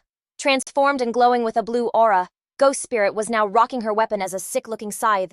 The system let her know she would deal double damage to lower-level opponents with a 50% chance of setting them on fire. With her eyes glowing gold, she felt stronger than she ever had before. She knew her boosted damage speed. A new mental attack meant she could finally get revenge for her parents and take down Dongfang Yu and the source of the plague wielder. Ghost Spirit messaged Shadow, her teacher, telling him she'd hit Tier 2 and would totally pay him back for his help. From a rooftop, Shadow saw she had logged off and knew right away her thirst for revenge had sent her straight after Dongfang Yu. He remembered in his past life when Ghost Spirit got her revenge. But sparing a dog let a Beastmaster track her down. This blew her cover, exposing her real identity and kicking off a massive hunt by all the powerful families. The war that broke out caused huge losses for the official forces, and Ghost Spirit eventually died from pure exhaustion, leaving the Magic City region in total chaos. Shadow thought about her potential, but worried her youth and unstable mind made her reckless. To stop her from making the same deadly mistake, he decided to log off and check on her in the real world. The scene switches to the Dongfang Manor on the edge of Magic City, which was covered in a poisonous fog. 2 guards on patrol were complaining about their shift. They were talking about girls, and one of them said that Mrs. Dongfang was still a total knockout, which his buddy completely agreed with. They started fantasizing about taking down her bodyguard and getting their chance with Dongfang Yui. Suddenly, one of the guards saw something in the mist. An illusion of Dongfang Yui appeared right in front of them, wearing a slinky black dress and kneeling in a very tempting way. The guards were completely stunned, stammering as they asked why she was there and dressed so provocatively. The illusion leaned in, whispering that she couldn't take her weak husband anymore, and needed other men to satisfy her, asking if they were up for the job. Totally hooked and practically drooling, the guards couldn't believe their luck, and eagerly asked if she was serious. The guards started arguing over who should get to go first with the gorgeous illusion. The kneeling illusion of Dongfang Yui hinted that they could both have fun with her at the same time. Before they could even react, a streak of purple energy sliced both their heads off in an instant. Their headless bodies dropped to the ground as the illusion faded away. Dark energy burst from their necks as the magic ribbon swirled around them. Ghost Spirit appeared from the shadows, catching her weapon. She immediately launched herself into the air, getting out of the manor grounds. Meanwhile, Dongfang Yui's insane bodyguard, the Fartmaster, was just chilling in a hammock. His senses suddenly went on high alert, and he muttered to himself that a little mouse had snuck in. Ghost Spirit landed silently on the manor roof. She paused for a second to figure out the situation. Suddenly, she was totally shocked when the Fartmaster dropped on her from above with incredible speed. He grabbed her by the neck in midair, and they both crashed toward the ground. He then unleashed his signature attack, a huge blast of gas from his rear that hit the ground with the force of an explosion. The impact made a crater with the Fartmaster pinning Ghost Spirit to the ground. He smugly explained how his ammonia barrier surrounded the manor, letting him sense her the moment she arrived. He recognized her as the little lady who had escaped before, grabbed her neck, and said she wasn't getting away this time. Ghost Spirit was totally flailing her face, a mess of pain and fear. The bodyguard dude had her dangling in the air by her neck, surrounded by this wicked purple glow. He was like, "Damn, you've leveled up." And he thought that with a little more time, she might actually be a fun fight. A psycho grin spread across his face as he admitted he had a major urge to just waste her right now. As Ghost Spirit kept struggling, the bodyguard was having a full-on argument in his head, telling himself to wait until she was stronger. But then he was like, "Nope, I'm losing it." He cursed, totally tormented by the back and forth, losing his cool. His grip tightened with a sick, crunching sound. He totally panicked, realizing he'd accidentally crushed her. Freaking out, he let her limp body drop, screaming in total despair. Suddenly, he froze solid as a purple energy claw stabbed right through his chest from behind. In total disbelief, he turned to see Ghost Spirit right there, her arm literally inside his back. The body he dropped was just a fake-out. He was completely shook, like, "How is this even possible? I swear you were gone." With her eyes glowing a scary red, Ghost Spirit dropped the truth bomb. She told him he'd been caught in her illusion the whole time, which was all thanks to her new skill, the Eye of the Yellow Spring. Ice cold, she told him, time to die. Stabbed by Ghost Spirit's energy claw, the bodyguard struggled to wrap his head around how he got played by an illusion. With her glowing red eye locked on him, Ghost Spirit explained his fate was sealed the second he looked at her. A flashback showed the whole trick started the moment he first grabbed her. Accepting he was totally beat, the bodyguard collapsed. Ghost Spirit stood over him, admitting he was a pretty decent opponent. But her victory was cut short by a major commotion from the mansion. Dongfang Yui threw open a window, screaming about all the noise and threatening to fire everyone. Her rage turned to pure shock when she saw her super strong bodyguard's body just dissolving into black smoke down in the courtyard. Panicking, she screamed that there was an intruder and yelled for help. Armed guards immediately rushed into the main hall, taking up defensive spots to protect Mrs. Dongfang and hunt down the intruder. The noise woke up her son, Nantian, who sleepily asked what was going on. Dongfang Yui told him an enemy was here and to just stay put. But Nantian sat right up with a confident smirk and told his mom not to be scared. He declared he was 18 now and a player and he was going to protect her. So moved, Dongfang Yui gave him a huge hug, wishing his dad had been half as awesome. As they had a moment, the window behind them creaked open. They jumped apart, startled, and Dongfang Yui yelled out, "Who's there?" In the hallway right outside, the guards' bodies were literally melting into shadows. Dongfang Yui stared in absolute horror, unable to process how they were all taken out. Her mind was racing, wondering if Shadow had found out about their plan to ambush him. Just then, the ghostly form of Ghost Spirit faded into view behind her, asking, "What plan?" Dongfang Yui spun around to face the hooded figure, demanding to know who she was and why she was being attacked, insisting they had zero beef. Ghost Spirit calmly asked if Dongfang Yui seriously didn't recognize her. With her eyes glowing a threatening red, Ghost Spirit told her to look closer and remember. A wave of horrified recognition washed over Dongfang Yui as she realized her attacker was the girl she thought was long gone, cursing that she was actually still alive. Before Dongfang Yui could even blink, she was impaled by an energy blast. Ghost Spirit stood over her fallen enemy, calling her a demon and telling her to die already. In the bedroom, a terrified Nantian and his dog were hiding under the covers. Ghost Spirit spelled it all out. Dongfang Yui had murdered her parents, so now she was going to end her right in front of her son. Defeated and sobbing, Dongfang Yui accepted her fate, but begged her not to hurt her son. Ghost Spirit just laughed mockingly as her energy ribbons lifted Dongfang Yui into the air, while Nantian screamed for his mom. She scoffed at the request, asking what right she had to make demands. Dongfang Yui kept pleading, insisting the grudge was just between them and that her son was innocent. Totally enraged, Ghost Spirit screamed, "Did you think about this day when you murdered my parents?" With one last furious yell, Ghost Spirit unleashed a messed-up attack, completely obliterating Dongfang Yui's body. In a burst of dark energy, Nantian and his dog watched in horror from the bed. Ghost Spirit stood there, panting, her revenge finally complete. She then turned her intense red-eyed stare toward the bed, where Nantian was now totally paralyzed with terror. With her revenge mission over, Ghost Spirit started to leave.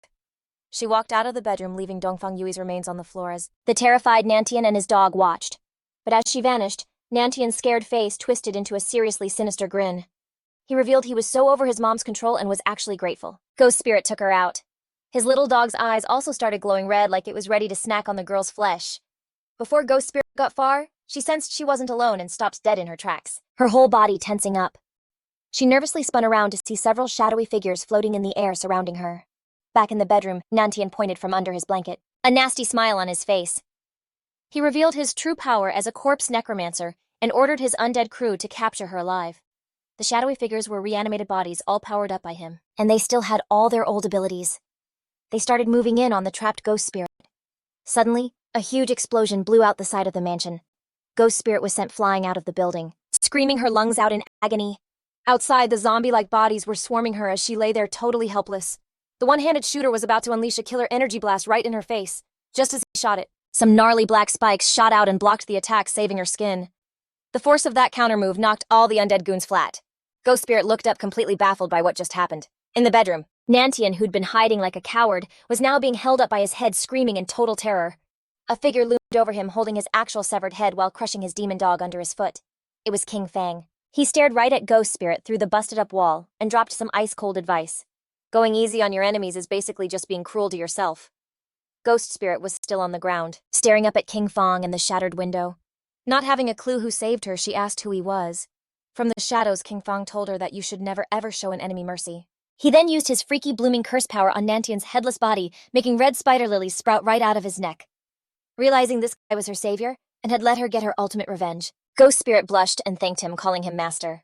Surrounded by a field of deep red flowers, a crazy reminder of her vengeance, Ghost Spirit finally just let it all out. She cried with relief and sadness, saying out loud that she'd finally avenged her parents.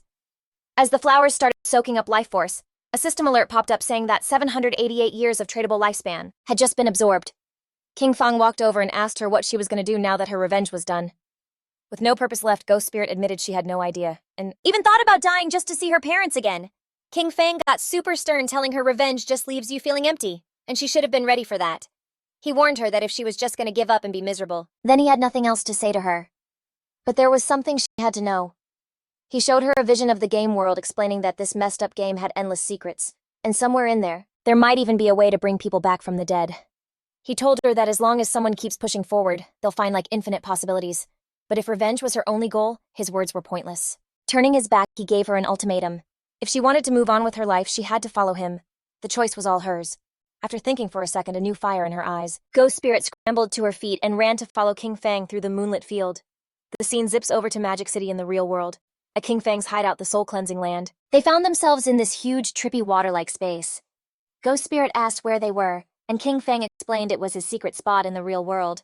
He led her to the doors of a ridiculously fancy mansion, leaving her totally floored. As they walked in, Kinfang's maid greeted them, welcoming her master home. Ghost Spirit was shook that he even had a maid. Kinfang told his maid to get dinner ready for two, and explained to a confused Ghost Spirit that the maid was actually created by the Divine Authority book. He went on saying the book could make all kinds of useful things, and he promised to take her to challenge the Tower of Divine Authority in Magic City so she could snag her own book. Super grateful Ghost Spirit thanked her master again. The scene then cuts to the Chu family mansion in Magic City. A while after Kinfang and Ghost Spirit bounced, a guy barged in yelling at his men to hurry up with the rescue, shouting that nothing better have happened to his wife. This was Chu Kung-chan, Dongfang Yui's husband, and a high-ranking military officer. He was confused, remembering a frantic call for help from his wife and wondering who the heck would attack so late at night. His number one suspect was Shadow, and as he rushed into the mansion, he started to panic that their secret fireworks factory plan had been exposed. He tried to brush the thought off, but once inside, his people were checking out the scene, looking at a massive crater in the empty bedroom. An officer told a shocked Chu Kunin that even though there were obvious signs of a fight, they hadn't found a single person. Getting more freaked out, Chu Kunin demanded to know where his wife's sun guards and servants were. The officer confirmed the awful truth: no one was there, not even any bodies. Chu Kung-chin was furious, realizing this was the exact same thing that happened to the Dongfang family. Everyone had just vanished. The gut-wrenching thought that his wife and son were gone made him stumble back, not wanting to believe it. His despair flipped to a tear-filled rage as he screamed that Shadow had killed his family and demanded a warrant for his arrest immediately. Linking, who was just watching, stepped in and asked how he was so sure it was Shadow. He angrily snapped back that it was because his wife's family, the Dongfangs, were also wiped out by him. Unfazed Linking Yu pointed out there was zero evidence in the Dongfang case, which made connecting it to his wife's disappearance a huge stretch. With a sharp look, she asked if he knew something they didn't, suggesting maybe his family had a beef with Shadow, and this could just be simple revenge. Her questions really got to him, and a furious Chu Kunshin warned her to watch it, asking if she was seriously interrogating a military staff officer. Linking Yua calmly told Chu Kunshin his threats were totally useless on her. She revealed that the Skydome Guild had recently captured members of the Magic City Black Dragon Hall and turned them over to the authorities. During the interrogation, the guys confessed that Chu Kunshan had ordered the attack on Shadow's hideout. They also admitted, so the whole scheme was to bait Shadow into a fireworks factory and basically blow him sky high. She explained that the cops' original plan was to round them all up there. But with Dongfang Yu totally ghosting them, she was officially a fugitive. That's when Linking Yu called out Chu Kunshin for abusing his power and plotting a legit terror attack. She asked him to come along for some questioning. As two officers grabbed him, a super shocked Chu Kunshin started struggling, demanding to know what the heck was going on. He totally blew up at Linking Yu, asking what gave her the nerve to team up with some trash-tier guild to arrest an official. While they cuffed him, Linking Yu just calmly said that his rank didn't matter because she only rolls with Team Justice. Chu Kunshin kept fighting, screaming for them to let him go. She coolly told him to just cooperate, adding that if he was cleared, he could totally come settle the score with her later. Then Linking Yu dropped one last super chilling detail. They were taking him to Magic City Prison to be interrogated, a place where your life drains away at 100 times the normal speed. She told him in this ominous way to get ready. As they shoved him into an armored truck, Chu Kunshin screamed that they couldn't do this and that he was going to report them. But hiding out of sight, two figures were watching from a tree. One of them confirmed that the loud guy getting arrested was their target for sure, identifying him as Chu Kunshin, the military officer dude. The two figures just smirked and fist-bumped as this wild purple energy flared up around them. Ready to make their move, a convoy of armored trucks was cruising down a forest road at night. Inside the first truck, Chu Kunshin was still complaining to Linking Yu about his arrest. A guard just calmly told him the orders came from way up top, which left Chu Kunshin totally speechless. Then bam, a huge blast of energy shot right at their truck. The blast slammed into the truck with insane force, sending it flying off the road in a nasty crash. Inside the flipped truck, Linking Yu braced herself, cursing like crazy. She looked over in total shock and saw the guard next to her was dead, his face frozen in terror and pinned by the wreck. Linking Yu realized she was trapped right as the truck's roof was ripped open from the outside. A hand reached in, grabbed the unconscious Chu Kunshin by the collar and yanked him out. The two attackers, a guy with a pompadour and a girl with blue hair, stood on top of the ruined truck. The guy held up Chu Kunshin, bragging that the mission was way too easy. Just then, backup from the second truck rolled up, yelling at the pair to drop the prisoner and surrender. The two attackers just laughed, totally dissing the officials. As the new cops aimed their weapons, one of them spotted another problem. A huge muscular guy with glowing red eyes was dropping out of the trees, swinging a massive flaming hammer. He brought it down with unreal force, smashing the official's truck and jumping back as it went up in a giant explosion with screams coming from the fire. The pompadour guy and another bald buff dude watched the chaos.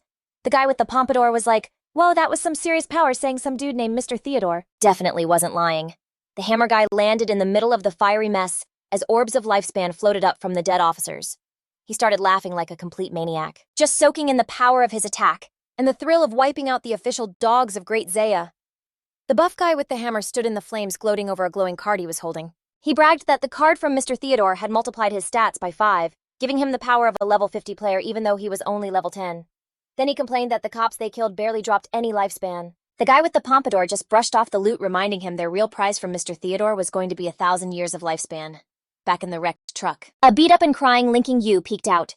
She thought to herself that with Mr. Theodore's help, they could finally kill Shadow and get revenge for Chen Shishi. As the attackers got ready to split, the blue-haired girl suddenly said, "Wait up!" With a wicked smile, she announced she could sense a little mouse still hiding in the truck. Kin Xiou, hidden in the wreckage, knew she'd been found out. The girl launched a massive fireball at the already wrecked truck, setting off a second, even bigger explosion. She smirked and said no government dogs would make it out alive. As the group walked off, the girl complained that they were still hung up on Chen Shishi, asking if she wasn't pretty enough or something.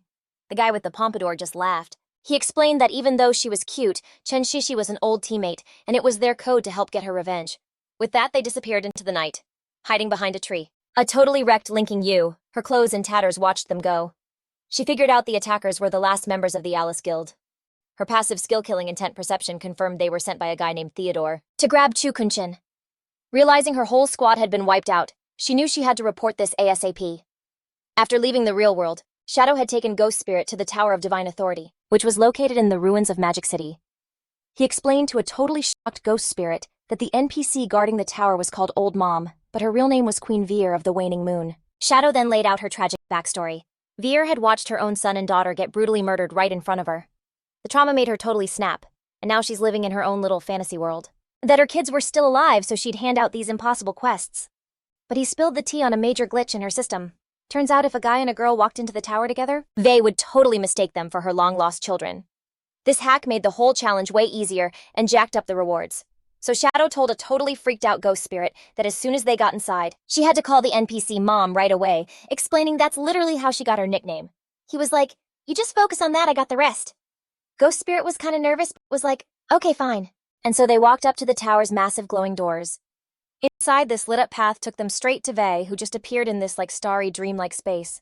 With actual tears of joy, she welcomed them, calling them her children and asking if they were back for the Divine Authority book. Playing it cool? Shadow confirmed that's exactly why they were there, calling her mom. Ghost Spirit, totally getting into character, started to cry, telling Vei how much she'd missed her. Vei was a total emotional wreck, saying she'd missed her baby girl too. She explained that even though she wanted to just hand over the book, the rules said they had to beat a challenge first. She then summoned her avatar, a giant level 20 Jade tier boss, and told them they had to take it down. A system notification popped up saying they'd received Mother's Blessing, juicing all their stats by a full 20%. Before Ghost Spirit could even process the boss, 3 shadowy figures just appeared out of nowhere around her.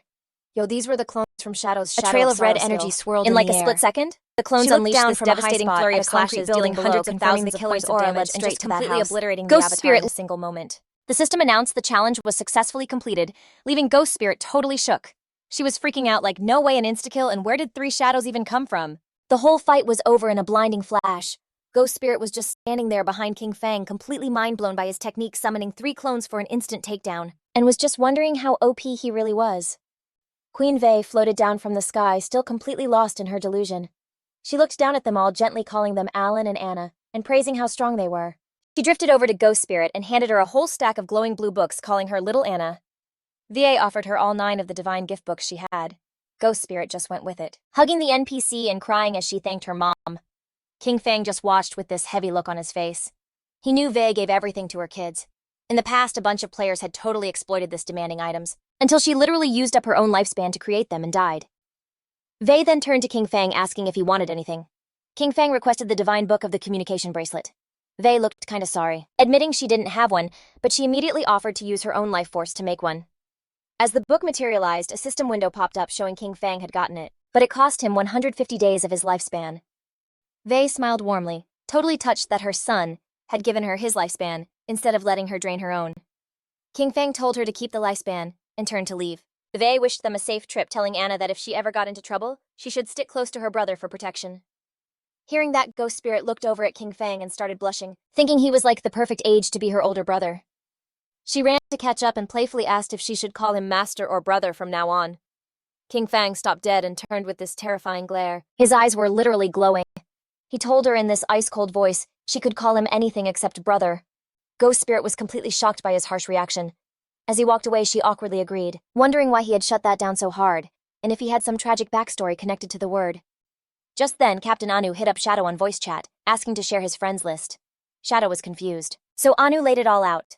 A serial killer has popped up in Shanghai City with 7 victims, and rumors are flying that Shadow is the one doing it. She explained the victim's time of death totally matched Shadow's login times. The killer was super meticulous, which made a lot of people suspect him, but Anu added that she and her team knew he would never do something that low. Shadow figured that for someone to frame him based on his login times, the leak had to have come from someone on his friends list. Shadow ran down the list of suspects in his squad: Radiant Marshal Virtue, Milky Snow, and Old Man Jung, and his granddaughter from the Sky Dome Guild, plus his own guild member Ghost Spirit. Shadow asked where the bodies were found, and Anu replied they were scattered all over Shanghai City and asked if he would investigate. Shadow confirmed he was on it. Super relieved, Anu said she would send over the case files, totally confident he would catch the killer in minutes. Shadow then ordered Ghost Spirit to log off immediately for a mission. Back at his mansion hideout in the real world, Kinfang handed Ghost Spirit the Divine Book communication bracelet, which let them talk between the game and reality. He also gave her the Ghost Knight Wolf mount to help her hunt down the killer. Ghost Spirit was floored to get such valuable items, but admitted she had like zero clue how to investigate crimes. Kinfang broke it down for her. He'd already checked his friends list, and was pretty sure none of them was the culprit. But since Wang Meng and the others had reported to the officials, he suspected there was a mole inside the police department leaking his login times. He told Ghost Spirit she was the best candidate because her skill, Touch of the Yellow Spring, let her track targets by their aura or scent. He zapped her the files and was like, "Just work your magic." Ghost Spirit was totally fired up, vowing she'd find the real culprit. Meanwhile, over at a hotel in Magic City, Tony and this girl with blue hair literally tossed a tied-up Chu-kun onto the floor. Tony called out to some guy in the shadows, "Yo, we got him." A bald older dude chewing on a cigar turned around. He gave Tony props for a job well done. Chu-kun, totally bugging out, recognized him as Mr. Theodore from the embassy. Theodore just gave him this bone-chilling smile, glad that dear Chu remembered him. He claimed he just couldn't stand to see Chu get a raw deal, so he had his friends come rescue him. Dripping sweat, Chu-kun pointed out that these so-called friends were wanted criminals. He asked Theodore if he was really trying to take down Shadow or the entire Great Jia government. Theodore just laughed, asking if there was even a difference, since the officials and Shadow were basically besties. Chu-kun just went off about how unfair it all was. His wife and son were gone, and the authorities arrested him, a military officer instead of Shadow. He looked up at Theodore, knowing he wasn't saved for free, and asked what he wanted him to do. Theodore casually replied that his fortune-telling pointed straight to Chu, saying Chu could help him find something he was desperate for. Then he asked what Chu's class in the game was. Chu looked confused for a sec, but then it clicked. He got why he was so valuable. He lowered his head and spilled his secret. He had the only hidden class in the priest system, the Feng Shui Master. He started explaining his skills. Yin-Yang Harmony let him totally mess with an enemy's emotions and deal extra damage to ghost types. Leyline Perception could sniff out treasure and monsters. Chu was bummed, though, saying his hidden class was just a support role, not much help in a straight-up fight against Shadow. But then a wicked glint flashed in Chu's eye and a yin-yang symbol appeared as he activated his yin-yang harmony skill. Right away, Theodore's goons started feeling it.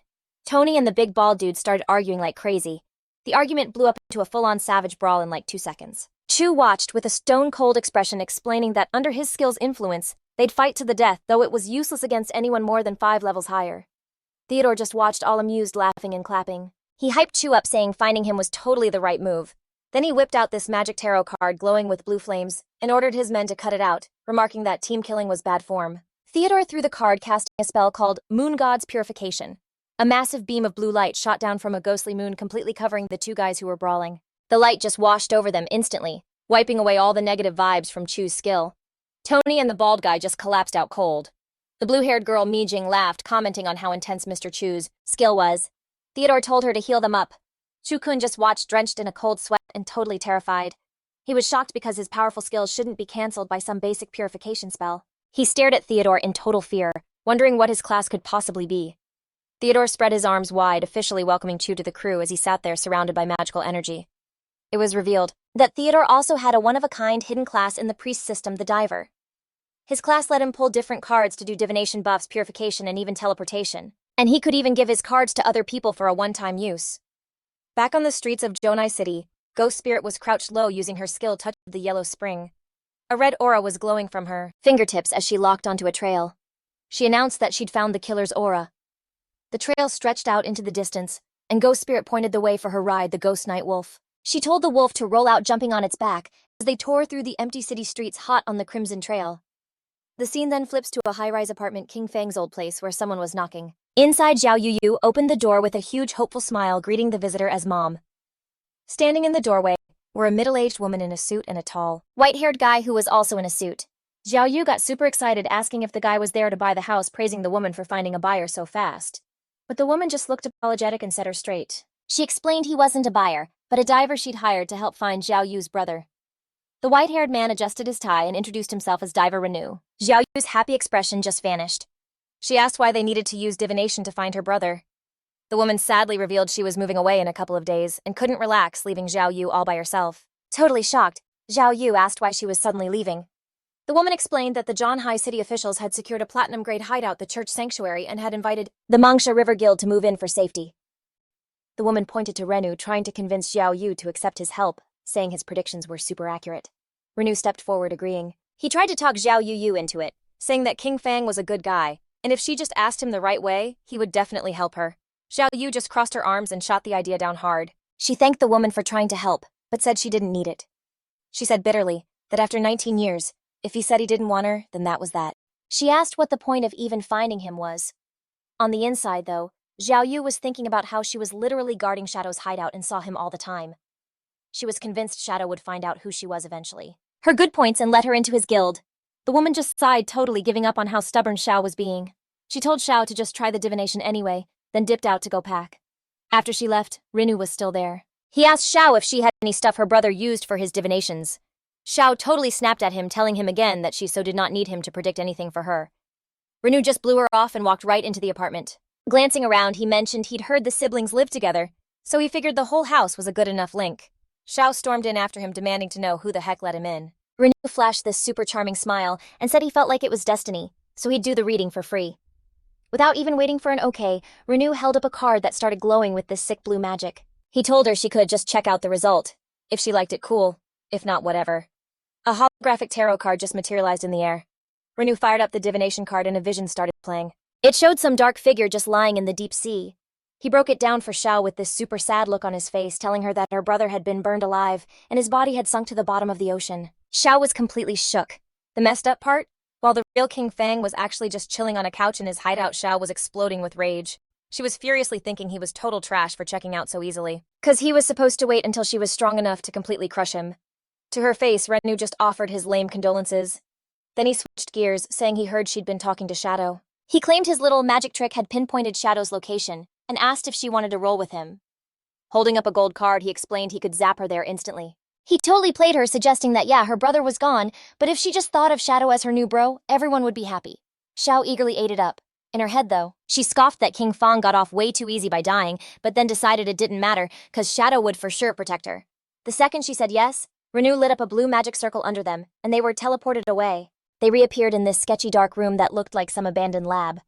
Xiao looked around all confused, asking where Shadow was. Renu looking seriously scary as he took off his suit jacket, coldly shot back that he should be the one asking her that. Out of nowhere, Renu decked her with a nasty right hook to the face, making her cough up blood. He then grabbed her by the ankle, dangling her upside down and screaming at her to spill everything she knew about Shadow. Terrified and crying, Xiao stammered that she didn't actually know him. Renu accused her of lying, reminding her she'd claimed she guarded his door and saw him all the time. He slammed a brutal punch into her stomach while she was just hanging there, knocking her out cold. Renu remarked that she passed out way too easily, and was shocked she hadn't pulled a single skill from the game to protect herself. He then started dragging the unconscious Xiao across the floor. He got on the phone telling the person on the other end that the prize was ready. With this sick, twisted vibe, he asked when he could get started, complaining that his blade was getting impatient. Renu tossed Xiao's limp body onto a metal table. He checked his phone and read a text from his boss, saying he couldn't take her out without more instructions. Renu clicked his tongue, clearly annoyed. But then this seriously evil look came back as his eyes glowed red. He pulled out a scalpel and decided if he couldn't end it, he'd just mess with her for a while. Meanwhile, in a restroom, Officer Zhaoma noted there'd been no sign of Shadow logging off for 2 whole days. He walked out figuring that a person gets crazy hungry after pulling game stats, which made it impossible for Shadow to stay online this long. He guessed Captain Onu hadn't reported Shadow's activity because she thought someone was setting him up. Zhao Ma walked into the main police office, thinking he needed to get his own plans moving faster. His face got all dark and twisted as he imagined everyone turning on Shadow, seeing him as some kind of monster. He actually laughed, figuring that once everyone started freaking out, the officials would have no choice but to get rid of Shadow. Somewhere else, the ghost Nightwolf's paws landed silently on the pavement. Ghost spirits rode on its back, declaring that she was here.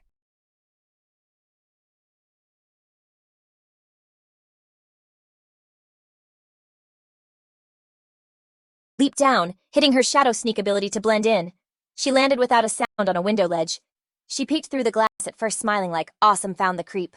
But her expression immediately flipped to pure shock and horror at what she saw inside. Inside, Xiao was hanging from the ceiling by her wrists. In a totally gruesome scene, her legs had been removed at the knees, and dark blood was dripping onto the floor. Renew was on his knees right below her, his head tilted back with a twisted, ecstatic look on his face, announcing that it had been a long time since he'd had this much fun.